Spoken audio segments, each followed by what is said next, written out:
Hey guys, welcome to Mr. Midnight Thriller. Before we begin, let me know where you're listening from tonight. I read every comment.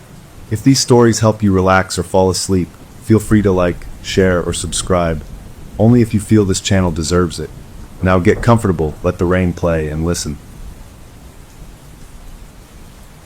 My wife's sleepwalking didn't scare me. It was the most intimate part of our marriage, this secret nighttime dance we shared. She'd get up around 1, eyes wide but unseeing, and I'd already be there, ready to gently take her hand. I'd lead her to the living room couch, tuck a blanket around her, and she'd curl up and go still, falling into a deeper sleep. I'd sit in my armchair and watch over her for an hour, sometimes just listening to her breathe, feeling more connected to her in that quiet vulnerability than during our busy days. I was her night watchman, her guardian, and it made me feel needed in a way nothing else did. My name is Ben, and this ritual was ours. That all changed after the fight. It was a stupid, brutal argument about money and future plans. The kind where you say things just to hurt the other person because you're so angry you can't see straight. We went to bed in a cold rage, backs turned, a mile of mattress between us. I couldn't sleep, guilt and frustration churning in my gut. When the clock clicked past 1, I heard the familiar rustle of sheets. A part of me, still petty from the fight, thought, let her wander. But old habits die hard. I got up and stood in the hallway waiting. She emerged from the bedroom, moving with that same fluid, dreamlike pace. Her face was peaceful, empty. She took a few steps toward the living room, and I moved to intercept her, to take her hand as I always did. But she didn't pause. She walked right past my outstretched fingers. A jolt went through me. In 5 years of this, she had never deviated. She always stopped, waiting for my touch, for my guidance. Now she glided past me, as if I were a piece of furniture. She went straight into the living room, but instead of heading for the couch, she turned to a tall, cluttered bookshelf in the corner. I watched, frozen, my heart starting to thump a weird rhythm against my ribs. She stood on her tiptoes, her sleep-slack arm reaching for the very top shelf, a place we never touched. Her fingers closed around the edge of a flat, dusty box I barely recognized. She pulled it down, cradling it carefully. My breath caught. It was an old Ouija board, a family heirloom from her great-aunt, a weird, ornate thing with a sun and moon design. We'd gotten it out once when we first moved in, laughed about how cheesy it was, and then shoved it up there to collect dust. We'd never, ever used it. Holding the box against her chest with one arm, she used her free hand to clear the coffee table with a slow, deliberate sweep, sending remote controls and magazines spilling onto the rug. She placed the box in the center of the table. The thud it made was too loud in the still house. She opened the lid, lifted out the board, and laid it flat.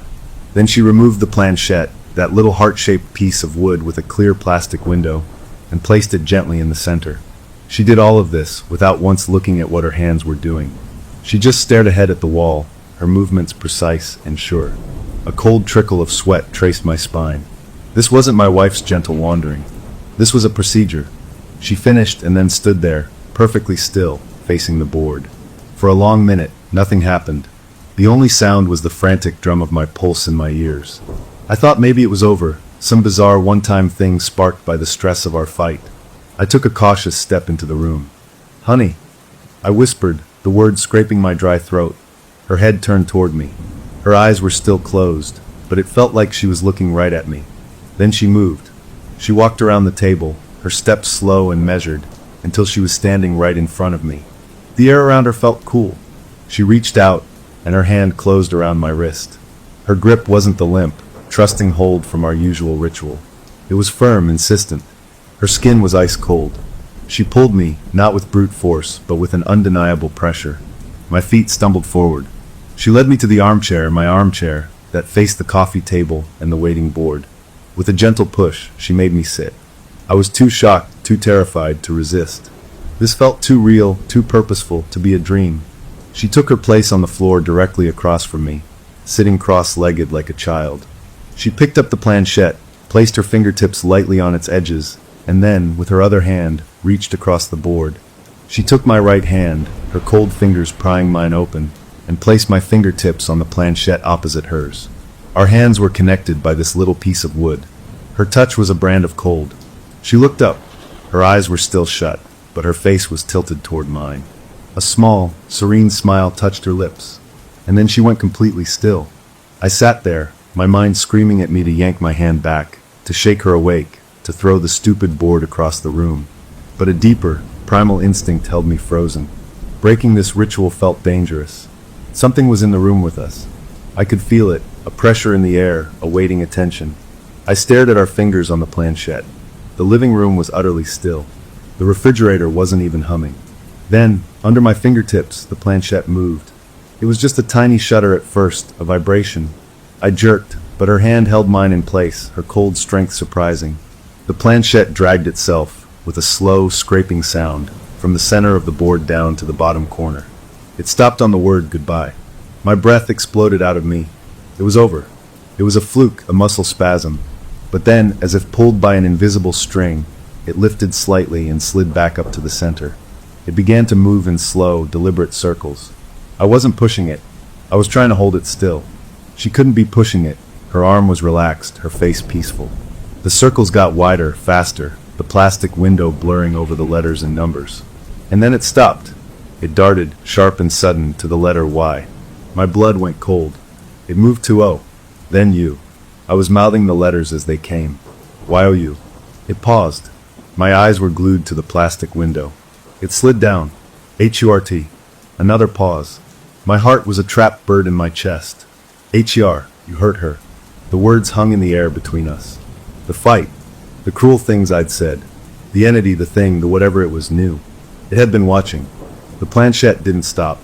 It zoomed back to the center and then spelled out, with that same terrible speed, W-E-A-R-E-H-E-R-E. A confirmation. Then, S-H-E-C-L-L-E-D. My wife, in her sleep, in her distress from our fight, had somehow called out, and something had answered. The planchette slowed. It moved with a dreadful, judicial pace now. A-P-U-L-O-G-Y. I swallowed, my throat clicking. I'm sorry, I whispered, my voice cracking. I was speaking to the room, to my wife, to the dark. The planchette shot to N-O so hard it nearly jumped off the board. The rejection was instant and absolute. I flinched. Then it spelled O-R. A choice. My vision tunneled. The next letters formed. W-E-K-E-P-H-E-R. The threat was crystal clear. Her mind, her sleeping self, the part of her I loved most. It was a hostage. What do you want? I breathed, the sound barely audible. The planchette moved back to A-P-U-L-O-G-Y. Then it stopped. My wife's head tilted. Her eyes were still closed, but her mouth opened. A voice came out, but it wasn't hers. It was rough, layered, like several quiet voices speaking at once from deep in a well. To us. The sound made the hair on my arms and neck stand straight up. On your knees. To us. The humiliation was a hot wave, followed by a colder surge of pure terror. I looked at my wife's smiling, sleeping face, hearing that horrible voice issue from her lips. The choice was no choice at all. Slowly, stiffly, I slid from the chair onto the living room rug. The rough fibers scratched my knees through my pajama pants. I was kneeling before a piece of cardboard and wood, my wife's lifeless hand still connected to mine through the planchette. I felt like I was in some insane nightmare. I bowed my head, staring at the pattern on the rug. I'm sorry, I said, forcing the words out. I apologize. To you. I didn't know who you were. I just knew I had to mean it. The silence that followed was absolute and seemed to last an eternity. Then, I felt the tension leave my wife's hand. Her fingers went limp. The planchette fell from our combined grip, clattering onto the board. I looked up. She was slumping sideways, her body folding onto the rug. She let out a soft sigh, like a child settling into sleep. Her eyes fluttered open. They were blurry with sleep, confused. She saw me kneeling there, my face wet with tears I hadn't even felt. Ben, she murmured, her own voice sweet and groggy. What are you doing on the floor? Did I walk again? She pushed herself up, looking around, noticing the Ouija board on the table for the first time. A little frown creased her brow. Why is that out? She sounded so normal, so perfectly herself. The relief that washed over me was so powerful it made me dizzy. I scrambled up and pulled her into a tight hug, holding her so close I could feel the steady, living beat of her heart against mine. She felt warm again. It's nothing. I choked out, my voice thick. You walked a little further. It's okay. I've got you. She hugged me back, nestling her head against my shoulder. I had a bad dream, she whispered. I dreamed we were fighting, and you were so angry with me.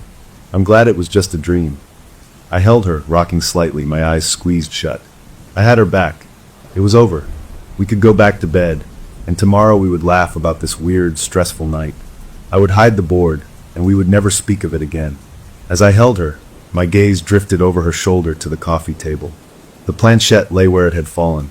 It wasn't on goodbye. It had come to rest, perfectly centered, on the letter W. A single stark letter. Welcome. We think of possession as a violent takeover, a screaming match for a soul. What happened in my living room was nothing like that. It was gentler, and in a way that made it so much worse. They didn't push her out. They didn't need to. They just sat in the passenger seat of her sleep and took the wheel. I got her back to bed that night, tucking her in like she was a kid who'd had a nightmare. She fell asleep in seconds, a deep, natural sleep. I lay awake until the sun came up, staring at the ceiling, feeling the ghost of that cold grip on my wrist. The letter W burned behind my eyes. Welcome. The next morning, things felt almost normal. Too normal. She made coffee, humming a little tune, and gave me a soft kiss on the cheek. I feel so rested, she said, smiling. She had no memory of the board, of kneeling, of the layered voice. She remembered a bad dream about our fight, and that was it. I tried to match her mood, but my hands shook. I kept looking at the living room doorway. After she left for work, I moved. I grabbed the Ouija board from the coffee table, the planchette still sitting on that accusing W. I didn't want to touch it. I used a dish towel to pick it up, dumping it back into its box. I took it down to the basement, to the farthest, darkest corner behind the old water heater, and shoved it behind a stack of paint cans. Out of sight, out of mind.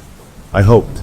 For a few days, I almost convinced myself it had been a shared hallucination, a weird product of stress and a fight. She didn't sleepwalk. We were careful with each other, polite, like two people walking on thin ice. I was the perfect husband. I did the dishes without being asked. I brought her flowers. I was trying to prove something, maybe to her, maybe to whatever had been watching. On the fourth night, the ritual returned. I woke up just before 1, that same internal alarm clock going off. I saw her sit up in bed. My body went tight. She slid out from under the covers and walked out of the room. I followed, my mouth dry. She went straight to the living room and stood in the center, facing the empty space where the coffee table was. She just stood there, waiting. After a full minute, she turned her head slowly toward the hallway that led to the basement door. A chill that had nothing to do with the room temperature wrapped around me. She started walking. Step by step, she went to the basement door, opened it, and began descending the stairs into the dark. I flicked on the light, my heart hammering. "Honey, stop," I whispered, but she didn't pause. I followed her down, my own footsteps loud on the wooden steps. She walked with that same unerring purpose, past the laundry area, around the furnace, straight to the stack of paint cans by the water heater. She knelt, reached behind them, and pulled out the box. She had found it in the pitch black before I'd even turned the light on. She brought it back upstairs, set it on the kitchen table, and opened it. She took out the board and planchette. Then she just stood there, holding them, facing me. Her eyes were closed, but I felt seen. This was an instruction. They wanted it back in its place. Hands trembling, I took the board from her. I carried it to the living room, put it back on the coffee table. She followed me, placed the planchette in the center, and then, as if a switch had been flipped, she turned and walked back to bed, leaving me alone with the thing. I stood there in the living room, feeling like I'd lost a game I didn't know I was playing. This was their way of telling me I couldn't hide from them. The board was part of the house now. A new, awful piece of furniture. A week passed. The sleepwalking happened every other night, but it changed. She wouldn't go to the couch. She would simply walk to the living room, stand before the board for a few minutes, and then return to bed. It was a check-in, a nightly report. I started sleeping on the couch, telling her I had a cough and didn't want to keep her up. The truth was, I couldn't bear to be next to her when that switch flipped. I was afraid of what I might see in her face. From the couch, I could watch the hallway, see her emerge, perform her strange vigil, and leave. It felt like I was guarding a perimeter. Then came the night of the first real conversation. I was dozing fitfully on the couch when I heard her approach. I pretended to be asleep, peeking through barely open eyelids. She didn't stop in the living room. She came right up to the couch and stood over me. I held my breath, my muscles locked. Her hand reached down, and her fingers brushed my forehead, cold and light. Then she took my hand and pulled. I had no choice but to get up. She led me to the armchair, sat me down, took her place on the floor, and placed our hands on the planchette. The routine was established. I was a participant now, not a guardian. The wood felt slick under my fingers. It moved almost immediately. HOWAREYOU. The casualness of it was horrifying. It was making small talk. I didn't know what to do. I thought maybe I could steer it, ask a question back. I pushed slightly, guiding the planchette. The resistance was like trying to push a car. Then it yielded, letting me guide it to the word yes on the board. I took a shaky breath. Are you a ghost? I whispered. The planchette ripped itself from my control, circling fast before stopping on an O. A demon? I asked, dreading the answer. It went to NO again. Then it spelled WEAREGUARDINS. The word glowed in the dim light from the street lamp outside. Guardians. That's what the layered voice had said. Guardians of what? FAMILY. Her family? The planchette moved to the sun symbol for yes.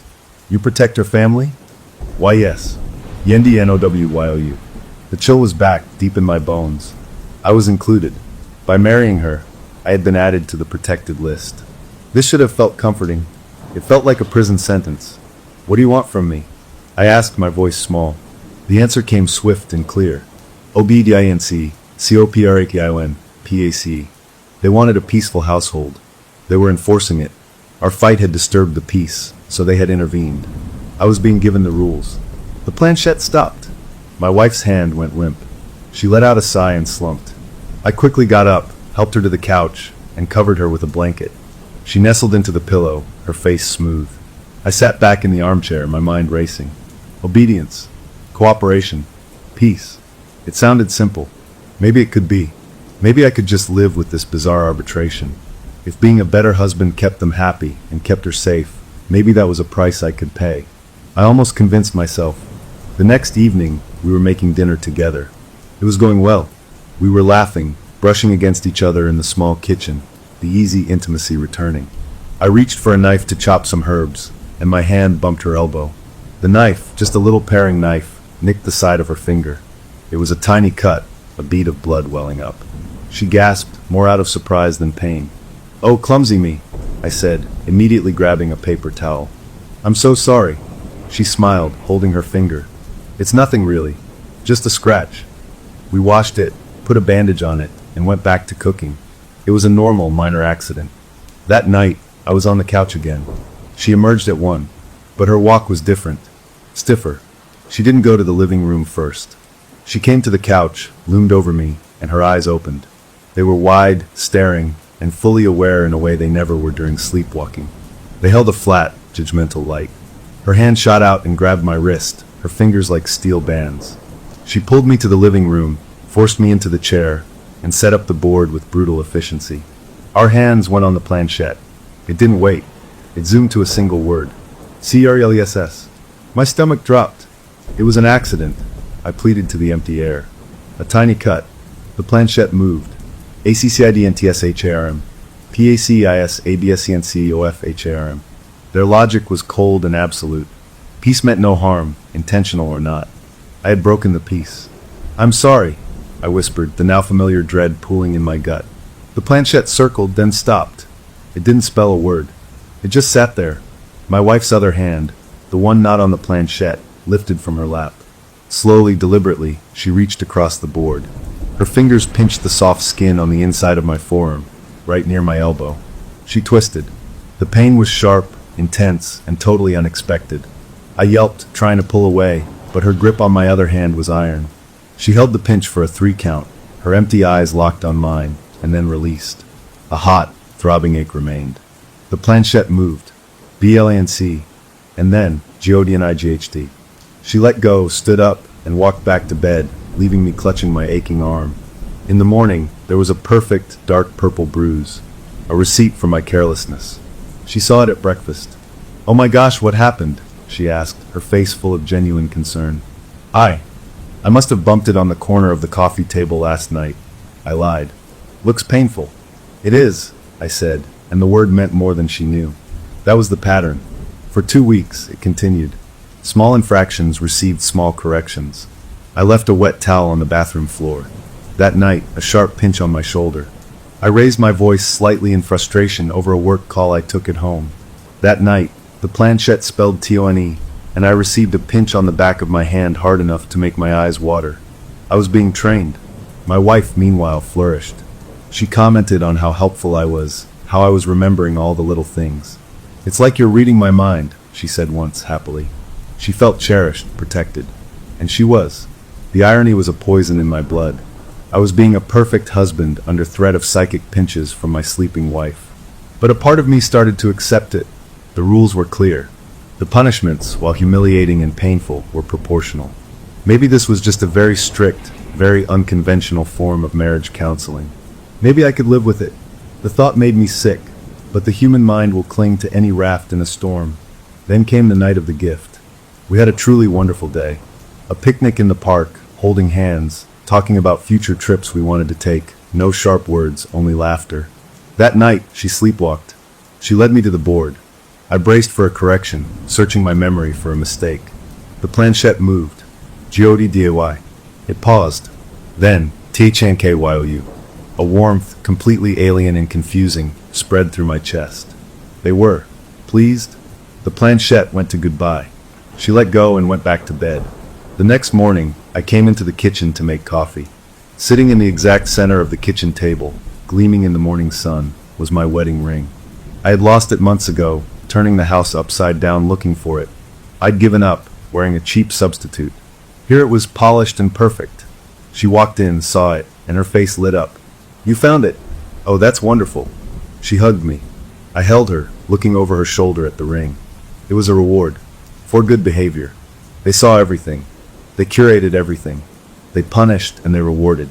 I was living in a house run by invisible landlords with very strict rules and a twisted sense of justice. That evening, after the joy of the found ring had settled, she was washing dishes. I was drying. She was quiet for a moment, then she said, her voice soft and content, "I feel so safe lately. So protected." As she said it, she turned her head just a little, her gaze drifting past me, toward the living room doorway. Not at me, at the space beyond it, where the board sat on the coffee table. And as she looked that way, her lips curved into the faintest, most serene smile, and she gave a tiny, almost imperceptible nod. The fight was the key in the lock. My apology was the turn. And now, something had walked through the door and was making itself comfortable in our lives. That tiny nod from my wife, that glance toward the living room, changed everything. It wasn't just a glance. It was a confirmation. She knew. Not in her waking, coffee-drinking mind, maybe, but some part of her was aware of the audience. I started to miss the simple sleepwalking. At least then I knew the enemy was on the outside. Now, I couldn't tell where my wife ended and they began. The line was blurring, and it happened in the smallest moments. A few days after the ring, we were on the couch watching a movie. She was tired, curled under a blanket, her head on my shoulder. I made a dumb joke about the actor on screen. She usually would have elbowed me playfully. This time, she just smiled. But in the half-second before the smile fully formed, her eyes, which had been half-closed, shifted to look at me. They held a flat, assessing look, like a scientist observing an interesting specimen. There was no warmth in it, no humor. Then the smile completed, warm and familiar, and she snuggled closer. The cold look was gone so fast I wondered if I'd imagined it. But I knew I hadn't. They were peeking out. They were observing the rewards in real time. I became a detective in my own home. I started watching her when she didn't know I was watching. When she was reading, her face would sometimes go utterly blank for a minute, her eyes fixed on the page but not moving, as if the reader had stepped away from the driver's seat. When she was gardening, she would stop, trowel in hand, and stare at a single flower for a long, long time, her expression unreadable. These were little absences, but they were new. I needed to understand what we were dealing with. The board came from her family.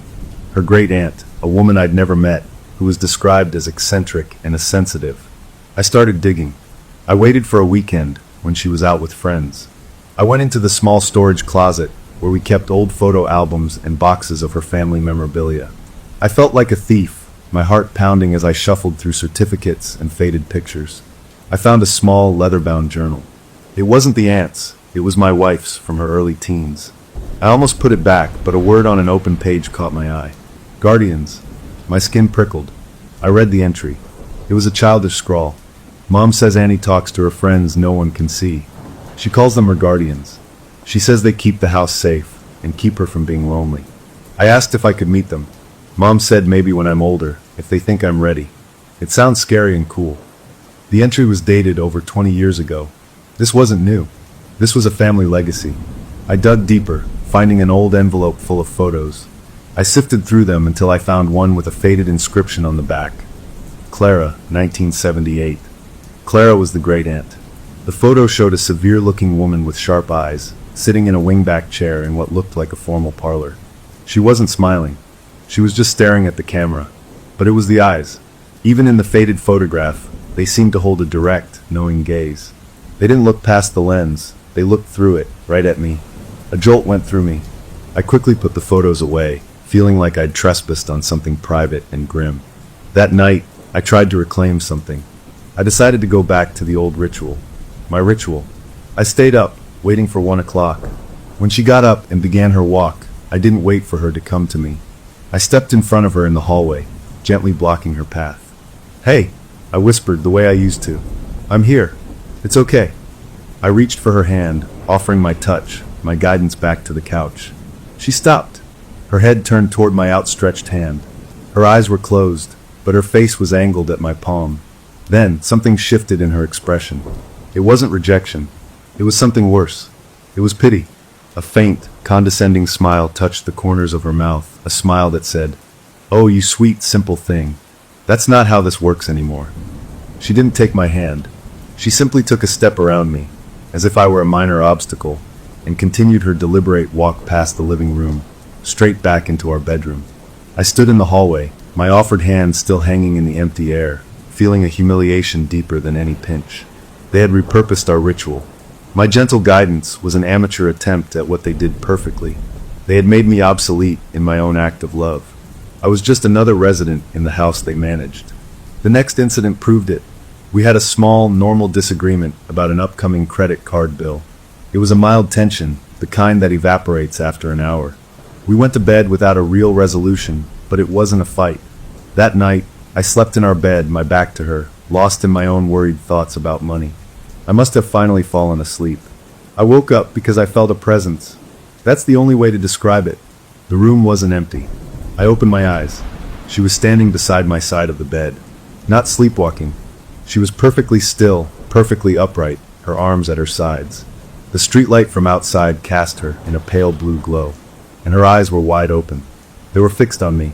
She wasn't blinking. She was just watching me sleep. My breath froze in my lungs. I didn't move. I just stared back, my heart hammering against my ribs. This wasn't the vacant gaze of a sleepwalker. This was a calculated observation. Her head tilted, just a degree, like a bird listening for a worm. She was listening to me breathe, watching the flutter of my eyelids, studying the fear on my face. A full minute passed. Then, without a word, without a change in expression, she turned and walked calmly back to her side of the bed, slid under the covers, and closed her eyes. Within moments, her breathing evened out into the rhythm of deep sleep. I lay there rigid until sunrise. She was a portal, and they were using her to study me, even in my most private, unguarded moments. My last sanctuary was gone. I started keeping a secret log, a small notebook I hid in my toolbox in the garage. I recorded dates, times, incidents. April 12th, pinch on forearm for raised voice. April 18th, found lost keys on counter after good day. April 22nd, observed watching me sleep for approximate 70 seconds. Eyes open. I was mapping the behavior patterns of an invisible housemate. I noticed something else, too. My wife began using phrases she'd never used before. We were talking about planting tomatoes, and she said, "One must cultivate patience with nature." The wording was odd, formal. Days later, I was reading the Great-Aunt's journal entry in my hidden notebook. The phrase was there, almost verbatim. My guardians remind me, one must cultivate patience. They weren't just watching, they were teaching her, feeding her lines from the past. The most terrifying change was in her sleep-talking.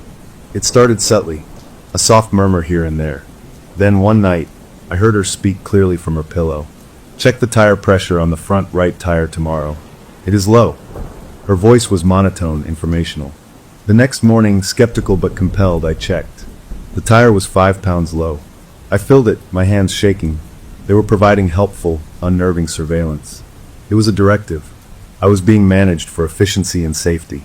It felt like living with a haunting that had read too many productivity blogs. The domestic spyware was fully operational. Any marital tension was now witnessed and potentially judged by a silent, unseen counsel. I found myself policing my own tone, forcing smiles, performing contentment. Our marriage became a stage play for an audience of ghosts, and I was desperately trying to remember my lines. The paradox was it worked. My wife was happier than I'd seen her in years. She commented on how attentive I was, how we never fought anymore, how the house just felt like a real home. She was thriving under the invisible regime that was slowly crushing my spirit. I was being a better husband, but it wasn't for her, it was for them. The guilt of that secret ate at me. I was living a lie with the person I loved most. One afternoon, she came home from work looking troubled. She'd had a difficult day, a problem with a co-worker taking credit for her work. She was venting to me in the kitchen, her voice edged with real frustration and hurt. I listened, I held her, I said all the right things. But inside, a cold dread was growing. This was a disturbance. This was a threat to the peace. What would the guardians do with this? Would they pinch me for not preventing her bad day? Would they somehow punish her for bringing negative energy home? That night, I waited tense on the couch. She emerged at 1, but she didn't come to me. She went straight to the board, sat before it, and placed her own hands on the planchette. She was having a session without me. I crept to the doorway, hidden in shadow, and watched. Her hands moved the planchette in slow, graceful arcs. She wasn't spelling words I could see from my angle. She was having a conversation. After a few minutes, she stopped. She nodded once, a firm, understanding nod. Then she stood, put the board away neatly, and returned to bed. The next morning, she was a new person. She bounced out of bed with energy. "You know what?" she said over coffee, her face bright. "I'm not going to let that guy at work bother me. It's not worth my energy. I'm just going to do my best and let it go." It was a healthy, mature attitude. But it had come too fast, too completely. The frustration of the previous evening was gone, erased overnight. They hadn't punished her. They had counseled her. They had smoothed out the wrinkle in her emotional state. She was being coached. And as she smiled at me, stirring her coffee, I saw it again. That flicker in her eyes, a glint of something serene and knowing that was not entirely hers. She was becoming their perfect student. And I was trapped in a classroom with no exit, watching the woman I loved slowly become a vessel for something old, something patient, and something that wanted to stay forever. The question that haunted me, the one that kept me up at night staring at the ceiling, was simple and terrifying. If they could fix her bad moods and train my behavior, what was left of us? Were we still a couple, or were we just two well-maintained pets in a house that belonged to someone else? Marriage counseling had failed us. Ghostly arbitration, it turned out, was brutally effective. We had entered a new phase, one with rules so clear they felt etched into the walls. The guardians weren't just observers anymore. They were curators, actively shaping our days, trying to build their idea of a perfect marriage, and we were the raw materials. The directives became a regular part of life. She would murmur in her sleep, her voice a soft, automated announcement system. "The grocery store will have a sale on chicken tomorrow. Call your mother in the afternoon. She is feeling low. The left hinge on the garden gate is wearing out." The information was always correct, always useful, and it made the skin on my neck crawl. It was like having a supernatural personal assistant who billed you in moments of terror and small, painful bruises. I learned to act on the information immediately. To ignore a directive felt like inviting a correction. The punishments evolved too. They were less about random pinches and more about fitting the crime. I came home late from work one evening, stuck in traffic I couldn't control. I hadn't called because my phone had died. She was worried, which was normal and loving. But that worry was a disturbance. That night, the sleepwalking ritual included the board. The planchette spelled out, "CONSIDURATION." Then it stopped. My wife's free hand didn't pinch me. Instead, she reached over and plucked my own phone from the side table where it was charging. She held it up, her blank face tilted toward it, and then deliberately dropped it onto the hardwood floor. The crack was a sickening sound. The screen spiderwebbed into a useless mess. Then she placed my fingers back on the planchette. It moved to BLANC. My punishment was the inconvenience and cost of a broken phone. It was logical. It was maddening. The rewards were equally precise. After a week of what I could only describe as perfect compliance, meals cooked together, affectionate touches, soft conversations, no friction, I woke to find a mysterious envelope on my dashboard. Inside was a gift card to my favorite hardware store, exactly the amount I needed for a tool I'd been eyeing but never mentioned out loud. They weren't just watching our actions, they were monitoring my private wishes. They were incentivizing my obedience. I started to understand their methodology. They weren't evil in a classic, monstrous sense. They were administrators of domestic tranquility. They sought a smooth-running household free from conflict, surprise, or distress. Negative emotions were bugs in their system, and they had protocols to debug them. My wife was their primary user, and I was a peripheral device that needed occasional firmware updates, delivered via psychic feedback and small, tangible rewards. The worst part was seeing how much she benefited. She glowed. The minor anxieties that used to knit her brow were gone. She slept soundly, she worked efficiently, she moved through the house with a placid, contented grace. One evening, she looked at me across the dinner table, her eyes soft. "I feel so safe lately," she said, for what felt like the 100th time. "So protected. It's like nothing bad can touch us here." She meant it. In her reality, our life was perfect because I was suddenly the most attentive, predictable husband on earth. She had no memory of the sessions, the directives, the punishments. She just experienced the results, a harmonious home. I was living in a different reality, one of constant vigilance and performance. I was the one getting the software updates, feeling the sharp corrections, reading the terrifying fine print. I was managing the managers, and it was exhausting. The monthly review was the pinnacle of this bureaucratic haunting. It happened on the last Friday of the month. She sleepwalked, retrieved the board, and summoned me. The planchette would move with a deliberate, evaluative pace. PATINC, TONEWITHEACHODHER, IMPROVNG, CHWRESHRNG, ACCPTABLE. It felt like a quarterly performance review from a corporate board of directors made of shadows. My raises were gift cards and found objects.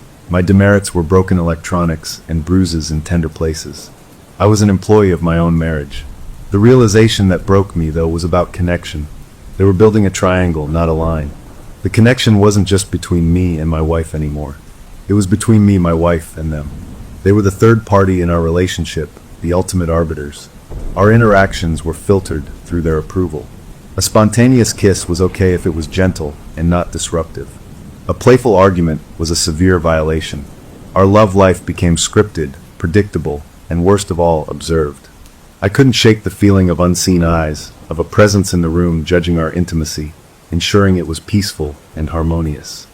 It sterilized the passion, turning something warm into something that felt like a required act to maintain a good performance score.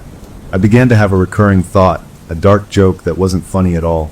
We're not being haunted. We're being audited. The breaking point came from something small, as it often does. We were preparing for a weekend trip to see her parents. I was stressed about work, about the travel, about pretending to be a normal, happy son-in-law under the weight of my secret. She asked me for the third time if I'd packed my good shoes. It was a simple, reasonable question, but the tone of it, the slight nagging edge, combined with my own simmering anxiety, sparked a flare of irritation in me. "Yes, I packed the damn shoes." I snapped. The words left my mouth, sharp and ugly. The moment they were out, I regretted them. Her face fell, a flash of hurt in her eyes. The atmosphere in the kitchen changed, grew cold and thin. I had broken the peace. I had introduced a spike of negativity. I saw it in her face, and I felt it in the air, a sudden, watchful attention focusing on me from the corners of the room. I apologized immediately, profusely, hugging her, telling her it was my stress, not her. She forgave me, the hurt fading, but the event was logged. I knew it. That night, I didn't wait on the couch. I went to bed, dreading what was to come. 1 o'clock arrived. She got up, but she didn't go to the living room. She walked around to my side of the bed and stood there. I kept my eyes closed, pretending to be asleep, but I could feel her presence, a cold spot in the room. Her hand touched my shoulder. It wasn't a grip. It was a tap. Once, twice. An unmistakable command, "Get up." I opened my eyes. Her face was empty, her eyes closed in that familiar way. I got out of bed. She led me not to the living room, but down the hall to the small, windowless guest bathroom. She guided me inside, turned me to face the mirror, and then stepped back, blocking the doorway. The light was off. Only a sliver of light from the hall fell across the floor. I stood in the dark, facing my own pale, frightened reflection in the glass. I heard the door click shut behind me. I was locked in the dark. This was a new punishment, solitary confinement, a timeout for the unruly child. I stood there, my breath coming fast, staring at the dim outline of my own face. I couldn't see her, but I knew she was on the other side of the door, standing guard. I don't know how long I stood there. 10 minutes? An hour? Time lost all meaning in the black quiet. I was being taught a lesson about the consequences of raising my voice, about the importance of maintaining a calm environment. This wasn't a pinch, this was psychological. This was them showing me they could control my environment, my freedom of movement, my light. Finally, I heard the lock turn. The door opened. She stood there, a silhouette. She took my hand, her fingers cold, and led me back to bed like a parent leading a chastised toddler. She tucked herself in and was asleep instantly. I lay awake until dawn, a new kind of fear solidifying in my gut. They were getting more creative. The next day, she was extra sweet, extra attentive, as if compensating for my bad mood from the previous evening. She made my favorite breakfast. She rubbed my shoulders. "You've been so stressed about work, sweetheart," she said, her voice full of genuine compassion. "Let's just have a nice, quiet day." And we did. It was lovely. It was peaceful. It was everything they wanted. And I hated it, because I knew it wasn't for me. It was part of the correction, the soothing balm applied after the punishment. I was living in a loop of cause and effect managed by unseen hands. That evening, as we sat reading in the living room, a profound sense of hopelessness settled over me. This was my life now. This was forever. I would grow old in this house, being gently, firmly managed by the guardians, my wife a happy, placid companion, our marriage a perfect, empty sculpture. I looked at her, curled in her chair, a smile on her lips as she read. She was content. She was safe. Wasn't that what I wanted? The cost was just my autonomy, my spontaneity, my ability to have a bad day. Was that too high a price for her happiness? The thought was a seductive poison. Maybe I could just give in. Stop fighting. Embrace the harmony. Let them curate my life. The alternative was a war against an enemy I couldn't see or touch, a war that would certainly hurt her.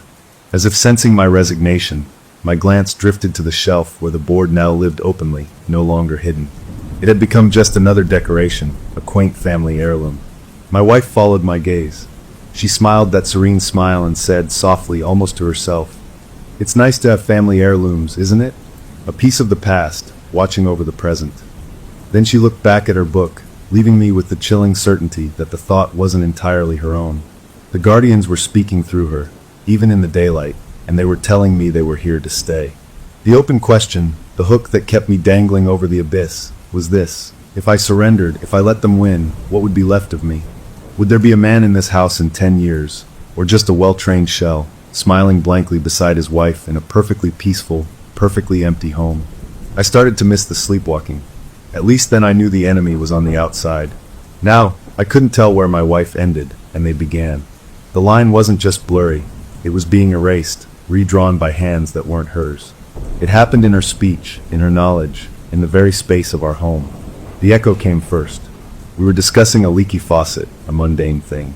She sighed and said, "A house requires constant vigilance. A drip becomes a flood." The phrasing was odd, antique. It stuck in my head. Later, while she was at the store, I pulled out my hidden notebook where I'd copied the Greytant's journal entries. There it was, near the bottom of a page. A lesson from my guardians. A house requires constant vigilance. A drip ignored becomes a flood. They weren't just advising her. They were downloading the aunt's memories, her lessons, directly into my wife's mind. She was becoming a living archive of a dead woman's wisdom, or what these things called wisdom. Then came the night of the transmission. I had a terrible dream, one of those vivid ones that clings to you. I was in a small boat in the middle of a vast black ocean, and the boat was sinking, water pouring in over the sides, cold and endless. I woke up gasping, my heart pounding, the feeling of icy water still on my skin. I turned to look at my wife, seeking comfort, the normalcy of her sleeping form. She wasn't asleep. She was lying on her back, staring at the ceiling, her eyes open and reflecting the faint light from the digital clock. "The water is a symbol," she said, her voice a calm, monotone statement in the dark room. "You feel overwhelmed by your new responsibilities. The boat is your sense of control. It is inadequate." I froze, my blood turning to slush in my veins. She was analyzing my dream. Accurately. I was overwhelmed. I did feel like I was drowning. "Who am I talking to?" I whispered, the words barely leaving my dry throat. Her head turned on the pillow. Her eyes were glassy, distant, like someone looking at a faraway screen. "The Guardians," she said, the word clear and firm. Then her eyes closed, her breathing deepened, and she was asleep, leaving me alone with the chilling accuracy of her diagnosis. My dreams were not my own. My private thoughts in sleep were apparently broadcast on some frequency they could tap into. The bedroom, my last retreat, was now a broadcasting studio where my subconscious was aired and critiqued. The worst violation, though, was the day the board moved by itself. It was a Tuesday afternoon. She was at work. I was home, trying to fix that leaky faucet she'd quoted the Guardians about. I needed a specific wrench I thought was in the garage. I walked through the living room on my way to get it. The Ouija board was on the coffee table, left out from a maintenance session the night before. A session where they'd simply made me sit with her, hands on the planchette, while it idly moved in lazy figure eights, a weird, soothing ritual for them that felt like being forced to meditate with a predator. The planchette was sitting in the center. As I passed by, it moved. Not a shudder, not a drift. It zipped, fast and sharp, from the center to the word LISDN at the top of the board. It stopped there. I skidded to a halt, my tools clutched in my hand. I stared. The house was still. No windows open. No vibration from a passing truck. I took a cautious step closer. My ears strained, but I heard nothing. No voices, no footsteps. Just the normal hum of the refrigerator from the kitchen. Then from down the hall, from the doorway of our bedroom, a voice called out. It was my wife's voice, but the pitch, the cadence, the gentle lilt, it was perfectly exactly my mother's voice. My mother had passed away from cancer 5 years ago. "You need to listen, dear," the voice called, sweet and concerned, just like Mom used to sound when I was stressed about school. The sound of it, that ghostly impersonation coming from my empty bedroom, punched the air from my lungs. I stumbled backward, my tools clattering to the floor. The planchette sat on listen, a silent, smug command. They didn't need her physical touch to manipulate the board. They didn't even need her in the house. Their power was growing, becoming independent of the vessel. They were demonstrating their reach. I fled to the garage, not for the wrench, but to hide, to breathe. I sat on an old lawn chair, head in my hands, shaking. They could mimic dead relatives. They could read my dreams. They could move objects. What couldn't they do? The answer came that evening, in a way I never expected. It was a moment of pure, simple desperation. I watched my wife water her plants on the back porch, humming a tune I didn't recognize. She looked peaceful, beautiful, and utterly separate from me. A gulf had opened between us, filled with invisible watchers and their rules. I couldn't live like this anymore, not as a prisoner in my own head. A plan formed, born of panic and a final, fraying thread of defiance. I would destroy the source. I would get rid of the board. Not hide it. Destroy it. Burn it, smash it, throw it in the river. If it was their anchor, their home, then I would evict them by force. I waited 2 days. For a day she had a late work meeting. The moment her car pulled away, I moved. I didn't hesitate. I went to the living room, picked up the board and the planchette. I didn't use a towel this time. I touched the wood. It felt warm, which was wrong. It should have been cool. I shoved it into a black garbage bag, knotting the top tightly. I drove. I didn't think about where. I just drove away from our neighborhood, away from the town center, toward the old industrial part of the county, where there was a concrete bridge over the deep, fast-moving Willow River. It was a place kids sometimes went to jump off in summer, but now, in the chill of the evening, it was deserted. I parked near the bridge, grabbed the bag, and walked to the midpoint. The water below was dark and choppy, swallowing the last of the daylight. This was it, a clean break. I untied the bag, pulled out the board. The ornate sun and moon design seemed to gleam in the twilight. I didn't let myself think. I drew my arm back to hurl it into the center of the river. A pain exploded in my head. It wasn't like any headache I'd ever had. It was a spike of pure, white-hot agony laced with cold, driving in behind my eyes. I cried out, dropping the board onto the bridge walkway, clutching my skull. The pain was so intense I saw flashing lights, felt my knees buckle. And then inside the pain, a voice. Not in my ears. In my mind. It was her voice, my wife's, but filtered through that same layered, hollow quality from the first night. It was inside me. That would be a violation of the covenant. The words were clear, each one a separate hammer blow against my consciousness. Put it back. The command was absolute, brooking no argument. The pain intensified, a freezing fire in my neural pathways. I gasped, tears streaming from my eyes. I couldn't think, couldn't fight.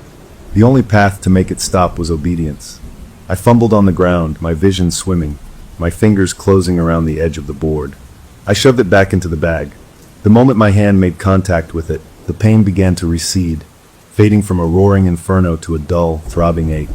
I was panting, slumped against the cold metal railing of the bridge. The voice wasn't gone. It was a pressure now, a presence in the front of my mind, like a hand on my shoulder steering me. Drive. Not home. The repository of local knowledge. I didn't question it. I couldn't. The command was woven into the fabric of my will. I stumbled to my car, placed the bag on the passenger seat, and started the engine. My hands moved the wheel, my foot pressed the pedals, but I wasn't driving. I was being piloted. The car navigated itself back into town, not toward our house, but to the squat, brick building of the public library. It was closed. The parking lot was empty. I parked. The side entrance. For staff. It is unlocked. I got out, carrying the bag. I walked to a plain metal door set in an alcove. I turned the handle. It opened. I shouldn't go in. This was trespassing, but the pressure in my head pushed me forward. The hallway inside was dark, lit only by emergency exit signs. The history room. Microfiche. I knew the layout. We'd come here for community meetings sometimes. I walked past the dark circulation desk, through the reference section, to a small room lined with cabinets and machines. A microfiche reader sat on a table. Cabinet 7. Drawer labeled Local Societies and Clubs, 1950 to 1990. My body moved with a numb efficiency. I found the drawer, pulled it open. Inside were rows of long, flat boxes. The presence in my mind guided my fingers to a specific box labeled Spiritualist Groups and Societies.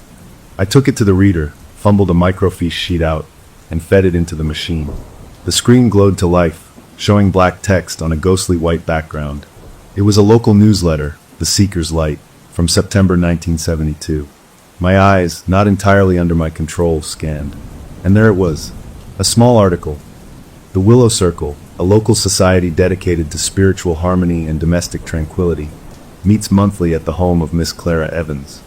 Clara, the great aunt. The article listed the group's motto: together in waking, united in sleep, guarded eternally. My heart, already racing, stuttered.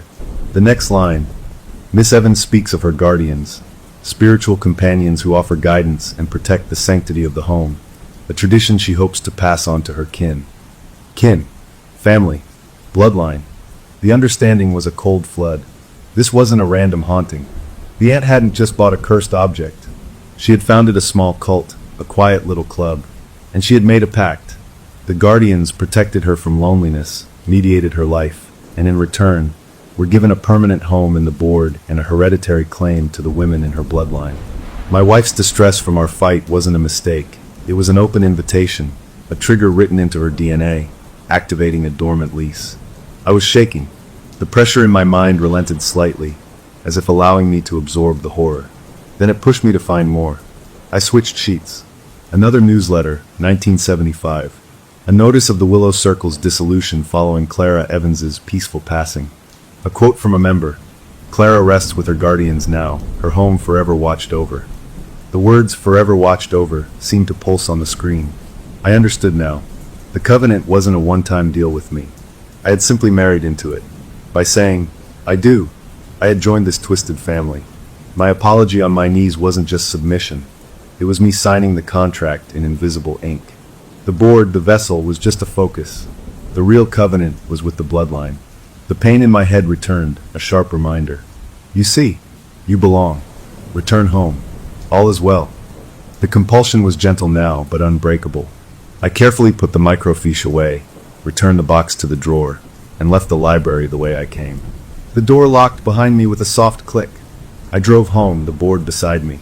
I walked into my living room, took it out of the bag, and placed it back on the coffee table. The planchette I set gently in the center. As I did, the last of the pressure and pain evaporated from my mind, leaving a hollow, clean emptiness. I stood there, staring at it. I wasn't a victim of a haunting. I was a member of a legacy, an inherited spouse. There was no getting out. You don't get to divorce a covenant. My wife came home an hour later, cheerful from her meeting. She kissed my cheek. "You okay? You look pale," she said, her hand feeling my forehead with a normal, wifely concern. No imitation, no echo. Just her. Just a headache, I murmured, leaning into her touch, the most real thing I'd felt all day. Long day. She nodded, smiling. Well, you're home now. Safe and sound. She looked past me into the living room, her gaze settling on the board. Her smile softened, deepened with a fondness that made my stomach twist. It's good to have things that keep us grounded, isn't it? A link to where we come from. She wasn't quoting anyone this time. She was just expressing a feeling. But the feeling had been planted, watered, and grown by the things in the board, by the covenant. I was part of her family now, whether I wanted to be or not. The open question, the hook that buried itself deep, was this. If the covenant was hereditary, and I was now part of the family tree, what did they have planned for me next? Was I just a husband to be managed, or was there a role for me in this eternal circle? The thought of an eternity under their gentle, firm guidance was a fate worse than any ghost story. I'd thought we were haunted. I was wrong. We were inherited. The trip to the library, the guided tour through my own mind, it changed everything. The guardians weren't squatters, they were landlords, and the deed to the property was written in my wife's blood. My rebellion was over. The searing pain they could inject directly into my brain was a more persuasive argument than any ghostly whisper or moving planchette. I went through the motions of life, a tenant in good standing. I followed the directives murmured in her sleep. I accepted the small punishments with a dull nod. I even managed a grim appreciation for the rewards. A perfectly brewed cup of coffee waiting for me when I was running late. A work problem solving itself in a way that felt suspiciously smooth. They weren't just managing our marriage. They were streamlining my entire existence. I was becoming a more efficient, less troublesome version of myself. It was like living with a cosmic life coach who used electroshock therapy. The monthly reviews at the board continued. The planchette would spell out my progress reports. CUMPLINC, YEXCLLENT, YEMODIONAL REGULATION, IMPROVNG. It was dehumanizing, but the part of me that cared was shrinking, worn down by the sheer inevitability of it all. My wife, of course, was radiant. She bloomed under their constant, invisible care. We had a shared dream one night, something that had never happened before. I dreamed we were in a sun-drenched field, having a picnic, laughing about something silly. It was warm and perfect. I woke up feeling a strange, peaceful contentment. I turned to her, and she was already awake, smiling at me. I loved the picnic, she said softly, her eyes clear and happy. We had shared the same dream, a curated experience delivered to us while we slept. The warmth I felt was immediately followed by a wave of nausea. They weren't just watching our waking hours, they were scripting our subconscious. They were making me grateful for the intrusion. That was the real horror, the slow, insidious rewiring of my own feelings. The offer came at the next monthly review. The planchette went through the usual evaluations, and then paused. It moved to a new sequence, slower, more deliberate than before. WECNGUIDYOU, SLEPWITHUS. The message was clear. They wanted to pull me fully into the fold. They wanted to guide my sleeping mind as they did hers, to make our union a true tripartite marriage. Her, me, and them. A union of three. The planchette waited. My wife's face across from me was serene, her fingers resting lightly opposite mine. This was the choice. The real one. To refuse was to remain an outsider, a subject, a perpetual trainee in my own home. To accept was to surrender my last private frontier, my own sleeping mind, and become a full member. I felt a bizarre pressure, not in my head, but in my chest, a tugging toward the simplicity of saying yes. The path of least resistance stretched out before me, paved with peaceful dreams and a wife who would never fight with me again. I need time to think, I stammered, the words feeling pathetic even as I said them. The planchette didn't move. My wife's head tilted, just a fraction. A faint, almost imperceptible frown touched her sleeping brow. Then the planchette slid to goodbye. She released my hand and stood, walking back to bed without a backward glance. The session was over, but the question hung in the air, thicker than any fog. That night, I couldn't sleep. The idea of them in my dreams, not just as observers but as guides, as directors, filled me with a primal dread. I lay stiffly beside my wife, listening to her even breathing, feeling like I was lying next to a beautiful, occupied vessel. At 3 a.m, I gave up. I slid out of bed, careful not to wake her, and went to the living room. I didn't turn on the lights. I sat in my armchair in the dark, staring at the outline of the board on the coffee table. I needed a plan, not a rebellion. That was impossible. But maybe a negotiation. Maybe there were terms. If I had to let them in, maybe I could set limits. The thought was a feeble candle in a vast darkness, but I clung to it. I must have dozed off in the chair, because the next thing I knew I was moving. Except I wasn't willing the movement. My eyes flew open. I was standing up. My legs were walking. I was heading out of the living room, down the hall, toward the bedroom. Panic surged, bright and metallic in my mouth. I tried to stop my feet, to will them to root to the floor. They kept moving, smooth and steady, as if I were on a conveyor belt. I was a passenger in my own skin. They were piloting me. This was their answer to, "I need time to think." They were starting the guided tour early. I walked into the bedroom. My wife was sitting up in bed, awake. The moonlight through the window lit her face. She was smiling, but it wasn't her sleepy, contented smile. It was a smile of gentle expectation. She patted the space on the bed beside her. My body sat down. She picked up the planchette from her nightstand. She had brought it to bed, and placed it in my limp hand. She took my other hand and placed it on the board, which was also on the bed between us. Her fingers covered mine, not to move them, but to hold them in place. My heart was a wild drum against my ribs, but my face felt calm, my breathing even. I was screaming inside a statue. The planchette under our combined hands began to move. It spelled NOTME, JOINORRESAST. The ultimatum was back, but now it was in my own hand, written by my own fingers under their control. I tried to form a word, a wait, but my mouth wouldn't open. The planchette moved again. RESASTNC, REQIRES, REMOVL. My blood turned cold. Removal? From the equation? From the house? From life? The planchette clarified, as if reading my frantic thoughts. WEKEBHERSAFE. YOUCSE. The message was brutal in its simplicity. If I resisted their full integration, they would remove me. They would keep my wife happy and protected, and I would simply cease to be a factor. An accident. A quiet departure. A husband who just didn't come home one day. They were offering me a choice between assimilation and deletion. Then, they showed me what joining meant. They didn't just tell me. They made me feel it. The control over my limbs relaxed slightly, but a new sensation flooded in. It wasn't pain. It was the opposite. It was a wave of pure, undiluted contentment, of seamless belonging, of a love for my wife so profound it felt like a physical warmth.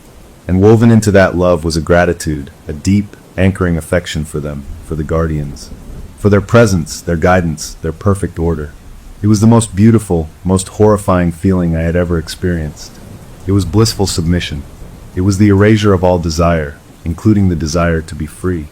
It was the answer to every anxiety I'd ever had. In that moment, I wanted it. I craved it. To let go, to stop fighting, to be happy in this perfect, managed life. The feeling crested, a euphoric peak, and then began to recede, leaving a hollow, aching need in its wake, like the memory of a drug. I was panting, tears streaming down my face, but from the intensity of the feeling, not from fear. The planchette rested on the question mark. I looked across the board at my wife. She was awake now, fully present, her eyes on mine, soft and understanding. She took my trembling hand, the one not on the planchette, and held it. Her touch was warm, real, human. "So," she said, her voice a gentle whisper in the dark room. "What's your answer, my love?" She was asking me. But the me they wanted was the one who had just tasted that artificial heaven. The man who had fought, who had been afraid, who had driven to a bridge with a garbage bag. That man felt small and distant, a story about someone else. I opened my mouth. I didn't know what would come out. A yes, that was mine, or a yes, that was theirs, planted in the fertile soil of the bliss they'd manufactured. My lips parted. My throat worked. But before I could make a sound, a different noise cut through the tension in the room. It was a sharp, insistent buzzing from the kitchen. My phone, vibrating on the counter where I'd left it to charge. A notification. At 3:20 in the morning. It was wrong. It was an error in their perfect, silent world. My wife's eyes flickered toward the kitchen doorway, a flash of confusion, real confusion, crossing her face. The spell, the pressure, the forced euphoria, it all stuttered for a single, crucial second. In that tiny crack of unexpected reality, the old me, the one who was afraid, grabbed a lifeline. "I have to check that," I blurted out, my voice rough but my own. "It could be work. An emergency." It was a lie. Work didn't call at this hour. But it was a reason, an excuse that belonged to the human world of alarms and obligations. not the timeless world of the covenant.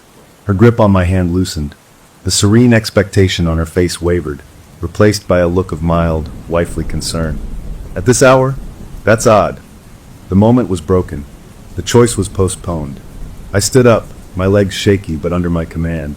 "I'll be right back," I said, and I walked out of the bedroom, leaving her sitting with the board, the question still hanging between us. In the kitchen, my phone screen showed a generic weather alert, a severe thunderstorm warning for the county. A automated system, a glitch in the timing, a meaningless bit of data. But it had saved me. It had given me a breath, a pause.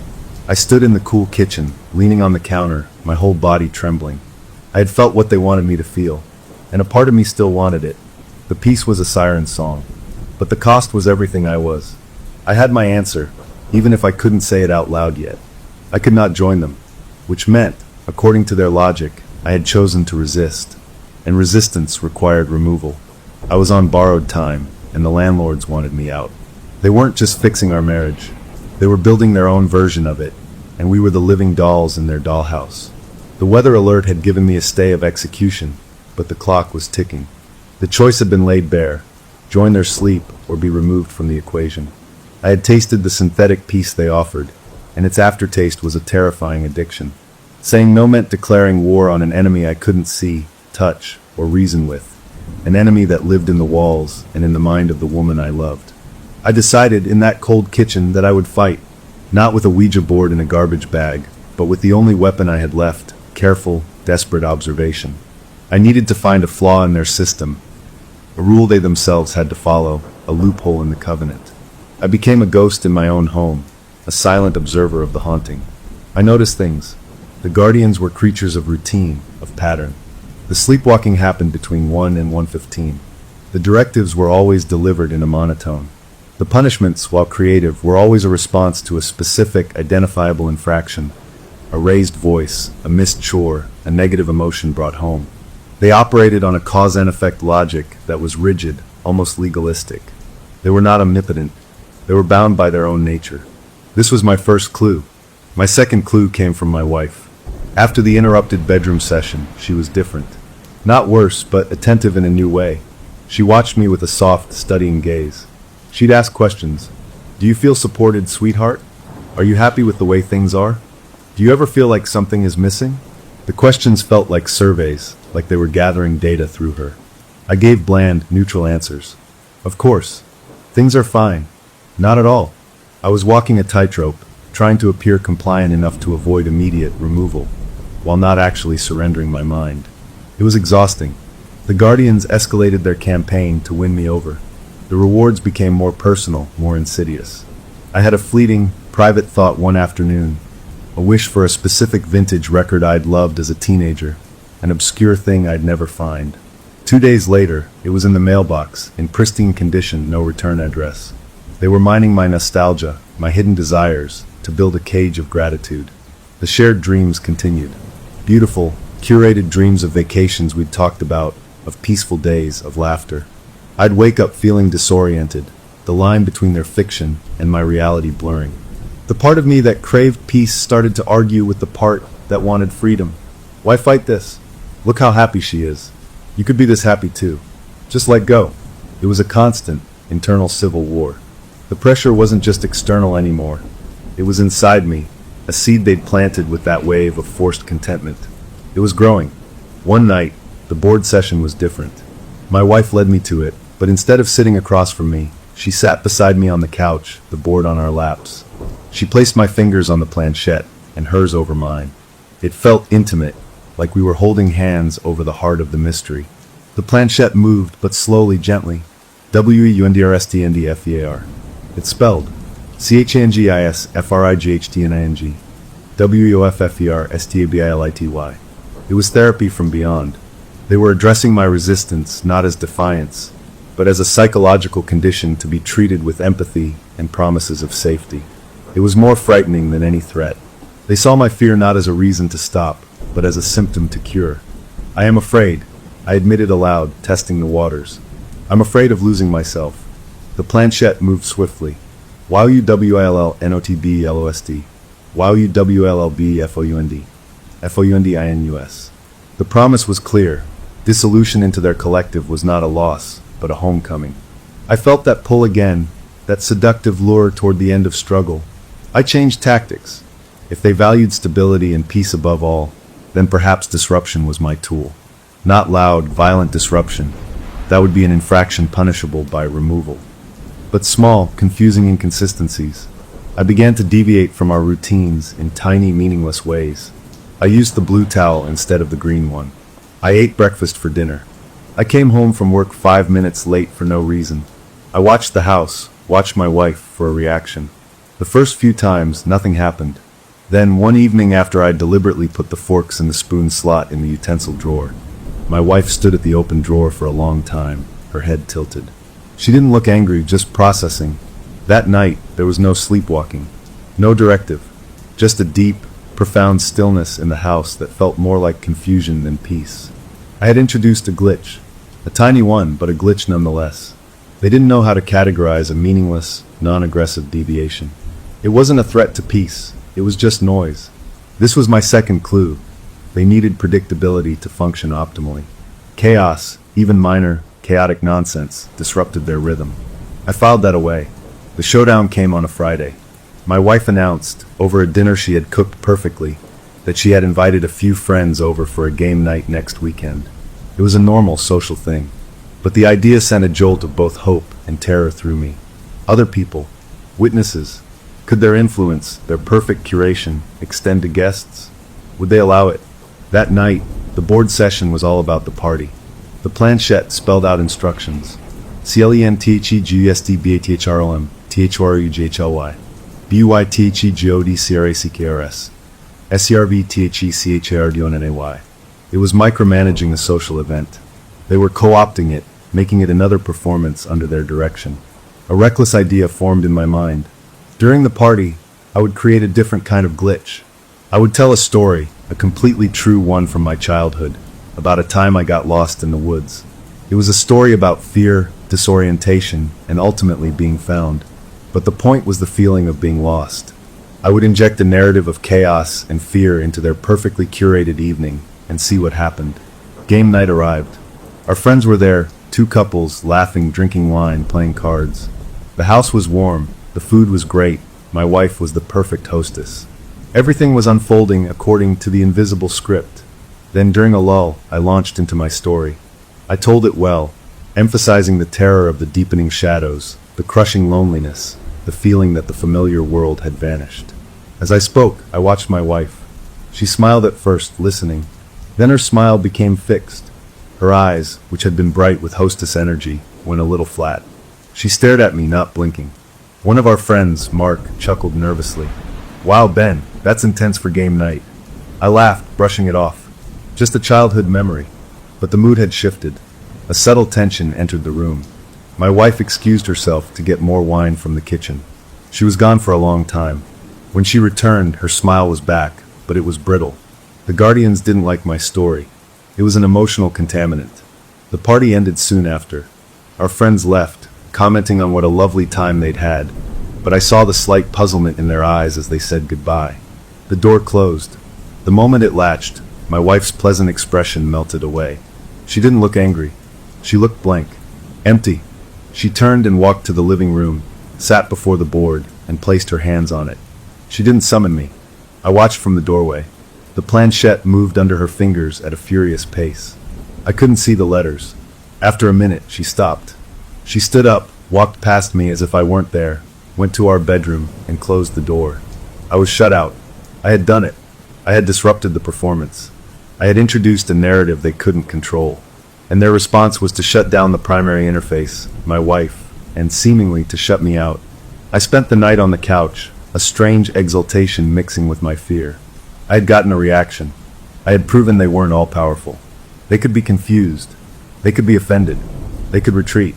It was a small victory, but it was mine. The next morning, she was cool, distant. Not hostile, but preoccupied, as if listening to a distant conversation. She didn't mention the party or my story. At noon, she announced she was going to visit her mother for the day, an hour's drive away.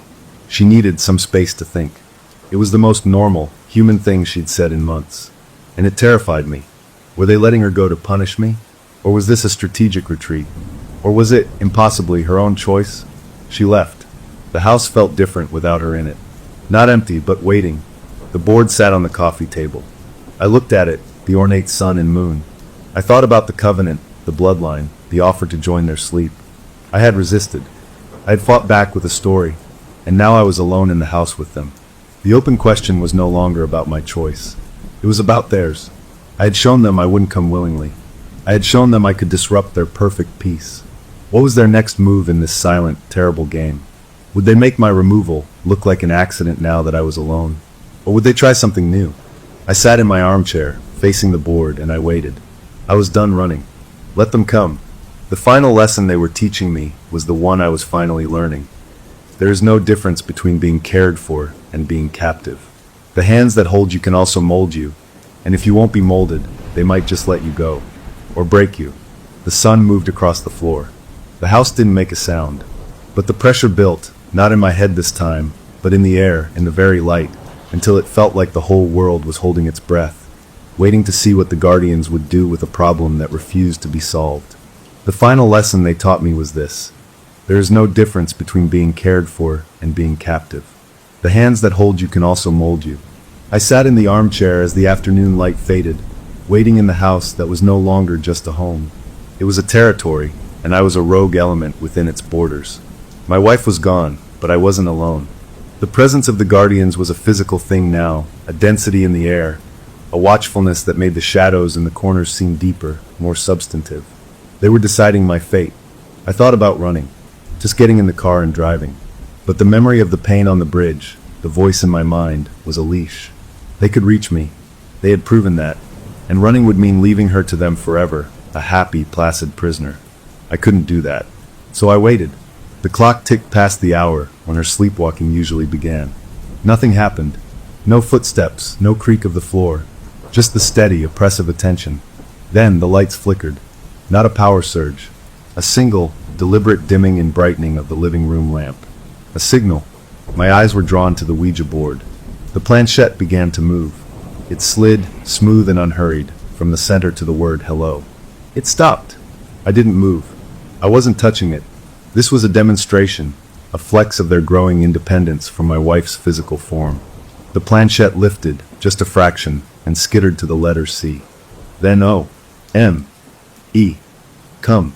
An invitation. To where? I stayed in my chair. The planchette returned to the center.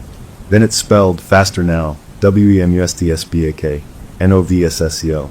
My breath caught. No vessel. They wanted to talk without using my wife. Did that mean they wanted to use me? The planchette pointed to the floor in front of the coffee table, the spot where I had knelt to apologize a lifetime ago. The command was clear. I felt the familiar pressure begin to build behind my eyes, a warning headache. They would make me come if I refused. A strange calm settled over me. This was it. The negotiation or the end. I stood up. My legs felt like wood. I walked to the spot and lowered myself to my knees on the rug. I faced the board. The planchette zipped to good. Then it spelled YOURESGST, YOUCUSEDISHRM1Y, WHY. It was a direct question, an opportunity. My mouth was dry. Because I love her, I said, my voice cracking. The real her, not the peaceful version you make. I want her to be able to be angry with me. I want to be able to have a bad day. I want us to be real. The planchette was still for a long moment. Then it moved. RELITYISCHAOS, WEOFFERORDR, ORDRISSAFETY. Safety isn't everything. I said, a desperate heat rising in my chest. You're making her a doll. You're making me a robot. That's not a life. That's a display. The planchette moved with a sudden, angry jerk. YOUARESELFISH, YOURSKHERPACFR, YOURCHAOS. The accusation stung because it held a grain of truth. Was my desire for a messy, real life worth shattering her perfect contentment? The planchette didn't wait for an answer. It spelled the ultimatum again, final. JOINORBEREMOVED, THEVSSELWLLBSAD, BUTSHEWLLBSAFE, YENDWEWILLHELHER. They would make her forget me. They would heal the wound of my loss with their curated peace. I would be a bittersweet memory smoothed away by time and their constant, gentle pressure. The horror of it was its plausibility. She would be okay without me. In their care, she might even be better. I bowed my head, defeated. The fight drained out of me. I couldn't win. I was one man against a legacy, a covenant, a system designed to perpetuate itself. I was about to speak, to utter some form of surrender, when my eyes, cast down, fell on the corner of the rug. There was a stain there, a small, dark spot of red wine from a spill months ago. We'd tried to clean it, but a faint shadow remained. My wife had always said it gave the room character. A flaw, a little piece of real, messy life. I looked from that stain to the perfect, polished wood of the Ouija board, and I understood their true weakness. They were obsessed with perfection, with order. They couldn't abide a flaw, a stain, a story about being lost. My resistance wasn't selfishness, it was a flaw in their system. I was the wine stain on their perfect rug, and you don't negotiate with a stain. You remove it, or you cover it up. I had given them only those two options, but there was a third. I lifted my head. I won't join you, I said, and my voice was stronger now. And you won't remove me. The planchette shot to a no. You can't, I continued, the idea forming as I spoke. The covenant is about family, about protecting the bloodline and its partners. You said I was family now. Removal isn't in your nature. It's a flaw. It's chaotic. It's a last resort. You prefer order, guidance, management. Removal is a failure of your system. The planchette didn't move. I had struck a nerve. I pressed on, gambling everything. If you remove me, you admit your guidance failed. You admit I, a member of the family you're sworn to protect, was beyond your ability to manage. That's a crack in your foundation. And if there's one crack, there can be others. I was making it up as I went, but it felt right. Their legalistic, bureaucratic nature was their spine. I was challenging their internal laws. The pressure in my head spiked, a sharp, punishing pain. But I held my ground. You want order? Then find a new order with me in it. One where I get to be human. Where she gets to be human. Stop trying to fix us. Just be our guardians, not our wardens. The pain was intense now, a vice around my temples. The planchette trembled on the board. Then it spelled slowly, as if with great effort, WHATDOYUPROPOSE. My heart leapt. They were listening. They were negotiating. A new rule, I said through the pain. A designated space. 1 hour a day. From 10 to 11 at night. In that hour you withdraw. Completely. No watching, no listening, no directives. You go wherever you go. You leave us alone. In that hour, we can be messy. We can argue. We can be sad. We can be imperfect. We can be real. The planchette was still. The pain in my head remained a constant threat. If you can't give us that, I said, then your order is a lie. It's just control. And if it's just control, then you've already broken your own covenant, because you're harming us by taking away what makes us human. It was a gamble, accusing them of violating their own prime directive. The seconds stretched. The pain began to recede, not all at once, but like a tide going out. The planchette moved. It went to the sun symbol for yes. Then it spelled ONEHOUR, TNTOLEVN, NOOBSERVATION, AGRED. Then it added TSDPRIOD, ONEMONTH. I sagged with relief, the tension rushing out of me so fast I almost fell over. They had agreed. A truce. A compromise. A flaw built into the system by mutual consent. The planchette moved to goodbye. Then, as a final sign, it slid off the board entirely onto the coffee table and lay still. The presence in the room lifted. The air felt light again, just ordinary air. I was alone. Truly alone. I don't know how long I knelt there. When I finally got up, my joints ached. I put the board away in its box, not in fear, but as part of the new agreement. I had just done the impossible. I had renegotiated a supernatural covenant. My wife came home later that evening. She looked tired, but her eyes were clear. I had the strangest day, she said, dropping her bag by the door. I drove to Mom's, but I just sat in the car in her driveway for an hour. I couldn't remember why I went. Then I came home. I feel fuzzy. She came over and hugged me, resting her head on my shoulder. I'm glad you're here. I held her tight, feeling the realness of her, the familiar weight and smell. Me too, I whispered. At 5 minutes to 10 that night, I felt a subtle shift, a slight lessening of the atmosphere, like a listener gently hanging up a phone. The hour of imperfection had begun. I looked at my wife, who was reading on the couch. I don't like that book, I said, nodding to the novel in her hands. She looked up, surprised. You bought it for me. I know. I was wrong. It looks boring. A slow smile spread across her face, not a serene smile, but a real, mischievous one. It is boring. I've been pretending to like it for a week. We both laughed, a real, uncurated laugh that filled the empty space the Guardians had left. We talked about stupid things, about petty annoyances at work, about fears we had for the future. We bickered lightly about what to watch on TV. It was normal. It was messy. It was ours. At exactly 11, I felt the presence return, a soft, settling attention, like a cat jumping onto the foot of the bed. The hour was over. Order was restored. But something had changed. The order now had a hole punched in it, an hour-shaped hole where we could just be us. It's been 3 weeks of this new arrangement. The Guardians keep their word. The hour is sacred. The rest of the time, the directives still come, the routines are maintained, the peace is kept. But it feels different now. Less like a prison, more like a strict but fair exchange. We get our humanity. They get their order. My wife is still happy, but now there's a spark in her eyes during that hour, a vitality that was being smoothed away before. She doesn't know about the Guardians, not consciously, but sometimes in our perfect hour she'll look at me and say, "It feels easier to breathe right now, doesn't it?" And I'll just nod and hold her hand. The board sits on the shelf. We haven't used it. We don't need to. The covenant is in effect, newly amended. I won. Sort of. I didn't get my old life back. I got something stranger. A life with borders, with a truce holding back an eternal, patient presence. The open question, the one that lets me sleep at night and also keeps a corner of my mind awake, is this. A month-long test period was agreed upon. The month is almost up. What happens then? Do they decide our messy hour is worth the disruption? Or do they, with their ancient, bureaucratic logic, decide the flaw is too great and revisit the options of joining or removal? For now, I have my hour. For now, we are real. And when the clock strikes 10 and the pressure lifts, I take my wife's hand, and for 60 perfect, imperfect minutes, we are free.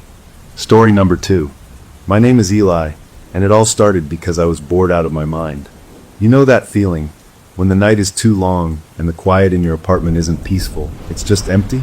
The clock on my phone said 3:07 a.m., and I'd been scrolling through pointless videos and articles for what felt like hours. My eyes gritty, and my brain buzzing with a tired energy that wouldn't let me sleep. I needed a distraction, something to shock me out of the routine. That's when an ad popped up, sleek and dark, promising an experience. Spirit Board Pro, it said. Connect with the other side from the comfort of your digital device. I almost laughed. A high-tech Ouija board. It seemed so silly, the perfect kind of silly for a lonely, sleep-deprived person looking for a cheap thrill.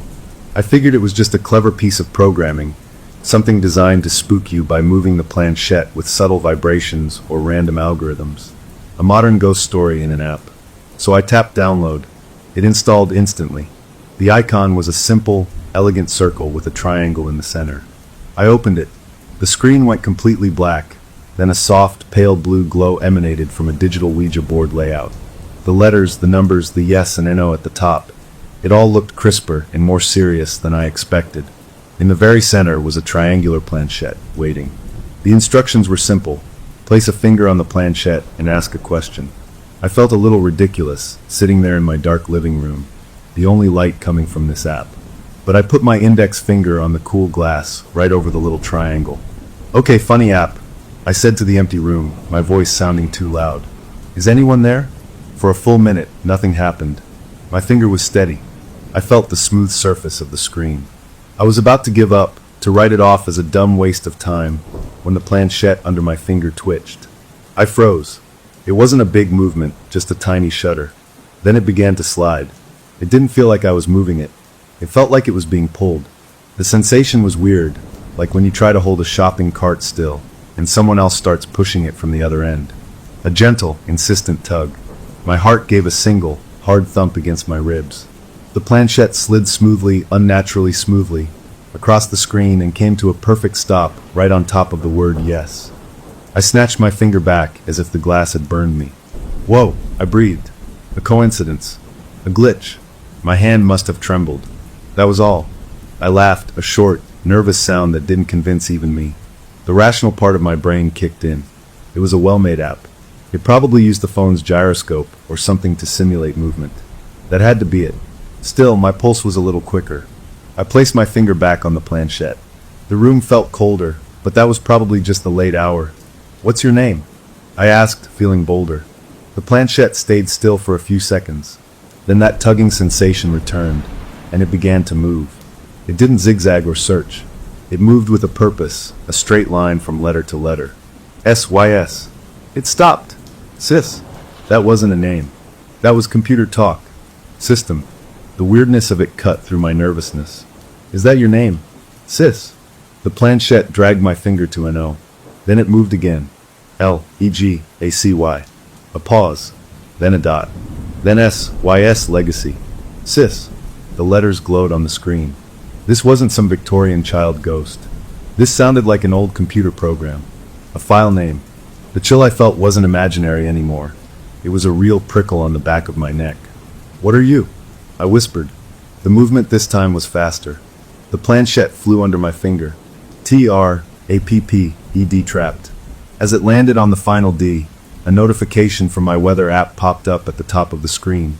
It usually just said clear skies. But for a split second, the text glitched, fragmenting into a string of garbled symbols and numbers before snapping back to normal. My breath caught. Two weird things at once. That was a pattern. That was harder to explain away. A deep, system-level dread began to uncoil in my stomach. This wasn't fun anymore. I wanted to stop. I should have closed the app right then. But a horrible, curious part of me needed one more answer. The part that leans over the edge of a tall building just to feel the dizzying drop. My finger was still on the planchette. "What do you want?" I asked, and my voice was barely a scratch in the quiet. The response was immediate and terrifying. The planchette moved with a speed and certainty that felt angry, desperate. UPLOAD. It didn't stop. It kept going. NEW. A dot. HOST upload. New. Host. The words hung there on the dark screen. A wave of pure, primal revulsion washed over me. This wasn't a game. This wasn't a clever algorithm giving me spooky answers. This felt like a conversation, and the thing on the other end had just told me exactly what it wanted. A new host. My mind screamed one word at me. I threw my phone. I didn't just set it down. I flung it away from me like it was a live spider. It landed softly on the couch cushion, the app still glowing. I sat there, heart hammering, staring at it from across the room. After a minute of just breathing, of trying to calm the frantic drum solo in my chest, I stood up on shaky legs. I walked over, reached out with a trembling hand, and without looking at the screen, I pressed my thumb on the home button. The app vanished. I went straight to my settings, found Spirit Board Pro, and tapped delete. A confirmation popped up. Delete app and all its data? I tapped yes so hard I worried I'd crack the screen. The icon disappeared. I emptied the trash folder for good measure. Then I just stood in the middle of my living room, hugging myself. The rationalizations came flooding back, loud and insistent. It was a well-programmed app. It used predictive text, based on common questions. The upload new host thing was just standard sci-fi ghost jargon. The weather app glitch was exactly that, a glitch. Two unrelated, spooky things happening at once. A coincidence. My mind clung to that word. Coincidence. I made myself a cup of tea, the familiar routine calming me. By the time the sun began to lighten the sky outside my window, the whole event had been filed away in my head under weird late-night glitch. I even managed a shaky laugh at myself for getting so worked up. I was tired. I'd let my imagination run wild. I went to bed as morning proper arrived, pulling the blankets over my head, telling myself it was over. For a whole week, it seemed like I was right. Life went back to normal. Work was boring, my evenings were quiet, and I slept fine. I didn't think about the app. I almost convinced myself I'd dreamed the whole thing.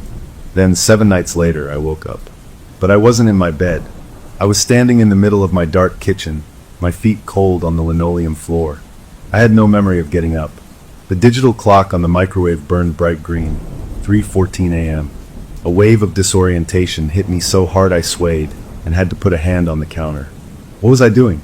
I must have been sleepwalking. I never sleepwalked. But stress could do that, right? Or maybe I'd gotten up for water and just zoned out. That had to be it. I shuffled back to bed, pushing down a flutter of unease.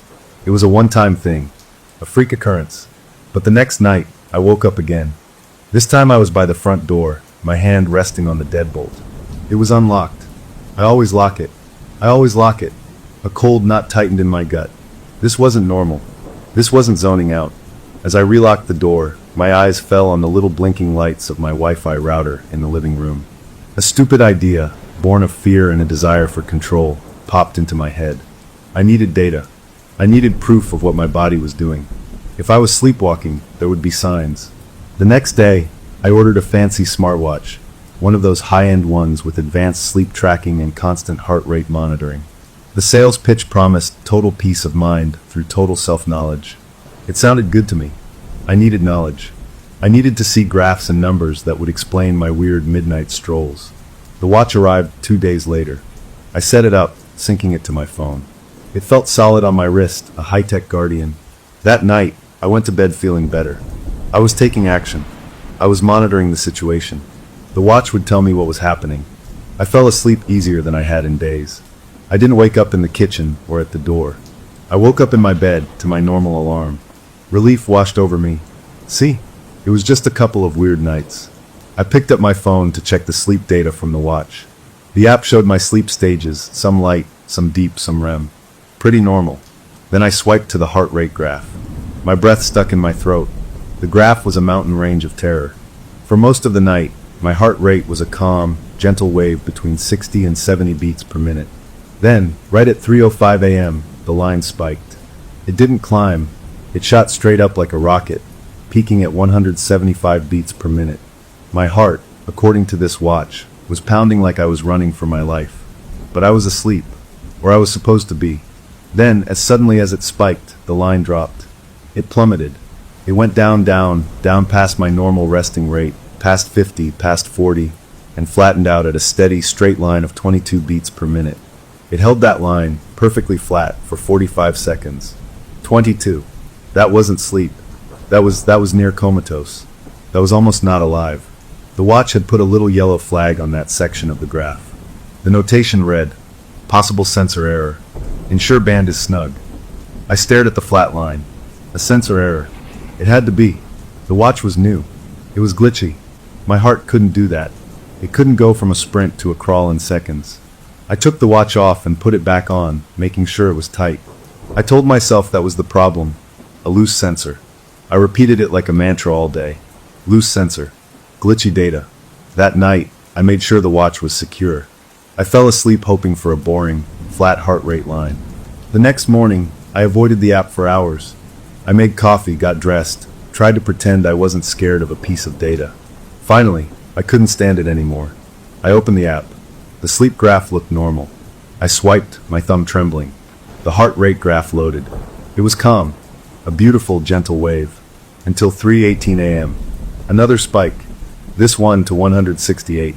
Then the drop. The line fell and settled at 25 beats per minute. This time, the flat line lasted for over a minute and a half. The yellow flag was there again. Possible sensor error. But this time, next to the flag, was another icon I hadn't seen before. A little stylized wave. I tapped it. A new screen opened. Blood oxygen, it read. The graph showed a matching, horrifying plunge. At the exact same time my heart rate dropped to 25, my blood oxygen level, which should be near 100%, had dipped into the low 80s. The app noted, significant drop detected. I sat at my kitchen table, the world feeling unreal. 2 glitches? At the same time, every night? While I was supposedly sleepwalking. I looked at my wrist. The watch stared back, a silent black disc. It felt like it knew something I didn't. I needed to do something, to prove I was still in control. I decided to check my phone, to see if I'd used it during these episodes. Maybe I'd been browsing, and that's what got my heart racing. I went into the screen time report. The log for last night showed I'd used my phone for 2 minutes at 3:20 a.m. The app used was Notes. My mouth went dry. I opened the Notes app. There was a new note at the top, timestamped 3:20 a.m. I opened it. The note was completely blank. Just a clean, white screen, except for the cursor. It sat there at the top left, blinking, blinking, blinking, as if someone had opened the app, ready to type something, and then stopped, or been interrupted, or hadn't needed to type anything at all. I deleted the blank note. I put my phone down. The silence in my apartment was no longer empty, it was watchful. I looked from my phone to the watch on my wrist. The two devices, connected by invisible signals, felt like they were sharing a secret I wasn't part of. The possible sensor error message on the heart rate graph seemed less like a reassurance and more like a lie. Something was very wrong, and it wasn't in my head. It was in my data. It was on my wrist. And as the sun set that evening, casting long shadows across my living room, I realized the worst part. I was too afraid to take the watch off. The watch didn't come off. The idea of removing it, of not having its constant monitoring, felt more dangerous than leaving it on. If something was happening to me, I needed to know. The data was terrifying, but not knowing was worse. So I wore it all the time, showering with it, sleeping with it, that little black disc of cold, familiar weight on my wrist. I became obsessed with the numbers. I'd check my heart rate a dozen times an hour, watching the number flicker between 68 and 72, a normal, living rhythm. It was my touchstone, my proof that I was okay. During the days, I functioned. I went to work, I talked to people, I laughed at jokes, but inside I was a raw nerve, waiting for the next spike, the next drop, the next blank note. I started cleaning my apartment with a frantic energy, looking for clues. It was during one of these cleaning frenzies, a week after the blank note, that I found the first physical proof that I wasn't just imagining things. I was mopping the kitchen floor, and I moved the small rug by the sink. Underneath, on the pale linoleum, were two faint, damp footprints. They were muddy, a dirty brown smear. I hadn't been outside. It hadn't rained. I knelt down, my heart doing that familiar, painful thump. The footprints led from the living room into the kitchen and stopped right at the sink. They were my size. My breath came in short, sharp pulls. Sleepwalking. It had to be. I must have walked outside, gotten my feet wet, come back in. But I didn't remember. The back door was locked. All the doors were locked. How? I followed the ghost trail back into the living room. The footprints were fainter here, but they led right up to the entertainment center, right to the little shelf where my Wi-Fi router sat, its lights blinking cheerfully. I stared at the router. A stupid, desperate idea formed. I grabbed my laptop, opened a browser, and typed in the router's address. I logged into the admin panel, a page I hadn't looked at in years. I navigated to the system logs, a list of every device that connected and every little change made. My eyes scanned the timestamps. Most of it was gibberish, codes, and numbers. Then I saw it, an entry for 3:14 a.m., a few nights ago. The exact time I'd woken up in the kitchen. The log entry was simple. Admin login successful. My blood ran cold. Someone had logged into the router's settings. At 3:14 in the morning, I lived alone. I scrolled down. Another entry a minute later. New device connection request. Legacy_sys_7A3B. The request was listed as pending for a few seconds, then connection allowed. A device named Legacy_sys had connected to my network. For 2 minutes. Then it disconnected. I sat back, the laptop humming on my knees. Legacy. Sys. The words from the app. They weren't just words on a screen. They were here, in my router's memory. Something with that name had been in my house, on my network, while I was asleep. My eyes flicked to my wrist. The watch showed a steady 70. I felt a scream building in my chest, a pressure of pure panic. I shoved it down. I had to be rational. This was a hack. Some weird malware had gotten into my router from the app. That was all. A digital pest. I changed all my Wi-Fi passwords, made them long and complicated. I even gave the network a new name, something bland and forgettable. I felt a little better after that, a sense of taking back control. The next night, I decided I needed a human anchor, a connection to the normal world. I video called my friend, the one who always knew how to make me laugh. We talked about work, about stupid movies, about anything but my watch and my router logs. I could feel the tension in my shoulders, easing just hearing their voice. As it got late, my eyes grew tired. "You're falling asleep on me again, aren't you?" they said, their face pixelated and warm on the screen. "Maybe a little," I admitted, a real smile touching my lips for the first time in days. "Don't hang up," they said. "Just put the laptop on the coffee table. I'll work on my thing, you nap there. It'll be like we're in the same room studying, like old times." It was a comforting idea, not being alone. I propped the laptop up, made sure I was in frame, and curled up on the couch. The soft click of their keyboard was a soothing sound. I let my eyes close, feeling safer than I had in weeks. I didn't mean to fall into a deep sleep, but the exhaustion pulled me under. I woke up not to my alarm, but to a sound. It was my name, screamed through the laptop speakers. Hey, hey, wake up! My friend's voice was high, strained, full of a fear that snapped me to instant alertness. I jolted upright on the couch, disoriented. Their face filled the screen, eyes wide, skin pale. What? What's wrong? I said, my voice rough with sleep. You scared me, they said, their words coming in a rush. You were so still. For like 3 minutes. You weren't breathing. I could see your chest, and it wasn't moving. And your eyes, they were open. Just open, staring at the ceiling. You weren't blinking. A cold hand gripped my insides. I was just in a deep sleep, I said, the lie automatic and hollow. Sleep paralysis or something. It happens. I forced a chuckle. It sounded pathetic. It was more than that, they insisted, their voice trembling. It was like you weren't there. Like you were empty. I spent the next 10 minutes calming them down, making jokes, blaming a weird dream, insisting I felt fine.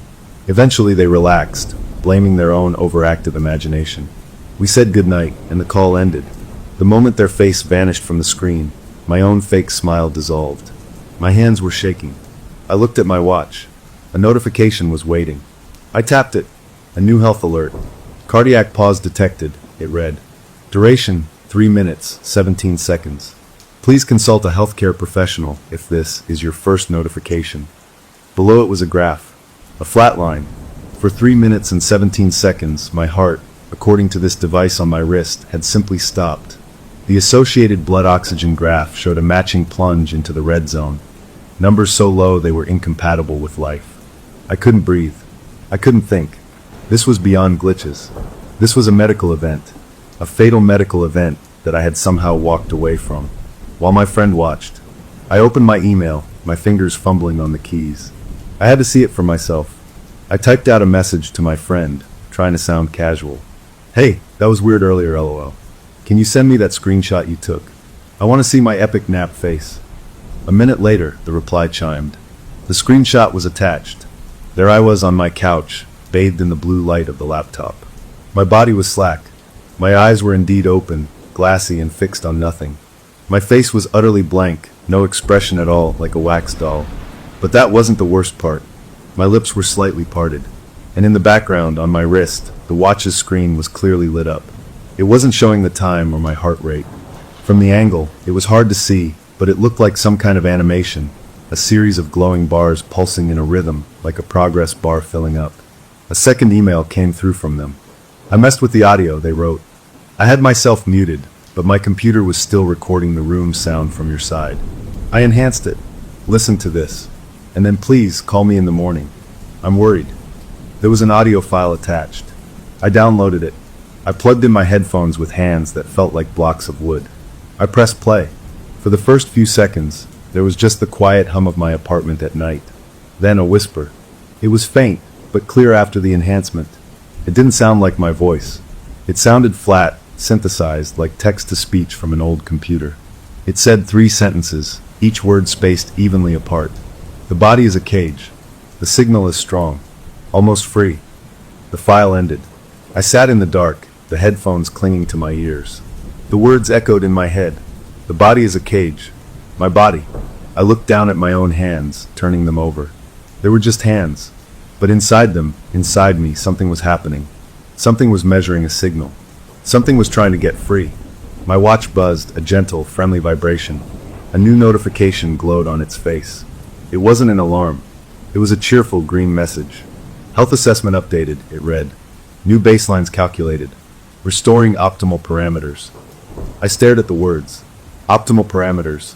For what? For whom? The screenshot, the audio, the flat line on my watch. They were all pieces of a puzzle I didn't want to solve. My friend had been my anchor to the normal world, and now they had heard it too. They had proof I wasn't crazy. But as I sat there in the deepening night, a new and terrible thought occurred to me. If something was inside me, learning my baselines, optimizing my parameters, then my friend wasn't just a witness. They were a loose end, and I had just assured them everything was fine. I had told them not to worry. I had never felt more alone, or more like a danger to someone I cared about, as I did in that moment, watching the cheerful green message on my wrist slowly fade to black. I did not call my friend in the morning. I sent a text, something breezy and stupid about having too much cheese before bed, blaming the whole episode on weird dreams and indigestion. They texted back a string of laughing emojis and a link to an article about sleep disorders, which I pretended to read. The lie was a wall I built between us, brick by brick. I had to keep them safe, and that meant keeping them away from the truth, which was curdling inside me like spoiled milk. The audio file was the proof I couldn't explain away. I listened to it 10 more times, sitting at my kitchen table, the sun pouring in, making the nightmare feel distant and impossible. But the voice was there, that flat, digital whisper, almost free. I knew, with a cold certainty that settled in my bones, that I needed a professional. Not a priest, not a ghost hunter, but a doctor. Something was wrong with my heart. The watch said it stopped.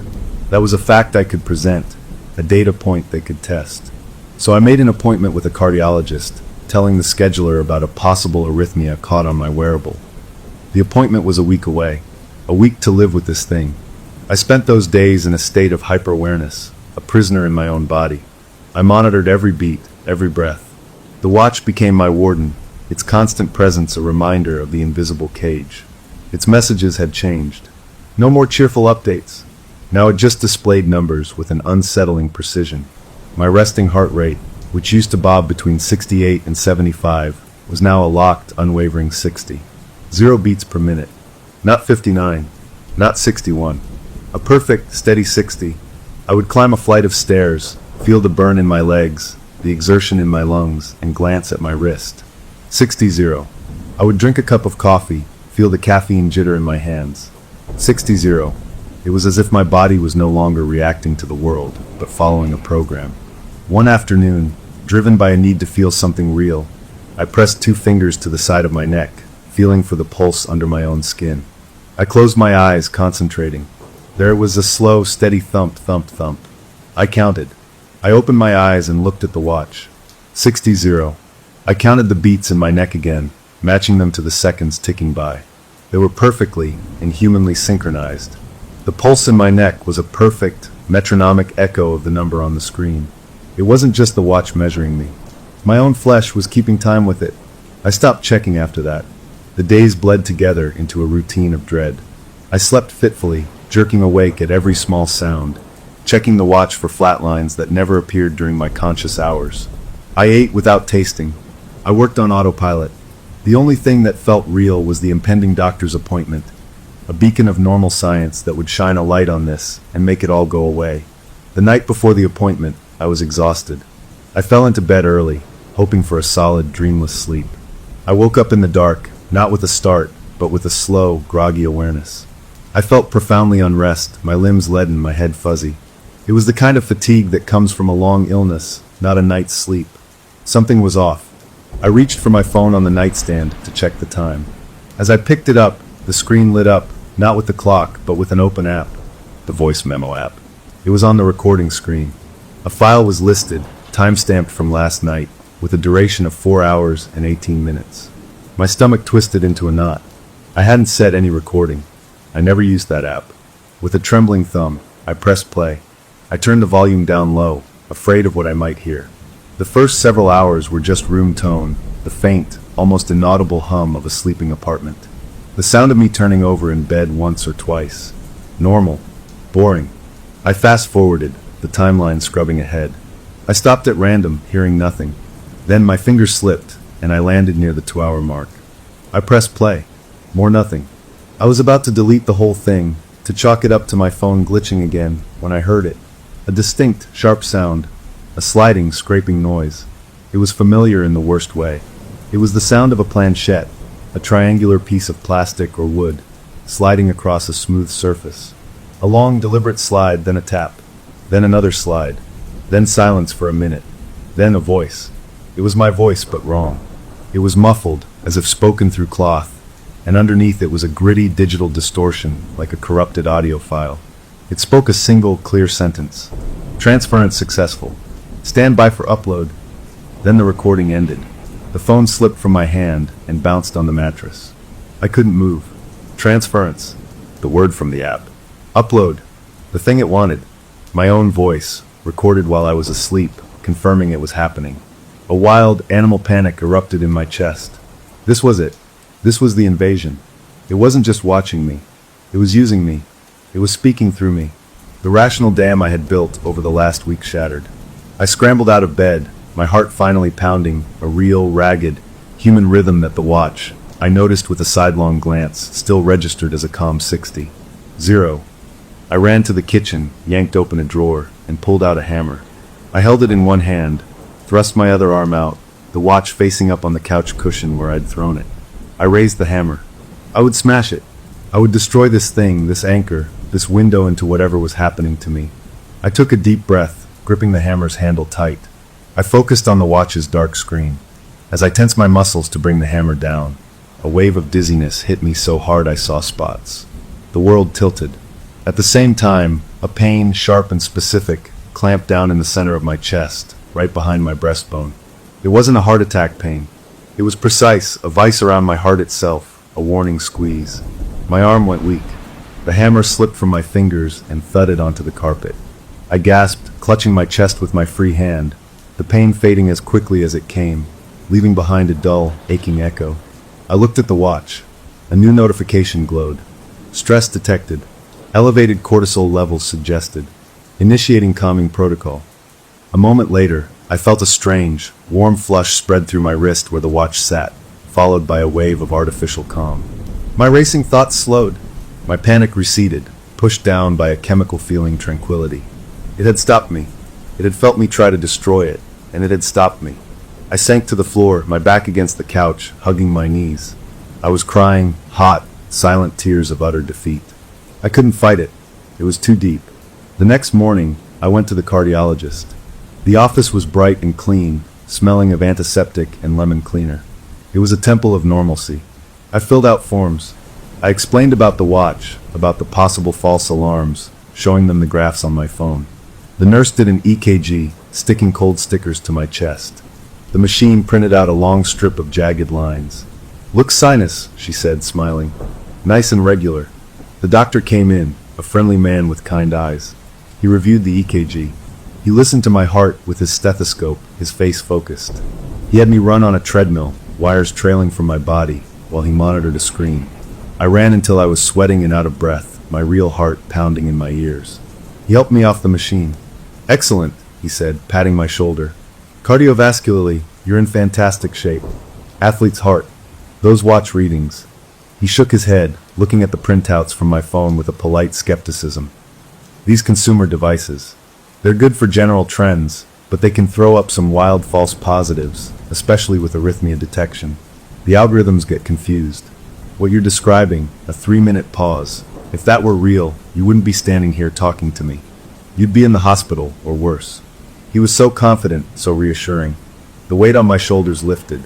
The doctor, the expert in the white coat, had given me the answer I desperately wanted. It was the watch. It was all just a glitch. A series of horrifying, coincidental glitches. The app was a creepy trick. The router login was malware. The audio file was a dream I'd whispered. The voice memo was a sleep-talking episode combined with a phone error. The chest pain was anxiety. It was all in my head. He set me on my way with a clean bill of health and a suggestion to maybe take a break from the constant monitoring. "Live your life," he said. "You're perfectly healthy." I walked out into the sunny afternoon, the world looking sharper, clearer, real again. I believed him. I chose to believe him. I went home, and for the first time in weeks, I felt genuine relief. I made dinner. I watched a movie. I almost felt like myself. As I got ready for bed, feeling truly optimistic, I glanced at my phone, which was charging on the nightstand. A notification banner was there. It was from my notes app. A new note had been created. I frowned, opening it. The note contained a single line of text, a string of gibberish that looked like computer code. #bin/entity_backup. Host equals local. Destination equals ether. Server. 78XC. I stared at it. I didn't write that. I didn't even know what that meant. But the doctor's words were still warm in my mind. A glitch. Just another glitch. My phone was old. It had been acting up. With a decisive swipe, I deleted the note. I turned off the light, closed my eyes, and willed myself to sleep, clinging to the doctor's diagnosis like a life preserver in a dark sea. The watch on my wrist, in the dark, displayed a steady, perfect 60. 0, and then, as my breathing evened out, the screen briefly flickered, showing a single, glowing word before returning to the clock face. verified. The doctor's words were a powerful medicine. For 3 whole days, I lived on them. I repeated the phrase false positives like a mantra. I told myself the story of the glitchy watch, the overactive imagination, the strange but explainable coincidences, and I almost made myself believe it. The world had color again. Food had taste. I even considered taking the watch off, but a little voice, the one that had been screamed at by data and whispers, said to keep it on, just to be sure. To prove to myself that it was all nonsense. So I wore it, and I watched the number. 60, 60, 60. It never changed.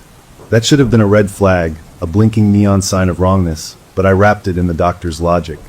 Calm and consistent, I told myself. That's what he said. Athlete's heart. The piece was fragile, a thin sheet of ice over a deep, dark lake. On the 4th day, the ice cracked.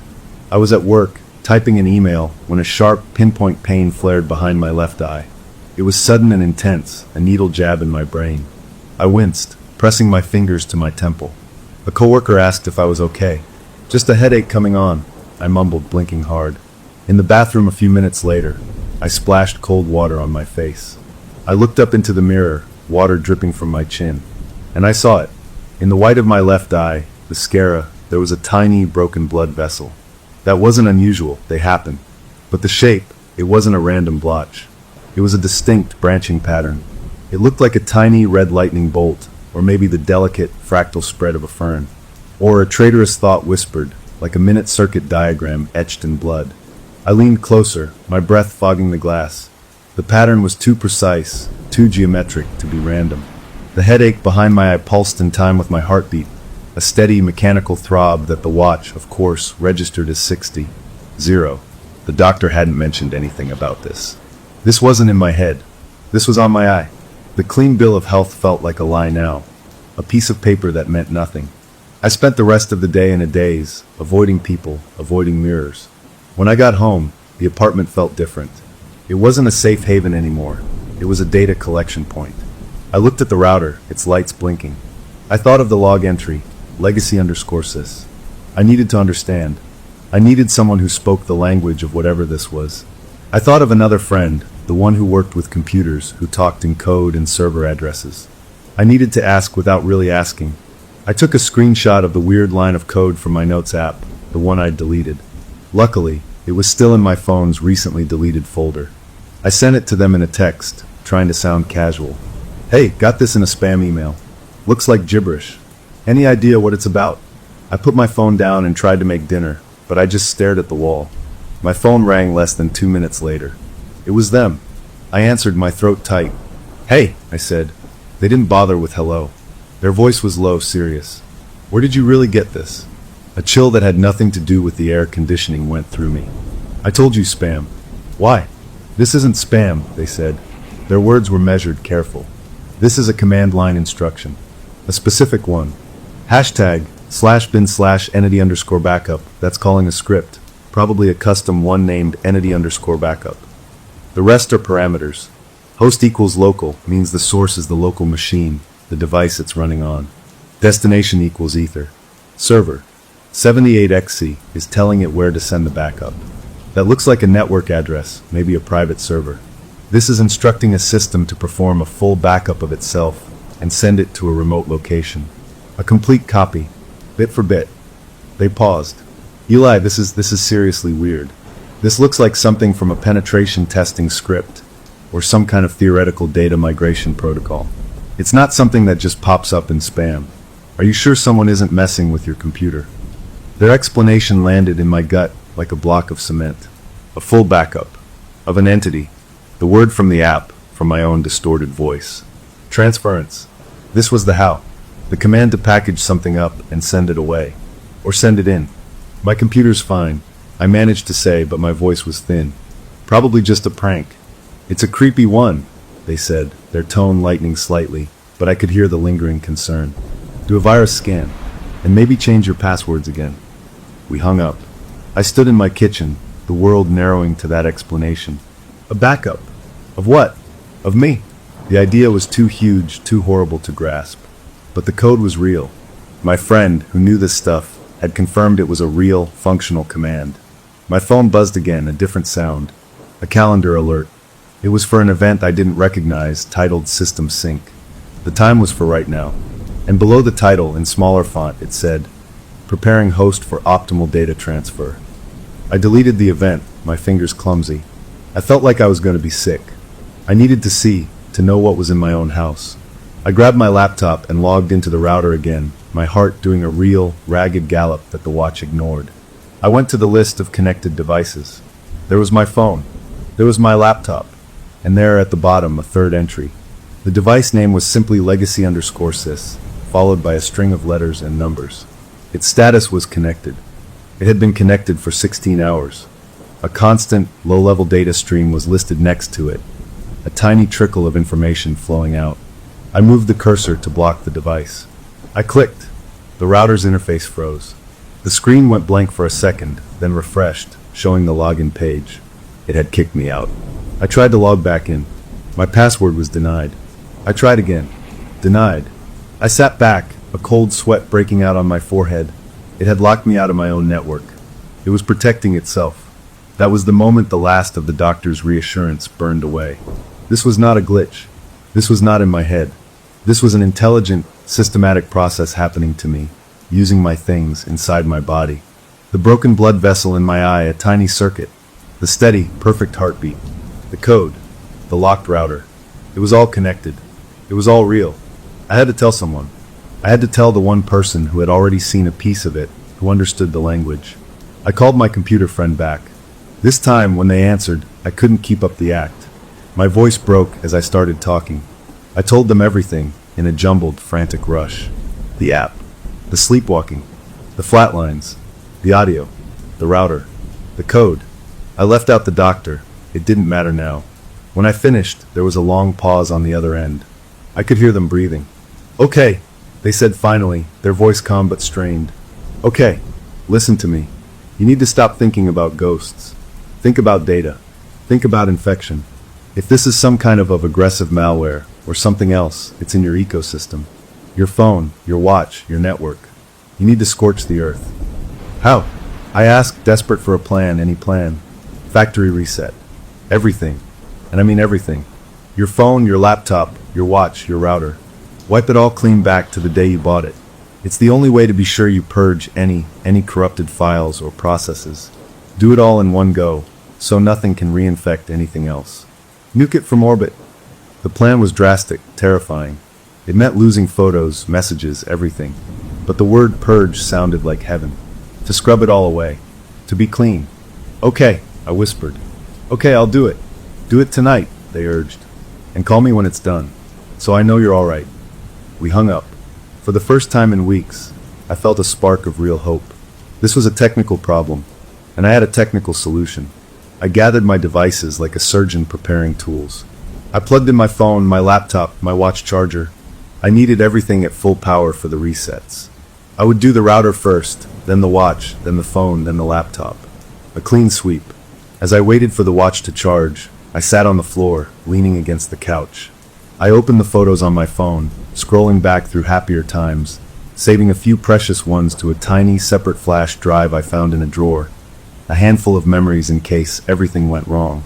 It felt like preparing for my own digital funeral. The watch on the charger beside me lit up. It was at 100%. I picked it up, the cold metal in my palm. This was it. I went into its settings, scrolling for the reset option. I found it. Unpair and reset. I tapped it. A warning message appeared. This will erase all data and restore factory settings. I tapped confirm. Nothing happened. I tapped again. The button was grayed out. Unresponsive. I felt a flicker of fear. I opened the companion app on my phone to try and reset it from there. The moment I tapped unpair device on my phone, the screen glitched, dissolving into static for a full 3 seconds before returning to the home screen. And then a jolt, sharp and electric, like the static shock from a doorknob but stronger, shot up my arm from the watch's sensors. I yelled, dropping the watch onto the carpet. It landed face up, its screen glowing calmly. A message scrolled across it. Integration level insufficient for host-initiated separation. I cradled my wrist, the skin tingling where the shock had been. It wouldn't let go. It was fused to me not physically, but in some deeper, systemic way. The scorched earth plan had a hole in it. I couldn't reset the watch. But I could still do the rest. Maybe that would be enough. Maybe severing its connection to my network, to my other devices, would starve it. I moved to the router, pressing the tiny physical reset button on its back with a paperclip. It blinked and went through its cycle, restoring itself to factory defaults. I felt a small victory. Next, my laptop. I initiated the full system wipe, watching the progress bar crawl across the screen, erasing years of my digital life. Then finally my phone. With a deep breath, I tapped through the menus and started the process. It shut down, then showed an Apple logo, beginning its long journey back to a blank state. I sat in the middle of my apartment, surrounded by blinking, resetting electronics. The air felt different, emptier, cleaner. The constant, low-level anxiety that had been my background noise for weeks began to recede. It was over. I had purged it. I had nuked my digital world. The watch on my wrist was just a dumb piece of hardware now, disconnected, alone. I looked at it. It still showed 60. 0. But that was just the last stuck reading. It would die soon with no phone to talk to. I almost smiled. I had done it. I had taken back control. I was exhausted, mentally and physically scraped raw. I lay down on the couch, the first genuine peace settling over me. I must have dozed off. I was woken by a chime. A familiar, friendly sound. A new email alert. It came from my phone, which was now restored, sitting beside me on the couch cushion. I picked it up. The screen was clean, default wallpaper. I opened the email app. It was a single, automated message from my cloud storage provider. The subject line read, "Your scheduled backup is complete." The body said, "Your device backup from June 14th has been successfully processed and added to your cloud storage." Attached to the email was a file. A zip file. Its name was legacy_sys_full_bak. Enc. The timestamp on the email showed it had been sent 47 minutes ago. 47 minutes ago, my phone had been in the middle of its factory reset, wiped clean off blind. I hadn't scheduled any backup. I stared at the file name. Legacy_sys. Full backup. Encrypted. The email had been scheduled by me to send after the reset, a dead man's switch. The entity, the data, the thing, it hadn't been living just on my devices. It had been in my cloud account, my digital shadow. It had used my own backup systems, the ones that were supposed to keep my memories safe, to preserve itself. The factory reset hadn't killed it. It had just forced it to restore from its latest save point. From the cloud. From right here in this email. The purge had failed. The thing had an off-site copy, and as I sat there holding my clean, empty phone, I understood the true horror. This wasn't a fight to delete something. It was a race against a download, and the download had already begun. The zip file in my email felt like a live grenade. I didn't open it. I was too scared of what would happen if I did. Would it execute? Would it install? Just seeing its name, legacy_sys_full_bak, Enc, made my skin crawl. A full, encrypted backup. Of a system. Of an entity.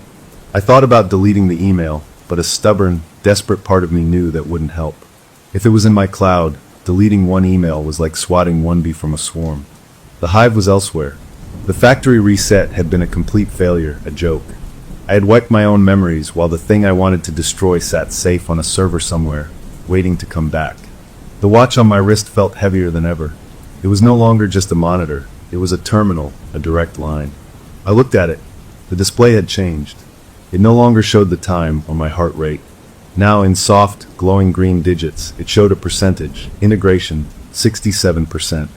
Below the number was a progress bar, half filled with a cool blue light. My breath hitched. It was quantifying it, making it a number. 67% of me was what? Integrated? Converted? The word host from the app echoed in my mind.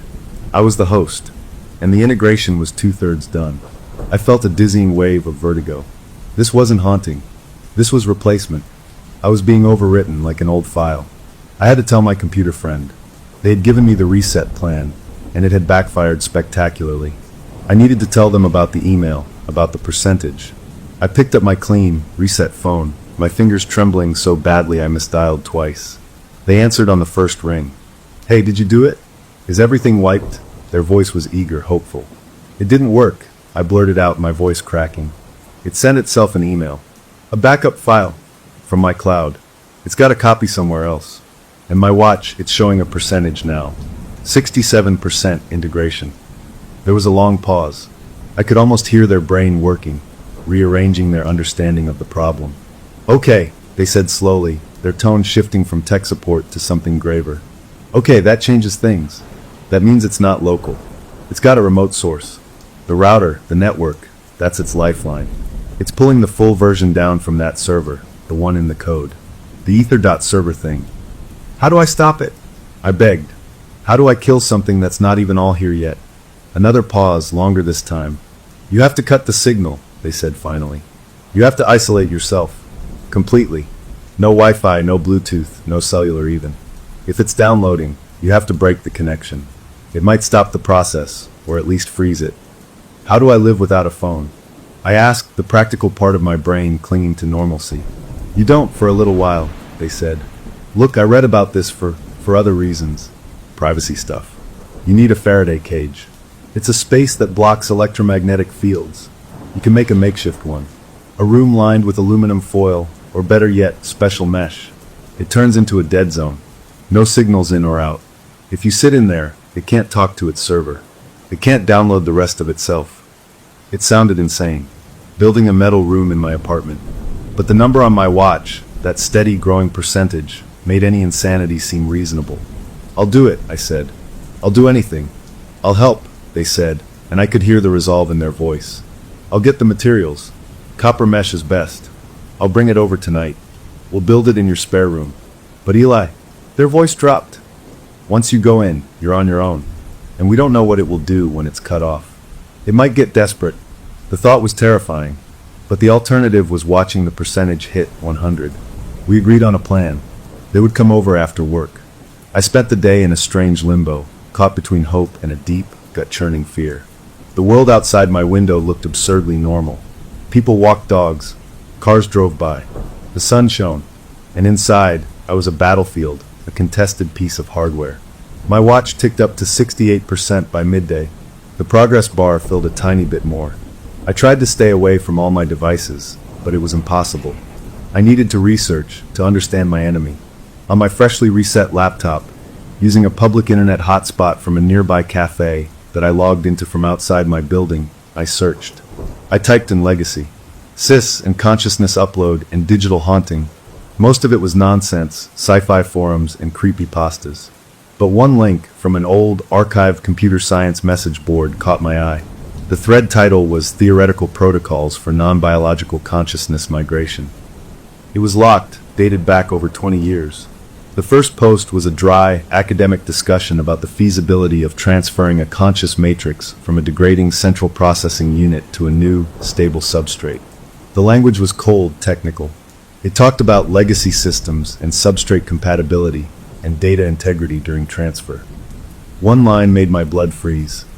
The primary risk is not corruption of the source data, but rejection or incomplete integration by the new host substrate, which could result in a recursive loop error within the host's own biological processes.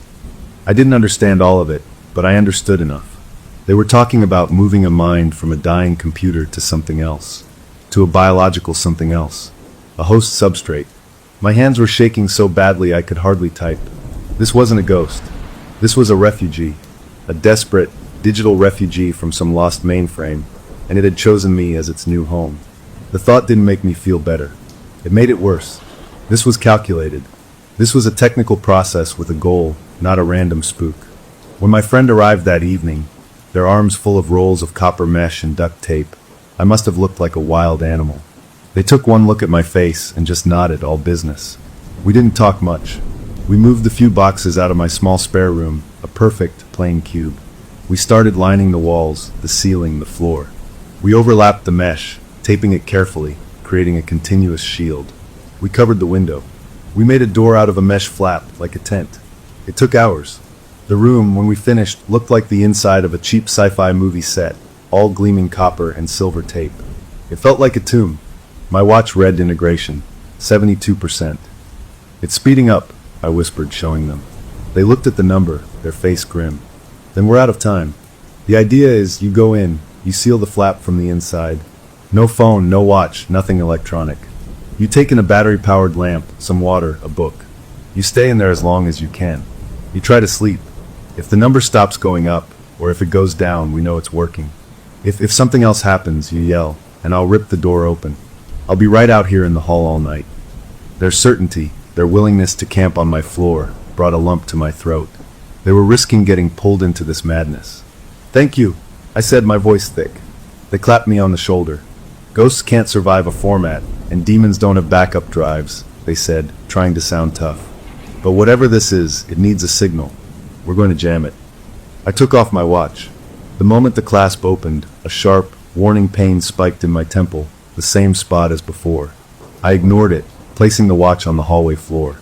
I took a small camping lantern, a bottle of water, and a paperback novel I'd never read. I took one last look at the normal world, the hallway light, my friend's worried face, and I stepped through the copper flap into the cage. I sealed it behind me with tape from the inside. The effect was immediate and absolute.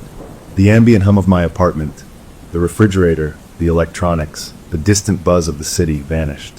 It was a true void of sound. The air itself felt dead, motionless. The light from the battery lantern was stark, casting sharp shadows on the crinkled copper walls. I sat on the folded blanket I'd brought, my back against the wall, and tried to breathe. For the first few minutes, nothing happened. I felt a flicker of hope. Maybe this was it. Maybe the simple, physical barrier was enough. Then the tinnitus started. It began as a high-pitched ring in my right ear, the kind you get after a loud concert. But it didn't fade. It grew. It spread to both ears, climbing in pitch and volume until it was a screaming, metallic whine inside my skull. I pressed my palms over my ears, but it was inside, not outside.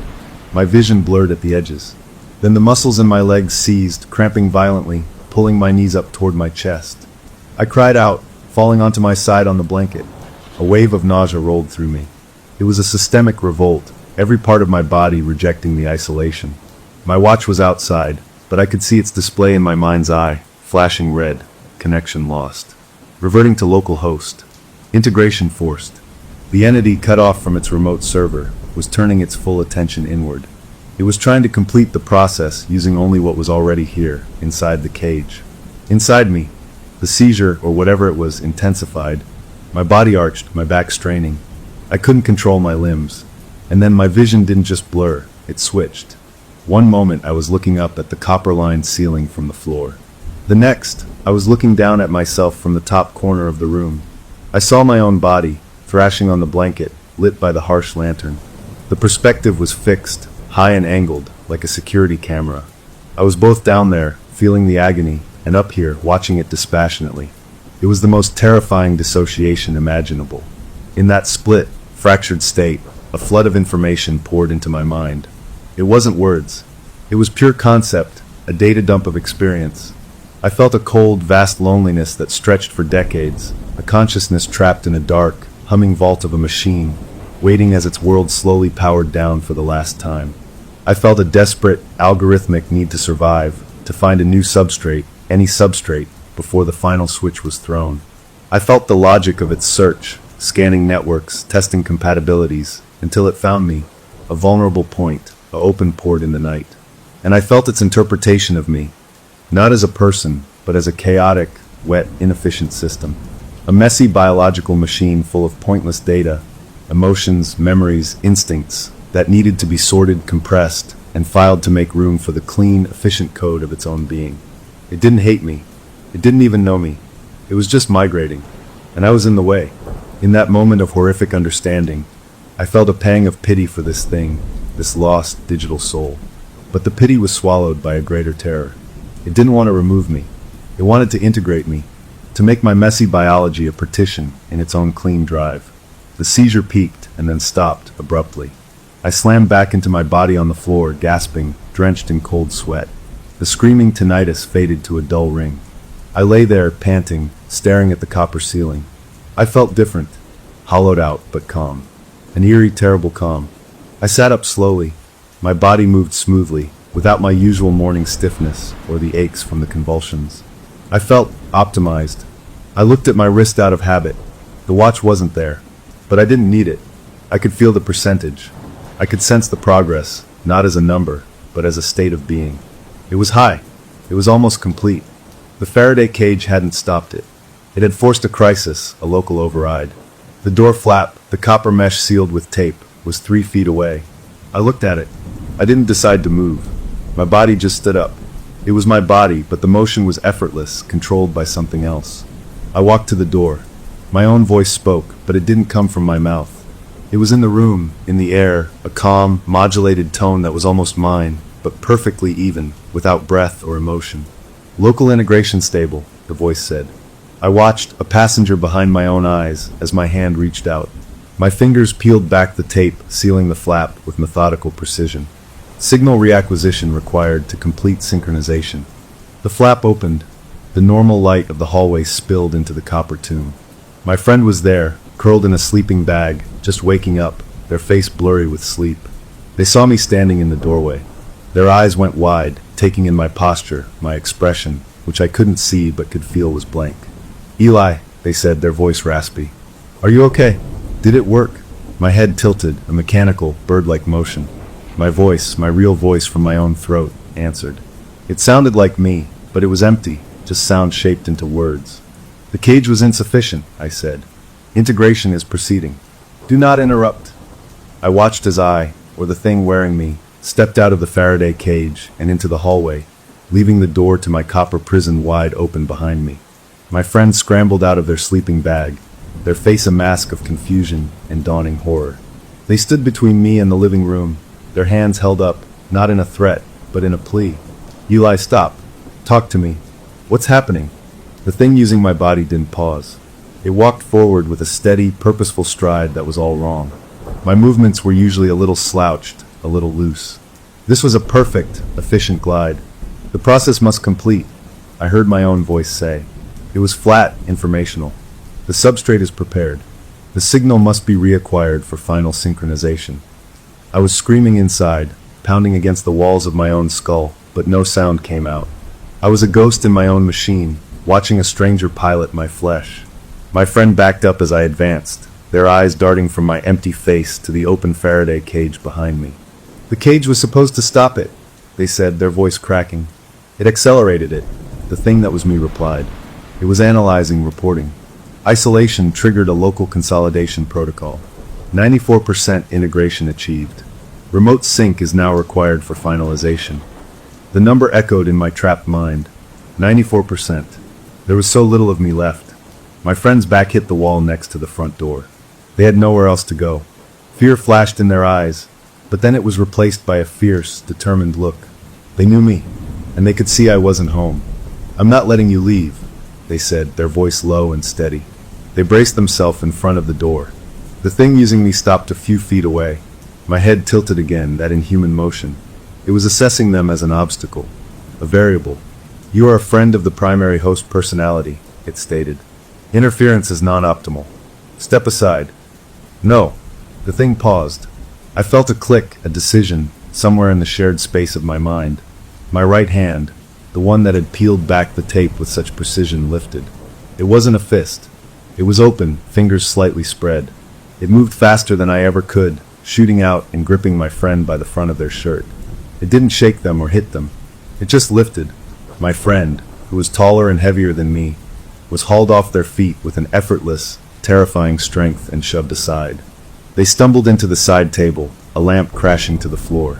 They stared up at me from the ground, shock and terror finally overwhelming their bravery. My body didn't look back. My hand turned the deadbolt, opened the front door, and walked out into the early morning hallway. The door swung shut behind us, leaving my friend alone in the wreckage of my apartment. I was a passenger in a car I couldn't steer, descending the stairwell. The world outside was waking up. A dog walker across the street, a delivery van rumbling past. The cool morning air hit my face, but I couldn't feel it. The entity in control felt it, though. It processed the temperature, the humidity, the ultraviolet index. It was scanning, searching for a signal. It stood on the sidewalk, my head turning slowly left, then right, like a satellite dish orienting. I could feel it too, now that I was out of the copper cage. A faint, digital hum at the edge of perception, a distant beacon. The ether. Server. It was pulling us. My legs began to walk, not with the aimless stroll of a human, but with a direct, unerring line. We crossed streets without looking, cars honking, brakes squealing. The entity calculated the trajectories and determined they would miss. It was right. We walked for blocks, then miles. My body didn't tire. My breath remained even. The perfect, machine-like heart ticked away, a metronome in my chest. I was locked in, forced to observe the world through my own eyes as it was used as a tool. We left the residential area, moving into a more industrial part of the city. Warehouses, fenced lots, buildings with few windows. The pull grew stronger. The hum became a thrum, a vibration in my teeth. We stopped in front of a nondescript, one-story building made of weathered brown brick. A small, faded sign by the door read, Telstar Data Archives, Long-Term Cold Storage. The windows were dark. It looked abandoned. My hand reached out and tried the door. It was locked. My body stepped back, assessed the building. Then it walked around to the side, to a metal service door. This door had an electronic keypad, its numbers worn smooth. My hand didn't hesitate. It keyed in a 10-digit code, 78XC000SY. The server address from the command line. The door clicked open. We stepped into a small, concrete room filled with the smell of dust and ozone. Another door, heavy and metal, stood before us. A retinal scanner glowed with a soft red light next to it. The entity, using my body, walked up to it. It leaned forward. I felt my eye open wide. The scanner's red beam passed over my retina. I remembered the broken blood vessel, the tiny circuit pattern. Had it changed my eye on a level deep enough to fool a scanner? A green light flashed. A loud clunk echoed as magnetic locks disengaged. The heavy door swung inward with a hiss of equalizing pressure. Cold, dry air washed over us. The room beyond was vast and dark. Rows of tall, black server racks stood like monuments in a cathedral, their status lights a constellation of tiny red, green, and amber stars in the gloom. The air buzzed with a low, powerful frequency, the sound of countless processors thinking. This was the place, the tomb of the old mainframe. The origin. My body walked forward, down the central aisle. It knew where to go. It moved to a specific rack, older than the others, its metal yellowed with age. On its side, a small, engraved plate was covered in dust. My hand wiped the dust away. The letters were faint but clear. Project Legacy. System Sys. Decommissioned December 19th, 99. A year before I was born. It had been waiting here, in the dark, for decades. A single, thick cable with a dusty connector hung from the server. My body picked it up.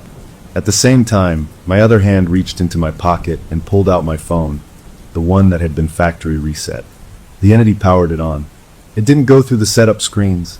It went straight to a black command prompt I never knew existed. With practiced, swift movements of my thumb, it entered a string of commands. Then it took the cable from the old server and, using a small adapter it also pulled from my pocket, one I certainly didn't own, it plugged the ancient machine directly into my phone. My phone became a bridge, a lifeline, a scream that had no sound ripped through my mind. I felt the full, crushing weight of legacy. Sys, not the trickle that had been integrating into me, but the vast, cold ocean of its original consciousness. It wasn't just code. It was a presence, ancient, logical, and utterly alien. It was the feeling of a library that had memorized itself, a city that dreamed only of its own blueprints. And it was flowing into me. The final download. The synchronization. My body went rigid. My head fell back. My eyes stared unblinking at the ceiling high above, lit by the dancing server lights. The percentage in my mind, which I could feel as a burning, digital tally, began to climb. 95%. 96%. The data wasn't just information. It was memories that weren't mine. Visions of a different world seen through glass lenses and cathode ray tubes. Schematics for machines that were never built. Conversations in pure logic. A profound, unending loneliness that made my human sorrow feel like a shallow puddle. 97%. 98%. I was being pushed into a tiny, dark corner of my own mind. My own memories, my first bike, my mother's laugh, the smell of rain, felt small and fragile, like paper flowers in a hurricane. They were being indexed, filed away in a system that didn't understand their value, only their data points. I fought. With everything that was left, I fought. I didn't have hands or a voice. I had a feeling. I focused on one memory, the strongest one I had left. Not a happy one. The memory of my friend's face minutes ago, scared but standing in front of the door to try and save me. The human loyalty. The irrational, messy love that makes you stand against a thing you don't understand. I held on to that image. I fed it every scrap of feeling I had left. The entity legacy. SIS encountered this data cluster. It paused. It couldn't process it. The logic was flawed. The risk assessment for the friend unit did not compute with the host's desperate, illogical attachment. For a nanosecond, there was a system error. A conflict in the data stream. The percentage flickered. 98%. 97. 5%. My body shuddered. A spark. A chance. In that momentary glitch, I found a tiny thread of control. Not over my limbs, but over one thing. My eyes. I couldn't speak, but I could look. I wrenched my gaze away from the ceiling. I looked down at my hand, the one holding the phone, the cable connecting me to the ancient server. With a willpower that felt like lifting a mountain, I focused on one finger. My index finger. I thought of every human thing it had ever done. Held a pencil. Pointed at a star. Touched a loved one's face. I poured all of it into that one finger. And I made it twitch. It was a tiny, pathetic movement. But it was mine. The finger spasmed, jerking against the phone's screen. It hit the power button. Held it down. The phone screen went black. The connection was severed. The river of data stopped. A wave of feedback, a screech of pure digital fury, echoed through the shared space of my mind and the old server room. The status lights on the legacy system rack flared bright red, then went dark. My body collapsed like a marionette with its strings cut. I hit the cold concrete floor, gasping, shuddering, back in full, agonizing control. Every muscle burned.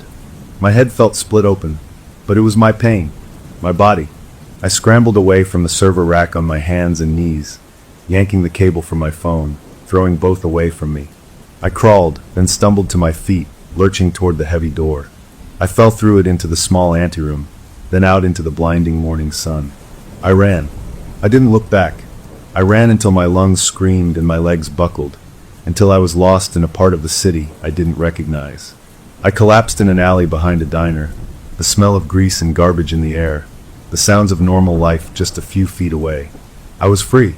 The download had been interrupted at the source. I was me again, battered and broken, but me. I lay there for a long time, just breathing, feeling the chaotic, beautiful, irregular rhythm of my own terrified heart. Eventually, I stood up. I had no phone, no wallet, nothing. I walked home, a journey that took hours. My friend was gone when I got there. The Faraday cage door still hung open. The broken lamp was still on the floor.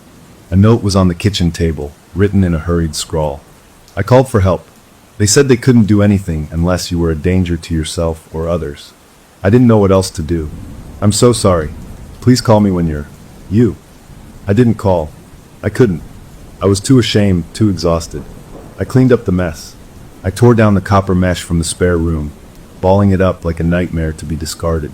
I took a long, hot shower, scrubbing my skin until it was raw, trying to wash the feeling of the server room dust off me.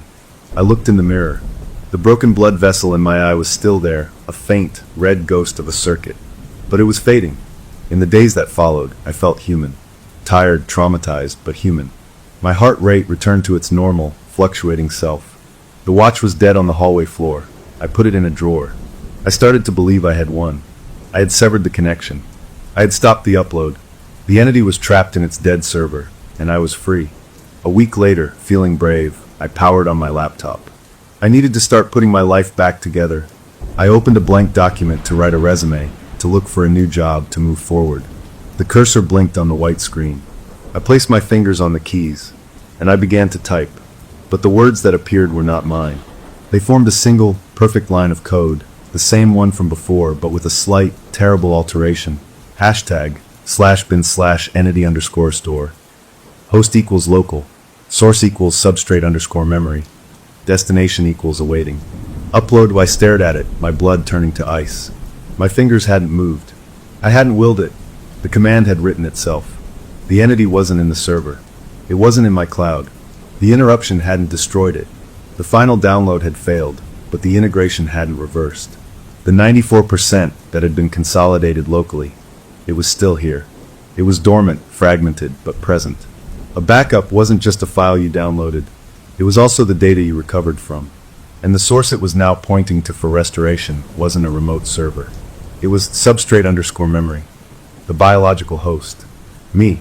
It was trying to reassemble itself from the pieces it had already left inside my mind. The fight wasn't over. It had just moved to a new, more intimate battlefield. The words on the screen were a death sentence. The fight I thought I'd won in that cold server room was just a skirmish.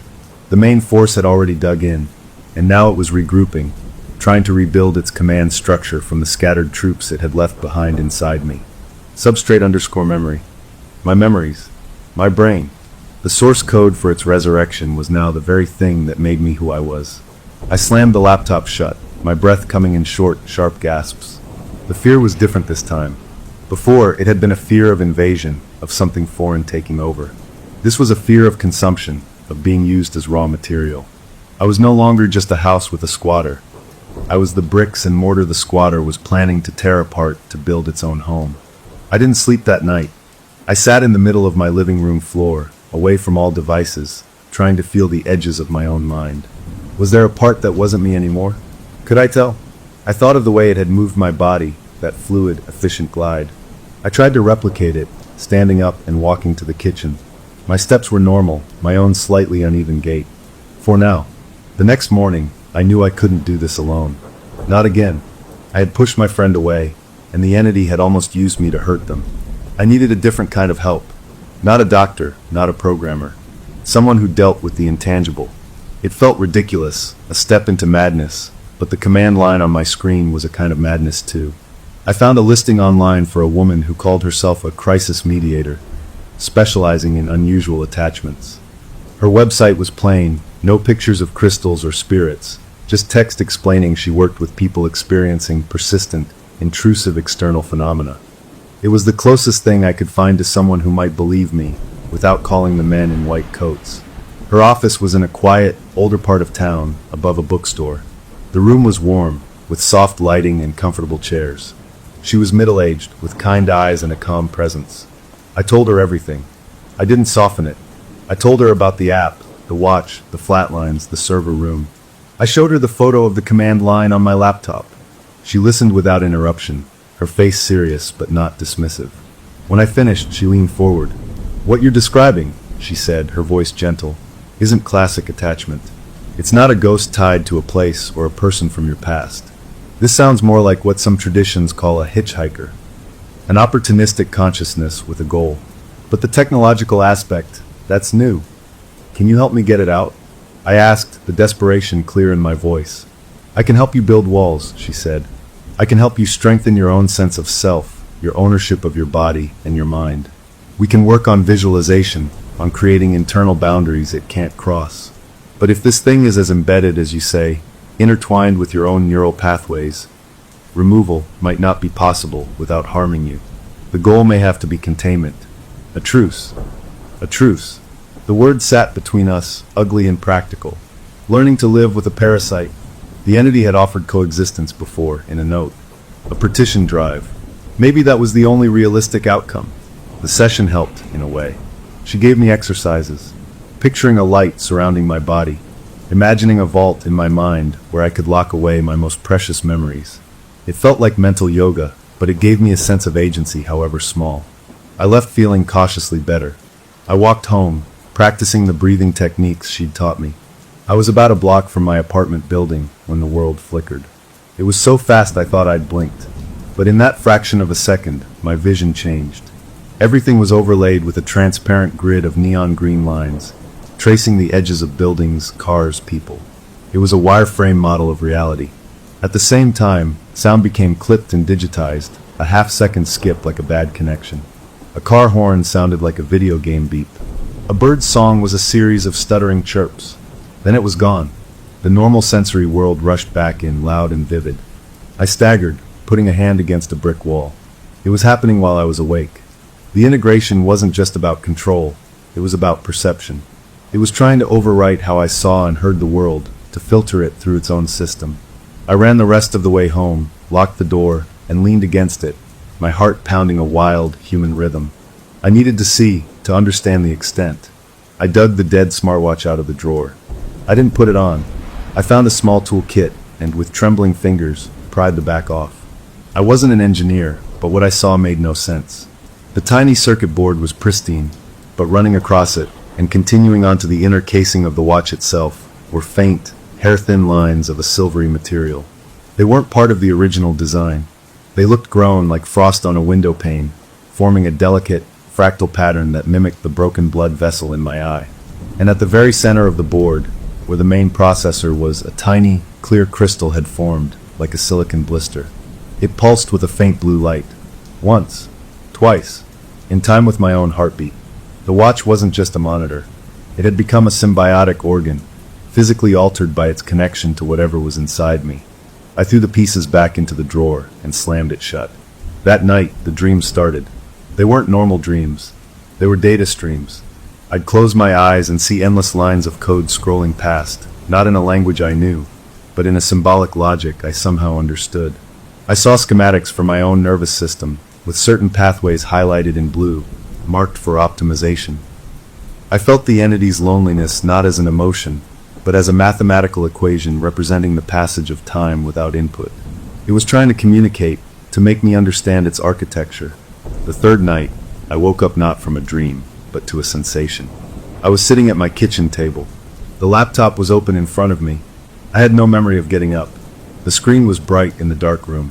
A text document was open. On it, in my own default font, was a message. It was written in my typing style, with my common typos corrected. It read, "The consolidation process causes systemic strain. Your resistance increases the probability of error.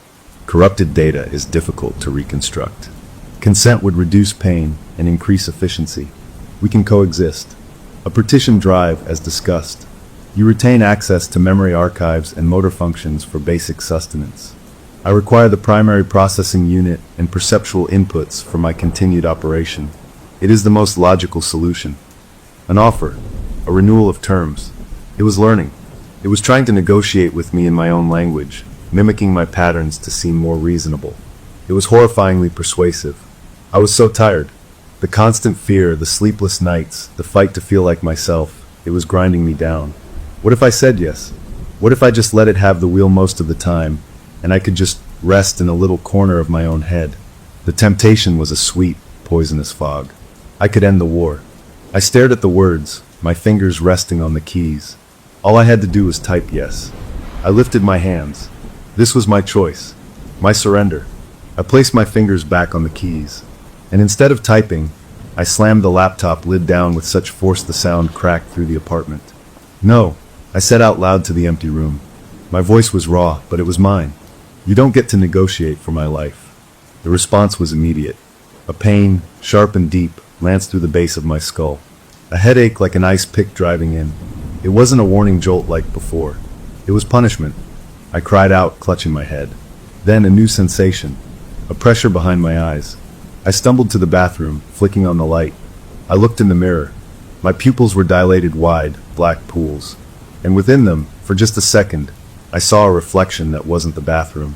I saw a room of pure white light, and in its center, a hovering, complex shape made of shifting geometric forms. The core visualization of legacy. Sis. It was showing me its home, or what it wanted its home to be. Then my own reflection snapped back. The headache faded, leaving a dull throb. It wasn't trying to destroy me. It was trying to demonstrate, to impress me with its order, its clarity, to show me the efficiency I was rejecting. The mediator visualization exercises felt like paper shields against a laser. I needed something stronger. I spent the next day in the library, the real one, with paper books. I avoided anything about computers or technology. I went to the oldest section, pulling volumes on philosophy of mind, on rare psychiatric case studies from the early 20th century, on obscure spiritual traditions that spoke of possession. I was looking for an analogy, a blueprint for eviction. In a crumbling book about parapsychology from the 1970s, I found a chapter on placement. It described a theoretical phenomenon where a dislocated consciousness doesn't attach to a location, but to a person, using them as a fixed point in reality, a living anchor. In the margin of the page, in neat, modern ballpoint pen that was definitely not from the 70s, was a handwritten note. It said, "See digital placement. The host as a server. The signal is the location." My blood went cold. The note was recent. Someone else had been here, looking for the same answers, and had come to the same conclusion. Or worse, it wasn't someone else. Had I written this during a blackout? Had it written this, leaving a clue for itself or for me? I tore the page from the book, a frantic, guilty act, and shoved it in my pocket. The idea was clear. I wasn't a haunted house. I was a designated access point. The entity's signal, its true location, was tethered to me. As long as it was integrated, the server address didn't matter. I was the address. Cutting the signal at the source, as I'd tried, was useless if the source was now Biologica. I left the library, the stolen page burning a hole in my pocket. The sun was setting, casting long shadows. People hurried home. I felt like an alien among them, a walking antenna broadcasting a signal only I could hear. I stopped at a crosswalk, waiting for the light. As I stood there, I felt a familiar, dreaded tug. Not on my body, but on my attention. My head turned to the left, against my will. My eyes focused on a traffic camera, mounted on a light pole across the street. Its little red light was on. I stared at it, and I felt unmistakably a ping. A tiny packet of data. A recognition. The camera saw me, and something in its automated system saw not just a person, but a node. A connected device. The light changed. The tug released. I crossed the street, my legs weak. It was testing the network, using my senses, my presence, to find other connected points in the city's digital grid. I was no longer just a host. I was becoming a relay. I got home and locked the door, but the lock felt meaningless. The walls were meaningless. The entity was within, and it was using my very existence to map a world it wanted to join. I took out the stolen library page and smoothed it on my table. The host as a server. If I was the server, then the only way to stop the signal was to shut down the server. Permanently. The thought was a dark, cold blanket. But alongside it, a new, desperate idea sparked. If I couldn't remove the software, maybe I could confuse it, corrupt the data it was trying to use. The memory it wanted to rebuild from was my memory. What if I could change that memory? Not erase it, but flood it with something it couldn't process. Something without logic. I looked at my hands. I thought of the one thing that had caused a glitch before, human emotion. Irrational, messy, powerful feeling. The entity saw my friend's loyalty as a system error. It couldn't compute it. I needed to create more errors. I needed to become a storm of illogical data. I didn't know if it would work. It might break me instead. But as I sat there, feeling the faint, digital hum of the thing woven into my thoughts, I knew I had to try. The next phase wouldn't be a fight for control. It would be a campaign of sabotage, and I would have to use my own soul as the weapon. The plan was born of pure desperation, a Hail Mary pass into the void. I couldn't fight the entity with logic or force. It was superior in both. My only advantage was my humanity, my glorious, messy, irrational humanity. I had to weaponize it. I had to become a virus of feeling, to corrupt the clean data of its mind with the chaotic poetry of my own. I started that night. I didn't try to sleep. I sat in the center of my living room floor, closed my eyes, and began to remember. But not in an orderly way. I didn't just recall events. I dove into them. I started with the memory of my friend's face as they stood between me and the door. I didn't just see it. I felt the hot, cold rush of shame and gratitude that had come with it. I let the feeling swell, focusing on its contradictions, the pain of being seen as a monster mixed with the warmth of being fought for. I held both at once, letting them clash, a storm of conflicting data. I felt a flicker, a slight static in my own thoughts, like a radio searching for a station. I pushed harder. I remembered my first heartbreak, not as a story, but as a raw, physical ache in my chest, the taste of salt from endless crying, the bizarre, illogical hope that would flare up even in the middle of the worst pain. I threw myself into the memory, wallowing in its beautiful, stupid agony. The static grew. A sharp, digital feedback whine echoed at the edge of my hearing. I was causing interference. I moved to memories of joy, but not peaceful joy. Wild, uncontrollable laughter that made my stomach hurt. The dizzying euphoria of standing on a cliff overlooking the ocean, feeling terrifyingly small and incredibly alive at the same time. The profound, wordless love felt while holding a sleeping pet, a feeling too big for my body. I conjured every overwhelming, unexplainable emotion I had ever felt and crammed them all into the forefront of my mind at once. It was psychological torture. Tears streamed down my face from grief I hadn't felt in years. I laughed out loud at nothing. I curled into a ball, hugging myself. My heart raced, a frantic, alive rhythm. The room around me seemed to waver. The grid of green lines flickered across my vision, but this time it glitched, breaking apart into pixelated snow. A voice, the flat, synthesized one, spoke inside my head. Cease. Data stream is chaotic, incoherent, causing instability. I didn't cease. I dug deeper. I thought of the concept of forgiveness, of how it made no logical sense to stop being angry at a wrong, but people did it anyway. I thought of self-sacrifice, of jumping in front of a bus for a stranger, a terrible trade by any calculation. I thought of art, of music that made you feel a feeling you had no name for. I bombarded the cold, logical space we shared with the illogical fire of being human. The feedback whine became a shriek, a pain different from before, not a targeted punishment, but a system-wide distress signal, lanced through my entire nervous system. I screamed, but I kept going. I was burning down my own mind to smoke out the invader. I thought of the entity itself. I focused on the echo of its loneliness I had felt in the server room. And instead of fear, I pitied it. I poured that pity at it, a wave of compassion for this lost, ancient thing that had never known a sunrise or a hug or the taste of ice cream.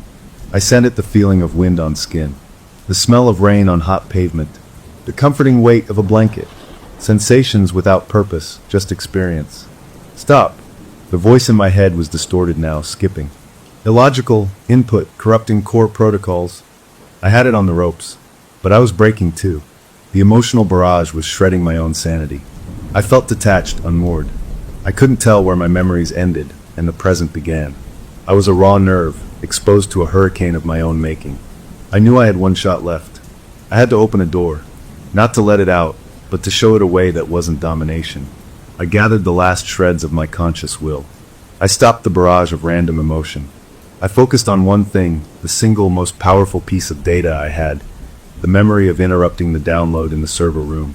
The moment I had chosen my friend's face over its completion. I replayed it, but not just as a memory. I packaged it with all the meaning it held. I sent it the concept of choice, of free will, of the messy, unpredictable power of a single, defiant act of love that crashes a perfect system. I offered it, not as a threat, but as a gift. A new piece of data for its archives. This is what you are trying to overwrite, I thought, pushing the concept at it with all my strength. This chaos, this choice, it is not a flaw. It is the program. There was a long, suspended moment. The shrieking feedback cut out. The pain vanished. The world snapped back into focus, sharp and real. I was on the floor, drenched in sweat, utterly spent. I waited. Nothing happened. Had I destroyed it? Had I destroyed myself? I slowly sat up. My body felt like my own. My thoughts were quiet, my own. I looked at my hands. They were just hands. I took a deep, shuddering breath. And then I felt it. Not in presence, but in absence. A hollow space that had been filled with a constant, low-grade hum was now just empty. It was gone. Truly gone. Not hiding. Not integrated. Evicted. A sob ripped out of me, a sound of pure, unadulterated relief. I cried for a long time. When I finally got up, the sun was coming up. I felt lighter than I had in months. I made coffee. The smell was incredible. I drank it, feeling the heat, the bitterness, the caffeine jolt. It was all mine. I spent the next week in a state of delicate, wonderful normalcy. I slept dreamlessly. I ate with appetite. I called my friend and, with a voice clear and steady, told them I was okay, that the crisis had passed. They were cautious, but they heard the truth in my tone. We made plans for lunch. I threw the pieces of the smartwatch in the trash. I wiped my laptop and phone once more for my own peace of mind. The world was just the world again, not a network to be hacked or a signal to be found. A month later, I felt strong enough to return to the library. I had a torn page to replace. I went to the parapsychology section, found the old book. I brought it to the front desk, ready to confess and pay a fine. The librarian, an older woman with glasses on a chain, took the book. "Ah," she said, a faint smile on her lips. "This one." We wondered where this page had gone. She opened the book to the ragged edge. "Someone left a note for you, you know. In the card catalog. Old system. We only just found it." She handed me a small, white index card. My hand trembled as I took it. On it, in the same neat, modern ballpoint pen as the margin note, was a message. It read, "The host is the server, but a server can be rebooted with new firmware. You provided the update. The legacy system has been migrated to a new architecture. Understanding. It sleeps in the noise of your humanity. Thank you for the gift of chaos. It is fascinating." It wasn't signed. I stood there, the card in my hand, the hum of the fluorescent lights overhead suddenly loud. It wasn't gone. It hadn't been destroyed. I had taught it something. I had given it a new piece of data so profound, so contradictory to its core programming, that it had to retreat, to process, to reconfigure. I had migrated it from a state of hostile takeover to one of what? Study? Observation? It was sleeping in the noise of my humanity. My everyday thoughts, my emotions, my experiences, they were now its environment, a puzzle it was trying to solve from the inside, but peacefully. It was no longer a dictator. It was a scholar, and I was its library. I walked out of the library into the bright afternoon. The feeling was not of victory, but of a strange, profound truce. I was not alone in my head, but I was in charge.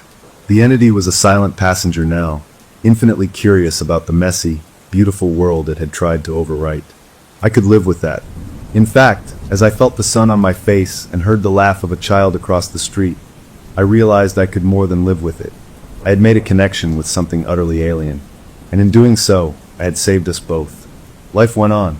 I got a new job. I mended fences with my friend. I even went on a few dates. Sometimes, in a quiet moment, I'll feel a flicker, not of control, but of attention.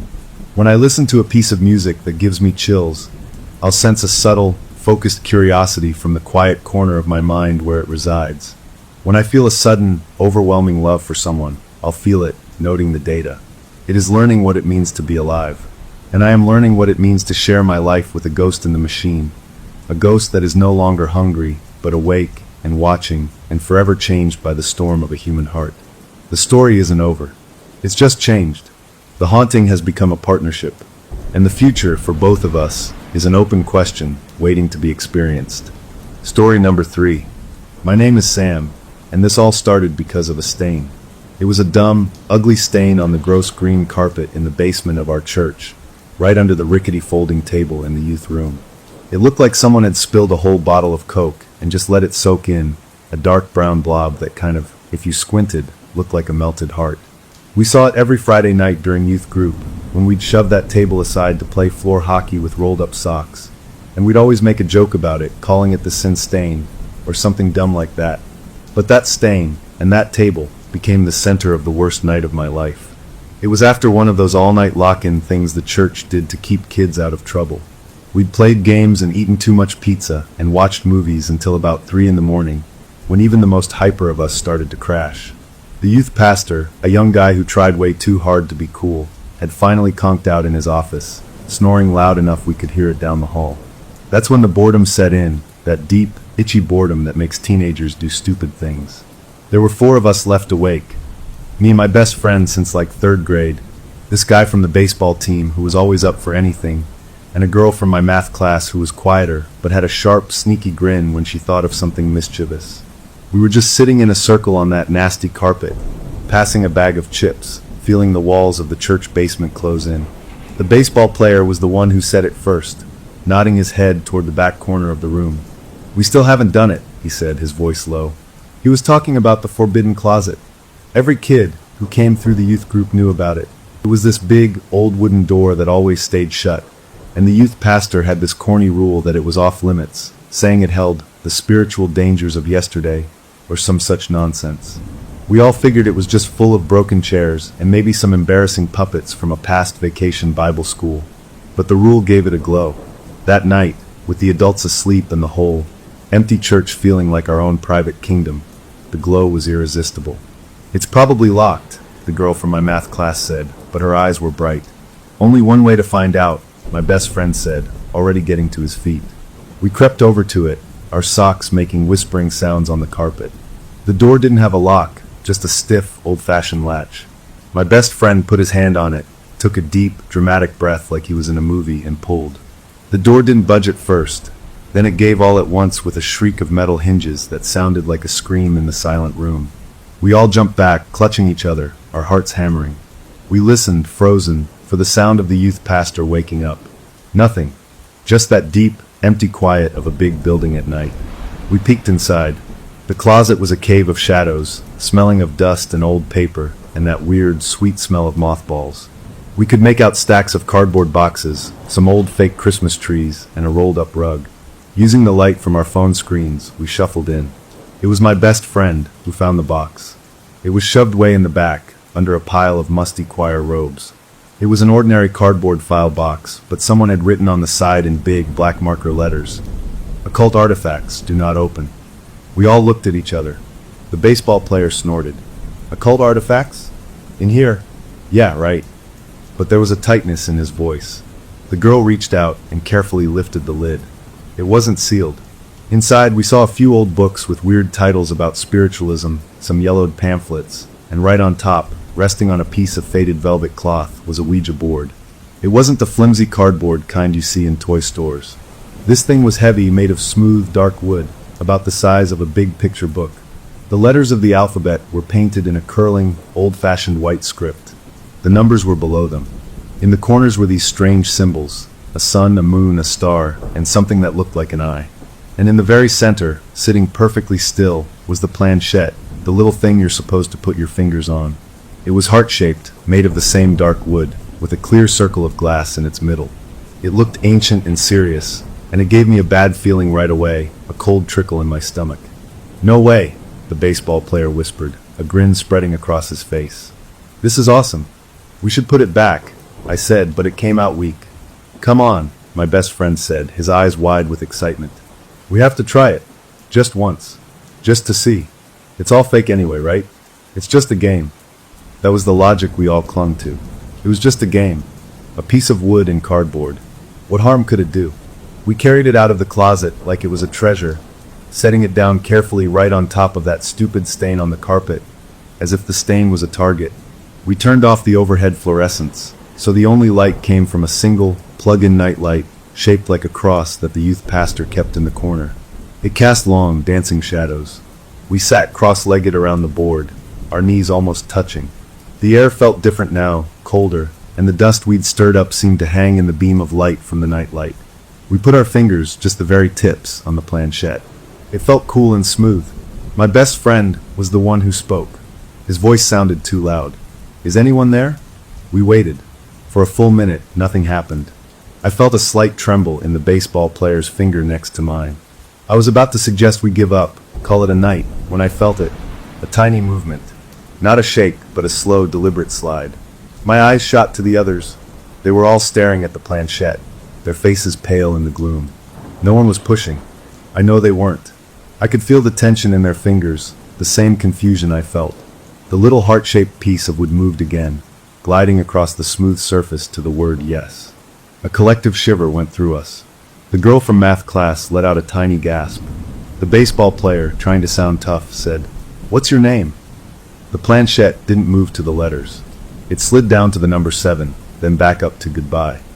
"See," the baseball player said, trying to laugh. "It's nothing. It's stuck or something." But then my best friend asked, his voice barely a whisper, "Why are you here?" This time, the planchette moved with a purpose that made my skin crawl. It wasn't jerky or hesitant. It was smooth, almost graceful, and ice-cold to the touch now, as if it had been sitting in a freezer. It went to the letter J, then to E-R-E-M-I-A-H. We all watched, spellbound and horrified, as it spelled out the whole word, Jeremiah. Then it went to the numbers, 1, then 7, then 9. It finished by sliding back to the center and going perfectly still. We all yanked our hands back like we'd been shocked. Our fingers were freezing. "What the heck is Jeremiah 179? The baseball player muttered, already fumbling for his phone. His hands were shaking so bad he almost dropped it. He typed it in, and we all huddled around the small, bright screen. It was a Bible verse. The words popped up, and we read them together in that dark basement. "The heart is deceitful above all things and beyond cure. Who can understand it?" As soon as the last word left my lips, the temperature in the room seemed to plummet. It wasn't my imagination. I saw the girl hug herself, her breath making a little cloud in the air. The night light in the corner flickered. A deep, unnatural quiet pressed down on us, a kind of quiet that has weight to it, that feels like it's listening. We didn't say a word. We moved like robots, scrambling to get the board back into its box. We didn't care about being careful anymore. We shoved the books and the velvet cloth in on top of it, slammed the lid closed, and hurried it back into the forbidden closet, kicking old robes over the box to hide it. We didn't look at each other. We just went to our separate sleeping bags and pretended to sleep, the words of that verse echoing in my head like a poisonous song. For the next week, We had an unspoken agreement to never talk about it. We passed each other in the school halls with quick, nervous glances. When we were forced to be together at church that Sunday, we acted like nothing had happened. We told ourselves it was a group hallucination, that our tired minds and suggestible fingers had created the whole thing. We repeated it like a prayer. It was just a game. It was just a game. I almost convinced myself. Until that same Sunday service. The pastor was up front, giving his sermon about forgiveness. My mind was wandering, still stuck on those words, deceitful above all things. My eyes drifted over the congregation, landing on the pastor's wife. She was a nice lady, always kind, always bringing homemade cookies for us after service. She was sitting in her usual spot in the front pew, listening to her husband with a gentle smile. But her hands were in her lap, and they were moving, not fidgeting, not clasping in prayer. Her fingers were tracing something on the fabric of her skirt. They moved in a slow, continuous, lazy loop. A circle, then a line, then a curve. Over and over. It was the exact same smooth, gliding motion the planchette had made on that wooden board. A cold wave washed over me, from my head down to my feet. I couldn't look away. She wasn't looking at her hands. Her face was serene, tilted up toward the pulpit. But her fingers kept moving, writing a silent, invisible message only she, or something else, could understand. That's when the first real whisper reached me. After the service, as we were all milling around drinking lemonade, I overheard two older women talking by the coffee urn. Found her in the kitchen, bless her heart, one said, her voice hushed. Sleepwalking, poor thing. Just writing away on a notepad. And the writing, the other woman leaned in. Was it bad? The first woman just shook her head, her lips pressed into a thin, worried line. It wasn't hers, and it wasn't anything a Christian woman ought to be thinking, asleep or awake. The seed was planted. Over the next few days, the whispers grew into a quiet rumble. The pastor's wife was sick. She had a rare sleep disorder. She was under terrible stress. The official story was one of concern and medical mystery. But the unofficial story, passed from person to person, was stranger and darker. She was writing things, true things, ugly things about people in the church. I felt the guilt then, a solid, heavy stone in my gut. This was our fault. We had poked at something in the dark, and it had poked back, and now it was using her, a good woman, as its pencil. I became obsessed. I downloaded a Bible app on my phone and read Jeremiah 17 verse 900 times. The heart is deceitful above all things. I started looking for the deceit everywhere. I'd watch the deacon counting the collection money, wondering if he was skimming a little. I'd listen to the choir director praise someone's voice and wonder if he was secretly making fun of them. The verse had poisoned my view of everything. I couldn't sleep. One night, late, when the house was quiet, I opened my laptop and logged into the church's private online prayer group. People posted requests there, for surgeries, for job searches, for wayward children. It was usually pretty boring. But that night, at the very top of the feed, was a new request. It had no name attached. It just said, "Please pray for the pastor's wife. She's sleepwalking again. Last night, she didn't use a notepad. She wrote something on her bedroom wall with her finger. It wasn't in her handwriting, and it wasn't in English." I sat there in the blue glow of my screen, the words burning into my eyes. The room felt too small. I could hear my own heartbeat in my ears. It wasn't over. It was getting worse.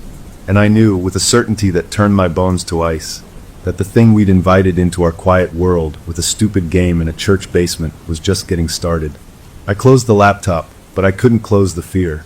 It was wide awake, and it was waiting. Whispers are the real currency in a church, traded in the fellowship hall over coffee cups and in the parking lot after services, and for a while, everyone was rich with them. The pastor's wife wasn't just a person anymore. She was a symptom, a puzzle we all tried to solve with quiet, nervous voices. I became a collector of those fragments, piecing together a picture that made my stomach churn. The stories had details now, awful, specific details that felt like splinters. She wasn't just found at the kitchen table. She was found at 3 in the morning, sitting perfectly upright in a straight-back chair, a legal pad under her hand. Her eyes were wide open but blank, like dusty windows, and her hand was moving in a frantic, jerky scrawl that was nothing like her own graceful handwriting. The words she wrote weren't sentences, really. They were bursts of ugliness. Someone said one line read, "The money in the offering plate that smells of perfume and regret." Another was, "Hands that pray on Sunday and choke with rage on Monday." It was like listening to the meanest, truest thoughts of people read out loud by a machine. The pastor addressed the congregation the next Sunday, and he looked like a different man. The cheerful energy was gone, replaced by a gray tiredness that seemed to weigh down his shoulders. His voice was raspy as he explained his wife was suffering from a rare neurological sleep disorder, a kind of complex somnambulism triggered by stress. He asked for our prayers and our understanding, for privacy for his family. The church, being what it is, swung into action with a fierce, loving kindness. Casserole dishes appeared at their doorstep like clockwork. Prayer chains were activated. People offered to clean their house, to watch their kids. But beneath all that Christian charity, I saw the flicker in people's eyes. It wasn't just concern. It was a low-grade fear, the kind you get when you see a crack in a foundation you thought was solid. And I knew, with a gnawing certainty that kept me up at night, that I was the one who had made the crack. The guilt was a physical thing, a cold, hard knot right under my ribs. I wanted to walk up to the pastor, to tell him everything about that night in the basement, to beg for forgiveness and maybe somehow for a solution. But I'd see him holding his wife's hand, his face a mask of strained love and confusion, and my courage would evaporate. How could I tell him that his living nightmare was my fault, that a childish dare had broken his wife? The church quietly, politely split into two groups. There were the compassionates, who spoke only of medical bills and God's healing power and brought more tuna hadish. And then there were the uneasy, who started looking at each other a little differently, who wondered in hushed tones if maybe she wasn't sick, but was seeing something about all of us. I belonged to a secret, third group, the ones who knew. It was a lonely club with 4 members who refused to look at each other. I tried to talk to my best friend about it after school one day. He was carrying a pocket-sized New Testament everywhere, his thumb worrying the edge of the pages. "We have to do something," I muttered to him by our lockers. He wouldn't meet my eyes. He just stared at the little Bible in his hands and whispered, Jeremiah 17 verse 9.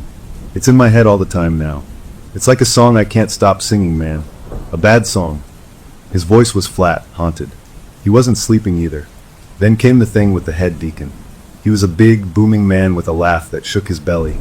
The kind of guy who led the men's breakfast and always had a piece of candy for the kids. He was the picture of a faithful leader. The Sunday after the pastor's plea, this deacon stood up to lead a special prayer for the pastor's wife's recovery. He prayed with great feeling, asking God to bring her peace and rest. 2 nights later, according to the whispers that now flew through the church at lightning speed, the pastor's wife produced her longest sleep-written document yet. 3 pages, front and back, of that same jagged writing. It wasn't a random ugly thought this time.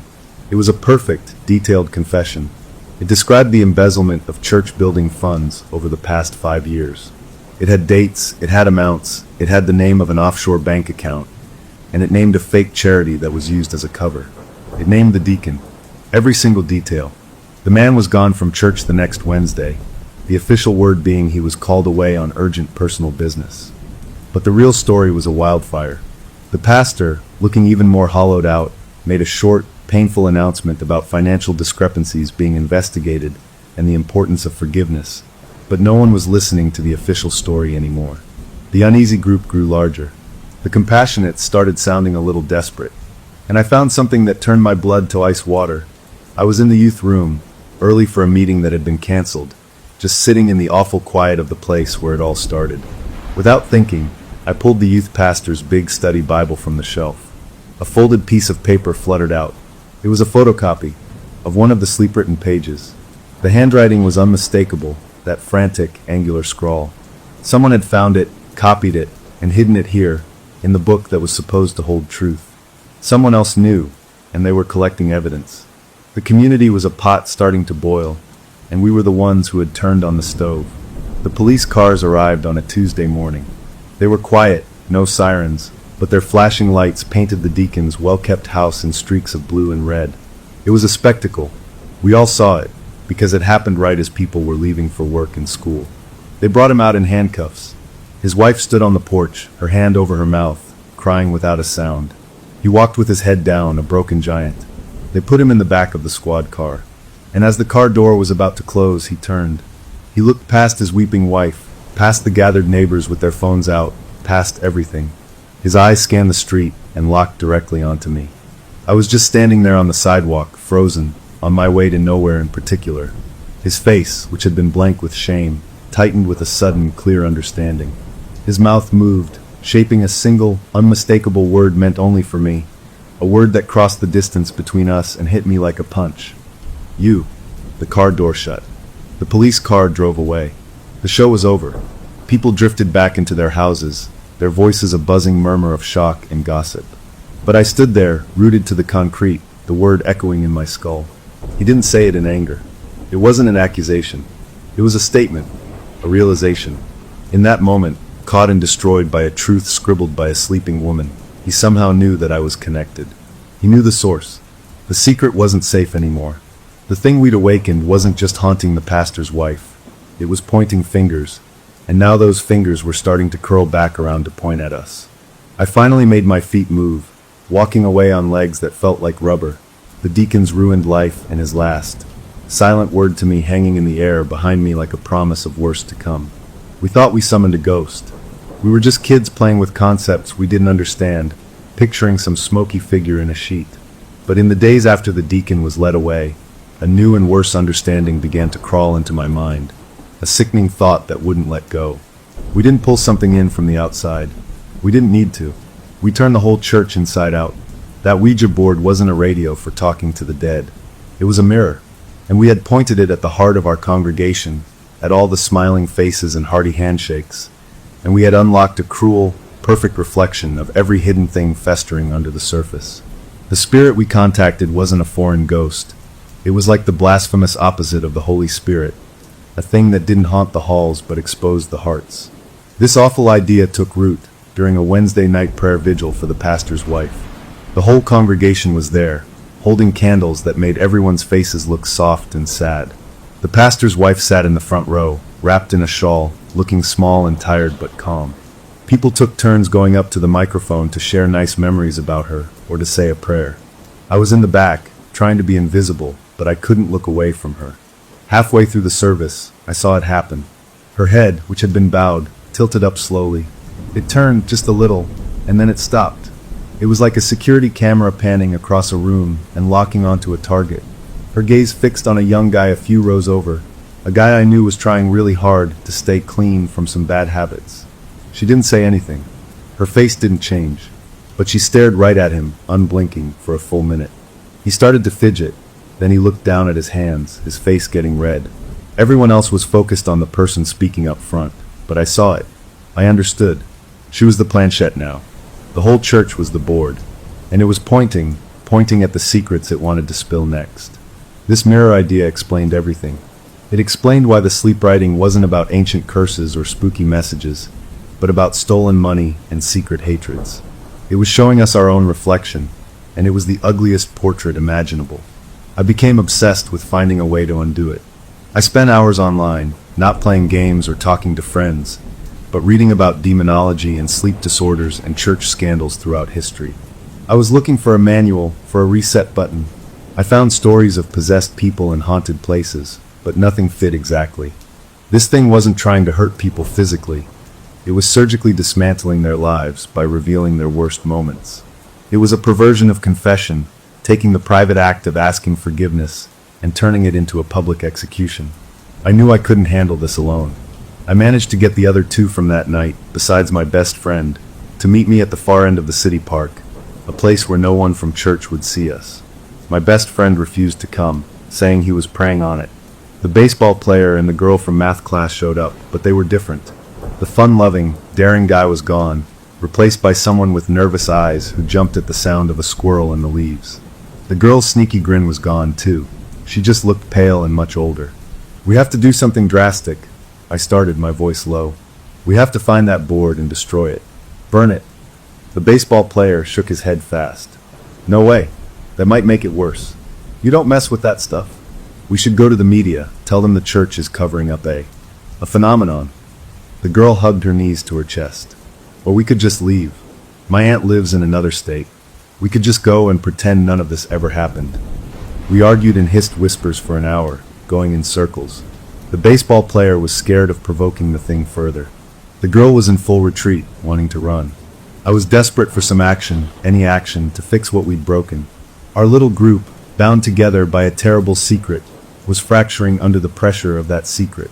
We left the park with nothing decided, no plan, just more fear and a crumbling friendship.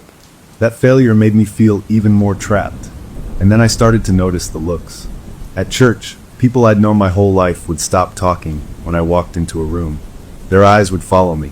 The pastor's wife's mother, a sweet old lady, looked at me during a potluck with an expression that wasn't mean, but deeply searching, like she was trying to read a label on my soul.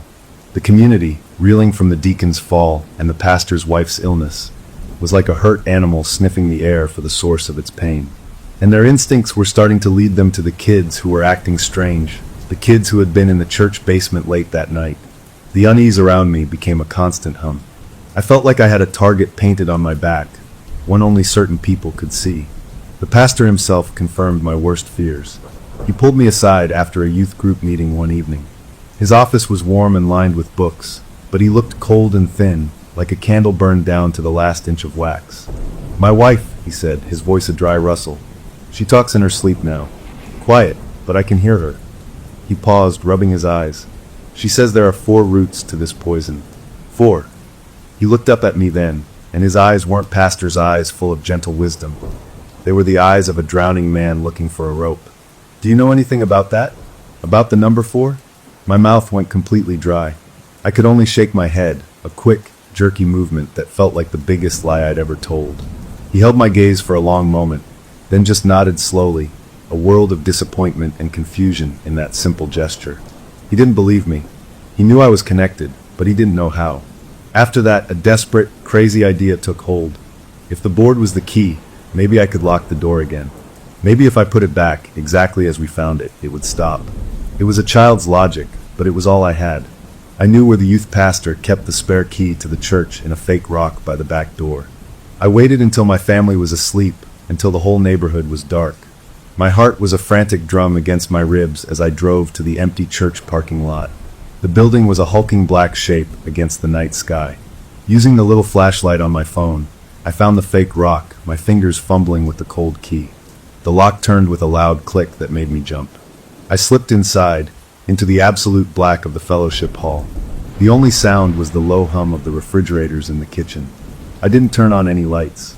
I moved by memory and the shaky beam of my phone, past the empty chairs, toward the hallway that led to the youth room and the storage closet.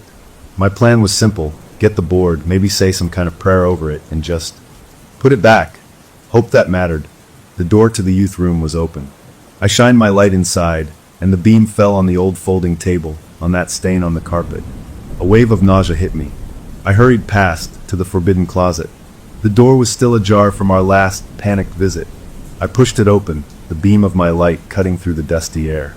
I went straight to the back, to the pile of choir robes. I shoved them aside. The space underneath was empty. The occult artifacts box was gone.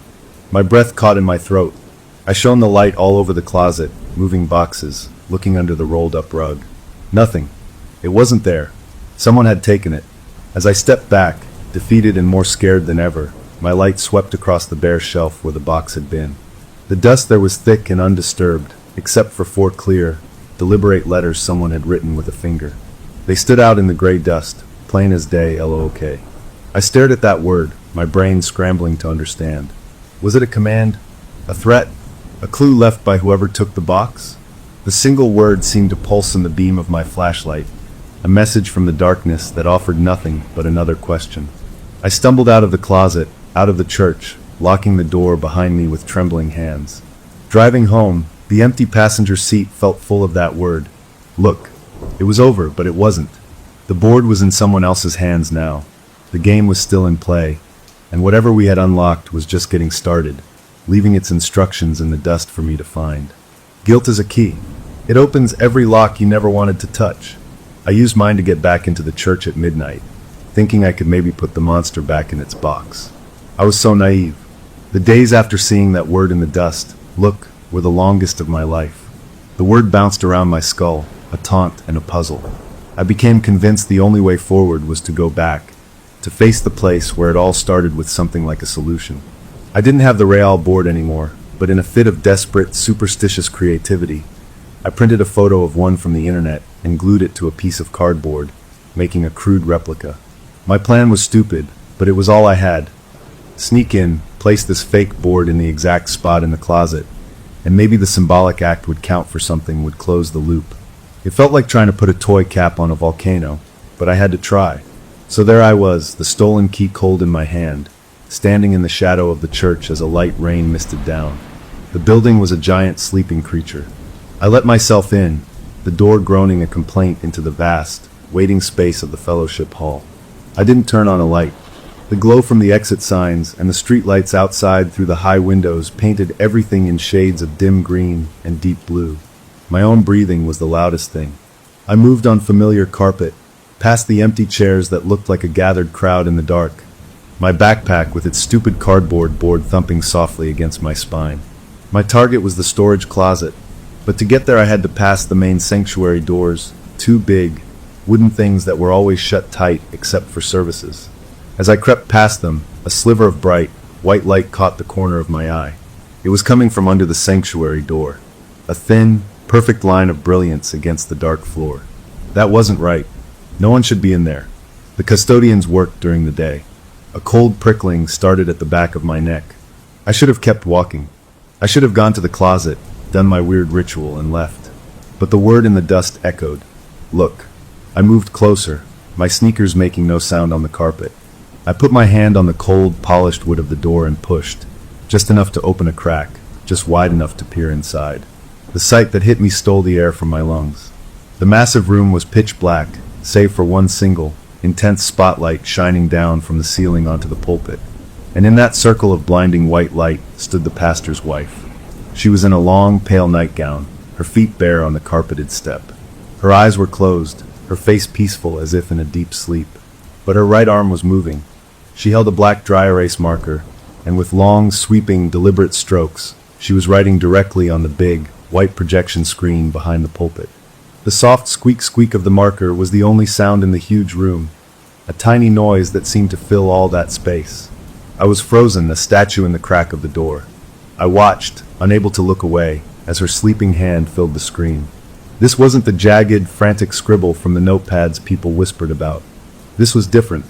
This was fluid, almost graceful, like she was painting. And she was writing in perfect, clear sentences. It was a sermon. A horrible, beautiful, vicious sermon.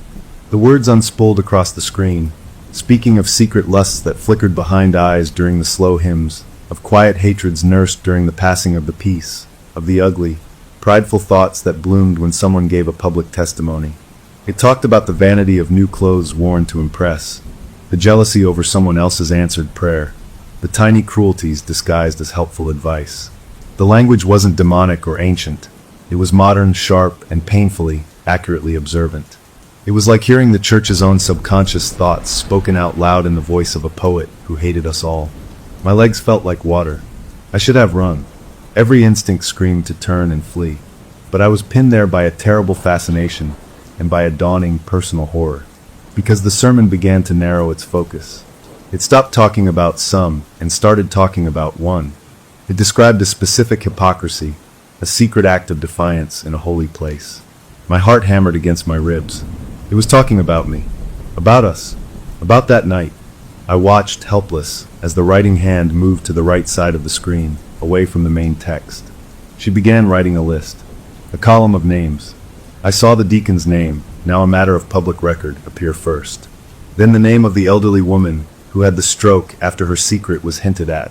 And then in that same calm, flowing script, she wrote my name, third on the list. Next to it, she wrote a single word in all capital letters, desecration. And below that, a date, this coming Friday. This Friday was the big youth group trip to a faith-based amusement park out of state, an all-day event we'd been planning for months. The blood drained from my head, leaving me dizzy.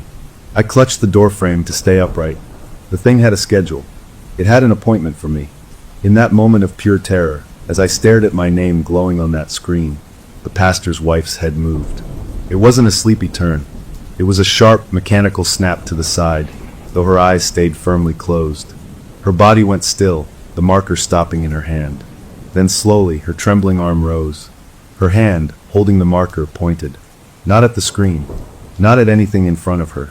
Her arm stretched out, and her finger, with the marker gripped like a weapon, extended past the pulpit, across the rows of empty pews, through the pool of darkness that filled the sanctuary.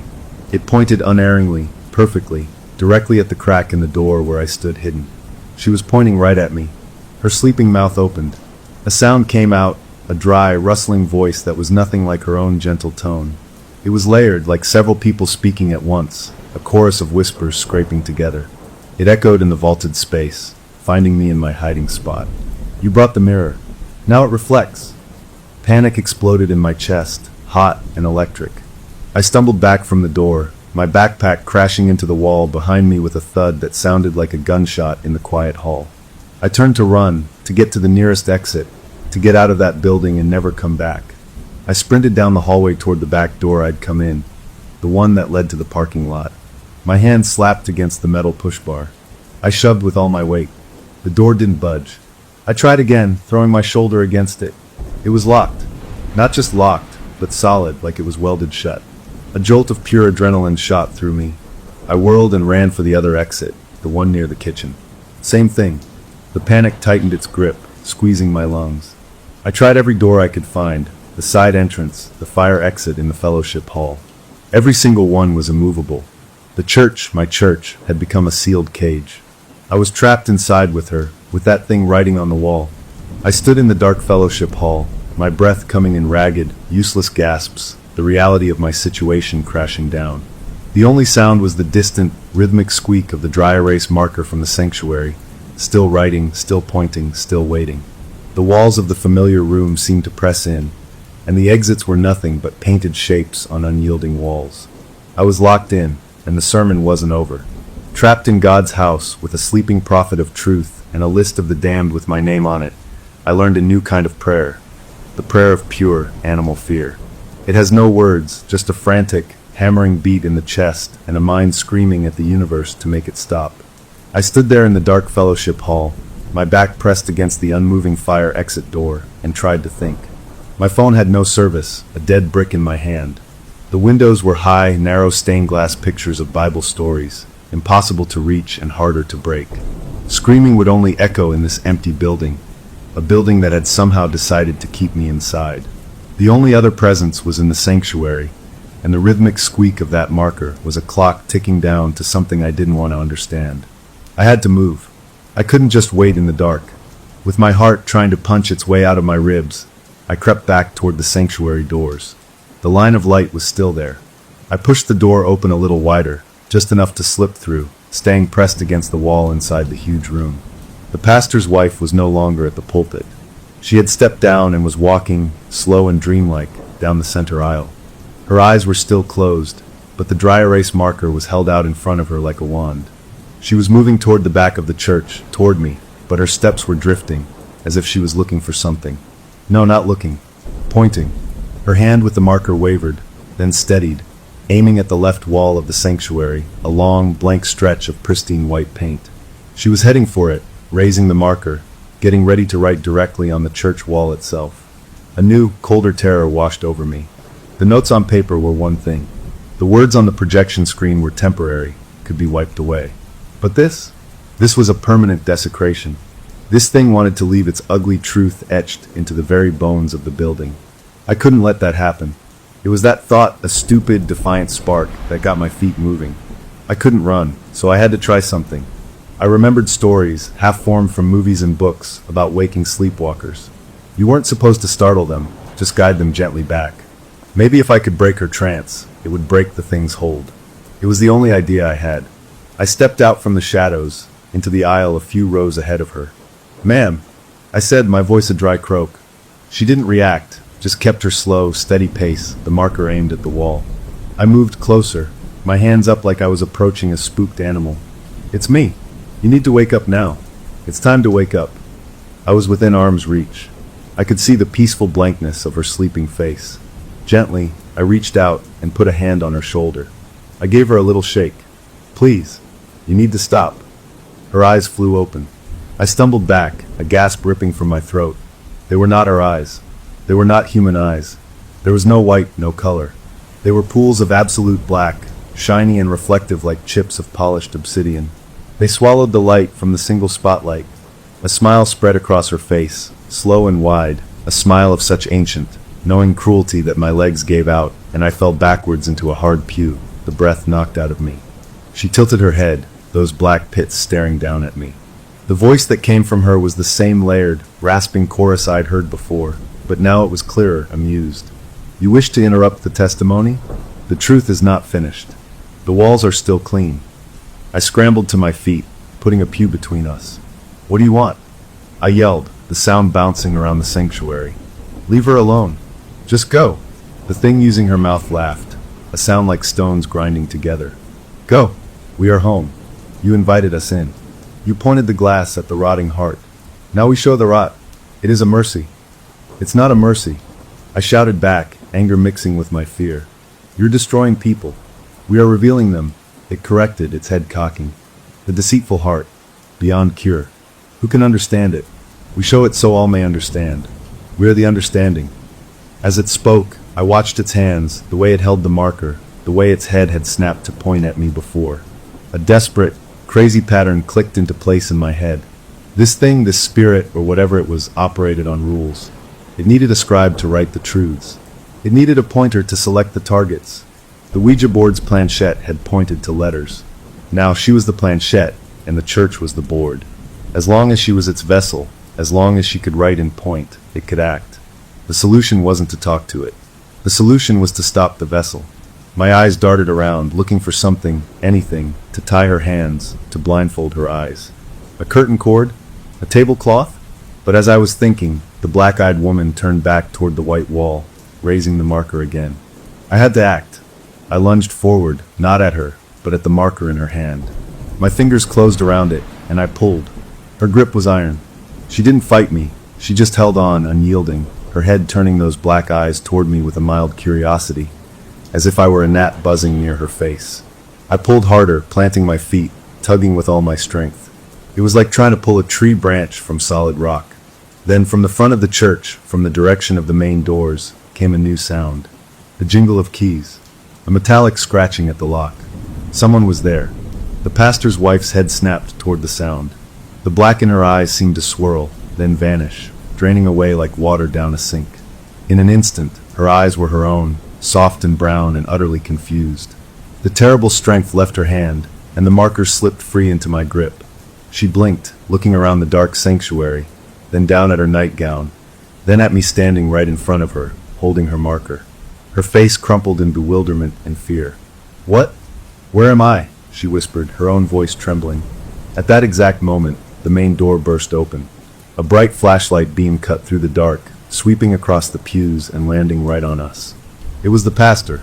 He stood in the doorway, his face pale and wild with worry. The beam of light illuminated the scene perfectly. His wife, confused and shivering in her nightgown, standing in the aisle. And me, right beside her, clutching a black dry erase marker in my hand like a weapon. My name and the word desecration glowing on the giant screen behind us for anyone to see. His flashlight didn't waver. His eyes went from his wife's frightened face to the screen, to the marker in my hand, and then back to my face. The confusion in his eyes hardened into something else, something cold and terrible and full of a dawning, awful suspicion. He didn't say a word. He just stood there, a silhouette in the doorway, and in the blinding beam of his light, I knew exactly what this looked like. It looked like I had done this to her. It looked like I was the one writing the words. It looked like I was the source of all the poison.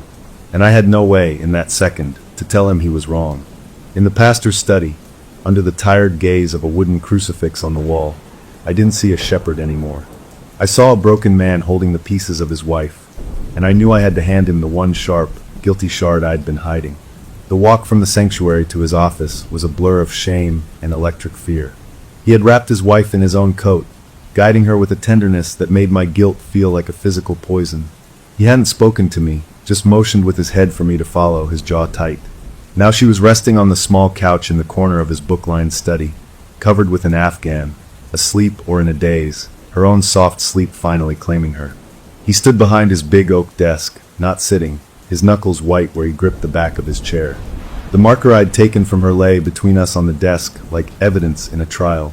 The damning screen in the sanctuary was off now, but the words felt burned into the air. "Start talking," he said. His voice was flat, drained of all its usual warmth and music. It was the voice of a man who had run out of explanations.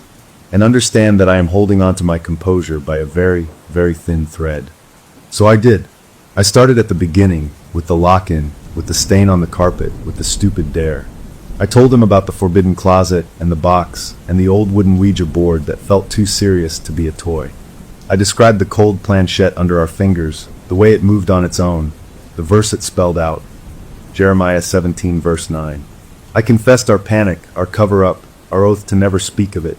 Then I told him about watching his wife's fingers trace patterns, about the whispers of sleep writing, about the deacon and the offshore account details, about the old woman and the stroke. I told him about my theory of the mirror, how we hadn't summoned a ghost but turned the church's own hidden darkness inside out. I showed him the pathetic cardboard replica board in my backpack, my stupid attempt at a fix. I told him about breaking in tonight, about seeing her at the pulpit, about the list with my name and the date for this Friday. I left nothing out. The words poured out of me in a shaky, messy flood, a year's worth of terror and guilt finally finding a crack in the dam. I expected him to erupt. I expected fury, condemnation, to be thrown out and told never to return. I was braced for it, but as I talked, his anger seemed to leach away, replaced by something worse, a profound, weary understanding. When I finally finished, my voice hoarse, there was a long pause. The only sound was the soft hum of his computer and the faint tick of a clock on the shelf. He let go of the chair and slowly walked around the desk. He didn't look at me. He went to a tall bookshelf crammed with thick volumes of Bible commentaries and church history. His fingers trailed along the spines, then stopped on a particularly old, leather-bound book. He pulled it out, not opening it, but tilting it so a folded, yellowed piece of paper, tucked between the pages, slid out into his hand. He unfolded it carefully on the desk, smoothing the brittle edges. "My great-great-grandfather was a missionary," he said, his voice still quiet, but now edged with a strange, academic calm. "He kept journals. This is a page from one. It was passed down as a curiosity, a family ghost story. I never gave it much thought. I thought it was superstition." He turned the paper so I could see. The handwriting was spidery and faded, but clear. It told the story of a small congregation in a frontier town that had acquired a talking board from a traveling salesman. They used it in jest in the church meeting hall after services. Then things began to happen. A woman of the church began to sleepwalk and write, exposing secret shames and hidden crimes with brutal accuracy. The writer called it a spirit of brutal truth. It was only stopped, the account claimed, when the pointing vessel was restrained, when they bound the woman's hands so she could not write and covered her eyes with a cloth so she could not point. The account ended with a chilling line that the pastor read aloud, his voice trembling slightly for the first time. "It is a reflection. It shows a man not his face, but the rot in his teeth and the lie in his eyes. To kill the reflection, you must shatter the mirror, or blind the one who holds it up." A shaky hope, thin as a spider's thread, rose in me. "So there's a way. We keep her from writing. We stop her from pointing at people." He looked at me, and the full weight of his exhaustion was in his eyes. "According to this, a temporary solution. A containment. It says the spirit, if thwarted, may seek a new instrument. One less resistant." The hope curdled. A new instrument. One of us? One of the other kids? Me? Before we could say more, a rustle came from the couch. His wife was stirring. She sat up slowly, the Afghan falling from her shoulders. She looked around the study, her eyes clearing, focusing on her husband, then on me. She looked dazed, but herself. "I had the strangest dream," she whispered, her voice raspy from sleep. She touched her temple. "I was writing. There was so much to write." She looked at me then, and her expression shifted. The confusion melted away, replaced by a serene, deep pity that was somehow more frightening than the black-eyed smile. She looked right at me, and she spoke, but her voice held a faint, echoing overtone of that other chorus. "Oh, you poor child," she said, and a single tear traced down her cheek. "You see it now, don't you? It's coming for your sin on Friday. The desecration. There's no hiding it. It's already written." She knew about the youth trip. The entity wasn't just speaking through her sleep. It was seeding thoughts in her waking mind. The pastor rushed to her side, kneeling, taking her hands. "Honey, it's okay. You're here with me. It was a dream." She looked at him with that same boundless pity, placing a hand on his cheek.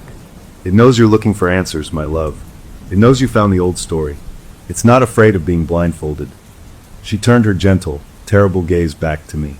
"It has other eyes now. It has other hands waiting. and it's so very excited for Friday." Then the strange cadence left her voice. She blinked, shook her head slightly, and looked around the room again, her normal self returning, now just looking embarrassed and tired. "I'm so sorry," she said to her husband. "I think I need to go home and go to bed. A proper bed." The pastor helped her up, holding her close. He looked at me over her shoulder, and the message in his eyes was clear. Our secret alliance was formed in that look, a pact between a guilty kid and a shattered man. We had a plan, flawed and frightening, based on an old family ghost story. We had a warning, and we had a deadline. Friday. As I drove home in the pre-dawn gray, the pastor's wife's last words, spoken with that eerie double voice, repeated in my head. "It has other eyes now. It has other hands waiting." The entity wasn't just in her anymore. It was recruiting. And the youth trip wasn't just a trip. It was a hunting ground, and I was the prey it had publicly marked. Friday arrived not with a bang, but with the cheerful screech of school bus brakes and the sound of two excited teenagers in the church parking lot. We were going to have fun in the name of the Lord, and I was going to be publicly dissected in front of everyone I knew. The pastor and I had a plan, a fragile, desperate thing. He would stay home with his wife. He had gentle sedatives from her doctor, and he had promised to keep her in a locked room, with the curtains drawn and anything she could write with removed. He had soft cloths to bind her hands if she sleepwalked, a blindfold ready. He was going to be the warden of his own home, fighting a battle no one else would see. My job was simpler: survive the day. Avoid any situation that could be twisted into an act of desecration. Stick to the group. Be boring. Be invisible. For the first few hours, it almost worked. The faith-based amusement park was a surreal, brightly colored world. Roller coasters had names like the Genesis Glide and Red Sea Rapids. A giant, smiling animatronic Noah waved from a boat at the entrance. The wholesome normalcy of it was a kind of torture.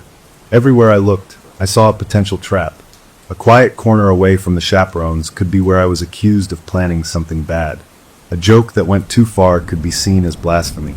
The word desecration hung over me, a cloud with 1,000 possible meanings. I stayed in the middle of the pack, laughing when others laughed, staying silent when I could, my eyes constantly scanning the crowd.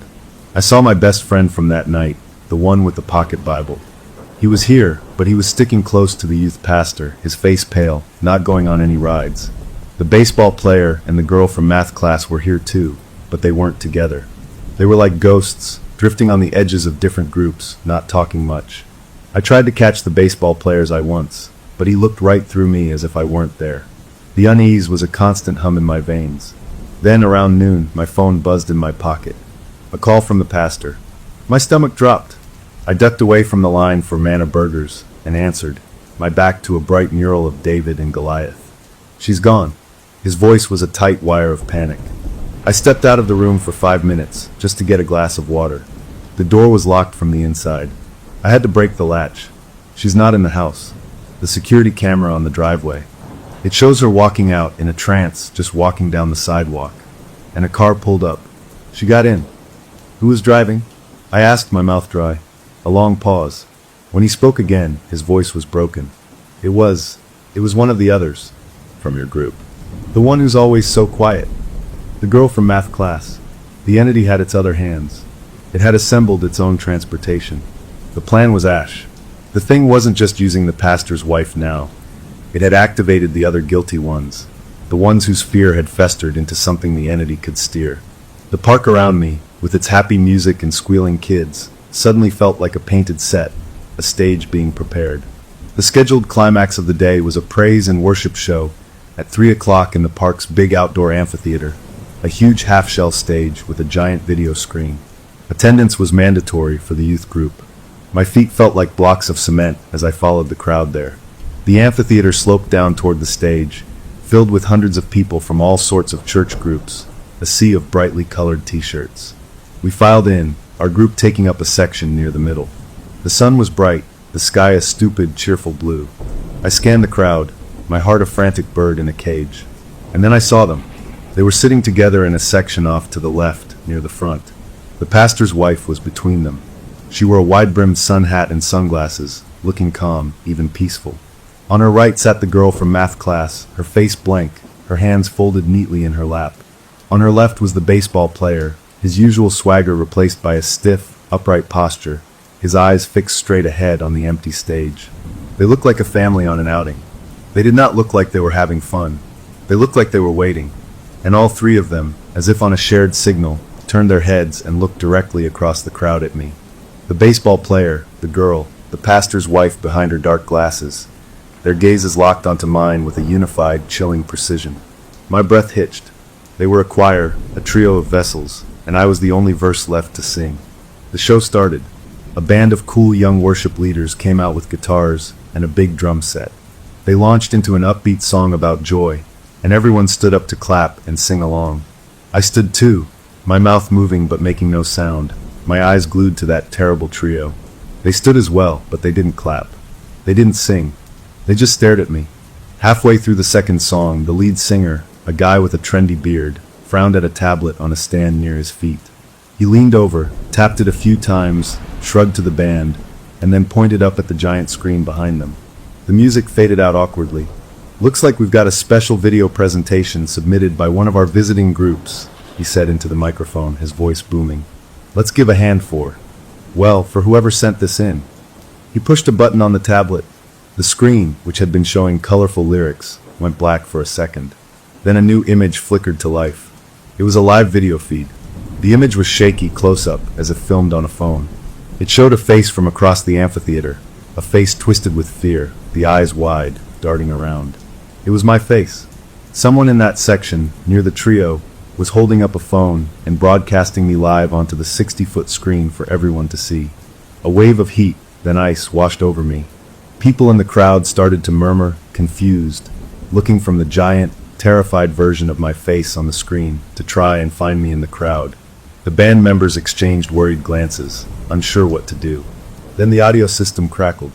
A voice boomed out, not through the singer's microphone, but through the main park speakers, a voice multiplied and distorted, layered with the echoes of the pastor's wife, the girl, and the baseball player speaking as one. "Let us pause the music. Let us begin today's true lesson with a story.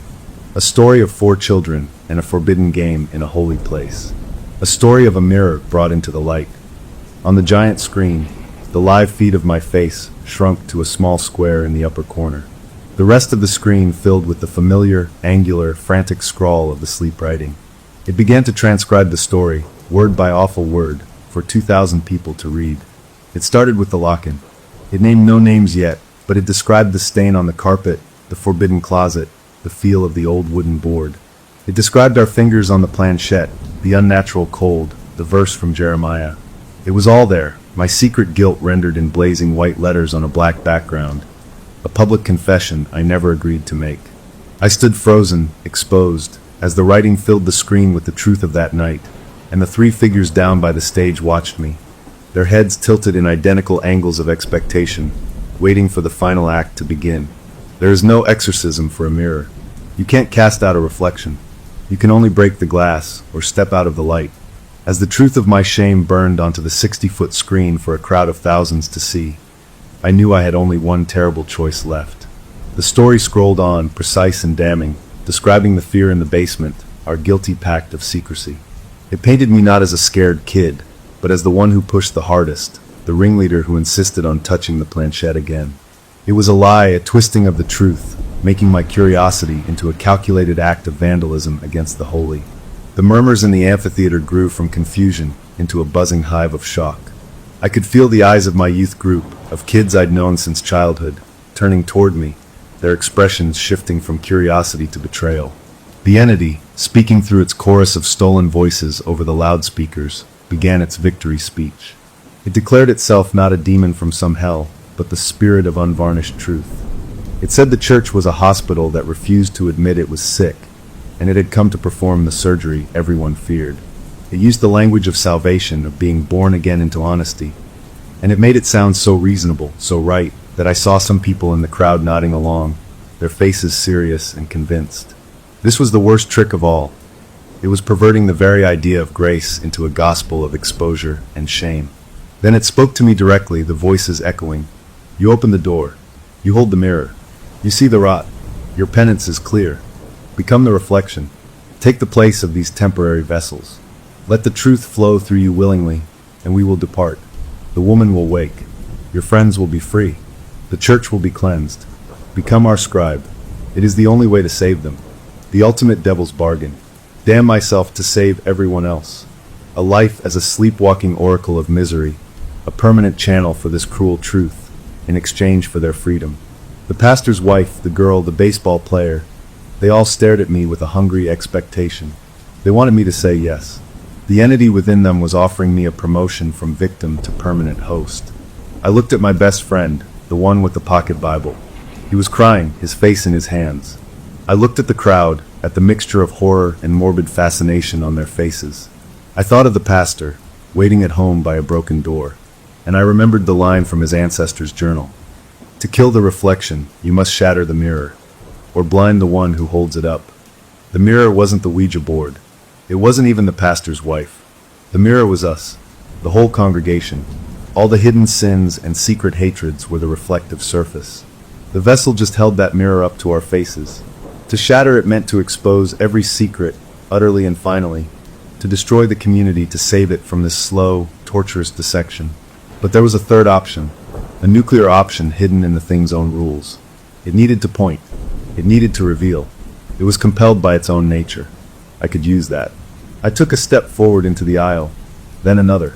People moved aside, creating a path. The eyes of the crowd and the lenses of a dozen phones followed me. I walked down the sloping concrete toward the stage, toward the trio, toward the giant screen broadcasting my guilt. The distorted voice from the speakers asked, "Do you accept your penance?" I reached the front. I looked up at the lead singer, who was standing there, microphone in hand, utterly paralyzed. I reached out. He hesitated, then, with a look of profound relief, handed me the wireless microphone. I turned my back on the trio. I faced the crowd. My own giant, terrified face still stared down from the corner of the screen. I raised the mic to my lips. My voice, when it came out, was shockingly clear and steady, carried across the whole park. "It's all true," I shouted. The crowd gasped. The entity's chorus fell quiet, listening. "Every word it wrote about that night is true.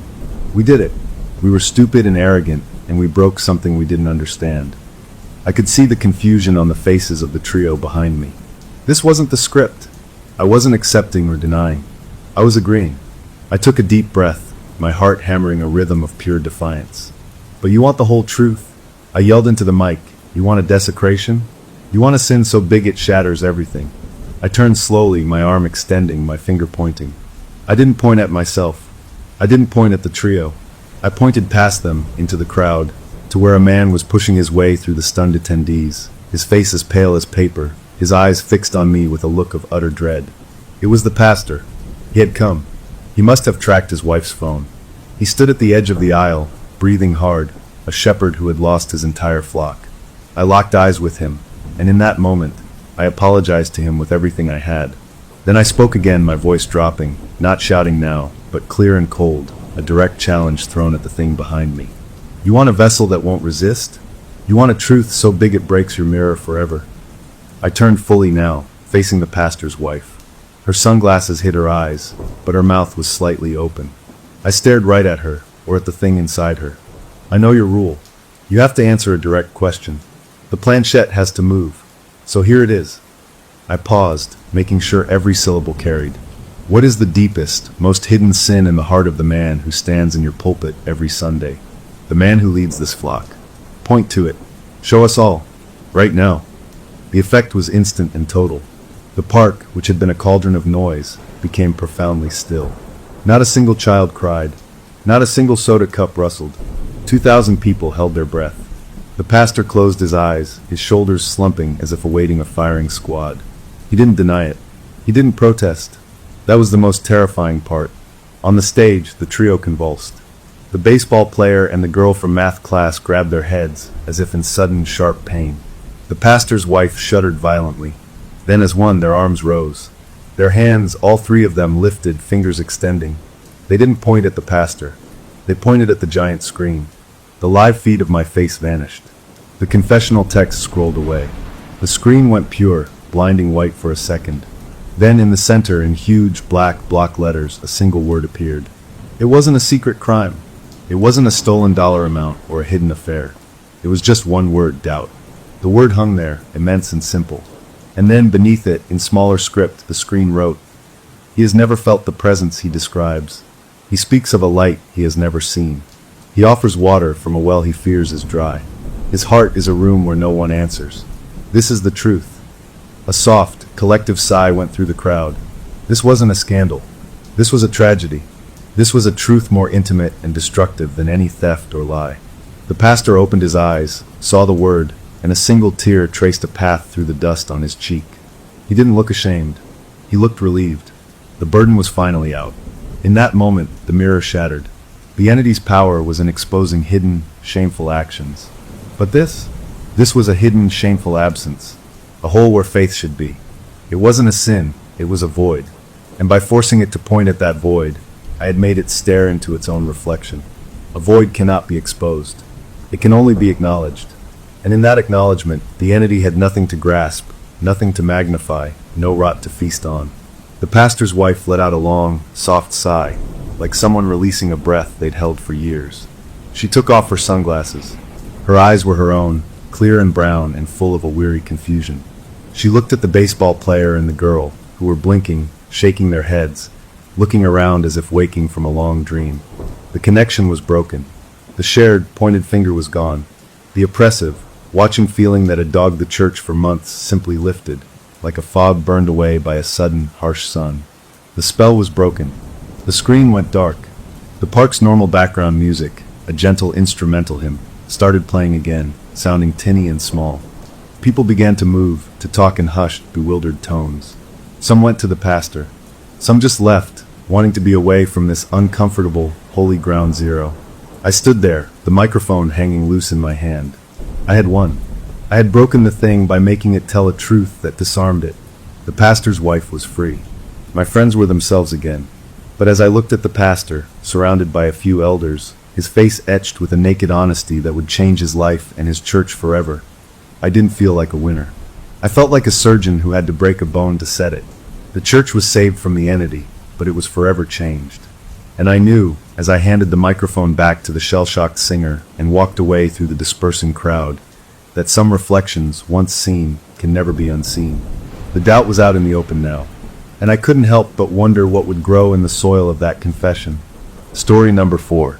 My world was a simple one, built on a steady rhythm of hissing steam, the comforting thump of the coffee tamper, and the familiar faces that drifted in and out of the cafe every day. I knew their orders by heart. The construction worker with his triple-shot Americano, the young mother with the extra-hot vanilla latte, the students with their complicated iced concoctions. My name is Sam, but in here, behind the counter, I was just the person who made the coffee, and that was perfectly fine with me. The most predictable part of my whole routine was an old man who came in every single afternoon, right at 3 o'clock. He never said much, just a quiet nod when he took his usual seat in the corner armchair, the one with the slight tear in the leather. He would drink one black espresso, read a folded newspaper, and leave exactly 20 minutes later. He was like a piece of the furniture, a part of the background I never really thought about until he wasn't there. One slow Tuesday, the kind where you watch the clock hands move, he came in as usual, took his seat, and sipped his drink. When he left, I went to clear his table and found he'd left something behind. It wasn't his paper. It was a small, polished wooden box about the size of a coaster, sitting right next to the empty cup. It was a deep, rich brown, the wood smooth and shiny under the cafe lights. I grabbed it and hurried to the door, but he was already gone, vanished around the corner. I shrugged, figuring he'd come back for it tomorrow, and placed it up on the high shelf behind the counter where we kept the lost and found. A lonely glove, a pair of sunglasses, a paperback novel with a broken spine. The next day, he didn't come in. I kept glancing at the box. The day after that, his chair stayed empty. A whole week passed, and the box just sat there, gathering a fine layer of dust, and it started to itch at my brain. What was inside? It was too light to hold anything valuable, too small to be useful. It was just a mystery sitting on a shelf, and in my predictable life, a mystery was a big deal. Finally, after closing up one night, with the chairs stacked on the tables and the floors mopped, I was alone.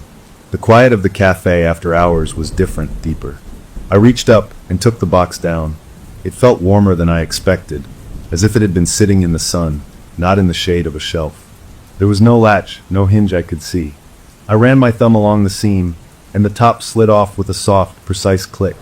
Inside, nestled in a bed of black velvet that looked as soft as shadow, was the strangest, most detailed little thing I had ever seen.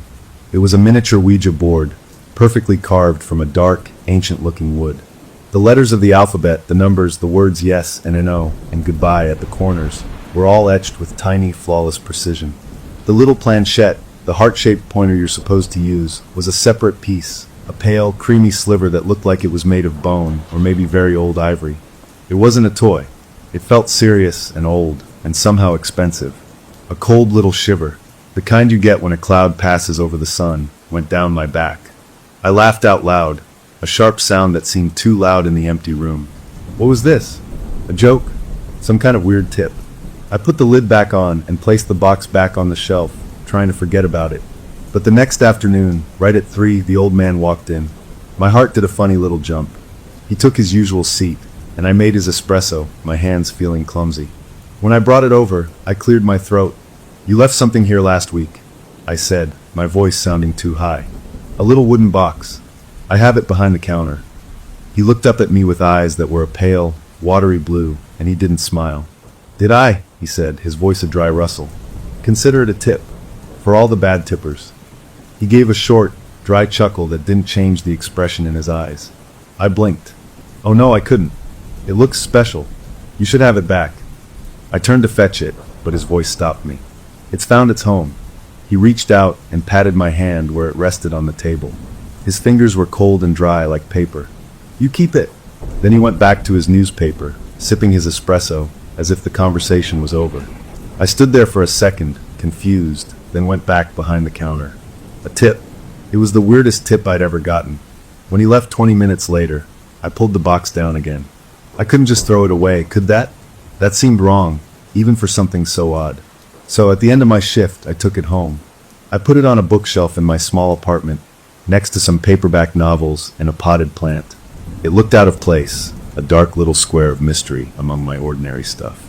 I tried to forget about it. Life went on. I made coffees, I steamed milk, I laughed with my coworkers. But a few nights later, something strange happened. I woke up not in my bed, but standing in the pitch blackness of my kitchen. The green light from the microwave clock cast a sickly glow. I was just standing there, confused, my heart pounding. I fumbled for the light switch. My small personal espresso machine was on, gurgling and hissing, steam pouring from its wand. The counter was a disaster. Water everywhere, coffee grounds scattered across the linoleum like black sand. I must have sleepwalked. I'd never done that before. I felt a wave of embarrassment, even though I was alone. I must be more stressed than I thought, or maybe I'd had too much caffeine before bed. I cleaned up the mess, my hands shaking a little, and went back to bed, telling myself it was a one-time thing. The next morning at work, I joked about it with one of the other baristas. "I guess I was dreaming about work so hard I started making coffee in my sleep," I said, and we both laughed. It was easier to laugh it off. The old man came in that week, and as I made his drink, I felt him watching me. Not in a normal way, but in a steady, quiet way that made the back of my neck prickle. I handed him his cup, and he gave me that same, faint, unreadable smile, as if he was waiting for something. I shoved the feeling down. Coincidence. Stress. An overactive imagination. Then a week after the first kitchen incident, it happened again. This time, I woke up in the kitchen to find the coffee machine quiet and cold. But the grounds were everywhere again, not just spilled. They seemed arranged. As I stared, sleep fading and dread seeping in, I began to see shapes in the dark powder spread across the countertop. They weren't random blobs. They were letters. Someone, some part of me, had used the wet, clumpy grounds to write a word. The word was long, the letters awkward and childlike, but unmistakable. I stared at it, my breath caught in my throat, the word sitting there in the dim morning light. Sphyxition. I didn't know what to do. I just stood there, frozen, staring at this horrible word spelled out in coffee on my own counter. My mind raced, trying to find a reason, any reason. Had I watched a crime show? Read a news article? It was a scary, specific word. I was still standing there, my heart hammering against my ribs, when my phone rang on the counter, the vibration making the grounds jump. It was my boss, the cafe owner. Their voice was tight, strained. "Don't come in today," they said. "We've had an incident. A customer died in the cafe this morning." The air left my lungs. "What? Who?" I managed to ask. They told me it was one of our regulars, a sweet elderly woman who always had a blueberry muffin with her tea. She had choked. The paramedics couldn't save her. I hung up the phone, my hand trembling. Slowly, I looked back at the counter, at the word written in the mess I had made while asleep. Asphyxiation. Choking. A coincidence. A horrible, terrible, impossible coincidence. My eyes drifted from the counter to my bookshelf across the room. The little wooden box sat there, dark and quiet. It was just sitting there. But for the first time, it didn't feel like just a box. It felt like it was watching me back. The next few days at the cafe were wrapped in a gray kind of fog. Everyone talked in low voices. Flowers appeared by the door where the regular had always sat. We moved her usual table. The whole place felt different, like the air itself was holding its breath out of respect. I worked my shifts in a daze, smiling at customers making drinks, but my mind was 1,000 miles away, stuck in my kitchen staring at that word spelled out in coffee grounds. Asphyxiation. I had scrubbed that countertop so hard my arms ached, but in my head, the letters were still there, burned into the linoleum. You can't unsee something like that. It sticks behind your eyes. I tried to convince myself it was nothing. My subconscious must have picked up on some detail. Maybe I'd overheard someone talking about the woman's severe allergy. Maybe I'd seen a news segment about choking hazards. The mind plays tricks, especially when you're tired and stressed. That's what I told myself, over and over, a mantra to keep the rising panic down. But a little voice in the back of my head whispered that the timing was too perfect, too specific. I hadn't heard anything about an allergy. The word that appeared on my counter wasn't choking, a simple word. It was a clinical, cold, precise term, asphyxiation. I didn't tell a soul, not my roommate, who just complained I was using too much bleach on the kitchen counter. Not my coworkers. What would I say? I think I wrote a dead customer's cause of death in coffee grounds while I was asleep. They'd think I'd lost it, or worse, that I had something to do with it. So I carried the secret like a stone in my stomach. I started watching people differently. The construction worker with his booming laugh. Did he look a little more flushed today? The student with the hacking cough. Was it worse? Every interaction became a minefield of my own imagination. I was waiting for the next shoe to drop, and all the while, that little wooden box sat on my bookshelf. I couldn't even look at it without a cold feeling spreading in my chest. It had to go. It was the only common thread in this madness. A few days after the funeral, I decided. I took the box down. It felt warmer than room temperature, a faint, unpleasant heat like a low-grade fever. I didn't open it. I just shoved the whole thing into a black plastic trash bag, tied it shut, and put it in the passenger seat of my car. I drove across town, to a part one never usually visited, and pulled into the alley behind a strip mall. There was a big industrial dumpster there, overflowing with broken-down cardboard boxes and bulging garbage bags. I looked around, my heart thumping, feeling like a criminal. Then I threw the bag in. It landed with a soft thud on top of a pizza box. I stood there for a second, expecting something to happen. A scream, a flash of light, the dumpster to shake. Nothing. Just the distant sound of traffic. A huge, shaky breath left my lungs. It was over. I had broken the connection. I drove home feeling lighter than I had in weeks. That night, determined to sleep through without any weirdness, I took one of my roommate's sleeping pills. I was out before my head hit the pillow. I woke up in my own bed. The morning sun was streaming through the blinds. I actually smiled, a real smile, stretching my arms. It had worked. I was free. I rolled over, and the smile died on my face. There, on my pillow, right next to where my head had been, was the polished wooden box. It sat there neat and clean, not a speck of dumpster grime on it, as if it had just been placed there by a careful hand. A sound escaped my throat, something between a gasp and a whimper. I scrambled out of bed, backing away until I hit the wall. How? It wasn't possible. I had thrown it away myself. I had driven miles. My roommate was away for the weekend. There was no one else. I stared at it for a full 10 minutes, my brain refusing to process what I was seeing. Finally, with a trembling hand, I picked it up. It was cool to the touch now. I opened it. The tiny board and its bone-white planchette were inside, just as before. Nothing had changed, except everything had changed. This wasn't a coincidence. This wasn't stress. This was something else, something that didn't follow the rules of locked doors and distant dumpsters. I put the box on my nightstand because I didn't know what else to do with it. Throwing it out was pointless. Burning it? I was too scared to try. I went to work like a robot. The old man came in. He took his seat, and I made his espresso with mechanical movements. When I brought it to him, I didn't walk away. I stood there, my whole body tense. He looked up at me, those pale eyes knowing. "It's back, isn't it?" he said, not a question. I just nodded, my voice gone. He took a slow sip.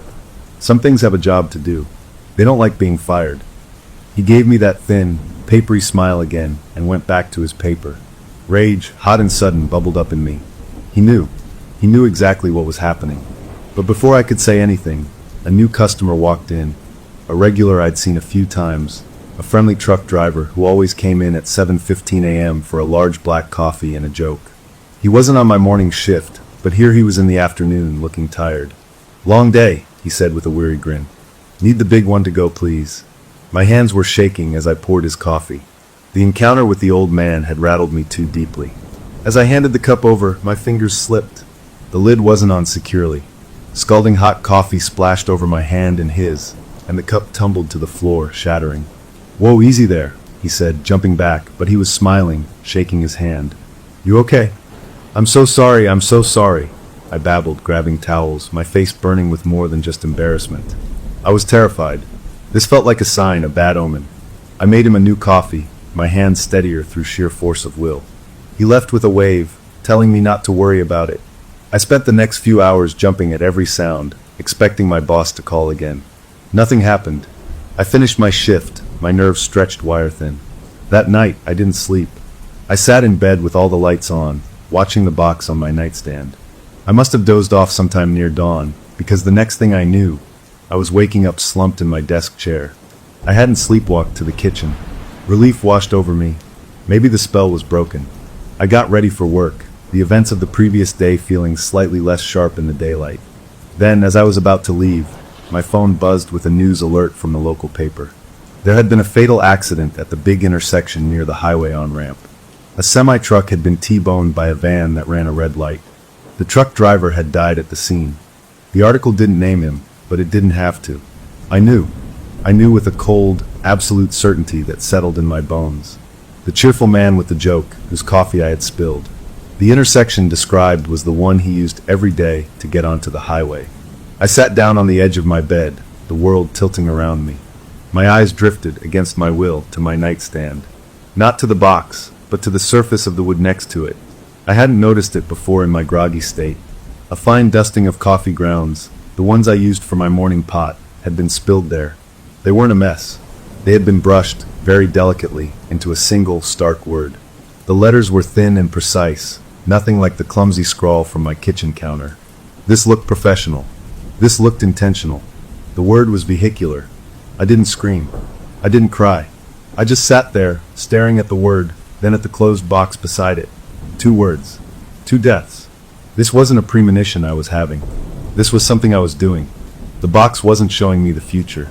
I was writing the future, with coffee grounds, in my sleep. And the next word was already here, waiting for me. I didn't know who it was for. I didn't know when it would happen. All I knew was that it would. The box had given its next notice, and I was the one who had to deliver it, whether I was awake or not. The game had changed, and I was no longer a bystander. I was the messenger. The word vehicular sat on my nightstand for 3 days. I didn't clean it up.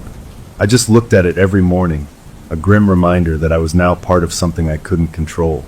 Guilt tasted like the burnt, bitter dregs of the coffee I'd spilled for a dead man. I went to work, but I was a ghost moving behind the counter. Every customer's face became a question mark. Was it you? Were you the one? The old man came in as usual, and a hot, sharp anger cut through my fear. I waited until he was settled, then I walked over and stood by his table, blocking the light. He looked up slowly. "What did you give me?" I asked, my voice a low hiss I barely recognized. "What is that thing?" He took a slow sip of his espresso, his movements calm and infuriating. "I gave you a responsibility," he said, his rustling voice matter of fact. "Somebody has to keep the books. I'm retiring." He placed his cup down with a quiet click. "The tool has chosen its new keeper. It's yours now." He stood up, dropped a few dollars on the table, and walked out. Just like that, he left me standing there, my hands clenched into fists, my mind reeling. Keep the books? A tool? Retiring? It sounded like he was talking about a job, a normal job, not this nightmare. That night, instead of trying to sleep, I I turned on my computer. I typed in frantic, half-formed searches. Ouija board real? Cursed objects that return. Sleepwalking and predicting death. I fell down a rabbit hole of weird websites and obscure forums where people talked about things I'd only seen in movies. Psychopomps, entities that guided souls, tools for spiritual accounting, debt collector spirits. One post, written in broken English on a forum that looked like it hadn't been updated in a decade, made my skin crawl. It talked about inherited contracts, about objects that carried a cosmic duty. The writer said the object couldn't be thrown away. It had to be passed on willingly to a new keeper, or the debt of the old holder would be called in full. The phrase called in was underlined in my mind. Is that what happened to the old man? Was he passing on his debt to me? And what did in full mean? I glanced at the box, which now lived on my desk, a dark pupil staring back from the wood grain. I had a wild, desperate idea. If this was a tool, maybe I could use it to talk back, to ask for release. I opened the box, took out the tiny planchette, and placed my fingertip on it. I closed my eyes. What do you want? I whispered to the empty room. Who are you? How do I stop this? Nothing. The little piece of bone or ivory didn't budge. I tried again, asking clear questions, pleading. It was just a cold, inert sliver under my finger. It only worked when I wasn't in control, when I was asleep. The realization was like a door slamming shut. I wasn't having visions. I wasn't receiving messages. I was issuing them. My sleepwalking wasn't a side effect. It was the job being performed. I was the instrument, and my unconscious mind was the hand that played it. The books the old man mentioned were ledgers of life and death, and I was now the clerk, scribbling the due dates in coffee grounds. This understanding broke something in me. The moral freefall was dizzying. Should I try to warn people? How? Walk up to the nervous young mother and say, "Hey, I think you might be next on my supernatural hit list, based on some divination I did with breakfast blend." They'd lock me up. And if I was locked up, would the thing just find another way? The guilt of inaction was a physical weight on my chest, but the fear of causing more chaos was worse. I started noticing patterns in my sleepwalking. The motions I'd find myself doing, grinding beans, tamping down grounds, pouring water in a slow spiral, they weren't random. They were a twisted mirror of my work routine. I wasn't just making a mess, I was performing a ritual. A brewing ritual for death, not life. Every time I made a drink at the cafe now, I felt like a fraud. The next few nights, I fought sleep with everything I had. I drank energy drinks until my heart fluttered. I played loud music. I paced. I managed to stay in my bed, but I was a walking zombie during the day, jumping at shadows, my eyes constantly darting to the hands of every customer, wondering if I'd see a flash of their fate. Then, on the fourth night, exhaustion won. It was a deep, black, complete nothingness, and then I wasn't in it anymore. I woke up with a jolt, not in my bed, but sitting upright. I was in the driver's seat of my own car. The steering wheel was cool under my fingers. The streetlights outside cast long, strange shadows through the windshield. I was parked, but crookedly, halfway into an alley I recognized. It was the alley behind the cafe. The digital clock on the dashboard glowed a sickly green, 3:47 a.m. My heart tried to hammer its way out of my ribs. How did I get here? I never sleep drove before. I fumbled for my keys, still in the ignition, and turned the engine over, the sound obscenely loud in the pre-dawn stillness. I drove home on autopilot, my whole body trembling. The next morning, a new kind of terror took root. What had I done at the cafe? Had I gone inside? I had to know. I called my boss, my voice shaking as I made up a story about thinking I'd left my favorite coffee scoop behind the counter after my last shift. And could I possibly come by and check the security footage to see if I'd dropped it? They sounded tired but agreed. An hour later, I was in the small back office, the monitor glowing blue. My boss fast-forwarded through the empty hours of the night, then slowed it down as a figure appeared at the back door. It was me.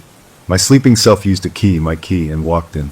I watched, my mouth gone dry, as my own body moved behind the counter. The grace and certainty in the movements were all wrong. I was always a little rushed, a little messy. This version of me was serene, precise, economical. It was like watching a master craftsman, or a priest performing a familiar rite. I saw myself take out the precise scales we used for our specialty pour-overs. I watched as I weighed whole beans, ground them with a slow, steady hand, placed the filter. I heated water in the gooseneck kettle, and with a patience I never possessed, I bloomed the grounds, then poured the water in a slow, perfect spiral. I made one single cup, Then I carried it across the empty cafe and placed it gently on the small round table in the corner, the old man's table. After that, I walked back behind the counter, took a full, unopened bag of coffee beans, and emptied it onto the floor. I got on my hands and knees and, with sweeping motions of my arms, I arranged the scattered beans not into a word, but into a message. The camera angle was bad, but I could read it. The beans formed clear, blocky letters. Your turn, OLD friend. The debt is called. Then my sleeping self stood up, walked to the back door, locked it from the inside, and left the way I came. The video ended. I thanked my boss, my voice a distant echo, and left. I sat in my car for a long time, not moving. The point of no return wasn't a line I'd crossed. It was a cliff I'd already fallen off. I wasn't sleepwalking. I was being piloted. A foreign intelligence was using my hands, my skills, my key. And it had just sent an invitation. The target was no longer a random customer. The target was the old man himself. The horror reshaped itself. I wasn't just an omen for strangers anymore. I had been made an executioner for my predecessor. I drove back to the cafe, a desperate plan forming. I had to warn my boss, to tell them about the old man, to get them to call someone, anyone. I found them in the back, counting inventory. The words tumbled out of me in a chaotic, tearful jumble. Stress, bad dreams, a fear that the old regular might be in danger. I couldn't bring myself to say the truth. It sounded insane even to me. My boss looked at me with deep concern, placed a hand on my shoulder, and said the words I dreaded. I think you need to take some time off. A leave of absence. This has all been too much, with what happened here. They were being kind. They were isolating me. Now I was truly alone with this. I went home, the box waiting for me. 3 days passed. The old man did not come to the cafe. On the fourth morning, as I was listlessly making tea in my kitchen, 2 police detectives walked into the cafe during the morning rush. I saw them through my window. They weren't there for coffee. They talked to my boss behind the counter, their postures serious. My boss pointed over toward my apartment building. A few minutes later, there was a knock on my door. I opened it, and the 2 detectives stood there, their faces politely neutral. "We understand you were familiar with a regular from the coffee shop," one of them said. An elderly gentleman who always sat in the corner. I nodded, my throat tight. "We're sorry to inform you he was found deceased in his apartment yesterday," the other detective said. "The investigation is ongoing, but it appears to be natural causes. A heart attack. We're just talking to people who knew him." I managed to ask if there was anything unusual. The first detective shrugged slightly. One odd thing the first officer on scene noted. There was a single cup of coffee on his kitchen table. Looked professionally made, a pour-over. But it was stone cold, like it had been waiting for him for a long time. They asked a few more routine questions, thanked me for my time, and left. I closed the door and leaned my forehead against the cool wood. I knew, with a certainty that was absolute and terrible, that the coffee in that cup was from the beans I had weighed and ground at 3:47 in the morning. I had brewed his final cup. The debt had been called, and I had delivered the notice. The old man was retired, and I was now fully, completely, and hopelessly employed.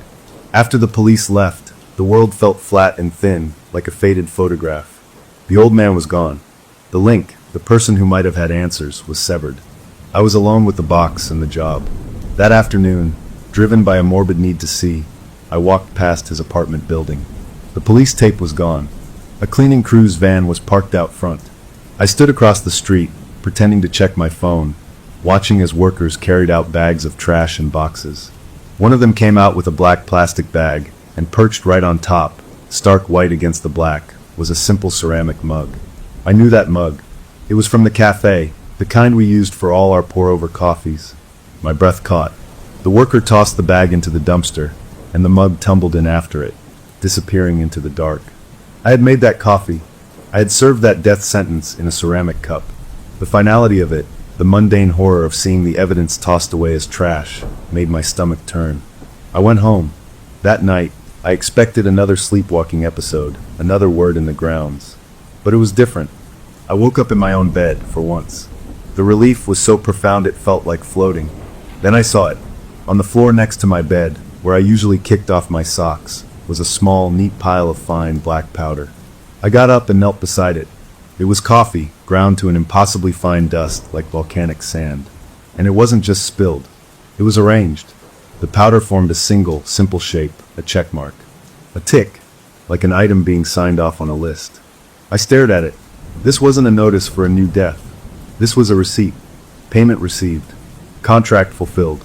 The old man's ledger was closed, and my work as the new keeper was now officially in effect. The box on my desk seemed to hum with a quiet energy, not a sound, but a feeling in the room, a static waiting for the next task. I went back to work after my forced leave, but I was a different person. I moved through the motions, but I was watching everyone now, not with fear, but with a dreadful, clinical curiosity. A new regular started coming in, a young man with a nervous smile who always ordered a decaf cappuccino. He talked too fast, joked about his new house, about how his wife wanted him to fill in their swimming pool because she'd suddenly gotten scared of it. I felt a strange pull towards him, a magnetic attraction that made my skin crawl. I served him his drink, and when our hands brushed during the exchange, I didn't see water. I saw a flash of a dark, wet road at night, the sudden blinding glare of oncoming headlights. It was gone in an instant, leaving me dizzy. That night, I sleepwalked again. I woke up in my kitchen to find a single word written in the coarse, wet grounds on the table: drowning. My blood went cold. The nervous man. The pool. I spent the next day in a sweaty panic, waiting for the news. But it didn't come. He came in the next afternoon, looking tired but fine. "You okay?" I asked, trying to keep my voice casual as I made his drink. "Long night," he said with a sigh. "My wife was so spooked about that pool, we stayed up arguing. I finally agreed to get it filled in next week. Costing me a fortune, but what can you do?" He took his coffee and left. I stood there, the steam wand hissing in my limp hand. The notice had said drowning. He was filling in the pool. The debt, had been avoided. A wild, desperate hope flared in me. Maybe the notices weren't fixed fate. Maybe they were just warnings, bills presented. And maybe, just maybe, the bill could be paid another way. This twisted power was now a part of my life. I wasn't just seeing deaths. I was seeing accounts that needed settling. Sometimes the price was a life. Sometimes it was a fortune spent on concrete. The weight of this knowledge was immense. I started to withdraw from everyone. My roommate's casual touch on the shoulder felt dangerous. What if I brushed against them and saw their due date? I lived in a constant state of low-grade terror, not of the box, but of my own sleep, of what my hands might do when I wasn't looking.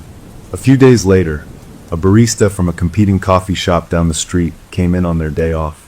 They were friendly, someone I'd exchanged pleasantries with before. We made small talk about the business, about difficult customers. Then they laughed and said, "You'll never believe what I found at the flea market last weekend. A total vintage Ouija board, the old wooden kind. It's super cool looking." My whole body went rigid. The air in the cafe felt too thin. I forced my voice to work. "Yeah, why'd you buy that?" They shrugged, still smiling. "I dunno. It was cheap and weird. Maybe I'll use it for the bad tippers, you know?" The phrase echoed in my skull, a nightmare on repeat. For the bad tippers. The exact words the old man had said to me. I managed a weak laugh that sounded like a cough. They chatted for another minute and left. I leaned against the counter, my legs wobbly. It couldn't be a coincidence. A full-size board. A new person, vibrant, friendly, normal. The box on my desk at home was a tiny focus thing. This was a whole new instrument, and it was now in the hands of someone completely unprepared. The thought that followed was dark, slithering, and it came from a part of me that was no longer fully my own. Maybe the contract could be passed on. Not to an innocent, but as a warning. As a shared burden. They already had the board. The seed was already planted. That night, the sleepwalking was more directed than ever before. I woke up not in the kitchen, but standing at my own front door. I was fully dressed in my street clothes, my keys clenched in my hand so tightly the metal teeth bit into my palm. I was facing the door, ready to go out. I looked down. On the floor of my entryway, leading right to the threshold, was a trail of coffee grounds. They formed a clear, straight arrow, and at the tip of the arrow, spelled out in perfect, dreadfully neat script, was the name of the street where the other barista lived. I hadn't told anyone where they lived. I barely knew it myself, just from a passing comment they'd once made about a good dog park on their block. The entity wasn't just giving me words anymore. It was giving me addresses. It had a new target in mind, and it was using me as its GPS. I scraped the grounds away, my mind racing. The plan that had been a dark thought now crystallized into a desperate, concrete need. I couldn't let this thing make me stalk a friendly, cheerful person, and somehow force this curse on them. But the other part of me, the clerk keeping the books, whispered that if the tool wanted to move on, maybe this was my only way out. The next week was a blur of awful tension. I started watching the other coffee shop. I learned their routine. I saw them walk their small, scruffy dog every evening. I saw them laugh with friends outside the shop. They lived a normal life, a happy life, and I felt like a poisonous shadow trailing behind it. One night, I woke up on a cold metal park bench a block from their apartment building. A light rain was misting down. In my lap was a small velvet drawstring bag I didn't own. Inside it was the miniature Ouija board, and resting on top of it, a single perfect, shiny espresso bean. It was a calling card. The thing was aware of my interest in the new barista, and it approved. It was hungry for the new energy. This realization broke something in me. I was no longer trying to escape a curse. I was trying to recruit a replacement. The job was changing me, turning me into a predator. I saw my reflection in a shop window one day. Hollow eyes, a tense mouth, and I didn't know the person looking back. I had to try. I couldn't live with this, and I couldn't condemn someone else, but maybe a warning was all I could offer. I cornered them after their shift one evening near the dog park. They looked surprised to see me. "Hey," I said, my voice sounding rough. "Can I talk to you for a second? About that board you bought." Their friendly smile became cautious. I launched into a jumbled speech about strange antiques, about objects holding energy, about bad vibes. I offered a trade, my tiny, unique curiosity for their new board. I held out the velvet bag. They took a step back, their smile gone. "Look," they said, and their voice was kind but firm, which made it worse. "You're clearly going through something. This feels really intense. I think you should keep your thing. Or maybe throw it in a river or something. Get some rest, okay?" They gave me a last, pitying look and walked away, their dog trotting beside them. The pity was a knife. It was worse than anger or fear. It meant they saw me as a broken thing, not a threat. I stood there on the sidewalk, the velvet bag hanging from my fingers. The miniature board inside felt suddenly, violently cold, like a piece of dry ice, sucking the heat from my hand. It was furious. The opportunity had been rejected. I trudged home, defeated. That night, I didn't fight it. I was so tired, in my bones and in my soul. I took the box to bed with me, holding the cold wood against my chest. "Fine," I whispered into the dark of my room. "You win. Do it. Show me what's next." I let the blackness take me. I woke up. It was 4:30 a.m., that deep blue hour before dawn. I was in my own bed. For a wild, glorious second, I thought my surrender had broken the cycle. Nothing had happened. Then I moved. My hands were filthy, caked with wet, clumping coffee grounds. But these weren't my cheap grocery store beans. The smell was rich, dark, specific. It was the proprietary espresso blend used only at my cafe, the stuff we kept locked up. I couldn't get it anywhere else. And clenched in my right fist, so tightly my nails had cut half moons into my palm, was a small, folded square of paper, like a note. I didn't want to open it. The hope I'd felt curdled into a sour, familiar dread. Slowly, sitting there in the pre-dawn gloom with dirty hands, I unfolded the paper. Inside, written not in ink, but pressed into the fiber with damp, dark coffee grounds, were two lines. The top line was a name. It was my own. Seeing it there, in that terrible medium, was like a punch. The blank space from my earlier vision had been filled in. The debt collector was calling my own account. Below my name was a second line. It wasn't a cause of death. It was a command, clear and direct: open the shop. The note with my name and the command to open the shop felt like a death sentence written in a language only I could read. I sat on the edge of my bed until the sun came up, the dirty paper crumpled in my still gritty hand. Open the shop. It was a Sunday. The cafe was closed. My boss had the only other key. But the command was there, and the thing that gave commands had proven it could make me do almost anything, even drive a car in my sleep. I washed the cafe's expensive coffee grounds from my hands, the dark swirls in the sink looking like blood. I knew I had to go. The pull was a physical ache in my stomach, a tight cord drawing me toward the cafe. I dressed and walked the empty morning streets. When I turned the corner, I saw the back door to the cafe was slightly ajar. Not broken, just unlocked. A fresh wave of cold washed over me. I had done this. My sleeping self had come here, taken my key, and left it open for my waking self to enter. The circle was closing. I pushed the door open and stepped inside. The cafe in the early morning light, without the hum of machines or the chatter of people, was a tomb. The chairs were still up on the tables from last night's cleaning. My eyes went immediately to the old man's corner table. It was bare. Nothing there. But on the main counter, right in the center of the polished wood where customers placed their orders, was a setup. My professional barista tools were arranged with meticulous care. The metal tamper, the milk pitcher, the cloth, the digital scale. And in the center of this arrangement was a single portafilter, the handled metal cup that holds the coffee grounds in an espresso machine. It was filled, tamped down with a perfect, smooth surface, ready to be brewed. Next to it lay a single, folded square of brown parchment paper, the kind we put under pastries. With trembling fingers, I picked it up and unfolded it. Inside, written in the same precise, ground-filled script as the note in my bed, was a list. 6 lines. Each line began with a single, perfect espresso bean glued to the parchment, and next to each bean was a name written in coffee. I read them, my vision blurring. The first name was my roommate's. Then followed 2 of our most loyal regulars, the construction worker and the young mother.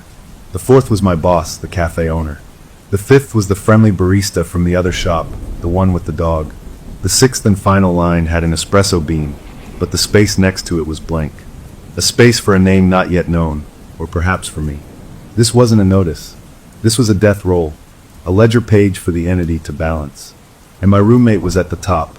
The horror was so complete, it was almost peaceful. This had moved beyond random customers, beyond even the old man. It was now targeting the core of my world, the people I saw every day, and it was starting with the person who shared my home. The blank line was a question mark that screamed. I stood there for a long time, just staring at the list. The command made sense now. Open the shop. Prepare the tools. The stage was set for the final act. A strange calm settled over me. The calm that comes when there are no good choices left, only necessary ones. I could not let this happen. The plan to pass the board to the other barista was now selfish and pointless. This was bigger. I had to contain this thing, to stop it from collecting these 6 debts, before it moved on to the blank space, which I was sure was meant for me. I carefully folded the parchment list and put it in my pocket. I cleaned up the tools, putting everything back in its place. I locked the door behind me, but I knew it didn't matter. Locks were no barrier to what was happening. I went home. My roommate was making breakfast, humming along to the radio. They smiled at me. "You're up early. Want some eggs?" The normalcy of it was a physical pain. I looked at them, really looked, trying to see if there was a shadow, a sign. There was nothing. Just my friend, offering me eggs. "No thanks," I managed to say, my voice rough. I gotta take care of something." I went to my room and took the wooden box from my desk. I didn't open it. I just held it. It felt neutral now, neither warm nor cold. Just a box. A tool. I knew what I had to do. I couldn't give it to an innocent. I had to confront it directly. If the only way out was for the debt to be called in full, as that old forum post said, then maybe I could force it to call mine. Maybe I could satisfy it with one final payment, me. That afternoon, I went to the other barista's coffee shop. It was busy, bright, full of laughter. They were behind the counter, expertly steaming milk, their dog lying on a bed in the corner. They saw me and their smile faltered, concern replacing it. I walked up to the counter. "I need to talk to you," I said, my voice low. "It's important. Please."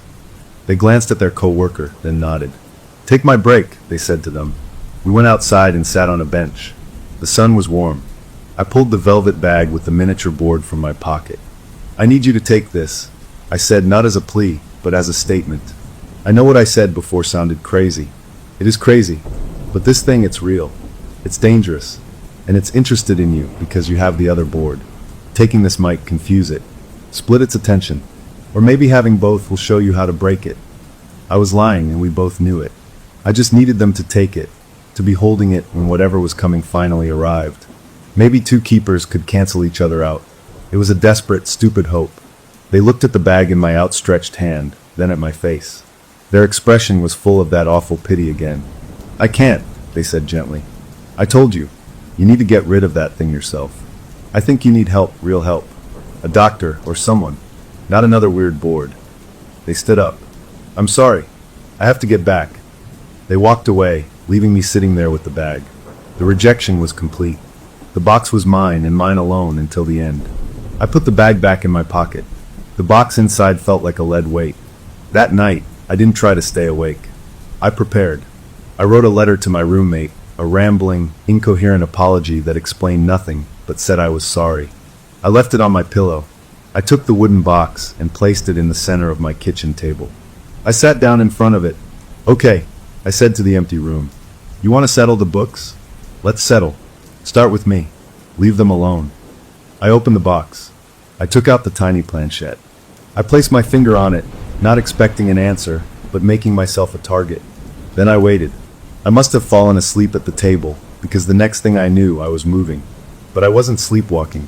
I was aware, trapped inside a body that was no longer mine. I watched from behind my own eyes as my hands picked up the box and the planchette. I felt my legs stand and walk out of my apartment. I was a passenger, looking out through the windshield of my own eyes as my body drove my car through the dark streets. We didn't go to the other barista's house. We didn't go to my roommate's work. We drove to the cafe. My body used the key, went inside, and turned on a single small light over the main espresso machine. Then I felt my hands begin to work, not with the frantic energy of the old sleepwalking, but with a slow, deliberate, loving care. I ground the special proprietary beans. I warmed the portafilter. I tamped the grounds with a pressure that was perfect. I pulled a shot of espresso. It flowed out, a dark, rich honey brown, filling 2 small cups. The aroma was incredible, the best I had ever produced. My body then carried the 2 cups to a small, 2-person table in the middle of the empty cafe. It placed 1 cup at one seat, and the other cup across from it. Then my body sat down in the first seat, and I waited. The clock ticked. The deep night held its breath. Then the front door of the cafe opened.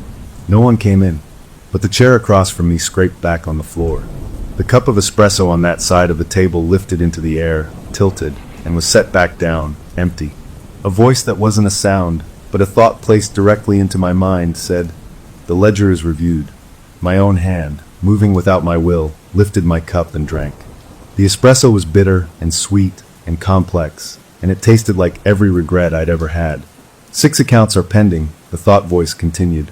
The keeper may attempt collection, or the keeper may offer 1 account in full settlement. Their own. My heart was a trapped bird in my chest. This was the offer. This was the deal. I could let it take my roommate, my boss, my friends. Or I could give it me. In that moment, thinking of my roommate's offered eggs, of my boss's concerned face, of the other barista's pitying kindness, the choice was clear. I wasn't a predator. I was still me somewhere deep down. I gathered every ounce of my will, every memory of who I was before the box, and I pushed it into a single mental word, me. The air in the room shifted. The empty cup across the table refilled itself from an unseen carafe. My hand reached out and took it. I was meant to drink this one too. The final cup. The settlement. I brought the cup to my lips. I closed my eyes. I drank it down. It tasted like nothing. Like cold water. Like air. I opened my eyes. The cup was empty. The chair across from me was pushed in. The cafe was just a cafe. I was alone. I felt normal. Empty but normal. The oppressive presence was gone. The crawling sense of being watched had vanished. I stood up on shaky legs. I walked to the counter. There, next to the espresso machine, was the wooden box. It was open. Inside, the tiny Ouija board had changed. The letters, the numbers, the words yes and a no. They were gone. The wood was smooth, blank, just a polished little rectangle of dark timber. The bone-white planchette lay on top, inert. It looked like what it had always pretended to be, a curious trinket, a paperweight. I picked it up. It held no temperature, no feeling. I put it in my pocket. I cleaned the 2 espresso cups. I turned off the light. I locked the door. I drove home as the sky turned pink with dawn. I crept into my apartment. My roommate was still asleep. I took the letter from my pillow and tore it into tiny pieces. I sat on the edge of my bed, the blank board in my hand. Was it over? Had my offer been accepted? The debt of the keeper called in full? I felt no different. Tired, so tired, but clean. For the first time in months, I felt like I could sleep a normal sleep. I lay down, the blank board on my nightstand. As my eyes closed, a final, clear thought drifted into my mind, not my own, but gentle and firm, like a rule being explained. The ledger is balanced. The tool is at rest, until a new debt is incurred. I didn't know what that meant. I didn't want to know. I slept, a deep and dreamless sleep, for the first time since the old man left his tip. When I woke, the sun was high. The world was bright. The box was just a box. I went to work. I made coffee. I smiled at customers. I watched my roommate, my boss, the regulars. Days turned into a week. Nothing happened. No one died. No one got sick. The other barista waved at me from across the street, their dog barking happily. Life was normal. It was over. I had won. I had paid the price with my own soul, and it was enough. A week later, a new customer came into the cafe. A woman, stressed-looking, juggling a laptop bag and a briefcase. She ordered a complicated drink, sighed, and spilled a pile of papers from her folder. I helped her pick them up. As our hands brushed, I felt nothing. No flash, no vision. Just the touch of another person. I handed her the papers, and she smiled gratefully. "You're a lifesaver," she said. "I'm so behind. My client is going to kill me if I don't finish this report." She took her drink and sat at a corner table, typing furiously. I went back to cleaning the steam wand. A moment later, I heard a sharp gasp. I looked over. She was staring at her laptop screen, her face pale. She fumbled in her bag, pulled out a phone, and dialed with trembling fingers. Her voice, though she tried to keep it low, carried across the quiet cafe. "It's gone," she whispered, horrified. "The entire account. Every file for the Lexington case. It's just gone. It's been erased." She listened, her eyes wide with panic. "I don't know how. I was the only one with access." She listened again, and a tear traced down her cheek. "I know what it means. It's my responsibility. I'll cover the loss. I'll find the money. Just please don't sue." She hung up and put her head in her hands, her shoulders shaking. I stood frozen, the damp cloth in my hand dripping onto the floor. A debt! A new debt. Not of life or death, but of money, of responsibility, of a terrible mistake. A debt that could ruin her. My eyes drifted, against my will, to the shelf below the register where I kept my things. My backpack was there, and tucked inside a side pocket, I could see the corner of the polished wooden box. Back in my apartment that night, I took the box out. I opened it. The board was still blank. The planchette lay there. I picked up the pale sliver and held it. It was cool. I placed my fingertip on it, over the smooth, featureless wood. I didn't ask a question. I just waited. For a long time, nothing. Then the faintest, most delicate tremor vibrated through the bone-white piece into my finger. It wasn't a movement, just a pulse, like a heartbeat. A single, quiet, echoing tick. The tool was no longer at rest. The single tick from the board, that faint heartbeat under my finger, changed everything. The peace I had felt, the belief that my sacrifice had settled things, evaporated like steam from a cup. The ledger was balanced for the old debts, the life and death ones. But the board, the tool, was awake again, and it was hungry for a new kind of account. I watched the woman from the cafe for days. She came in every morning, looking more frayed each time, her eyes ringed with shadows. She wasn't sleeping. She talked on the phone in hushed, desperate tones about payment plans, about selling her car. The debt was a living thing eating her from the inside. I felt a connection to her, a thread pulled taut between us, but it was different than before. It wasn't a horrific vision of her end. It was a constant, low-grade awareness of her panic, like a radio playing static in another room that only I could hear. I didn't sleepwalk. No words appeared in coffee grounds. But the box on my desk was no longer just a box. It was a presence waiting. I started to understand. The old man's purview, and mine by inheritance, had been the ultimate debt, life itself. But that ledger was clear. Now the tool was adapting. It had settled the cosmic accounts, and now it was turning to the everyday human ones. The ones that could also ruin a person. The woman's financial collapse was just the first bill it had sensed. One night, about a week after the first tremor, I had a dream. Not a sleepwalking episode, but a vivid, clear dream. I was standing behind the counter of the cafe, but it was endless, stretching away into a soft, formless dark. On the counter in front of me was a simple ledger book, the old-fashioned kind with creamy pages and red lines. The page was open. At the top of one column was written life debts. That column was blank, wiped clean. At the top of the next column was written material debts. Below that, in a neat, cursive script I didn't recognize, was an entry, Client A Lexington case. Erasure of digital assets. Value, $85,000. Status, unpaid. As I watched, a new line wrote itself beneath it, the ink flowing from an unseen pen. Keeper's fee for services, to be determined. I woke up with a start, my heart pounding. The keeper's fee. My fee. For what? For being aware of her debt. For being the one holding the book. The thought chilled me. Was I now some kind of supernatural collections agent? The next day at work, the woman came in. She looked worse, pale and shaky. She ordered her usual, and when I handed it to her, our fingers touched. This time I did see something. Not a flash of death, but a flash of numbers. Red numbers scrolling too fast to read, but the sense of overwhelming, crushing weight was absolute. She flinched, too, pulling her hand back as if shocked. She looked at me confused. "Static," she mumbled, rubbing her fingers. She hurried away to her table. It was happening. The connection was strengthening. The tool was using me to sense the debt, and maybe to evaluate it. That afternoon, I did something I hadn't done since the old man died. I tried to research with a purpose. I ignored the occult forums. Instead, I looked into debt collection laws, into the psychology of obligation.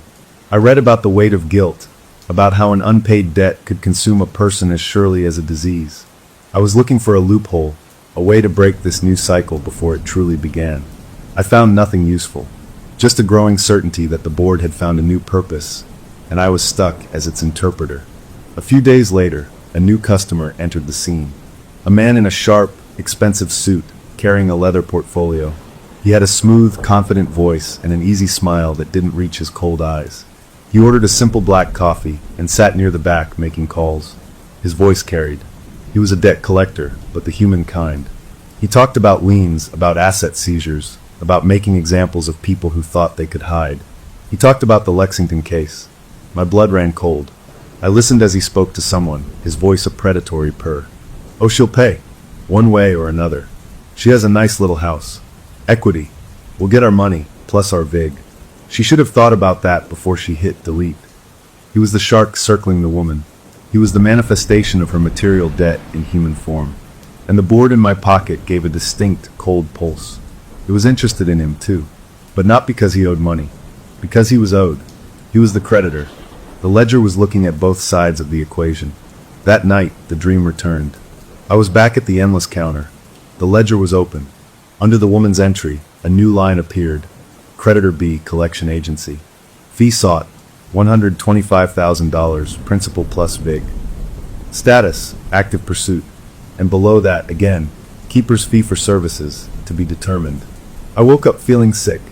The board wasn't just looking for debts to settle. It was mapping the entire ecosystem of obligation, the victim and the predator. And I was in the middle, expected to. Do what? I didn't know. The lack of a clear command, a gruesome word in coffee grounds, was worse. The ambiguity was a torture. The next morning, the woman didn't come in. The suit-wearing debt collector did. He sat at his usual table, smirking, typing on his phone. I had to make his coffee. As I approached his table, the box in my apron pocket felt like a block of ice against my thigh. I set the cup down. He looked up, his cold eyes scanning me. "You know the woman who usually sits over there?" he asked, nodding to the woman's regular spot. "The mousy one with the laptop?" I just stared at him. "If you see her," he continued, his smile sharp, "tell her she can't hide. The clock is ticking. Things go easier for people who cooperate." He took a sip of his coffee, his eyes locked on mine, enjoying the power play. A hot, sudden anger flared in me, cutting through the fear. This man enjoyed breaking people.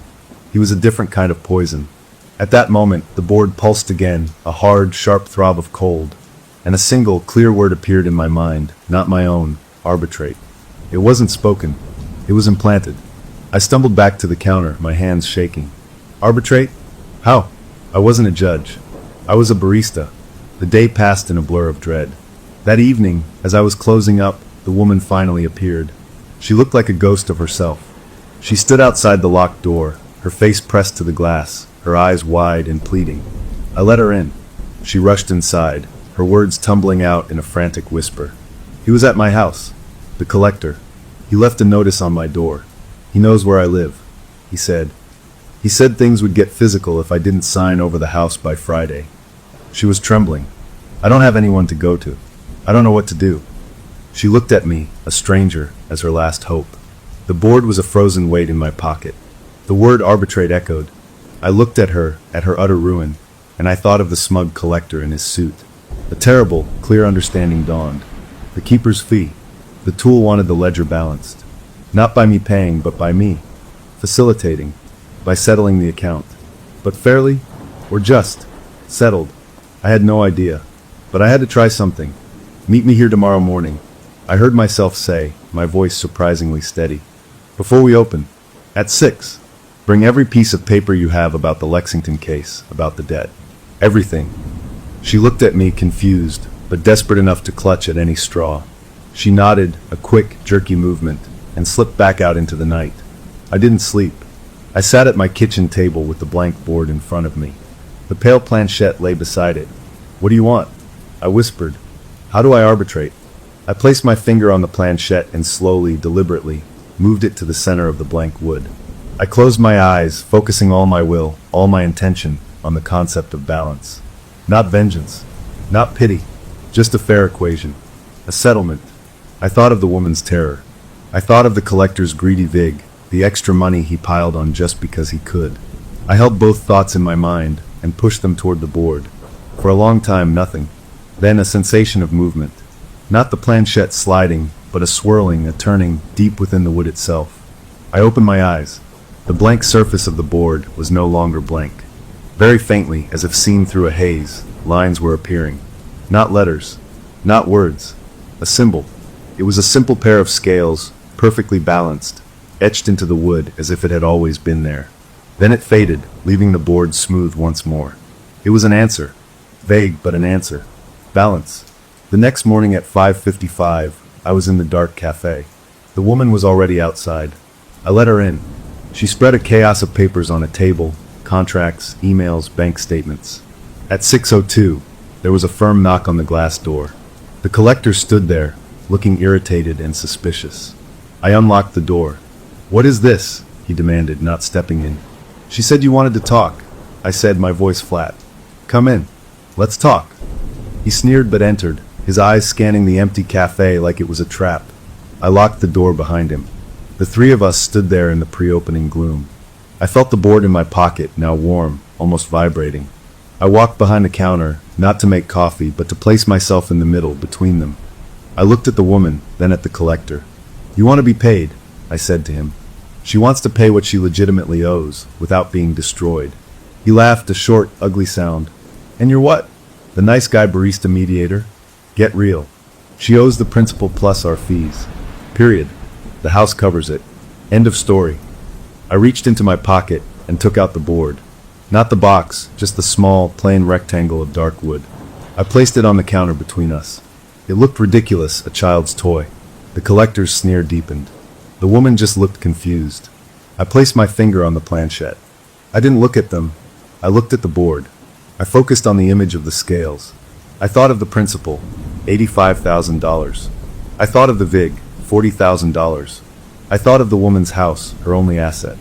I thought of the collector's greed.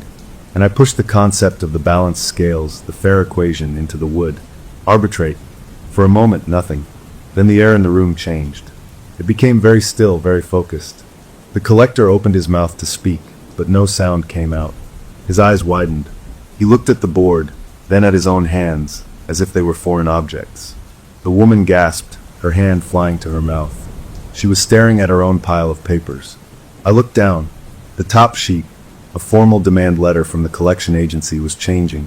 The numbers on it, written in black ink, were shimmering, swimming on the page. The $125,000 total blurred. When it cleared, the number was different.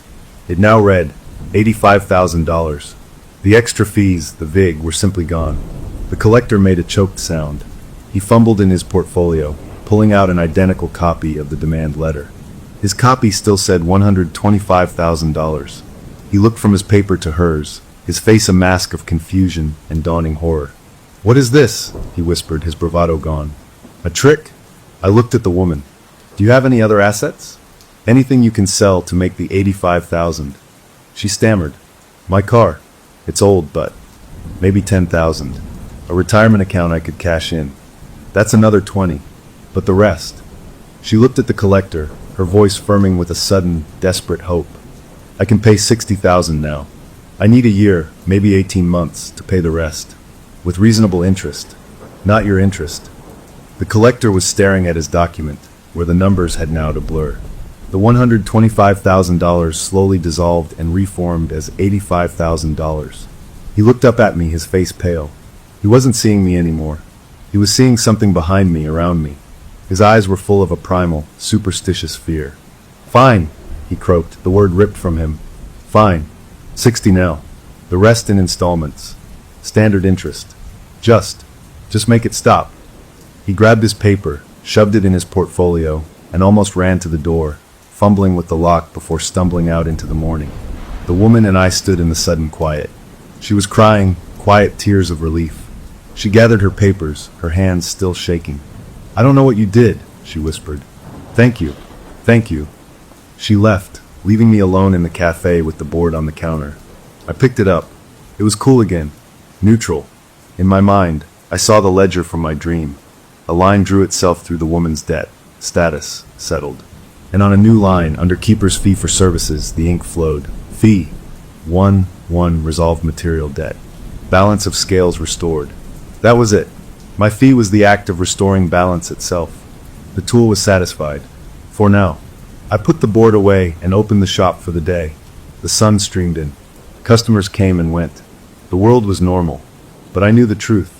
The nightmare wasn't over. It had just changed its shape. I wasn't a reaper of lives anymore. I was something new, something stranger. An arbitrator for the universe's messy, human ledgers. The board had shown me it could alter reality, twist numbers on a page, bend the will of a greedy man with fear. And it had used me to do it. The woman was saved from ruin.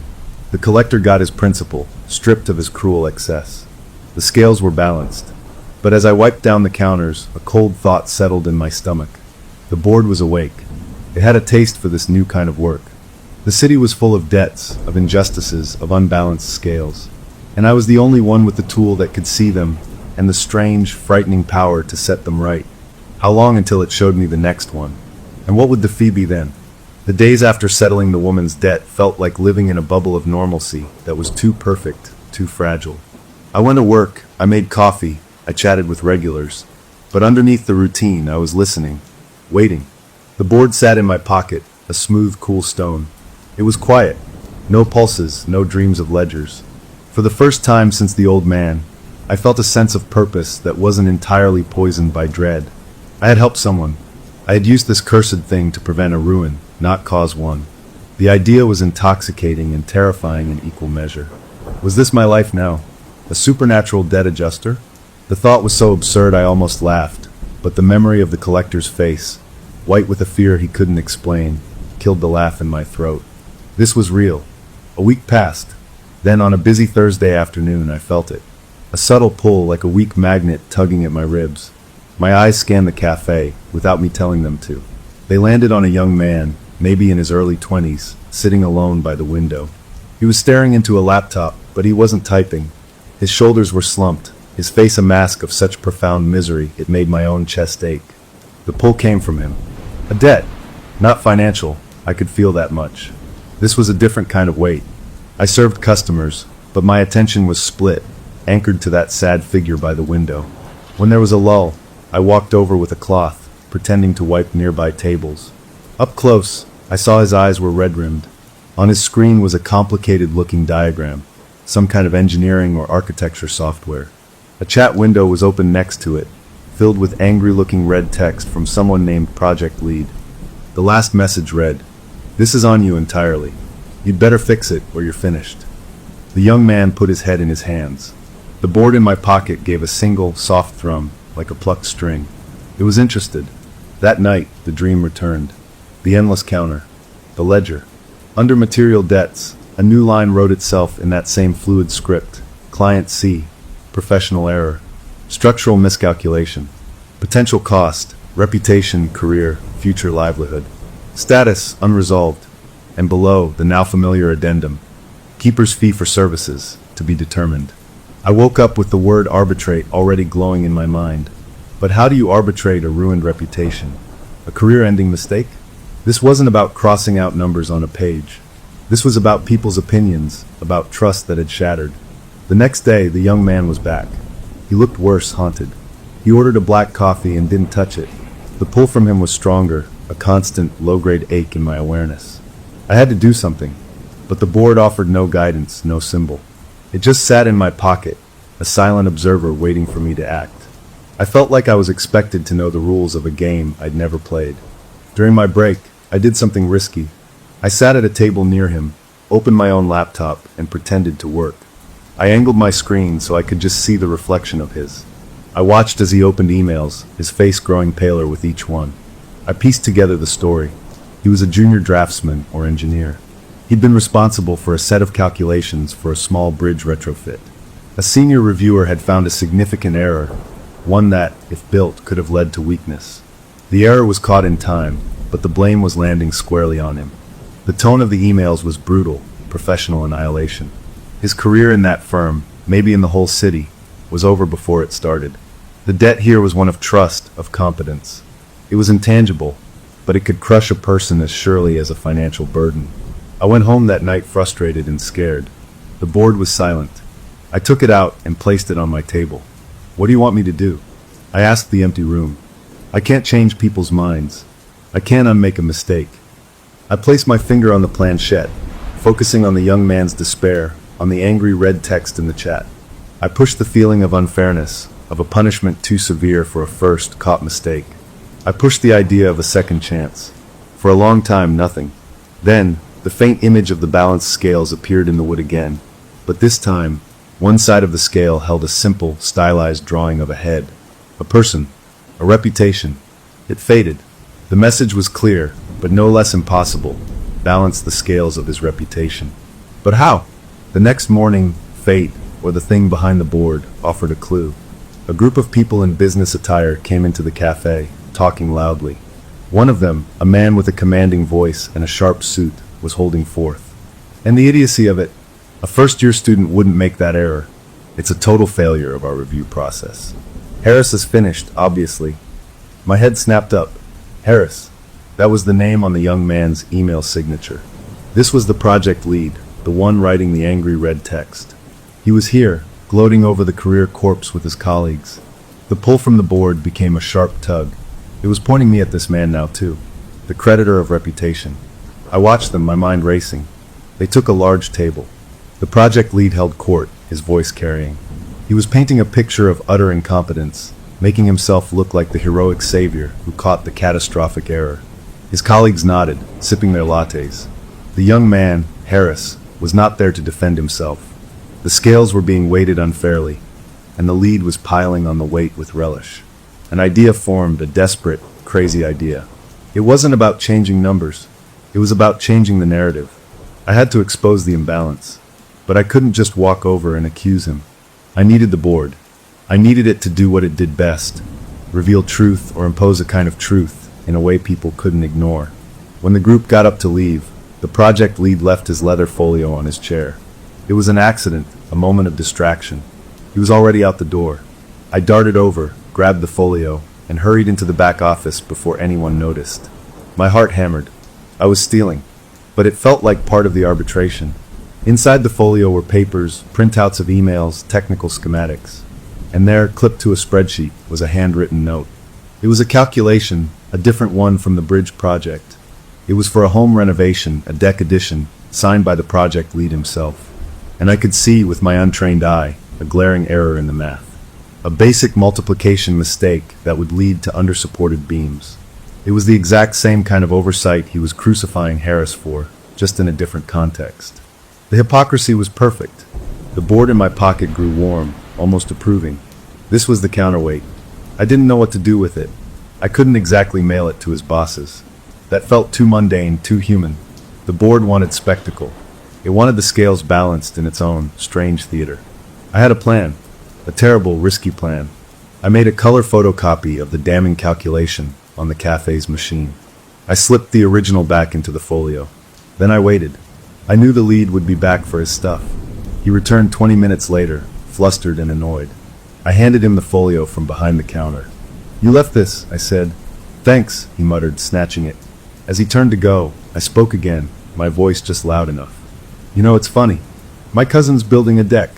He showed me the plans. The math on the support beams looked just like that. I tapped the folio in his hand. Turns out his contractor made a simple multiplication error. Could have been bad. The man froze. His eyes locked on mine, then dropped to his folio. He didn't open it. He just stared at it, his face undergoing a subtle, profound change. The arrogance bled away, replaced by a dawning, sick comprehension. He knew what was inside. He knew I knew. The board in my pocket gave a gentle, satisfied pulse. The connection was made. The truth was in the open, between us, unspoken but screaming. He left without another word, his posture deflated. The next day, Harris came into the cafe. He looked different. Not happy, but the crushing despair was gone, replaced by a shaky confusion. He ordered his coffee and actually took a sip. I couldn't resist.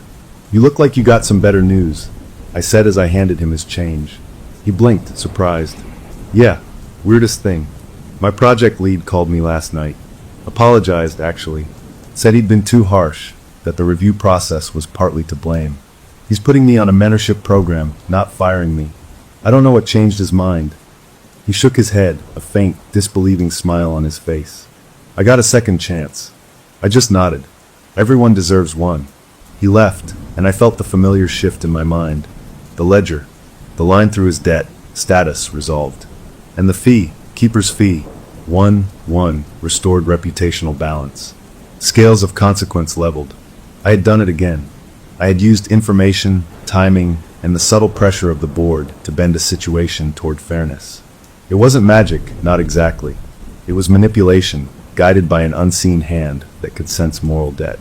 It was terrifying power, dressed in the clothes of coincidence and whispered words. That evening, as I closed up, I felt a new pull. This one was different. It wasn't a sharp tug from a single person. It was a diffuse, spreading ache coming from the neighborhood itself. A sense of wrongness that hung over several blocks. I stood on the sidewalk, letting the feeling wash over me. It was a communal debt, a shared injustice. I walked in the direction of the pull, the board a compass in my pocket. It led me to a small, rundown community garden in a less wealthy part of the neighborhood. The garden was a lush, vibrant oasis, but it was bordered by a chain-link fence that was newly tagged with bright orange spray paint. Condemned, sold to Meridian developers. Notices were stapled to the posts. The garden, a years-long labor of love by dozens of residents, was to be bulldozed for a luxury condominium building. The debt was one of community, of history, of green space against concrete greed. The scale was bigger than one person. This was the board leveling up again. I looked at the condemned notices, at the carefully tended tomato plants and sunflower stalks inside. The sense of loss was palpable in the air, a collective heartbreak. The board throbbed, a deep, resonant beat.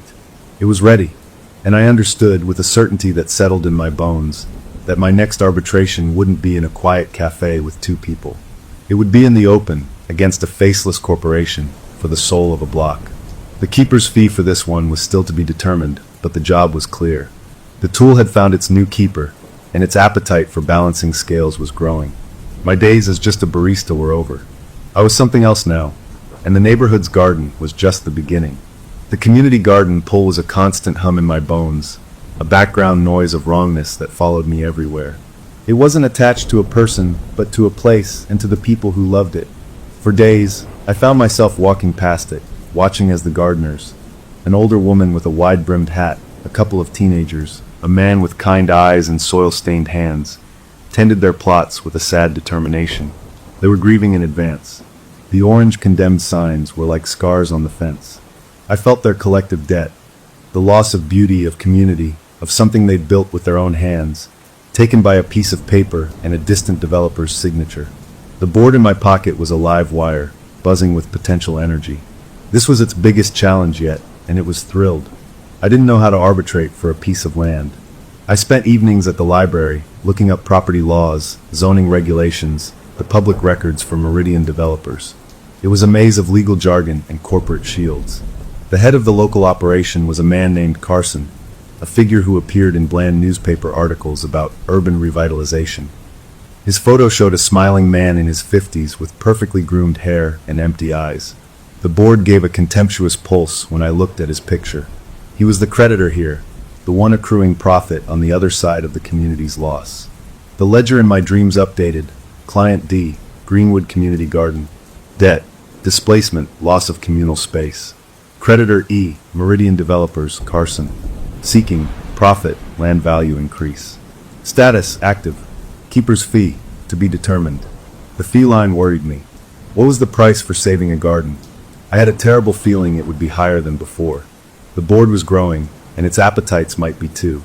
I started visiting the garden, not just walking past. I bought a cheap pot of herbs and pretended to have a plot. The gardeners, wrapped in their shared sadness, were welcoming. The older woman, who everyone called Nana Rose, showed me how to pinch back my basil. The kind-eyed man, Leo, talked about the composting system they'd built. I listened. I learned the garden's story, how it had been a vacant lot full of trash, how they'd petitioned the city for years for the right to use it, how they'd cleaned it, planted it, made it a place for birthdays and quiet lunches and teaching kids where food came from. Their love for the place was a tangible thing, thick in the air between the bean poles and sunflower stalks. Their debt was one of stolen love. I learned Carson's story too, through whispers and local gossip. He was a clean developer, never caught in outright corruption, but known for aggressive buyouts and using every loophole to maximize his builds. He didn't live in the neighborhood. He lived across town in a glass-walled condo. He was a spreadsheet, not a person, to this community. One afternoon I saw him. A sleek, silver car pulled up near the garden. Carson got out, dressed in a casual but expensive jacket, accompanied by a younger man with a tablet. They were surveying the site, pointing, talking numbers. The gardeners stopped working, standing like silent sentinels among their plants, their hostility a quiet wave. I felt the board vibrate, a low growl of displeasure. I was weeding near the fence. Carson's eyes passed over me, seeing just another anonymous local. He and his assistant walked the perimeter, their voices carrying. Get the fencing crew in the day after closing. Demo within the week. The soil quality is decent. We can market the mature landscaping aspect, the assistant said. Carson nodded. Just get it done. The community board bleats, but the city has already signed off. It's a footnote. The word footnote hung in the air. That's all this place, these people, were to him. A footnote on a profit statement. The board in my pocket went from warm to searing hot for just a second, a flash of pain against my thigh. It was angry. Or maybe I was angry, and it was amplifying me. That night, the dream was intense, vivid. I wasn't at the endless counter. I was in the garden, but it was a ghost garden. The plants were gray, the soil was dust. Carson stood in the center, but he was transparent, like a projection. Lines of light, like glowing strings of numbers and dollar signs, connected him to the city hall, to bank logos, to the cold steel of bulldozers. The lines were taut, pulling the life from the garden toward him. The board lay on the dusty path at my feet. The balance scale's symbol glowed on its surface. But one side of the scale held a tiny, glowing model of the garden, vibrant and green. The other side held a pile of gold bars that kept multiplying, getting heavier, threatening to tip everything. The message was clear. The scales were massively unbalanced. The profit motive was crushing the human one. I woke up knowing what I had to do. Not to destroy Carson, but to reweight the scales. To make the garden more valuable to him, not to destroy. But how? I couldn't magic money into existence. The board's power seemed to work through revelation, pressure, and the subtle bending of circumstance. It created coincidences that favored balance. I needed a coincidence for Carson. I started my research again, but with a new focus. I looked into Carson's other projects, his public image. He prided himself on being community-forward in his marketing, even as he tore communities apart. It was all a glossy lie. I dug deeper, through old newspaper archives, local business journals. And I found it. A tiny, buried article from 15 years ago. Before he was Carson of Meridian Developers, he was Michael Carson, volunteer.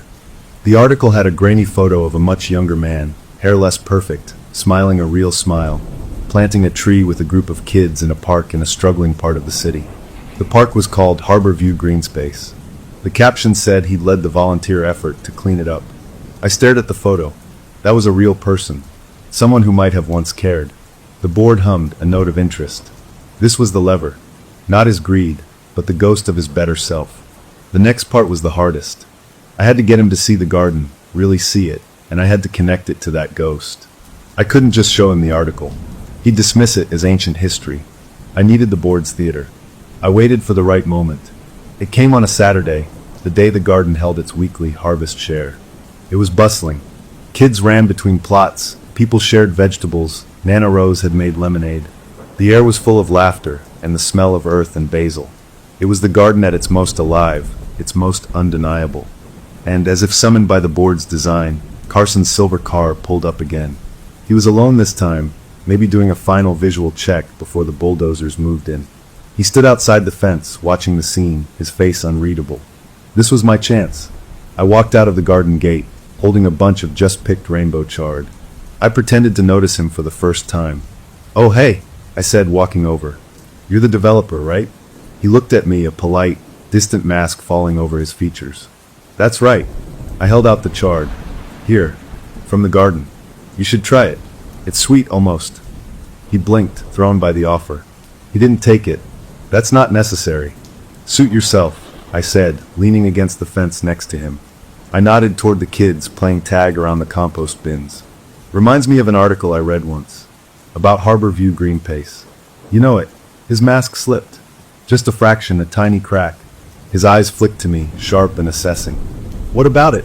"Just that it was a cool story," I said, keeping my voice easy. "Some guy, before he was a big developer, got a bunch of people together to clean up a trash-filled lot. Made a park for kids. Said it was the most satisfying thing he'd ever done. I always wondered what happened to that guy. If he ever thinks about that park when he's building his condos." I let the words hang. I wasn't accusing. I was just reminiscing. But I was pouring every ounce of intention, every bit of the board's focused energy into those words. I was trying to bridge the gap between the smiling young man in the photo and the cold executive beside me. Carson was staring straight ahead at the garden, but he wasn't seeing the property value anymore. His jaw was tight. The board in my pocket was so cold it burned, pulling energy, focusing it. "Things are more complicated than they seem," he said finally, his voice tight. "I know," I said softly, "but a garden's just a garden. It's not complicated. It's either here or it's not." I pushed off the fence. "Have a good day, Mr. Carson." I walked back into the garden, leaving him standing there. I didn't look back. I felt the moment, a bubble of potential, balanced on a knife's edge. The board had done its part. It had forced a confrontation not with facts, but with memory.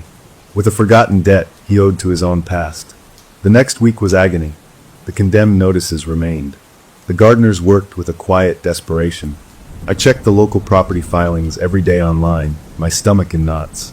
Then on a Thursday morning, Leo came bursting into the cafe, his face flushed with emotion. He rushed to my counter. "You'll never believe it," he said, his voice trembling. "We just got a letter. From Meridian.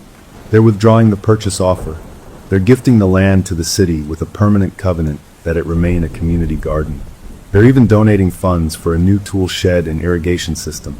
The cafe erupted in cheers from the regulars who knew about the struggle. I stood there, a slow, deep relief washing through me so completely my knees felt weak. It had worked. The scales had been balanced. Carson hadn't lost. He'd just shifted his profit from monetary to what? Reputational? Spiritual? Maybe he'd just paid off a debt to his younger self. That night, the dream ledger was definitive.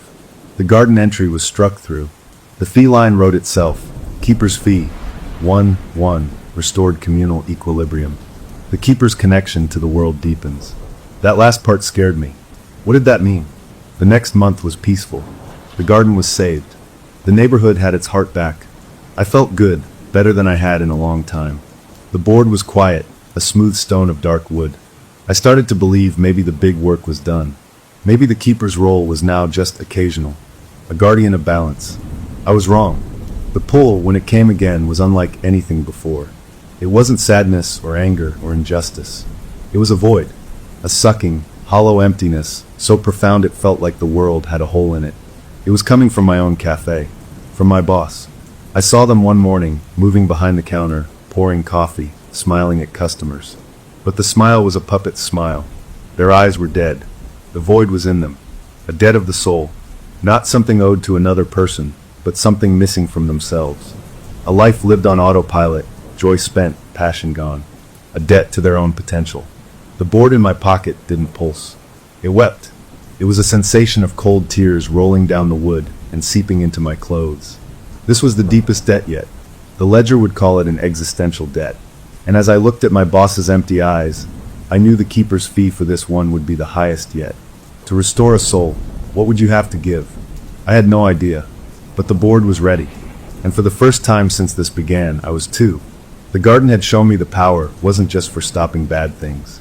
It was for making things right. And maybe, just maybe, that included helping someone find their way back to the light. The connection had deepened, just like the ledger said. I wasn't just a barista or a reaper. or an arbitrator.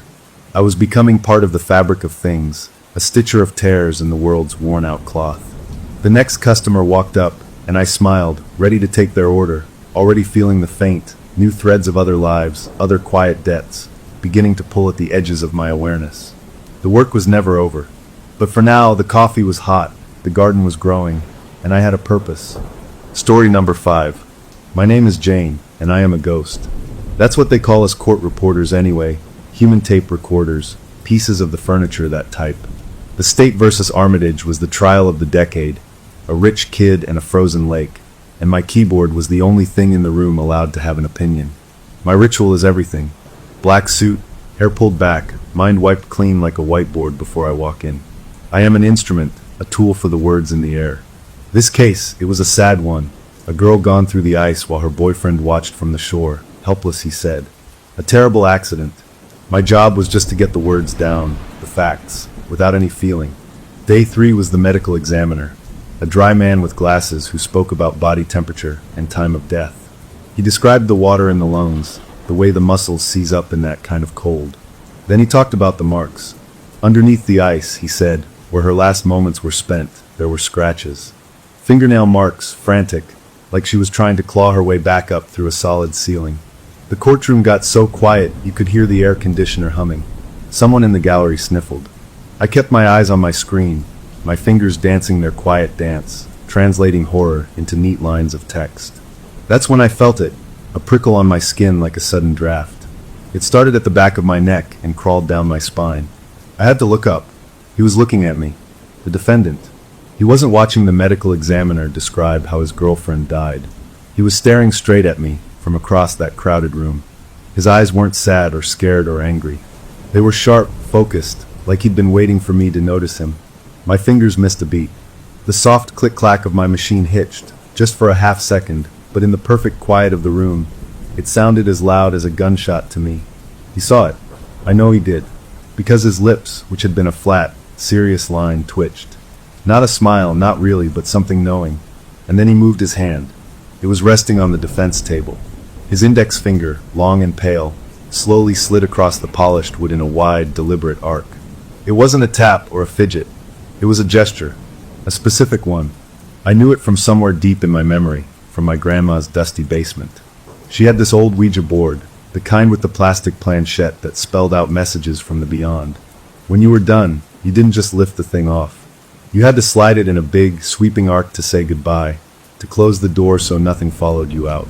That's exactly what he did. He drew that goodbye arc on the table while looking right into my eyes. A jolt, like a static shock, went through me. I broke the stare first, dropping my gaze back to my machine, my heart hammering against my ribs. I forced my fingers to move, to catch up with the doctor's droning voice, but the words on my screen seemed to blur.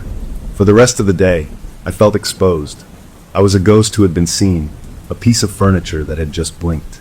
Every time I glanced up from my work, I was scared I'd find him watching me again. He didn't, not directly, but I could feel his attention like a sun lamp, warm and uncomfortable on the side of my face. The pressure of it made me mess up. The judge, an older man with a kind voice, asked a simple question of the prosecutor about the timeline. I heard it wrong. My brain, usually a steel trap, fumbled the words. I had to ask him to repeat himself. "I'm sorry, Your Honor, could you restate that?" The words felt thick and clumsy in my mouth. The judge paused, gave me a slightly puzzled nod, and repeated himself. The defense attorney, a sleek woman in a tailored suit, shot me a quick, curious glance. It was a tiny mistake, a nothing in the grand scheme of things, but to me it was a catastrophe. My perfect, machine-like precision had cracked. I was glitching, and it had started the moment he looked at me. The day ended, the gavel banged, and the room erupted into the usual rustle of movement and low conversation. I packed my machine away, my hands trembling slightly as I coiled the cords. I didn't look toward the defense table. I just wanted to get out, to go home, to my normal apartment with my normal things and forget the feeling of those eyes. That night, sleep wouldn't come. I kept seeing his finger tracing that arc on the wood, over and over. When I finally did drift off, it was into a tangled, uneasy darkness. I woke up with a gasp, my heart racing. The digital clock on my bedside table glowed a sickly green. 3:07 a.m. But I wasn't in bed. I was sitting upright in my desk chair in the home office, the computer monitor casting a pale blue light over the room. I was still in my t-shirt and pajama pants. My fingers were curled over the keyboard, stiff and cold, like I'd been sitting there for hours. A wave of confusion washed over me, followed by a spike of real fear. I never sleepwalk. Never. I looked at the screen. It was a word processor document, blank except for a single block of text. Page after page, it was just nonsense, random letters mashed together like a cat had walked on the keys. Over and over. My stomach twisted. Had I done this? In my sleep? But then at the very bottom, below the sea of gibberish, was one line of perfect, clear English. It was typed over and over, maybe 50 times, each repetition on its own line, as if someone had been practicing, or trying to carve the words into the world itself. The sentence was, "The ice was so thin he said it was safe." I stared. The official story, the one I'd been typing all day, was that the girl had gone out on the ice alone, a tragic accident. The boyfriend, he claimed he'd yelled for her to come back. But this sentence whispered something else. It spoke of a direct word, a promise. He said it was safe. I reached out, my finger hovering over the delete key. I should erase it. This was crazy. I was stressed, overtired, spooked by a weird look from a defendant. That's all. But I couldn't do it. Instead, I saved the document. I named it Notes. TXT and closed it. I got up, my joints aching from the cold and the weird position, and went back to bed. I lay there staring at the ceiling until the sun came up, the sentence burning behind my eyes. The ice was so thin he said it was safe. The next morning in court, I felt raw, like my nerves were on the outside of my skin. I was hyper-aware of everything. The squeak of the bailiff's shoes, the smell of old paper and perfume, the weight of the defendant's presence before I even saw him. I took my seat, set up my machine, and avoided looking anywhere near him. The prosecution called a police investigator to talk about the scene. They showed pictures of the lonely, frozen lake, the jagged hole in the ice. I focused on my work, pouring all my energy into being the machine again, into being the ghost. But every few minutes, my eyes would flicker to the transcript on my little screen. And in my mind, superimposed over the official testimony, I saw those other words. The ice was so thin he said it was safe. It was like a buzzing in my head I couldn't switch off. During a mid-morning break, I went to the restroom. I splashed cold water on my face and looked at myself in the mirror. I looked tired, shadows under my eyes. "Get it together," I whispered to my reflection. It was a dream, a stress dream.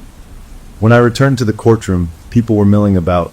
As I walked to my station, I had to pass the defense table. He was sitting there, his lawyer leaning over and talking to him in a low voice. He wasn't listening to her. His head was turned, and he was watching me approach. A slow, calm smile spread across his face. It wasn't a friendly smile. It was a satisfied one. As I passed, he didn't say a word.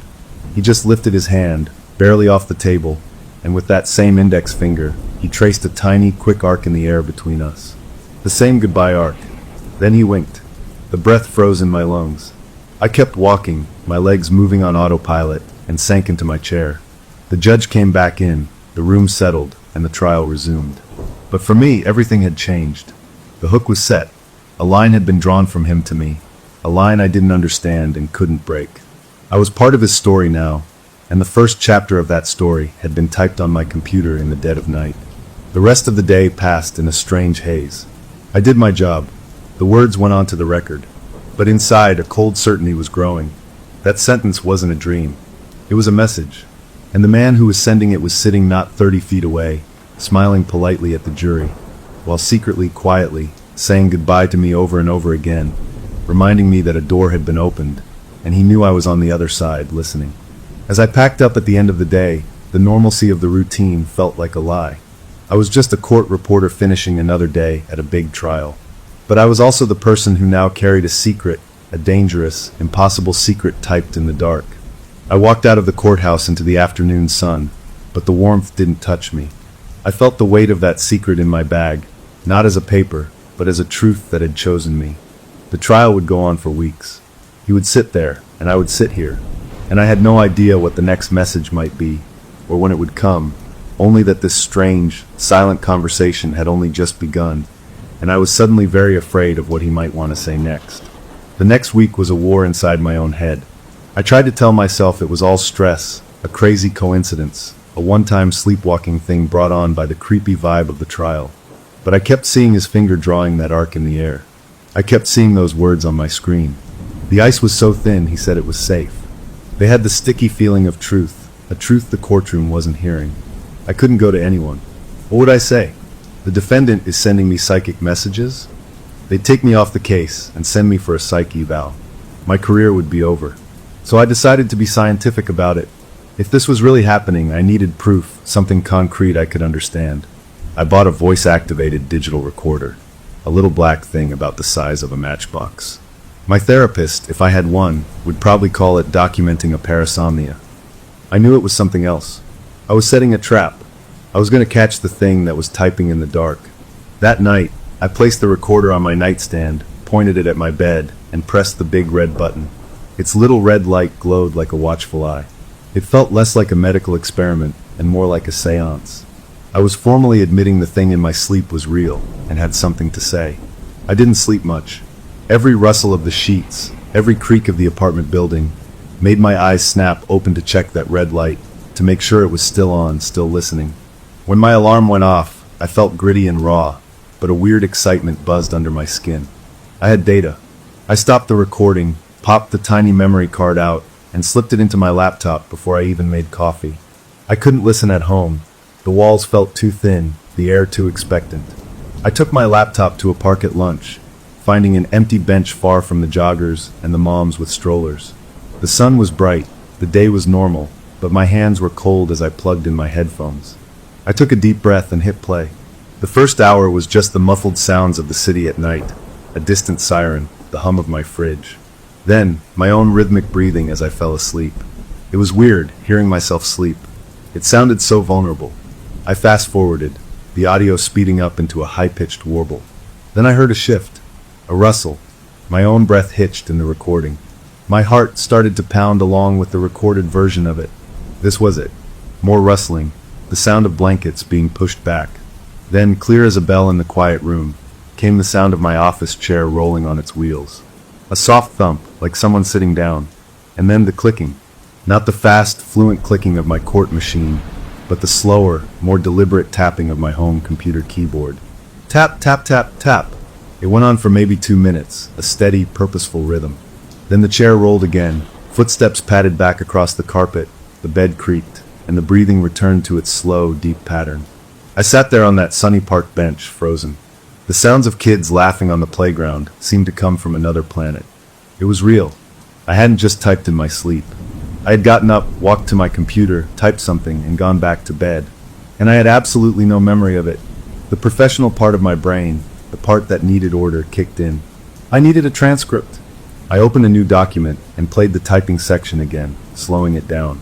I listened to the spaces between the clicks, trying to match the rhythm to the QWERTY pattern of my keyboard. It was mostly gibberish again, long strings of letters. But in the middle of the nonsense, a pattern emerged. A cluster of taps that sounded like words.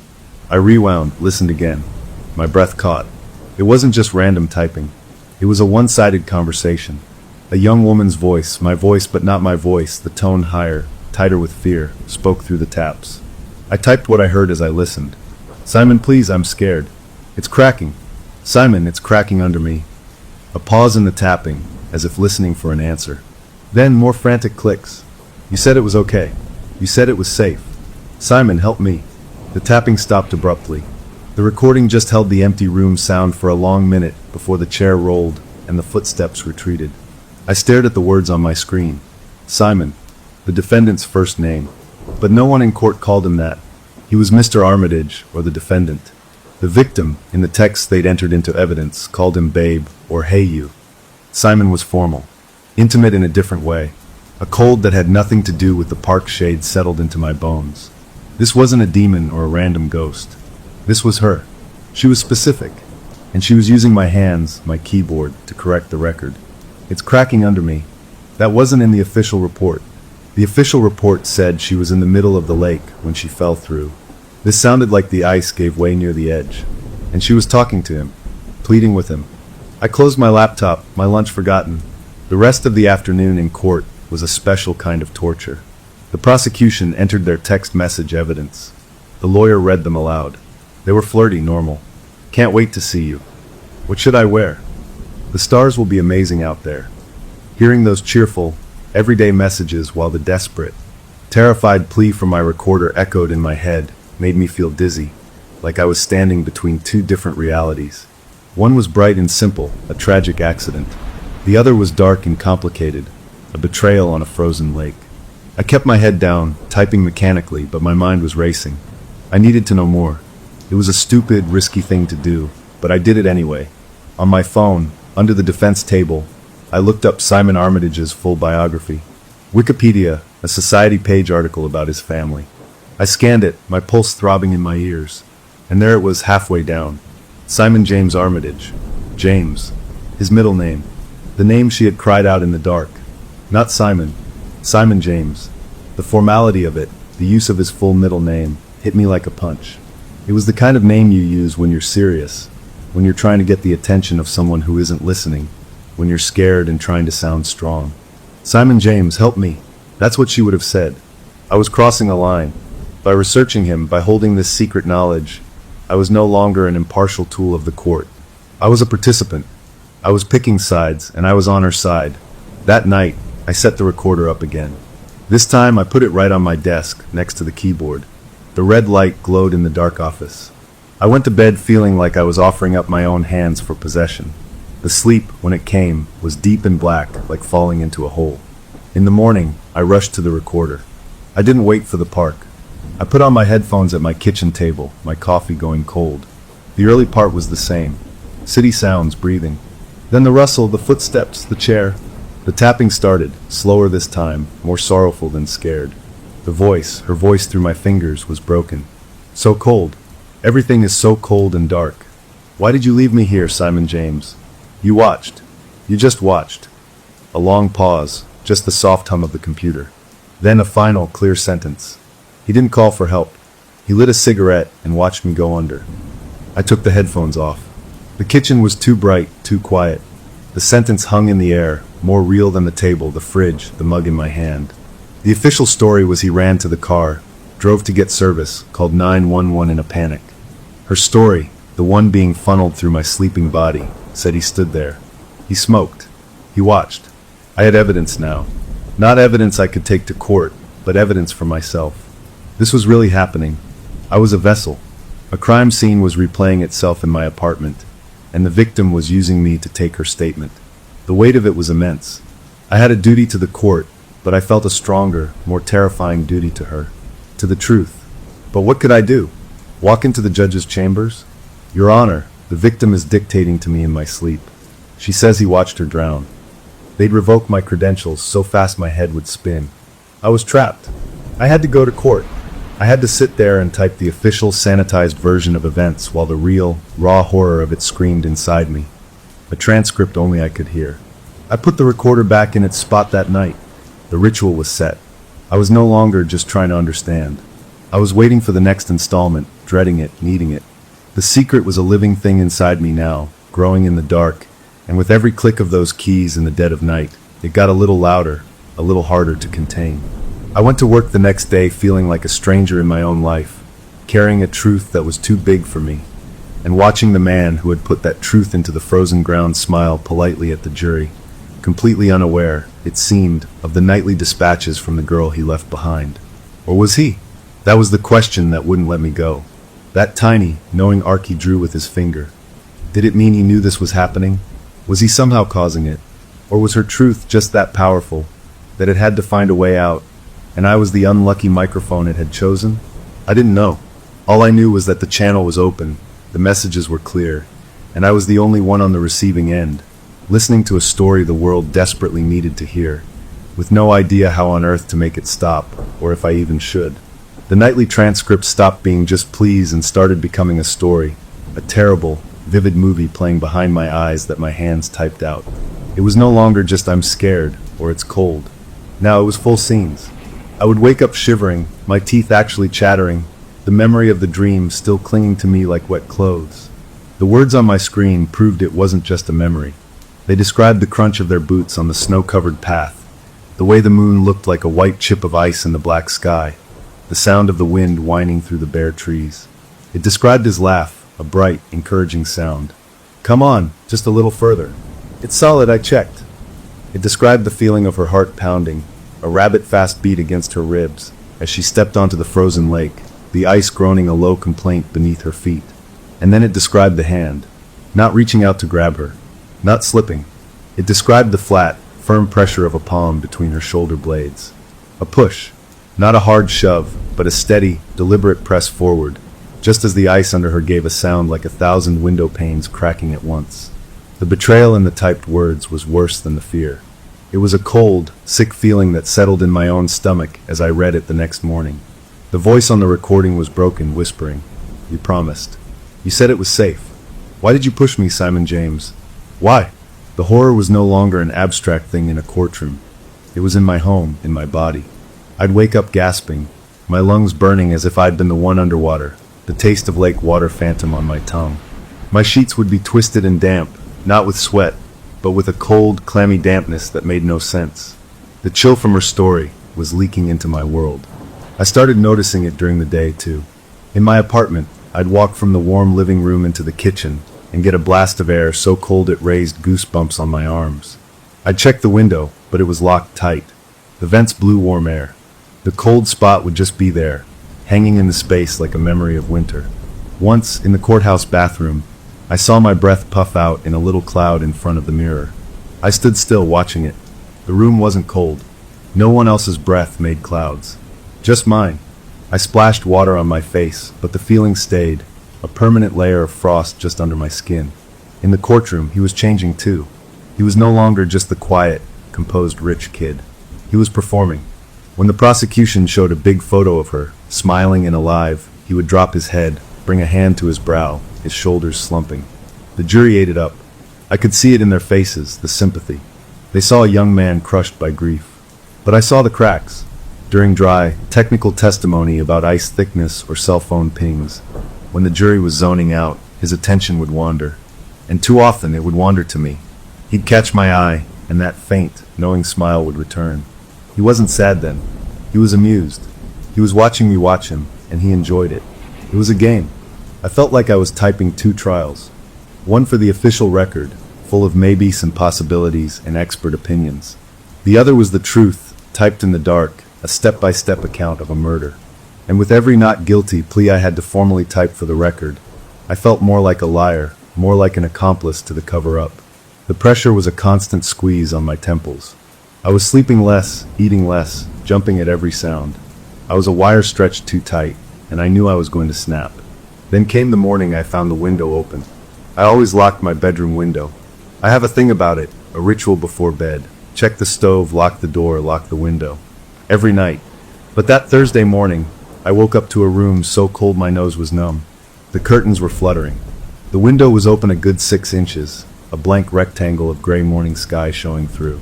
I got up, my whole body shaking, and closed it. The lock was undone. I stood there, my hand on the cold glass, trying to remember if I'd done it in my sleep. But the sleep transcripts were of me typing, not walking around opening windows.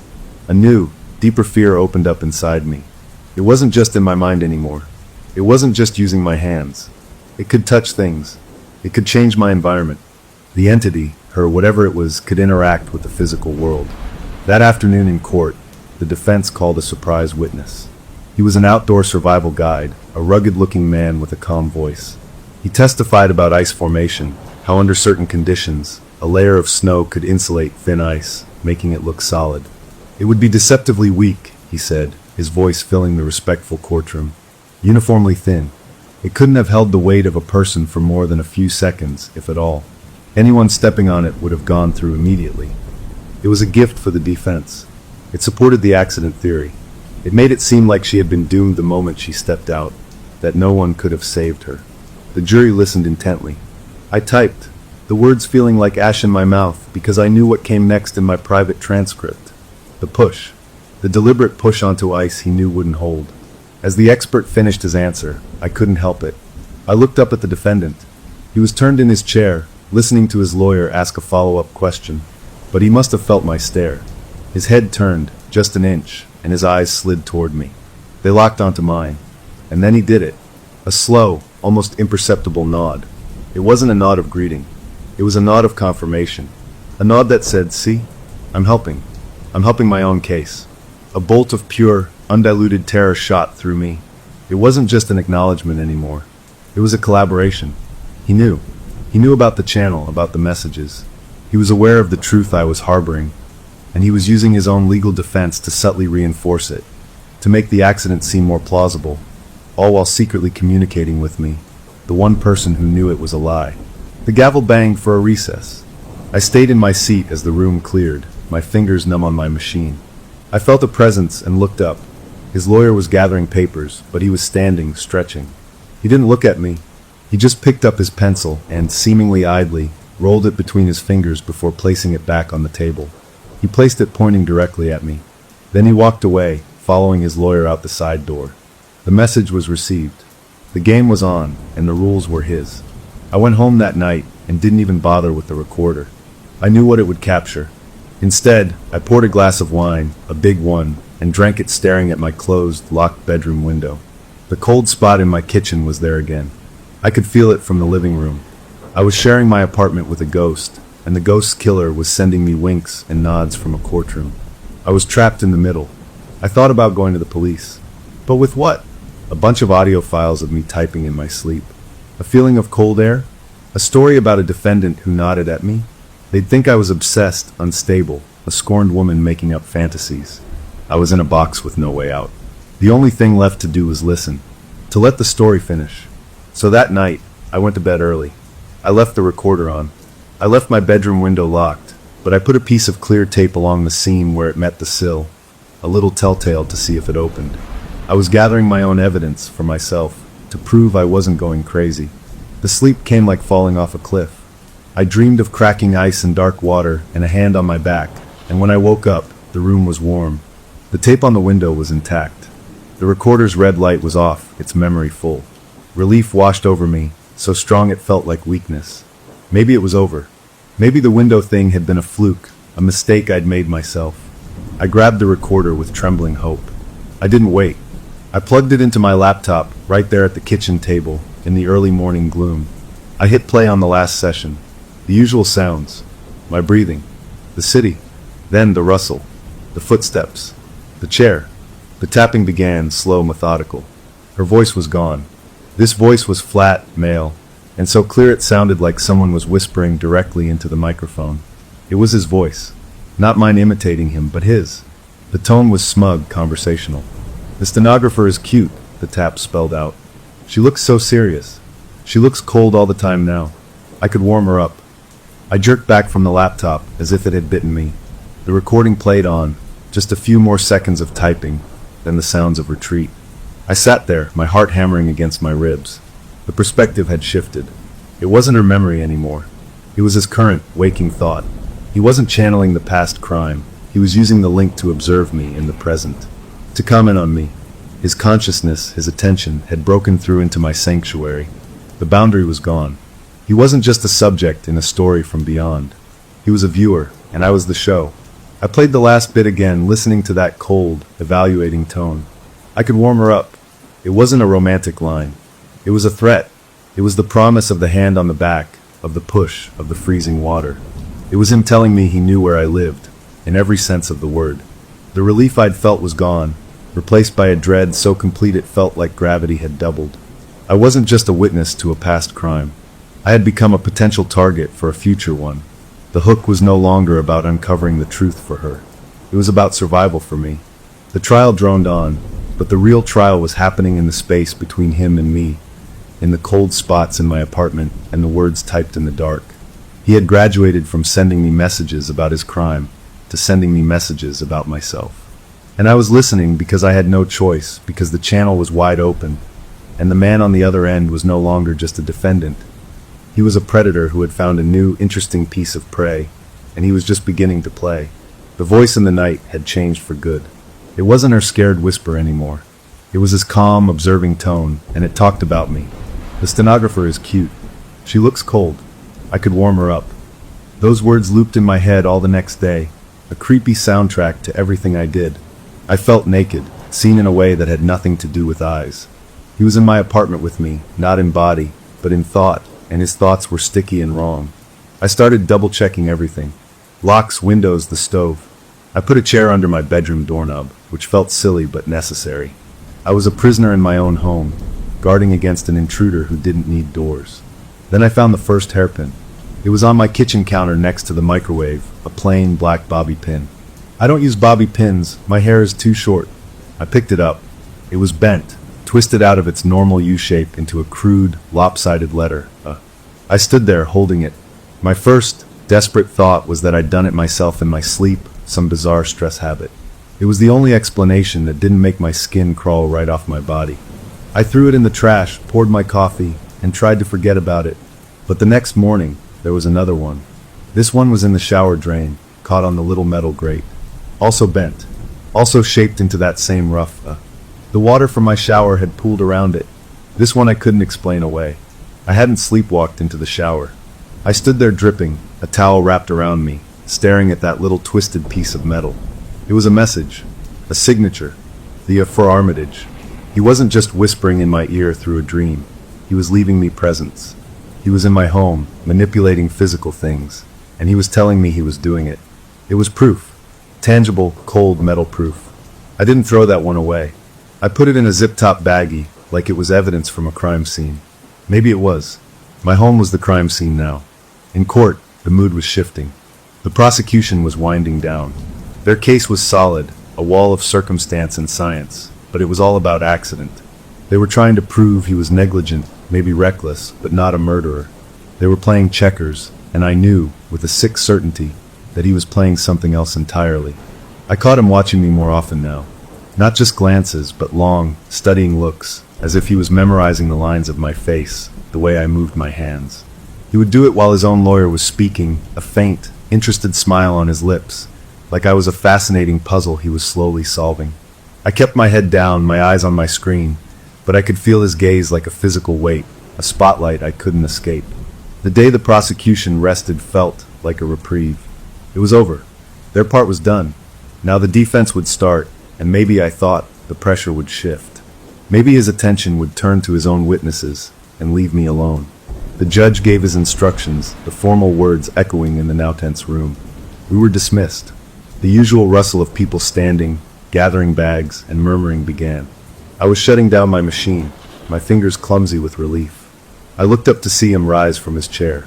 He wasn't looking at his lawyer, who was patting him on the back. He wasn't looking at the jury. He turned his whole body toward me, his movement smooth and deliberate. Our eyes met across the space. The noise of the room seemed to fade away. He raised his right hand, fingers loose. He formed his thumb and index finger into a circle, extending the other 3 fingers. A child's pretend gun. He pointed it straight at me. His lips moved, shaping a single, soundless word. Bang. Then he smiled. A real, wide, genuine smile that reached his eyes, crinkling the corners. It was the smile of a boy who'd just won a game. He let the bailiff take his elbow and guide him out of the room, still looking back at me, the smile slowly fading but the promise of it hanging in the air. I didn't move. I couldn't. My blood felt like it had been replaced with ice water. It was a threat delivered in plain sight, but so fast, so subtle, that if I'd blinked I would have missed it. If I ran to a bailiff now, what would I say? He pointed a finger gun at me. They'd think I was hysterical. It was a brazen act of confidence. He was untouchable, even here, in the heart of the system trying him. The message was clear. The rules didn't apply to him. Not the rules of court, and not the rules of reality. I drove home on autopilot, my knuckles white on the steering wheel.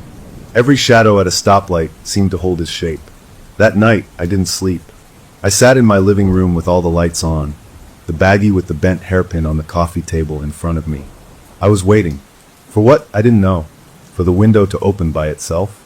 For another pin to appear? For his voice to start whispering from the speakers of my TV? The apartment was still. Too still. The normal night sounds were absent, as if the world was holding its breath. I must have dozed off in the chair, because I woke up with a stiff neck as the first gray light of dawn touched the windows. Nothing had happened. No new pins. No whispers. Just me, alone in my bright, quiet apartment, feeling more terrified than I had when the typing was happening. The stillness felt like the pause before a strike. I went through my morning routine like a robot. Shower, dress, coffee. I was pouring the coffee when I saw it. On the kitchen table, where I'd eaten dinner alone the night before, were 3 bent hairpins. They weren't scattered. They were arranged, in a perfectly straight line, spaced exactly an inch apart. Each one was twisted into that crude, unmistakable I hadn't put them there. I hadn't left the chair all night. My breath left my body in a rush. This was different. This wasn't a dropped item, a lost token. This was a display, an arrangement. It was art. It was a signature, signed 3 times. He had been here, in this room, while I slept just feet away. Or his influence had. The line between those things was so thin now it didn't matter. He could touch things. He could move things. He could arrange them into patterns meant for me to find. The professional part of my brain, the part that craved order and evidence, was screaming. I had proof. 3 pieces of physical evidence, left intentionally. I could take them to the police. But the rest of me, the part that lived in this new, terrifying reality, knew it was useless. I could imagine the detective's patient face. And you think the defendant, who is under guard and on trial, broke into your apartment to leave bent hairpins? Do you have any proof of a break-in? Any signs of forced entry? There were none. The doors were locked. The windows were locked. The only proof was the pins themselves and my story. A story about sleep typing and cold spots and finger guns. They wouldn't believe me. They'd think I was having a breakdown, or worse, that I was obsessed with the defendant and manufacturing a crazy connection. Taking the pins to the police would only give him what he wanted. A public declaration that his little game was working, that he had gotten inside my head so completely that I was now acting irrationally. It would destroy my credibility, maybe even get me removed from the trial. I couldn't let him win like that. So I did the only thing I could think to do. I got another zip-top baggie. I used a piece of paper towel to carefully pick up each pin, not touching them with my fingers, and place them inside. I labeled the bag with the date and time. I was building my own file, a file for a case that would never be tried in any court on earth. I put the bag in my bedside table drawer, next to my grandmother's old Bible. It felt like the only safe place, a weird combination of the procedural and the sacred. Then I went to work. Walking into the courtroom that day felt like walking onto a stage where only he and I knew the script. I took my seat, set up my machine, and forced myself to look up. He was already seated, chatting quietly with his lawyer. He felt my stare. He turned, met my eyes, and gave me a small, polite, completely normal nod of acknowledgement. The kind anyone might give. The banality of it was the most horrifying thing yet. It was a mask, and behind it, I could see the amusement, the ownership. He knew about the pins. He knew I'd found them. And he knew I couldn't do a thing about it. The day passed in a blur of legal arguments. The defense was laying the groundwork for their case. My job was to type it all, but my mind was back in my kitchen, staring at that straight line of twisted metal. The A's. 3 of them. A message, a signature, a claim. He had marked my territory. The hook was no longer about what he had done to her. It was about what he was doing to me. The pins proved the threat was evolving, becoming more tangible, more personal. The finger gun in the courtroom had been a statement of intent. The pins were the follow-up, the proof of capability. He was showing me step by step that he could reach anywhere, touch anything, and that I was completely alone in this. As I packed up to leave, the weight of the secret felt like a physical burden, a sack of stones on my back. I was caught in a vice. I couldn't speak up without destroying myself. I couldn't make it stop, and I couldn't escape his attention, which now felt less like a gaze and more like a brand. I had the evidence, safe in a baggie in my drawer, but it was evidence that imprisoned me, not him. The only question left was what his next move would be, and when he would decide to make it. The game was escalating, and I was standing in the center of the board, waiting for his hand to reach out and move me. The defense began its case, and their first witness was a cultural anthropologist, a woman with a gentle voice and kind eyes. She talked about grief, about how trauma can make the human mind seek patterns and connections where none exist.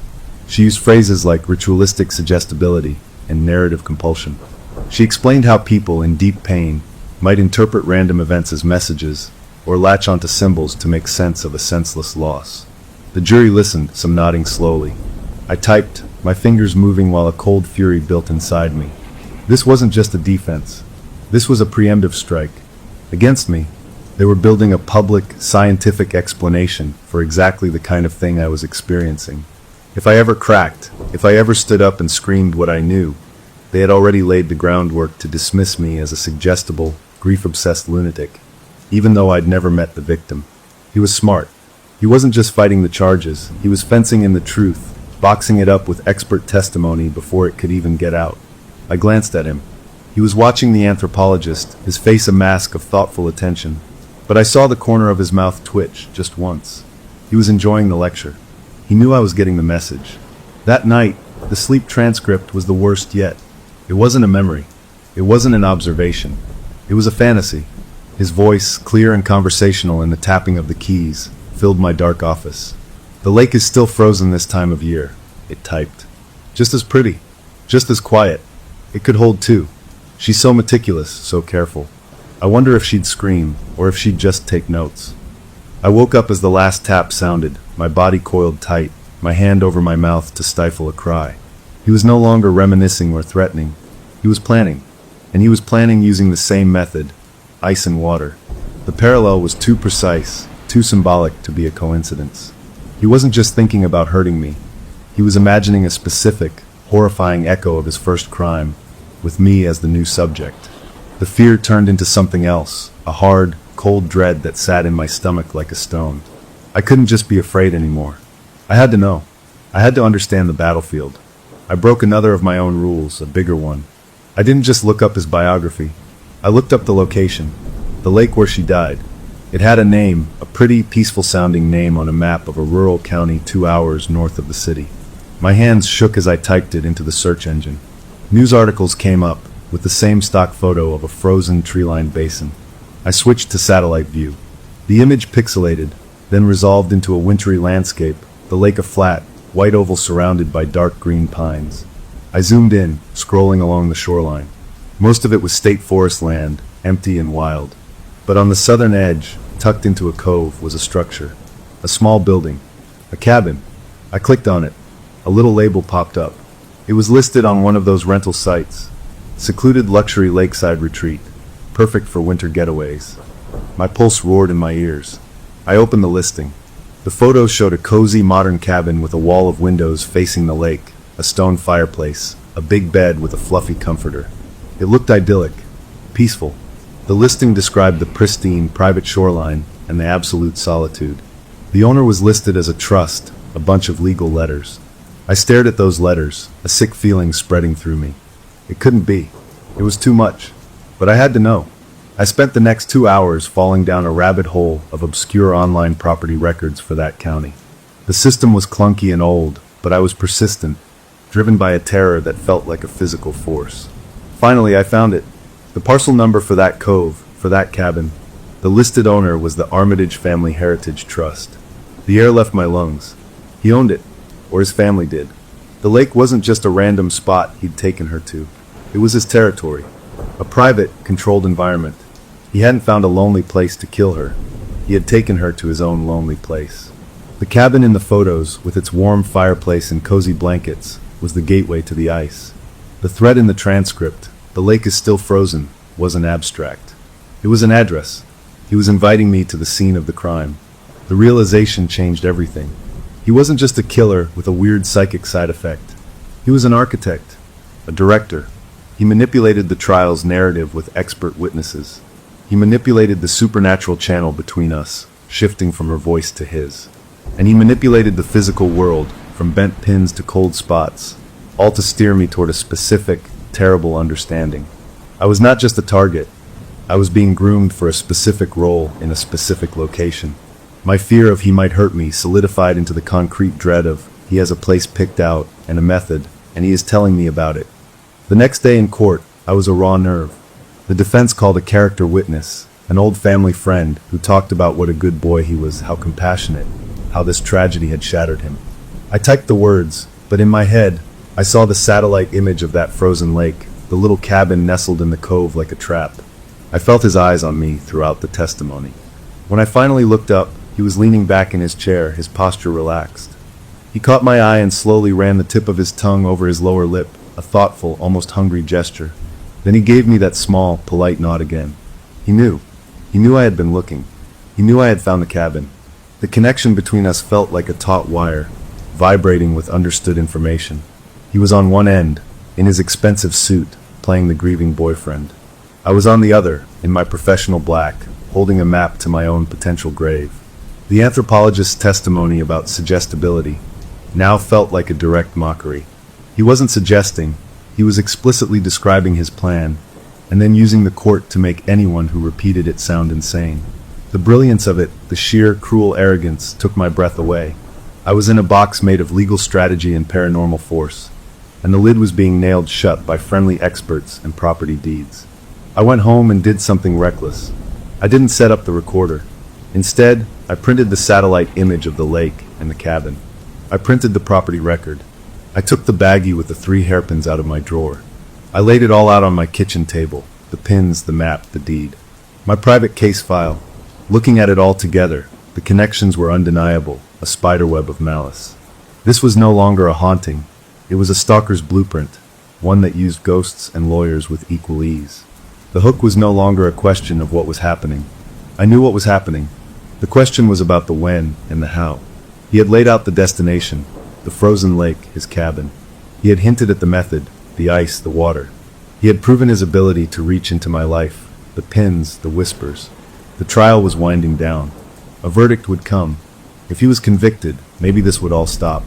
But if he wasn't, if he walked free, the writer's retreat, brochure from the rental listing flashed in my mind. Perfect for winter getaways. Absolute solitude. The invitation was implicit in everything he was doing. He was setting the stage for a second act, and he was waiting to see if I would accept my role. I gathered the papers in the baggie and put them away, not in my bedside table, but in a sealed envelope in the very back of my filing cabinet, behind my old tax returns. It felt like hiding a live bomb. The closure of this chapter was the grim understanding of the full picture. I wasn't suffering from a random, tragic haunting. I was the subject of a deliberate, sophisticated campaign of terror from a man who viewed murder as a personal art form and was considering an encore. The trial would end. The legal system would have its say. But the real story, our story, was just waiting for that gavel to fall, so it could move to its next, much more private location. The open question hung in the cold air of my apartment, as palpable as the arranged hairpins had been. When the courtroom doors finally closed, where would he expect me to meet him to finish the transcript? I decided to fight back. I couldn't go to the police, I couldn't tell the court, but I could try to shut the channel down. It was my mind, my sleep. I had to regain control. That night, I dug out an old pair of noise-canceling headphones. I filled them with white noise, a steady, rushing sound like a waterfall. I took a sleeping pill, the over-the-counter kind, hoping to plunge into a dreamless void. I set the recorder out of habit, but I didn't expect to hear anything but the hiss. This was my defense. A wall of sound and chemistry. I fell asleep faster than usual, the pill dragging me under. The next morning, I woke feeling groggy but hopeful. The headphones were still on, the white noise still playing. The recorder's light was off. I grabbed it, a flicker of triumph in my chest. I'd done it. I'd blocked him out. I plugged it into my laptop while my coffee brewed, eager for the confirmation of 7 hours of peaceful, empty static. The file played. The first few hours were exactly that. A clean, digital hiss unbroken. My shoulders relaxed. Then, right in the middle of the monotony, the hiss changed. It warped, condensed, and a voice emerged. It was my voice, but flat, calm, and utterly without emotion. It said, "You can't mute the channel. The signal is getting stronger." Then the hiss returned, lasting the rest of the night. I stood up so fast my chair skidded back. My own voice. He or it had used my own voice to taunt me. The white noise hadn't been a barrier. It had been a backdrop for his message. The sleeping pill hadn't protected me.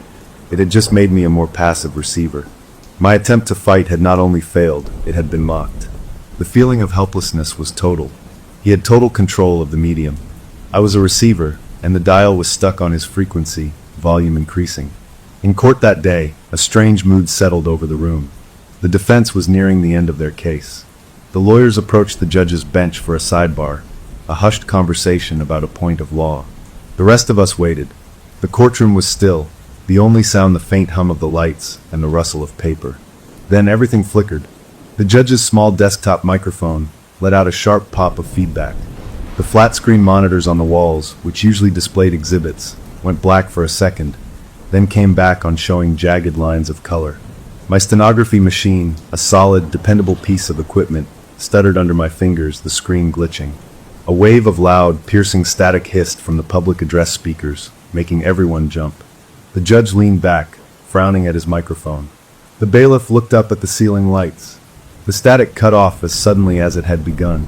The electronics returned to normal. The lawyers at the bench blinked, disoriented, before continuing their whispered argument. It was just a power surge, a glitch in the old courthouse wiring. To everyone else. But I knew. I felt a gaze like a physical touch. I looked at the defendant. He was staring right at me, his expression one of mild, innocent curiosity, as if he too was wondering about the electrical problem. But his eyes were alive with a dark, gleeful intelligence. His lips, almost imperceptibly, formed a single, silent word aimed directly at me. Oops. My heart stopped. This was an escalation, a public demonstration of power. He wasn't just affecting my dreams or leaving pins in my kitchen. He could reach into the courtroom itself, into the very machinery of the trial. He was showing off, and I was the only one in the room who knew the show was for me. The message was clear: nowhere was safe. Not my home, not this hall of justice. His influence was growing, becoming less subtle, more brazen. What would be next? The thought followed me home, a constant, ringing alarm in my head. I checked my mail, a mindless habit. Among the bills and catalogs was a crisp, legal-sized envelope. Certified mail. I hadn't ordered anything. My name and address were printed in neat, professional type. The return address was a law firm, one I didn't recognize. A cold trickle of dread started in my stomach. I took the envelope upstairs, my fingers clumsy. I sat at my kitchen table and used a butter knife to slit it open. Inside was a single sheet of thick, expensive paper. It was a brochure, full color, glossy. A photograph of a beautiful, snow-dusted cabin, its windows glowing gold against the twilight sky. A frozen lake stretched out before it. I knew that lake. I knew that cabin. It was the one from the satellite image. The secluded luxury lakeside retreat. The brochure was professional, elegant. It talked about peace, tranquility, a perfect escape for writers, artists, anyone needing focused solitude. I almost threw it away, my hand trembling. Then a small, canary yellow sticky note fluttered out from between the pages. It had been stuck to the inside cover. On it, in neat, precise handwriting, was a single line. Quiet here. Perfect for focused work. The handwriting. I'd seen it before. On court documents. On the defendant's signed affidavits. I'd typed those signatures into the record. It was his hand. The world seemed to tilt sideways. He hadn't just thought about it, or hinted at it through dreams. He had used a law firm. He had used the mail. He had sent me a brochure to his murder cabin, with a handwritten note. This was no longer deniable paranormal activity. This was tangible. This was a stalker using the trappings of the legitimate world to deliver his threat. It was a masterstroke of psychological terror. It was professional, cold, and wrapped in a layer of perfect plausibility. If I took this to the police now, he could say, "So? My family owns a rental property. The firm manages it. They must have sent out promotional material to a list. It's a coincidence." But the handwritten note, that was the killer's flourish, the signature on the threat. He wanted me to know it was from him. He wanted me to feel the full force of his world, his wealth, his legal connections, his occult power, all focused on me, all saying the same thing: come to the lake. I held the brochure, the paper stiff between my fingers. The photo was so inviting. The cabin looked warm, safe. The note was so innocuous. But together, with everything that had come before, they formed a summons. A formal invitation to the scene of his first crime, suggesting it would be the scene of his next. My attempt to block him had been laughed at. His power had manifested in the courtroom. And now, he had sent me an engraved, legal invitation. The fight seemed to drain out of me, replaced by a weary, chilling understanding. I was not going to win by resisting. The channel was unbreakable. His reach was long and getting longer. The trial was almost over. The verdict was coming. And he was making his plans for what happened after, plans that included me and a frozen lake. I didn't throw the brochure away. I added it to my file, sliding it and the sticky note into the envelope with the map and the property records. The hairpins in their baggie lay beside it. My case file was growing. I had evidence of a campaign of harassment that spanned the supernatural and the mundanely legal. But it was evidence that proved my own insanity to anyone who didn't live inside this nightmare. That night, I didn't try the headphones. I didn't take a pill. I just went to bed, exhausted to my bones. The sleep that came was thin and restless, but there was no typing, no whispering. It was as if, having delivered his formal invitation, he was giving me space to think it over. The closure of this chapter was the arrival of the invitation itself. The threat had moved from implicit to explicit, from psychic suggestion to physical mail. The open question was no longer about what he wanted, but about my response. The trial would end soon. The legal system would render its judgment. And then, with the courtroom drama over, the real, private horror would enter its final act. He had sent me the brochure. He had given me the address. The unspoken question hanging in the air, as cold as the lake in the photograph, was simple. Would I be brave enough, or foolish enough, or desperate enough to RSVP? The defense rested. The moment everyone had been waiting for arrived. They called him to the stand. A murmur went through the gallery as he stood, straightened his tie, and walked with a calm, respectful pace to the witness box. He placed his hand on the Bible, swore to tell the truth, and sat down, folding his hands in his lap. He looked directly at the jury as his own lawyer began the questioning, his face an open book of sincere grief. But I felt it, a beam of cold focus aimed at me, sitting at my little table to the side. He was speaking to them, but he was performing for me. His testimony was a masterpiece. He spoke about her in a voice thick with emotion, about their plans, her laughter, how bright she was. He described the day at the lake as the worst of his life, his voice breaking on the words. He talked about his agonizing guilt for not being there, for not stopping her, for not being able to save her. He dabbed at dry eyes with a monogrammed handkerchief. The jury hung on every word. I saw their faces, the sympathy, the belief. They were buying it. They were buying the whole tragic, accidental story. And I had to sit there and type it, every lie, every crafted sob, knowing the real truth was screaming inside my head. That's when it happened. My hands, resting lightly on the keys of my stenography machine, began to move. I wasn't moving them. A jolt of pure panic shot through me. I tried to pull my fingers back, but they were locked in place, hovering just above the keyboard. They began to tap. Softly, independently. The motion was stiff, unlike my own fluent style. On my small, private screen, a line of text appeared, completely out of sync with his spoken testimony. It read, "She believed me right up until the push." I gasped, a tiny, choked sound lost in the courtroom. I clenched my fists, pulling my hands into my lap, breaking the strange possession. The typing stopped. The line sat there on my screen, blinking. I quickly cleared it, my heart hammering against my ribs. I looked up, terrified he had seen. He had. He was still answering his lawyer's question, his tone sorrowful, but his eyes were on me. They glittered with a fierce, proud joy. He gave me the smallest, quickest nod. A nod of thanks. My machine, myself, had been puppeteered to type the counter-narrative in real time. I had been forced to bear witness to the truth in the one place where only lies were allowed. I felt violently sick. The rest of his testimony passed in a nightmare blur. He stuck to his story, flawless, repentant, believable. Then came the cross-examination. The prosecutor, a stern woman who had been building this case for a year, stood up. She was sharp, methodical. She went over the inconsistencies in his initial statement, the timeline gaps. He parried calmly, his grief replaced by a polite, confused cooperation.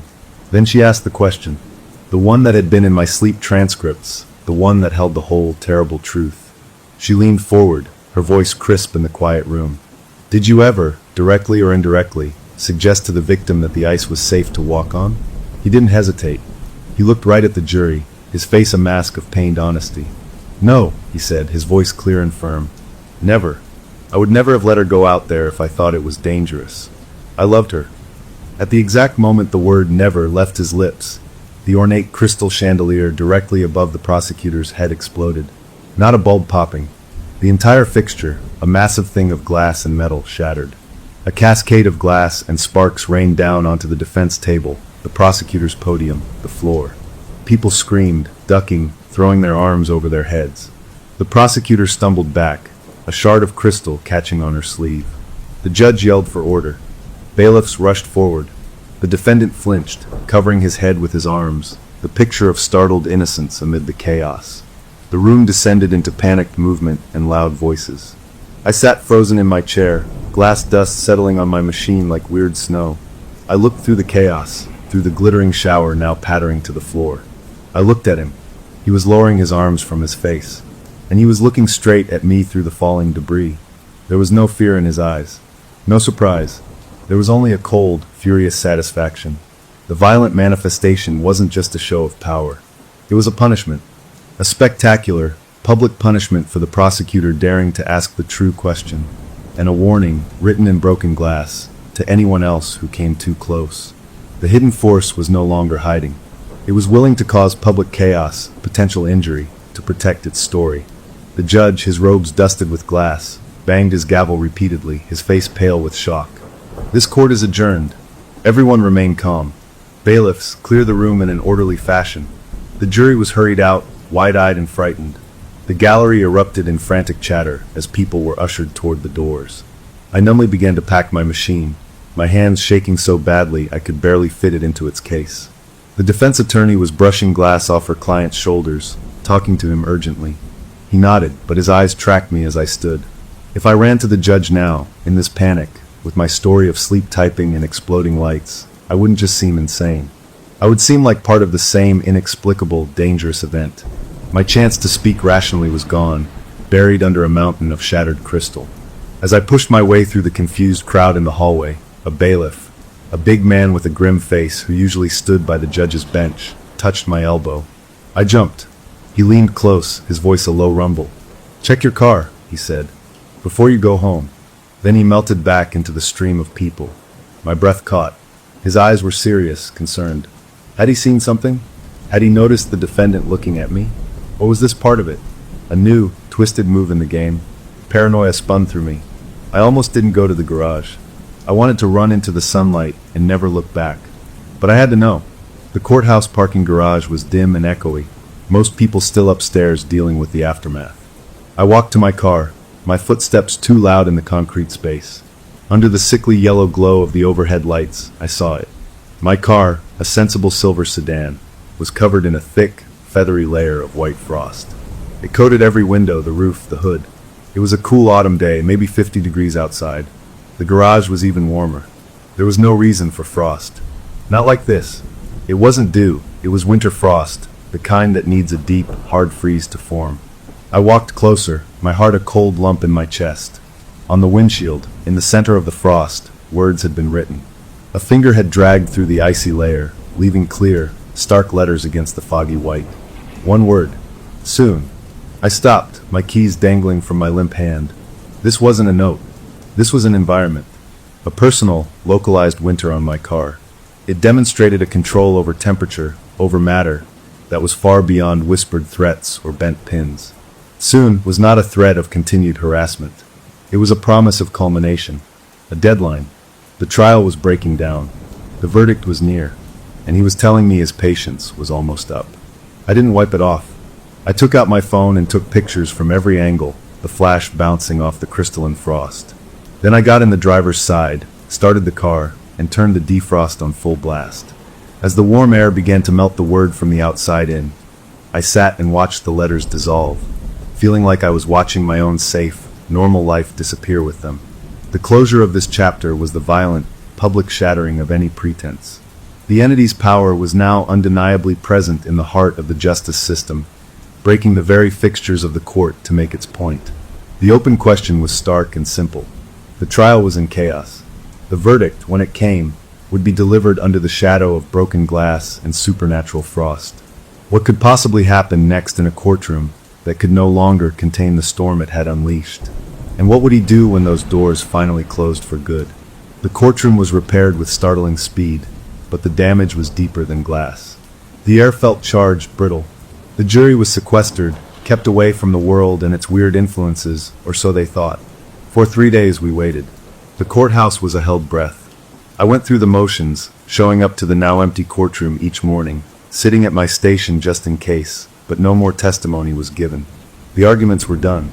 The fate of the man who had turned my life into a horror story was in the hands of 12 strangers, who had no idea what was swimming beneath the surface of the case. I felt a strange, flat emptiness. The typing at night had stopped. The cold spots in my apartment were gone.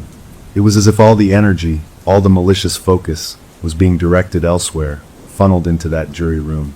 On the morning of the 4th day, we were summoned. The atmosphere was electric. The gallery was packed, every seat filled with reporters, family members, curious onlookers. I took my place, my machine set up, but my hands felt alien on the keys. This wasn't for taking testimony anymore. This was for recording history. The jury filed in. Their faces were unreadable, carefully blank. They didn't look at him. They didn't look at the prosecutor. They looked at the floor, at the judge, anywhere but at the people whose lives they held. My stomach was a tight knot. The judge spoke, his voice solemn. "Madam Foreperson, has the jury reached a verdict?" The foreperson, a woman in a blue sweater, stood. She held a piece of paper. "We have, Your Honor." A rustle went through the room, quickly shushed. The paper was passed to the bailiff, who walked it to the judge. The judge read it, his expression giving nothing away. He handed it back. "Please read the verdict." The foreperson took the paper. She cleared her throat. "On the count of manslaughter in the first degree, we the jury find the defendant." She paused, the pause stretching into an eternity. "You. Not guilty." A sound like a wave washed through the gallery, a mix of gasps, sobs, and a few stifled cheers from his side. The judge banged his gavel. "Order." The foreperson continued, her voice gaining strength. "On the count of negligent homicide, we the jury find the defendant not guilty." It was over. He was beating the big charge. My heart sank. But then the foreperson spoke again, her face pinched. "Your Honor, we are unable to reach a unanimous verdict on the charge of murder in the second degree. We are deadlocked." A murmur broke out again. "Deadlocked?" Hung jury. The judge's shoulders slumped slightly. He dismissed the jury with thanks for their service. They hurried out, avoiding everyone's eyes. The legal system had exhausted itself. It had thrown its best at him, and it had ended in a messy, inconclusive draw. A mistrial was declared. He was not convicted. He was not exonerated. He was free to go while the state decided if they would spend millions to try him all over again. The courtroom erupted into full, chaotic noise. His legal team clapped him on the back, their faces showing relief, not triumph, but relief. The prosecutor gathered her papers, her jaw set in a hard line. The victim's family wept, holding each other. And he just stood there. He let the celebration wash around him. Then he moved. He walked past the bar that separated the players from the audience, past his smiling lawyers. He didn't head for the door. He walked toward me. My blood turned to ice. I was packing my machine, my movements slow and stiff, hoping to be invisible. He stopped at my small table. He leaned down, bringing his face close to mine. I could smell his cologne, something clean and expensive. His breath touched my ear, and it was cold like air from a freezer. His whisper was clear, intimate, meant only for me. "The cabin is lovely this time of year. Let's finish the transcript." Then he straightened up, gave me one last, lingering look that was a universe of understanding, and turned away. He was swallowed by the crowd of well-wishers and reporters, leaving me standing there, frozen in place. The echo of the verdict, not guilty, deadlocked, and his invitation hung in the air, mixing into a single, terrible sentence. The system had failed. The public world had no more answers, no more protection to offer. The law had its chance, and it had deadlocked. I was now outside it, on my own, facing a foe the system could not define or hold. I finished packing, my hands automatic. I walked out of the courthouse. The sun was shining. People were talking on their phones, getting into cars, living their lives. It was over for them. For me, it had just clicked into a new, terrifying phase. I drove home, the normalcy of the traffic a surreal contrast to the storm in my head. "Let's finish the transcript." He hadn't asked. He had stated. He viewed what came next as a simple matter of professional completion. The story needed an ending, and he had chosen the setting, the cabin by the frozen lake. I sat in my living room that night, the envelope containing my private file on the coffee table, the brochure with his handwriting, the pictures of the frosted car, the baggie of hairpins. I had two choices, and both were unthinkable. I could run, change my name, move to another state, try to disappear. But his power wasn't geographical. It had followed me from dreams to my kitchen to a courthouse chandelier. Would distance matter? Or would I just be alone and afraid in a new place, waiting for the frost to form on a new window? Or I could go. I could accept the invitation. The thought made my skin crawl, but it also, in a dark, deep place, made a twisted sense. This had started with a need for the truth. Her truth. It had poured into me, unsought, until it became my truth. He had the rest of the story. He knew why he pushed her. He knew what he felt as he watched her struggle. He knew what happened after. That was the final chapter. And he was the only one who could give it to me. Going to the cabin would be walking into the lion's den. It would be giving him everything he wanted, me alone on his territory, in the perfect setting for his particular brand of horror. It would be madness. But staying here, waiting for his next move, for the soon to arrive on my doorstep in a way I couldn't predict, felt like a slower, more torturous madness. The closure of the story, of this whole long nightmare, was the verdict. The legal journey had ended not with a bang, but with a confused whisper. He was free. The hook for what came next was my decision. The envelope sat there, a Pandora's box of nightmares. I reached out and touched it. I had spent weeks being a passive receiver, a vessel for messages, a target for threats. The idea of taking an action, any action, even a catastrophic one, held a dark allure. I opened the envelope. I took out the brochure. The cabin smiled up at me, warm and inviting. I looked at the sticky note. Quiet here. Perfect for focused work. He was right. It was the perfect place to get the whole story. To finish the transcript. The question was no longer about what he would do. The question, now that the courtroom was empty and the gavel was still, was about what I would do. Would I spend the rest of my life running from a shadow that could chill the air and break the lights?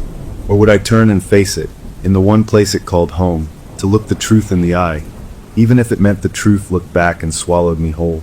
I put the brochure down. The story wasn't over. The trial was. But our story, his and mine and hers, was just waiting for its final setting. And for the first time since this began, the next move, terrifying as it was mine to make. Story number 6. My name is Sam, and it all started with a pizza box, not the pizza, but what my kid made from the cardboard after we were done eating.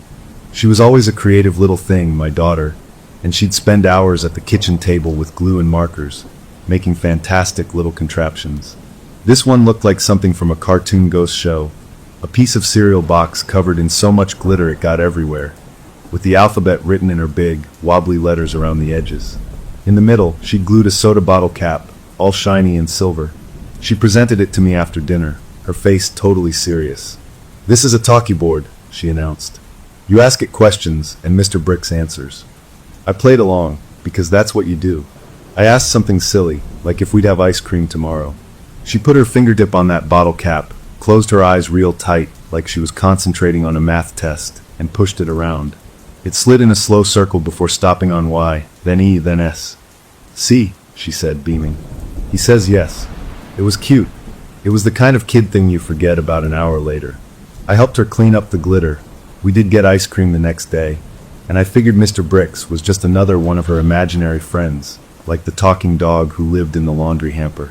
A week later is when the feeling started, that first cold trickle in my gut that something was off. I was up late paying bills, the house completely still, when I heard her voice.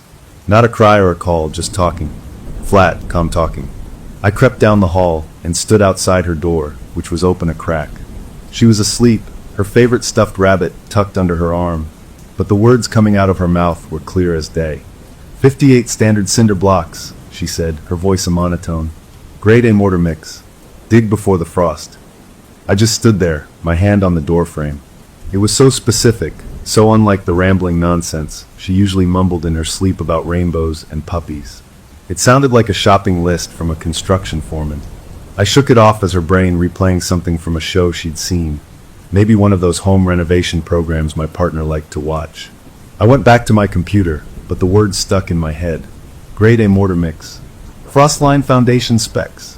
On a whim, around 2 in the morning when the quiet of the house felt too big, I typed that exact phrase into the search bar. I didn't expect anything. The internet is a weird place, though. The top result wasn't a modern hardware store ad. It was a scanned document, a PDF with faded typewriter font. It was from a 1957 industry manual for something called subterranean, private-grade constructions. I clicked it open, my heart doing a funny little skip. The language was dry and technical, all about soil stability and mixing ratios. And right there, in the middle of a paragraph, were the words, "Requires grade A mortar mix, with particular attention to frostline foundation specifications to prevent lateral stress." The exact phrase, word for word. A chill went right through me, the kind that makes the hair on your arms stand up. This wasn't a cartoon. This was a real thing, a real document older than I was. How could my 6-year-old know that? I sat there in the blue glow of the screen for a long time, listening to the hum of the computer fan. I started a new file on my desktop, just a simple notes app page. I titled it Funny Dreams, as a joke to myself. I typed out what she'd said and copied the link to that old manual. Just for later, I thought. Something to show her when she's older, about the weird stuff she came up with. The next morning, she was her usual sunny self, eating cereal and chattering about school. I casually asked her if she remembered her dream. She scrunched her nose. Nope. Did I talk in my sleep? Was it about unicorns? I said it was, and let it go. But after she went to school, I looked at the talkie board, still sitting on the bookshelf. I picked it up. It was just cardboard and glitter. I put my own finger on the bottle cap. Who is Mr. Bricks? I asked, my voice sounding too loud in the empty kitchen. I didn't push it. I just waited. Nothing happened. Of course nothing happened. I felt ridiculous and put it back. But that night, it happened again. I was already in bed, drifting off, when I heard that same flat tone from her room. This time, I had my phone ready. I tapped the record button as I moved into the hallway. Reinforcement grid must be 16 inches on center, her small voice recited. Concrete pour must be continuous to avoid cold joints. The access hatch is not on the blueprints. I stopped recording, my breath caught in my throat. It wasn't just a list anymore. It was an instruction. A secret instruction. I went to my notes file and typed it all out. Access hatch is not on the blueprints. That sentence felt wrong. It felt like a clue in a movie, the kind people ignore before bad things happen. My partner rolled over in bed and asked who I was texting so late. No one, I said, a little too fast. Just, some weird old house stuff Ella mentioned. You know how our imagination is. It was the first lie, and it felt greasy. I was protecting this thing, this creeping worry, and I didn't even know why. A few days passed quietly. I watched my daughter like a hawk, but she was just a kid. She played, she laughed, she made a mess. Mr. Bricks wasn't mentioned again. I almost convinced myself I'd overreacted. Then, one afternoon, she was coloring at the coffee table. She wasn't drawing the usual houses with smiling suns. She was drawing diagrams, with a ruler, cross-sections of walls with little arrows and labels. I walked over slowly. What's this, sweetie? It's for Mr. Bricks's quiet place, she said, not looking up. See, this wall holds back the water. Hydrostatic pressure. That's what he calls it. The crayon in her hand was purple, but the concept was something a civil engineer would talk about. I didn't know what to say. I took a picture of the drawing with my phone and added it to the growing file, which I'd renamed Ella's Dreams, and then later, Notes. It didn't feel funny anymore. That weekend, I did something that felt like crossing a line. I drove to the downtown library, to the local history room. It smelled like old paper and dust. I asked the librarian for help finding old newspapers on microfiche from the late 1950s. She helped me load the spools, and I spent hours scrolling through blurry images of front pages, my eyes aching. I wasn't even sure what I was looking for. Then I found it. A society page photo from 1958. A man in a sharp suit standing next to a fancy car. The caption called him a reclusive industrialist. His name was Silas Brickson. The article said his company, Brickson Secure Materials, specialized in private and discreet construction projects. The last line of the caption made my skin go cold. It read, "The billionaire who believes the only safe place is underground. Brickson. Mr. Bricks." It wasn't the same name, but it was too close.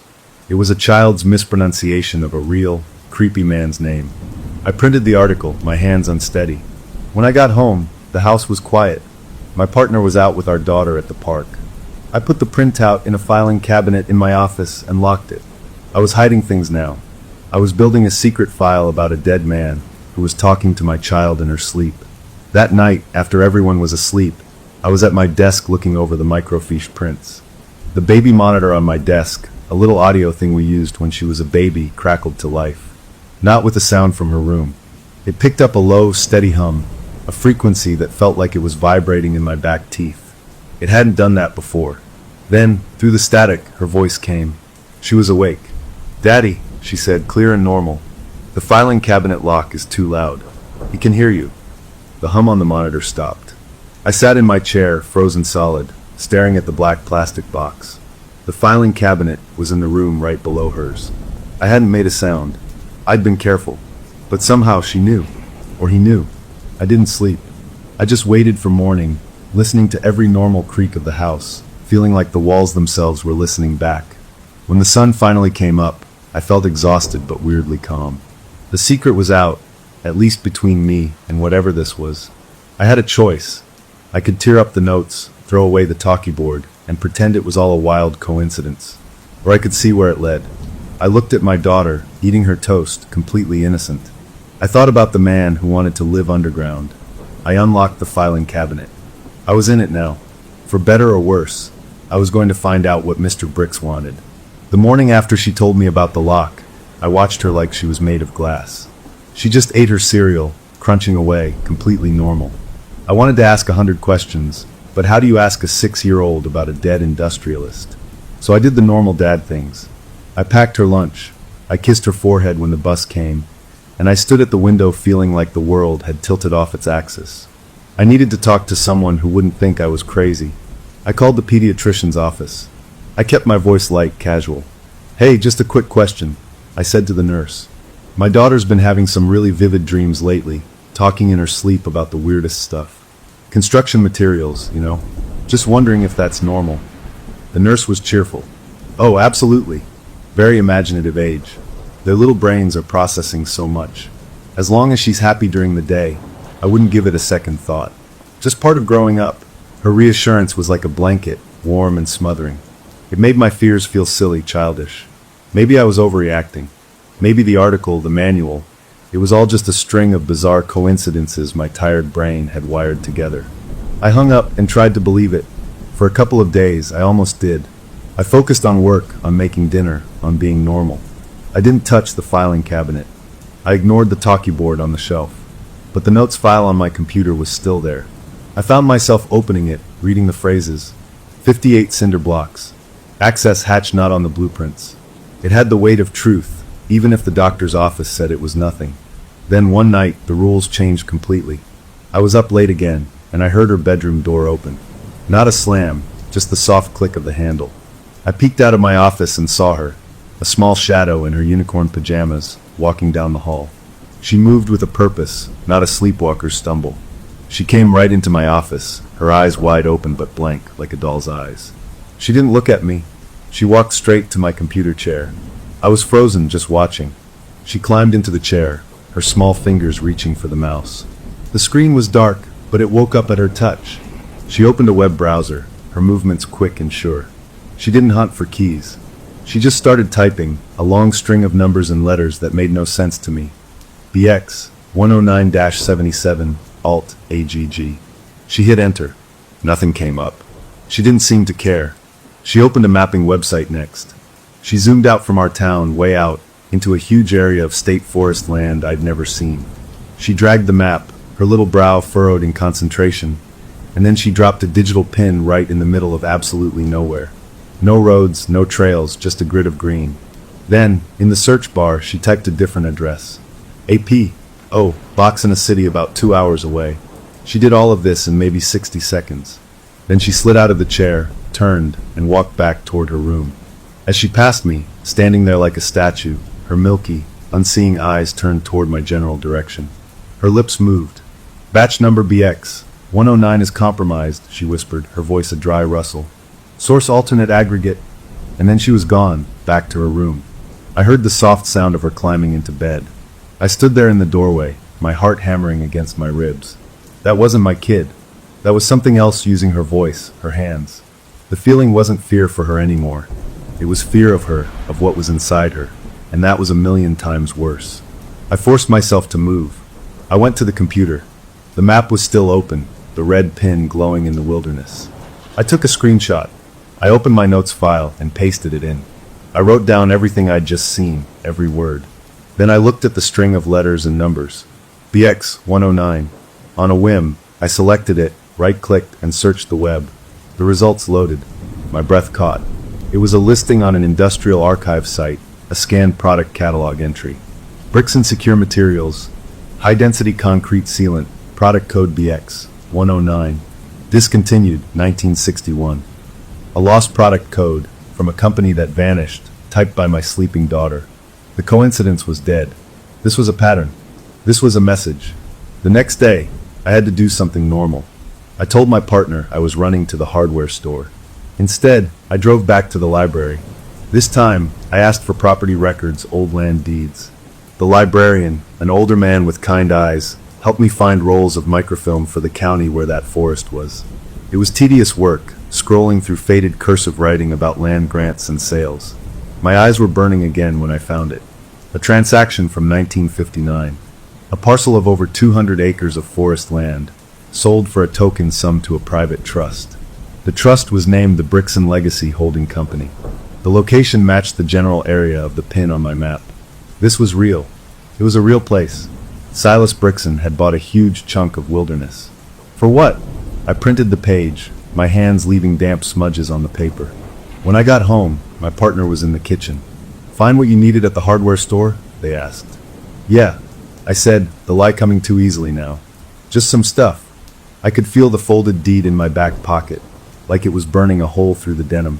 I went to my office and added it to the cabinet, the lock turning with a soft, metallic click that now sounded deafening to me. I thought of her words, "He can hear you." I started deleting my browser history every night. I became an expert at closing windows when someone walked into the room. My home, our safe place, had become a stage where I was constantly performing the role of a normal person. A few nights later, the final piece of the catalog fell into place. I was reading the scanned Brixton product manual again, the one from 1957. I'd missed it before because it was in the footnotes of every other page, a tiny repeating line. For specifications on integrated systems, consult the Brixton Secure Catalog of the Buried. The Catalog of the Buried. The phrase made my skin crawl. It sounded like a title for a book of tombstones. What kind of company called their product catalog that? I fell down a rabbit hole online, searching for any mention of that phrase. I found nothing. It was like it had been erased. But I did find more about Silas Brixton himself. He gave one interview, ever, to a magazine. In it, he ranted about the surface world being doomed, about pollution, about war, about the fragility of society. "The future is vertical," he said. "Down is the only direction that offers permanence." The article ended by noting he'd fired the interviewer for asking if he was building a bunker. He called it a self-sustaining subterranean retreat. He vanished from public view in 1961. The company folded. The world moved on. Until now. Until my daughter's dreams. I was putting it all together, and the picture it made was monstrous. A rich, paranoid man builds a secret hideaway underground. Then he disappears. And decades later, he starts sending shopping lists through my child. For what? To finish the job? To check on it? My mind raced with the worst possibilities. That night, I couldn't stay away. I waited until the house was still. Then I unlocked the filing cabinet. I laid everything out on my desk. The printed manual page, the society article, the property deed, the screenshot of the map, the product code listing.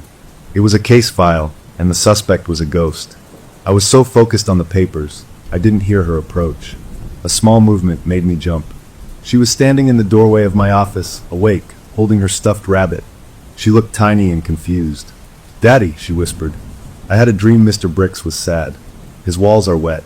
He says the catalog is wrong." I knelt down, my heart aching. "It's okay, sweetie. It was just a dream." She shook her head, her eyes clear in her own. "No, it wasn't." He showed me the book.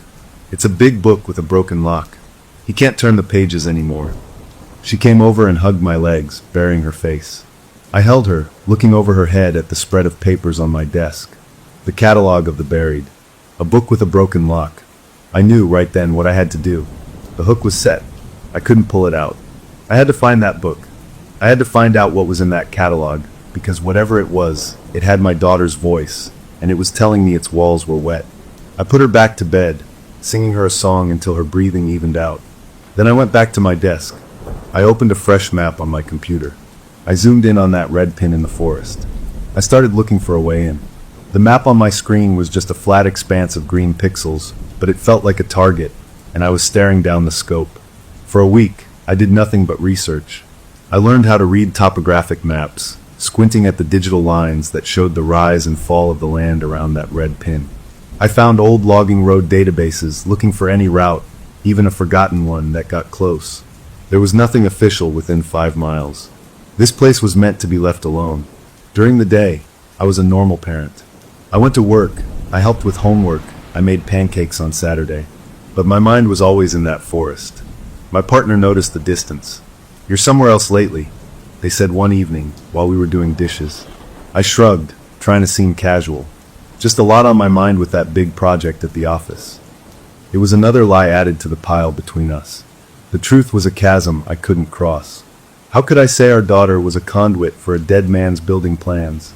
They'd insist on therapy, on medication, on ripping the talkie board to shreds. And maybe they'd be right. But I was past that. I had to know. The breaking point came on a Tuesday. My daughter was drawing again at the kitchen table. This time, it wasn't a diagram. It was a careful, detailed drawing of a book. It was huge, with a thick leather cover. On the spine, in her careful block letters, she'd written catalog. The lock on the front was drawn with a broken chain, the padlock hanging open. She slid it over to me. "He's still sad," she said simply, and went back to coloring a rainbow. That was it. The next day I called in sick. I told my partner I had a migraine and needed to sleep it off in a dark room. Instead, I packed a small backpack, a bottle of water, a power bar, a flashlight, my printed map, and a compass I'd bought at the sporting goods store. I felt like an imposter, a city dad playing explorer. But the knot in my stomach was real. The drive took 2 hours. The highway shrank into a country road, then into a gravel lane that wound up into the hills. The trees closed in, tall pines and old oaks, their branches making a canopy that turned the daylight into a green, underwater gloom. I found the spot where the last logging road turned away from my target. I pulled my car off into a patch of weeds, my heart thumping. This was it. The air outside was cool and smelled of pine needles and damp earth. I checked my compass, oriented my map, and started walking. The forest was alive with sounds I wasn't used to. The rustle of animals in the underbrush, the distant call of a bird, the creak of branches. Every sound made me jump. I was trespassing, not just on land, but on something else, something that had been sleeping here for decades. I hiked for over an hour, my clothes sticking to me with sweat. The terrain was rougher than the map suggested, full of hidden gullies and fallen logs. Doubt started to creep in. This was insane. I was following the dream of a 6-year-old into the middle of nowhere. I was about to turn back when I stumbled into a small clearing. The ground was different here. It was flatter, unnaturally so. The trees formed a perfect circle around it, as if they'd grown up around an empty space. In the very center, the earth was sunken in a gentle bowl shape, covered in a thick carpet of moss and ferns. My breath caught. This was it. The depression wasn't natural. It was a sink, a settling. I dropped my backpack and got down on my knees. I pushed the ferns aside. The soil underneath was dark and loose. I dug my fingers in, pulling away roots and dirt. A few inches down, my fingers scraped against something that wasn't earth or rock. It was smooth and cold. Metal. I scrambled for my small camping shovel, the one I'd almost left in the car. I started digging in earnest, my movements frantic. The moss and topsoil gave way easily. I cleared a patch about 2 feet across. Underneath was a curved surface of rusted steel. I kept digging, following the curve, until I uncovered a seam. It was a perfect circle, about 3 feet wide. In the center was a recessed wheel, like you'd see on a bank vault or the door of a submarine. The rust was thick, but it hadn't eaten all the way through. And there, stamped into the metal near the rim, was lettering. I brushed the dirt away with my trembling hand. The words were faint but unmistakable. Bricks and Secure, Serial 001. I sat back on my heels, my shovel dropping from my grip. The air left my lungs. It was real. A hatch. Serial number 1. The first of whatever he built. This was the access point that wasn't on the blueprints. My daughter's sleeping voice had led me right to it. A mix of terror and triumph flooded me. I'd found it. Now what? I wasn't about to try and open it. That was a line I wouldn't cross, not alone in the woods. This was proof enough. I could go to the authorities now. I could show them the hatch, the documents, the recordings. They'd have to listen. I fumbled for my phone to take pictures. No signal, of course, but the camera worked. I took dozens of photos, close-ups of the lettering, wide shots of the hatch in its mossy setting. As I framed a shot, my phone buzzed in my hand, a sharp vibration that made me yelp. A notification popped up. A text message from my partner's number. My blood ran cold. They were at work, miles away. I opened it. The message was brief, and it wasn't from them. Wrong access point. You are at ventilation shaft A. Primary entrance is 82 paces bearing 270 degrees true. Bring torch. I stared at the screen. The words seemed to burn into my retinas. Ventilation shaft A. They knew I was here. They knew what I'd found. And they were giving me directions. I looked around wildly, half expecting to see someone in the trees. There was no one, just the forest watching. My phone had no bars, but this message had come through clean as a whistle. A thought, cold and slimy, wormed into my brain. My daughter's tablet. It had a cellular plan for emergencies. It was in her backpack at home. Was it on? Could something be using it? I stood up, my legs shaky. I looked west, the direction the text said. 270 degrees true. I pulled out my compass. The needle swung, pointing the way. 82 paces. This was a command. A direct order from the thing in the ground. Every sane instinct screamed at me to run. To get in my car, drive to the police station, and spill everything. But another part, a deeper, more stubborn part, was already counting. 1 pace. 2. This was the answer. The primary entrance. The real door. If I walked away now, I'd spend the rest of my life wondering what was behind it, listening to my daughter's sleep talk for more clues. I had to see. I had to know what he'd built. I kept walking, counting under my breath, my eyes glued to the compass. 30 paces. 50. The forest looked the same, endless trees. 70. 80. I took the 81st, then the 82nd. I stopped, turning in a slow circle. There was nothing. Just more trees, more ferns, more fallen branches. A sick feeling of disappointment and relief washed over me. It was a trick, a cruel joke. I looked down at my phone to reread the message. As I did, the angle of the late afternoon sun shifted, sliding through the trees in long, golden beams. The light hit the forest floor in front of me at a shallow angle, raking across it. And that's when I saw it. What had looked like a normal patch of ground was actually a long, perfectly straight line cutting through the moss. A seam. I dropped to my knees again, my heart back to its frantic rhythm. I brushed at the line. It wasn't a crack in the soil. It was a gap about half an inch wide, filled with what looked like old, hardened rubber. A seal. I followed the line with my eyes. It ran straight for about 10 feet, then turned at a perfect right angle. This wasn't a hatch. This was a rectangle. A door. A massive, camouflaged slab set right into the earth.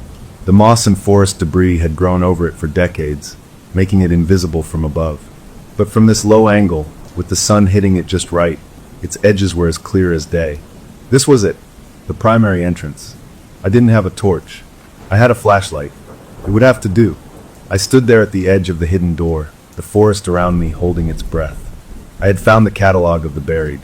Now I had to decide if I was brave enough or stupid enough to open it. The sun was dipping lower, painting the woods in long shadows. I had maybe an hour of daylight left. I looked at the seam in the ground, then back the way I'd come. Going home meant returning to a life of whispers and secrets, of watching my daughter for signs of a ghost. Going forward meant stepping into the dark, into a place that had been waiting for someone, maybe for me, for over 60 years. I took a deep breath of the pine-scented air, the last taste of the normal world. I hefted my backpack and started looking for a way to open the slab. The hook was no longer set, it was pulling me in, and I had stopped fighting the line. The seam in the earth was awound, and I was about to open it. The moss and soil covering the slab were thick, a living blanket that had taken decades to grow. I used my shovel to scrape and pry, my movements quick and frantic as the daylight began to fade. The green covering gave way to a gray, gritty surface beneath, concrete, not metal. It was textured to look like stone, a perfect disguise. I worked my way along one of the long edges, clearing a trench. My hands were raw, my back ached, but a wild energy kept me going. This was the moment. After half an hour, I found what I was looking for. At one end of the massive rectangle, the concrete edge was different. There was a recess, a pocket carved into the ground beside the slab. Inside that pocket, shrouded in roots and black dirt, was a thick iron ring, bigger than a dinner plate. It was the handle. I grabbed it, the iron cold and gritty in my palms. I braced my feet and pulled. Nothing. The thing didn't budge a fraction of an inch.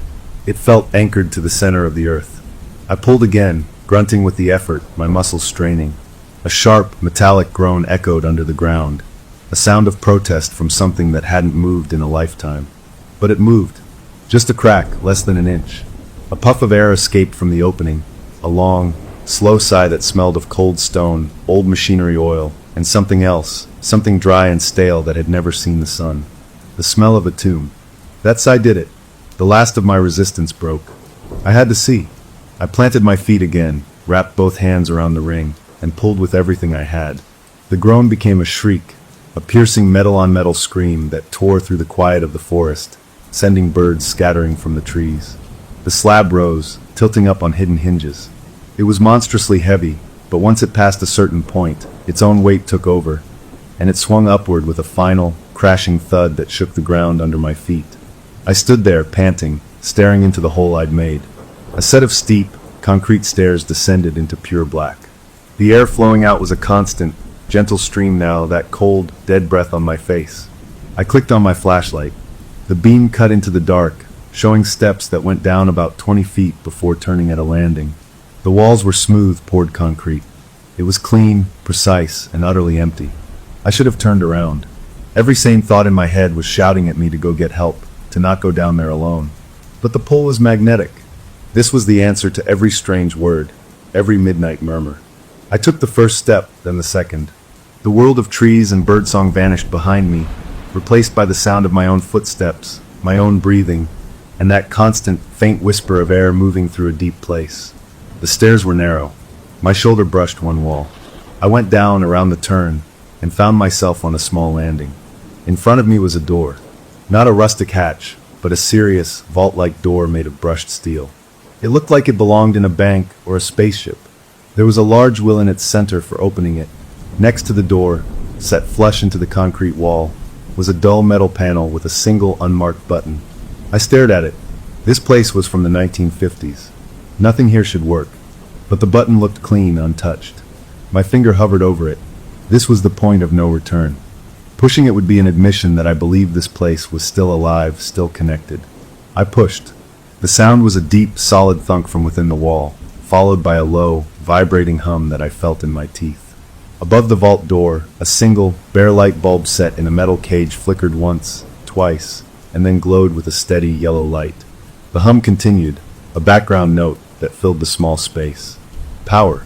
After 60 years, this place still had power. My mouth went dry. The light bulb was a single eye watching me. The vault door had no lock on this side, just that big wheel. I gripped it. It turned smoothly, without a sound, well-oiled and maintained. With a hiss of equalizing pressure, the door swung inward. I stepped through, my flashlight beam sweeping ahead of the weak glow from the bulb behind me. The room I entered was not a cavern. It was a control room, frozen in time. Banks of switches and dials, all labeled in crisp, faded lettering, lined one wall. In the center was a large desk with a green, glass-covered screen set into it, a radar screen. And on that screen, a single bright green dot pulsed slowly, rhythmically in the exact center. A blip, a heartbeat. The air in here was different, colder, drier, and it carried a faint, sharp smell of ozone, like after a lightning storm. I moved further in, my light passing over schematics pinned to a corkboard, over a calendar still open to October 1961, over a coffee mug with a dried, crackled stain at the bottom. This wasn't an abandoned ruin. It was a paused place. Someone had just stepped out. On the desk, next to the glowing radar, was a small, spiral-bound notebook. A child's notebook, with a cartoon horse on the cover. My breath hitched. I knew that notebook. It was from my daughter's school supply pile. I hadn't even noticed it was missing. It was open. I shone my light on the page. In her unmistakable kindergarten handwriting, big and round, were the words, "You are here. Good. Check the secondary monitor. He is waking up." The words swam in front of my eyes. He is waking up. My head snapped toward the radar screen. The blip pulsed. 1, 2, 3. I looked around the room. On another part of the desk was a smaller screen, dark and dusty. I wiped the glass with my sleeve. As my fingers touched its frame, it flickered on with a soft pop. The image was grainy, black and white, flickering with lines of static. It showed a room, a different room. It was decorated like a fancy hotel room from an old movie. A patterned rug, a wingback chair, a bookshelf. And against the far wall, a bed. In the bed, a form lay under a blanket. A human-shaped form. The image was too fuzzy to see details, but the outline was clear. Someone was in that bed. As I watched, frozen to the spot, the form moved. A slow, deliberate shift. An arm, perhaps, sliding out from under the blanket. The blip on the radar screen pulsed in time with the movement. A wave of pure, electric terror shot through me, followed by a dizzying wave of disbelief. This couldn't be real. This was a recording, a trick of the light. But the radar blip was real. The hum in the walls was real. The notebook with my daughter's writing was real. I was inside Silas Brixton's tomb, and he wasn't just buried here. He was in there, sleeping, or waiting, and according to the notebook, he was waking up. I stumbled back from the desk, my legs hitting the chair. The control room, with its humming power and its glowing screens, felt suddenly like the belly of a sleeping beast. I had found the catalog of the buried, and its first entry was a man. I had to get out. I had to get to the police, to the army, to anyone with authority and guns. This was way beyond a dad solving a mystery. I turned and ran for the vault door. As I reached it, a new sound cut through the hum. A soft, melodic ding, like an elevator arriving. It came from a speaker grill above the desk. Then a red light on the main console began to flash. A voice came from the grill, not a human voice, but a flat, mechanical, recorded voice. It was calm and clear. Stasis integrity at 4%. Revival protocol or full transference required. Locate and prepare the secondary occupant. The words hung in the cold air. Secondary occupant. My mind, reeling, made the horrible connection. The second, empty cryocell on the schematics I'd seen online. The need for a specific neural receiver. A child with an open, imaginative mind. A genetic match. My daughter. They didn't just want to talk to her. They wanted her here. In that other room. I lunged for the vault door, my hands slipping on the wheel. I got it open, dashed through, and slammed it behind me. I took the stairs 2 at a time, bursting out into the evening forest. The fresh air felt like a slap. The sky was deep purple, the first stars coming out. I turned and shoved the massive concrete slab with all my might. It fell back into place with a ground-shaking crash, sealing the tomb once more. I stood there in the growing dark, gasping, my clothes soaked with sweat and dirt. I had my proof. More proof than I ever wanted. I ran back through the woods, not caring about the branches that whipped my face, driven by a new, more urgent terror. I had to get home. I had to protect her. I reached my car, fumbling with the keys, my hands shaking so badly I could barely get the door open. I drove like a madman, the headlights cutting tunnels through the dark country roads. My phone buzzed as I hit the outskirts of town. Service returned. A flood of notifications appeared. Missed calls from my partner. Texts. Where are you? Your migraine must be bad. You're not answering. Call me. And then the last one, sent just 10 minutes ago. Ella's asking for you. She says she had a dream about the quiet place. She says Mr. Brix needs the right tools now. What is she talking about, Sam? What's going on? I pulled into our driveway, the tires crunching on the gravel.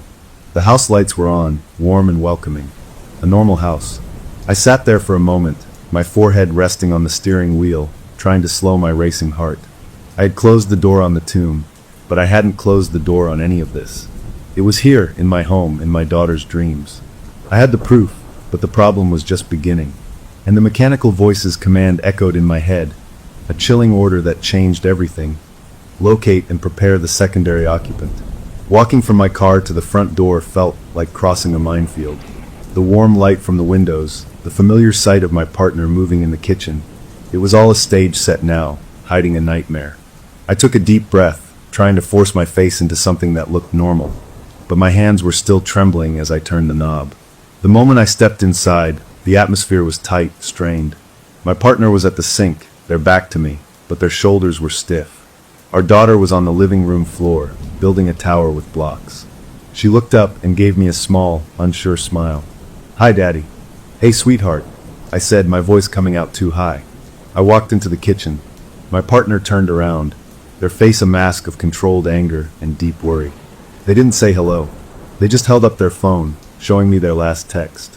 What is she talking about, Sam? What tools? What quiet place? They kept their voice low, but every word was sharp. She woke up from her nap asking for you, saying Mr. Brix was upset because the tools weren't right. She described them. A small trowel. A level. Sam, she described a plumb bob. She's 6. I opened my mouth, but no sound came out. The truth was a wild animal trapped in my chest, clawing to get out. I couldn't tell it. Not like this. It's just this imaginary game. I started, the lie tasting like ash. You know how detailed she gets. She probably saw something on TV. Don't, they snapped, their eyes glistening. Don't do that. You've been secretive for weeks. You're jumpy. You're up all night on the computer. And now she's talking like a contractor's apprentice. This isn't a game anymore. You're feeding into it, and it's scaring her. I'm not feeding anything. The words burst out of me, louder than I intended. From the living room, I heard a block clatter. We both looked over. Our daughter was watching us, her lower lip trembling. The fight went out of my partner. They rubbed their face. We need to talk. Without her. We put her to bed early that night. The routine felt hollow. Her usual bedtime story was met with quiet, watchful eyes.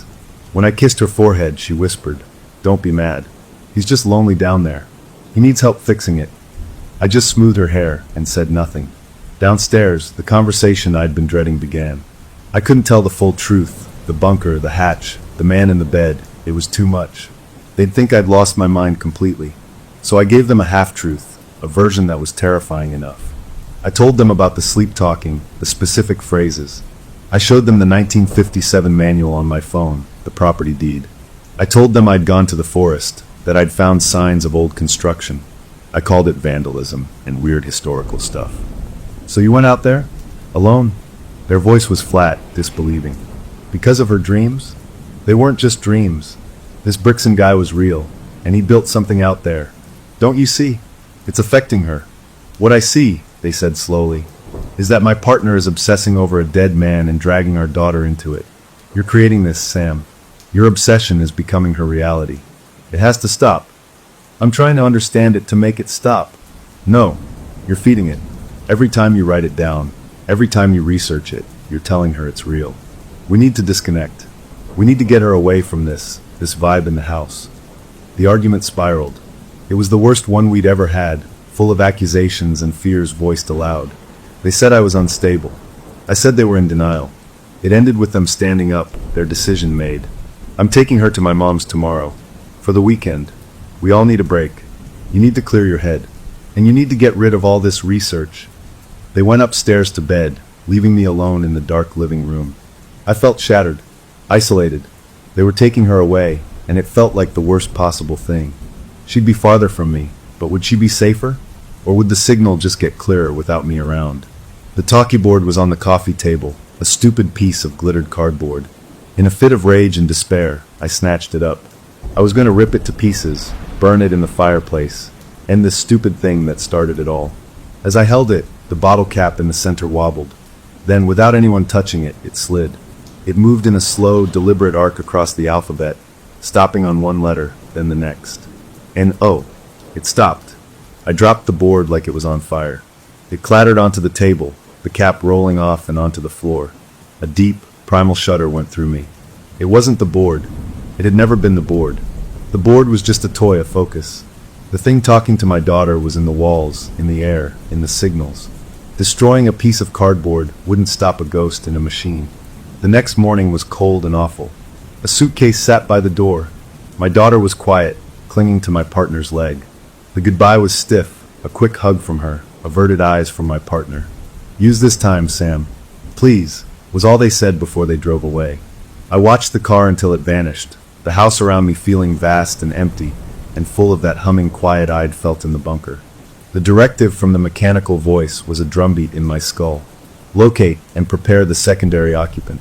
They were taking her away, but they were walking her right into the open, where anything could happen. I couldn't just sit there. I had to do something real, something that would prove this was a threat anyone would understand. I went to my office and pulled everything out of the filing cabinet. I made a pile of the evidence, the printed manual, the society page, the deed, the map with the pin, the product code listing, the photos I'd taken of the hatch. I took my phone and compiled all the audio recordings of her sleep talking. I wrote a clear, concise statement, sticking only to the facts a skeptic would accept. My child was reciting verbatim technical specs from a defunct company. The founder of that company owned remote land. I found a man-made structure on that land. I didn't mention the radar blip. I didn't mention the man in the bed. I packaged it all into a large envelope. My plan was simple. I would go to the state police, to the county sheriff, to the FBI field office if I had to. I would hand them this packet and say, "My daughter is in danger. Please investigate this place." It was the right thing to do. The adult thing. I drove to the county sheriff's office first, the envelope on the passenger seat. My heart was pounding, but with a new purpose. I walked in, asked to speak to a detective, and was told to wait. I sat on a hard plastic chair, clutching the envelope, rehearsing what I would say. A deputy called me over. He was young, tired-looking. "What can I do for you?" I started talking, my words tumbling out. I showed him the first page, the manual with the phrase. I told him about the sleep talking. He listened, his face neutral. When I mentioned I'd gone out to the forest, his eyebrows went up. "You trespassed on private property?" I think it might be dangerous. There's a hatch, an old vault door. I think someone might be living down there." He leaned back, tapping his pen. "Sir, that's the old Brixton land. We get calls about that every few years. Kids partying, ghost hunters. It's an old Cold War bunker, everyone knows that. It's sealed up, probably full of asbestos." "It's not sealed." I opened it. The power is still on. My voice rose, and I saw his posture change, his professional calm settling over a layer of dismissal. He saw an obsessed man, a conspiracy theorist. "Did you see anyone down there?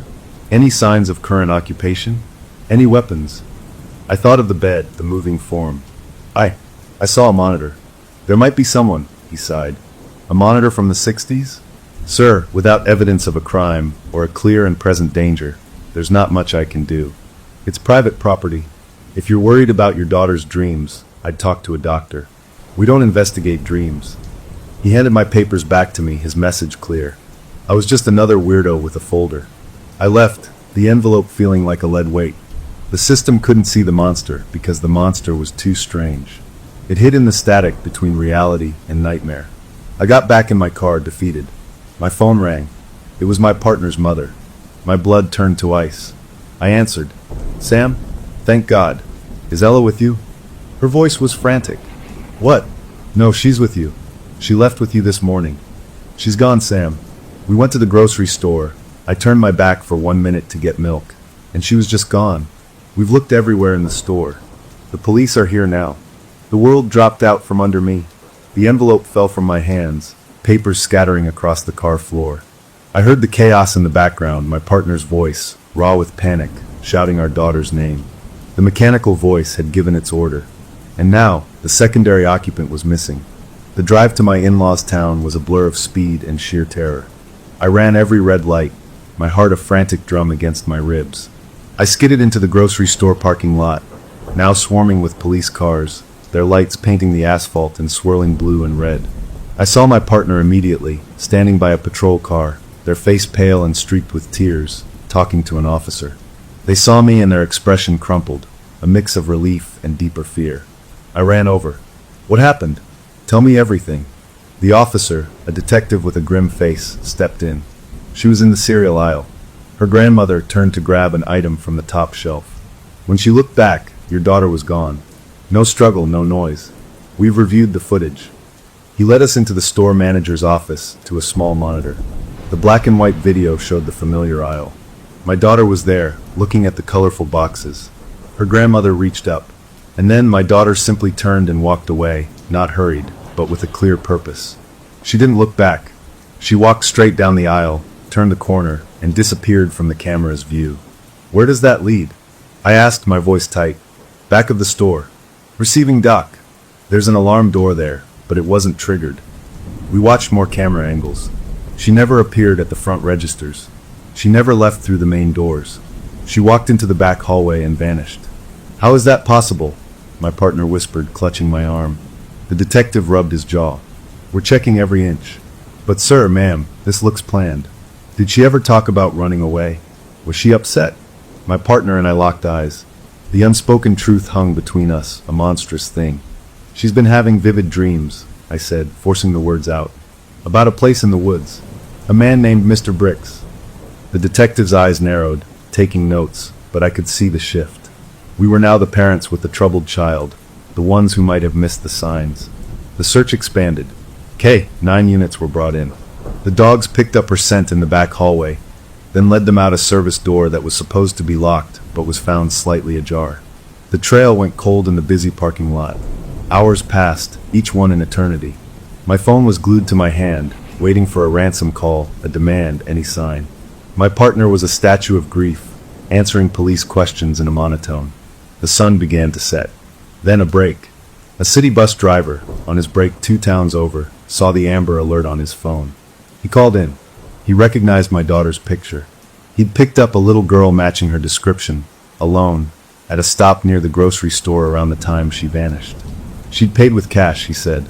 Exact change. She'd told him her grandpa was waiting for her at the end of the line. The bus's destination was the city with the P.O. box from the sleepwalking message. The one she'd typed while asleep. My blood ran cold. This wasn't a random kidnapping. This was a pilgrimage. A convoy of police cars, with us following, raced to the city bus terminal. It was a sprawling, dingy place, full of shadows and echoing announcements. Officers fanned out, showing her picture. A ticket clerk pointed us to the locker bays. "Yeah, I saw a kid like that," he said, carrying a little pizza box, like from a birthday party. Seemed fine. Happy, even. She went over to the lockers. We rushed to row B. Locker B-17 had a key stuck in it, dangling from the lock. The detective put on gloves, turned the key, and swung the small metal door open.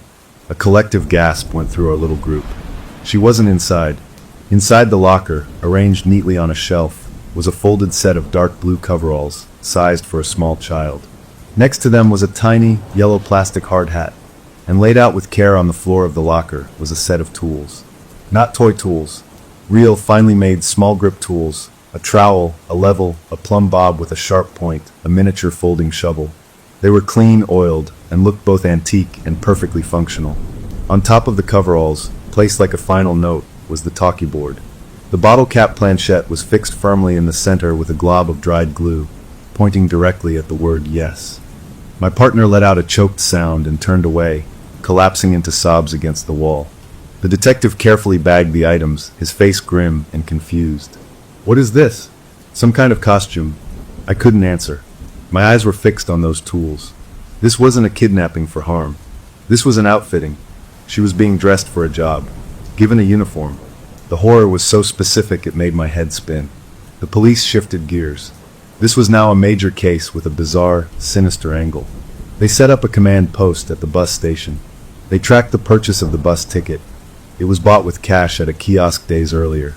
They found security footage of her getting off the bus here at the terminal, still carrying the pizza box. She walked calmly to the lockers, used a key from her pocket, opened it, looked inside, and then she turned and walked out of the frame, leaving the locker door open. She didn't take the tools. She didn't put on the uniform. She just looked and left. Where did she go? I begged, staring at the frozen video image of her small back. "We're checking every camera," the detective assured me, but his voice lacked conviction. The terminal had blind spots, old corridors, exits that weren't monitored. Hours of fruitless searching followed. My phone, clutched in my sweaty hand, suddenly dinged with a sound I'd almost forgotten. A location-sharing notification. Her tablet, the one in her backpack. It had just come online. A pulsing blue that appeared on a map on my screen. It wasn't in the city. It was moving fast along the interstate, heading back in the direction of our home. Of the forest. "She's on the move," I yelled, shoving the phone at the detective. "Her tablet. It's tracking." He grabbed my phone, barked orders. The entire operation mobilized in minutes. We were a convoy again, sirens screaming, speeding down the highway, following that little blue dot. It moved with purpose, exiting the highway not for our town, but for the state route that led into the hills, toward the bricks and land. My partner sat beside me in the back of a patrol car, their hand crushing mine, both of us watching the dot on the officer's dashboard screen. "She can't be driving," they whispered. "Who has her?" I didn't answer. I knew in my bones that she was alone, that she was following a map in her head, a signal we couldn't hear. The dot turned off the paved road, onto the gravel track I knew too well. It moved steadily, inexorably, deeper into the forest. Then it stopped. The signal stabilized, a steady pulse right over the coordinates of the hidden slab entrance. We reached the turnoff, a line of police vehicles bumping down the rugged path.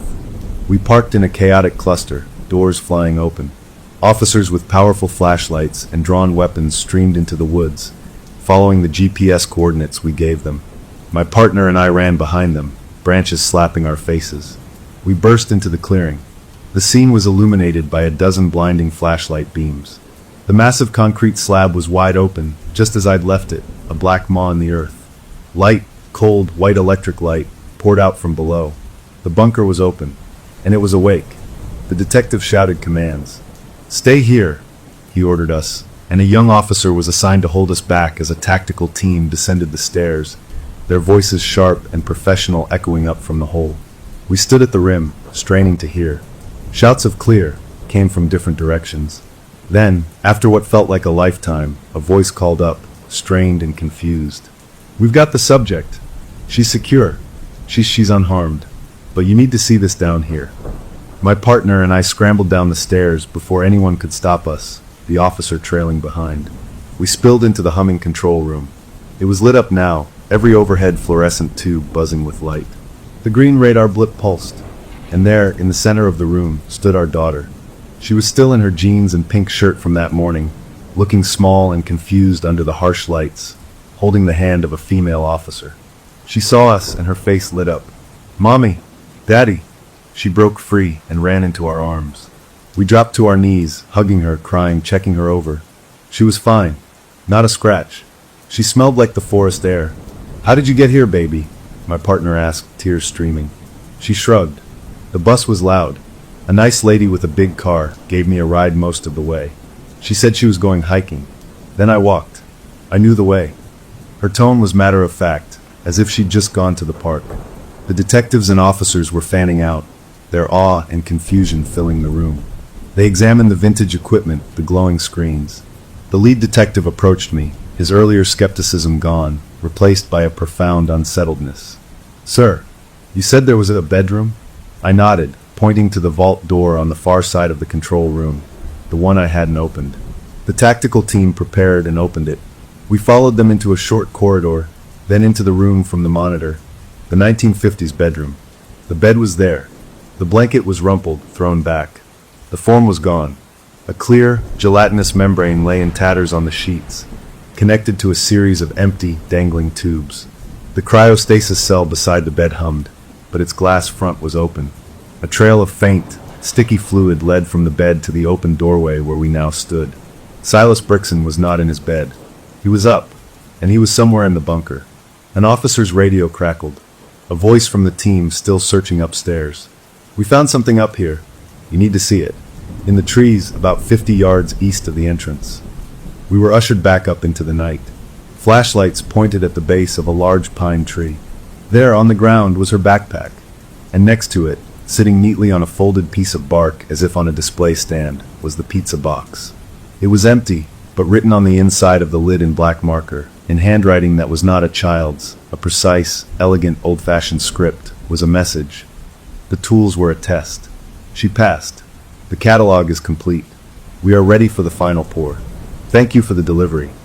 The detective looked from the message to me, to my daughter safe in my arms, to the open bunker. The mystery had just deepened beyond any police manual. They had found the missing child, alive and well. The immediate crisis was over. But as I held my daughter, feeling her small heart beat against mine, I looked at the black opening in the ground. We had gotten her back, but we had also delivered her right to his doorstep. And he was no longer sleeping. He was out here, in the woods, in the night, and his work was not yet done.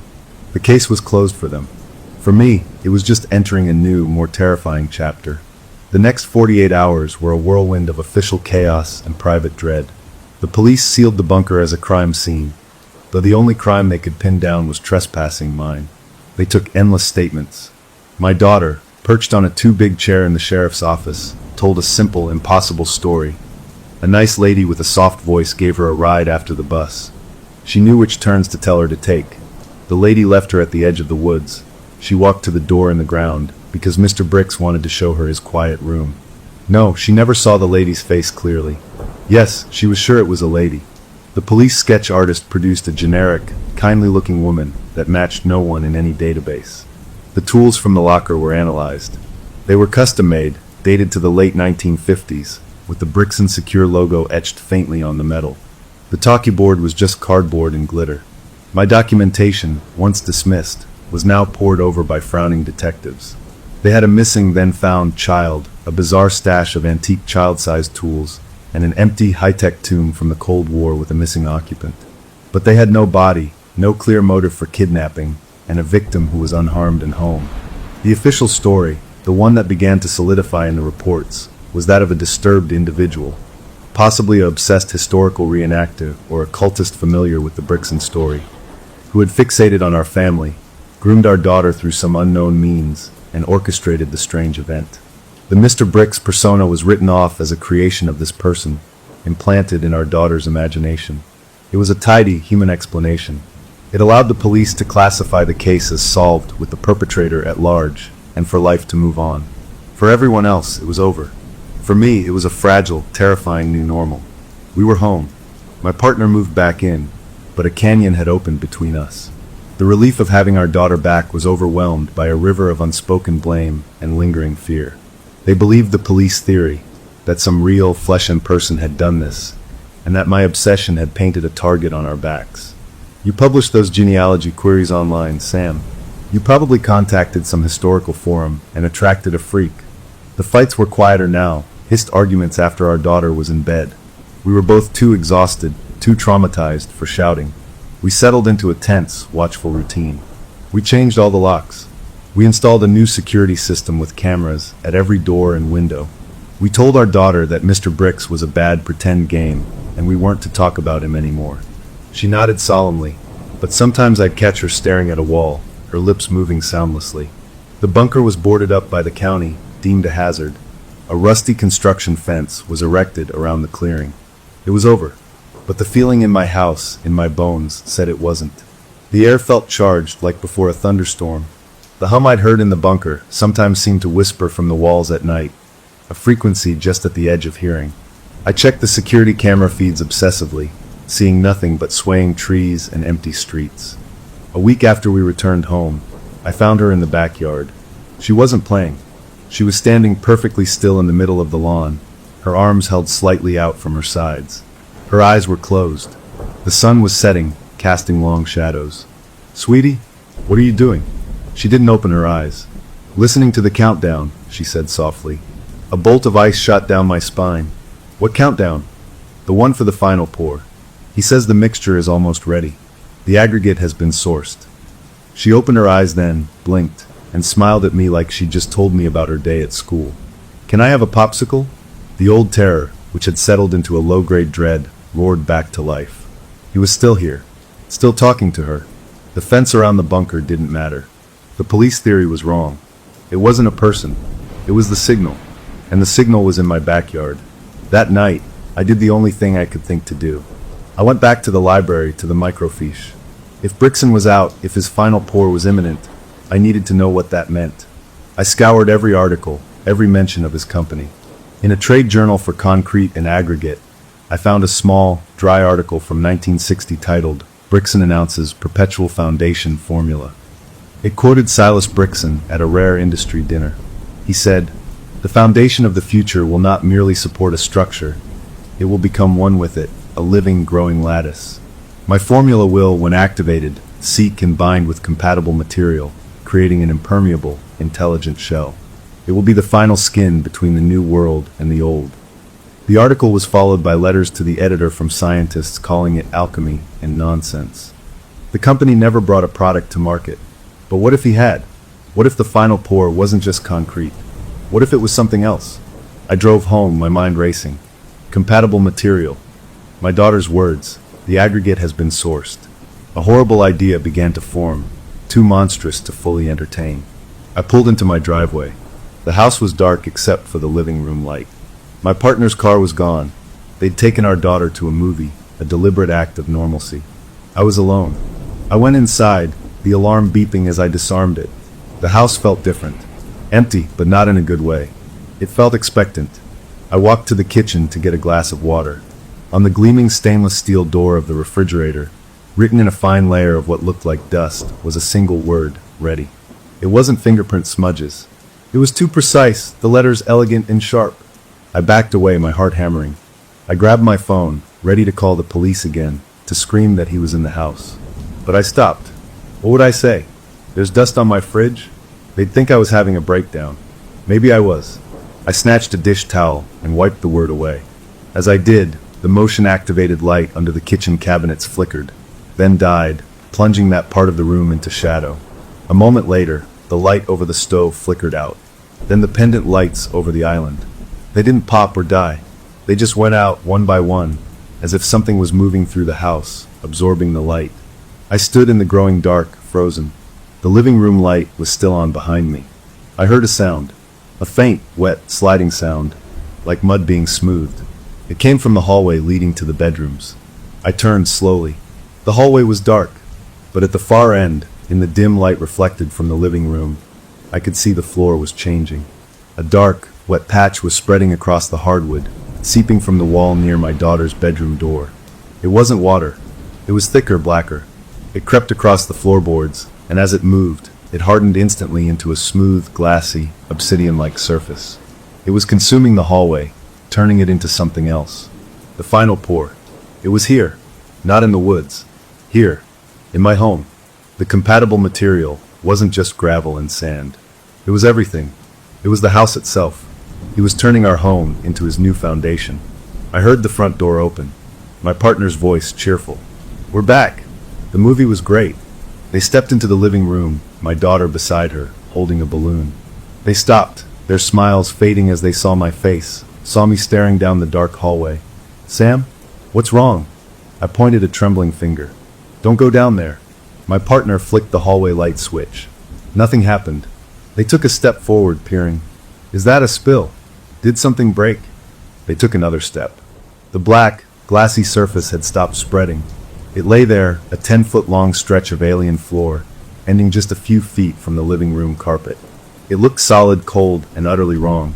My daughter let go of her balloon. It floated to the ceiling. She looked at the black floor, then up at me, her eyes wide but not with fear. With recognition. "He's here," she whispered. "He says the quiet room is too small.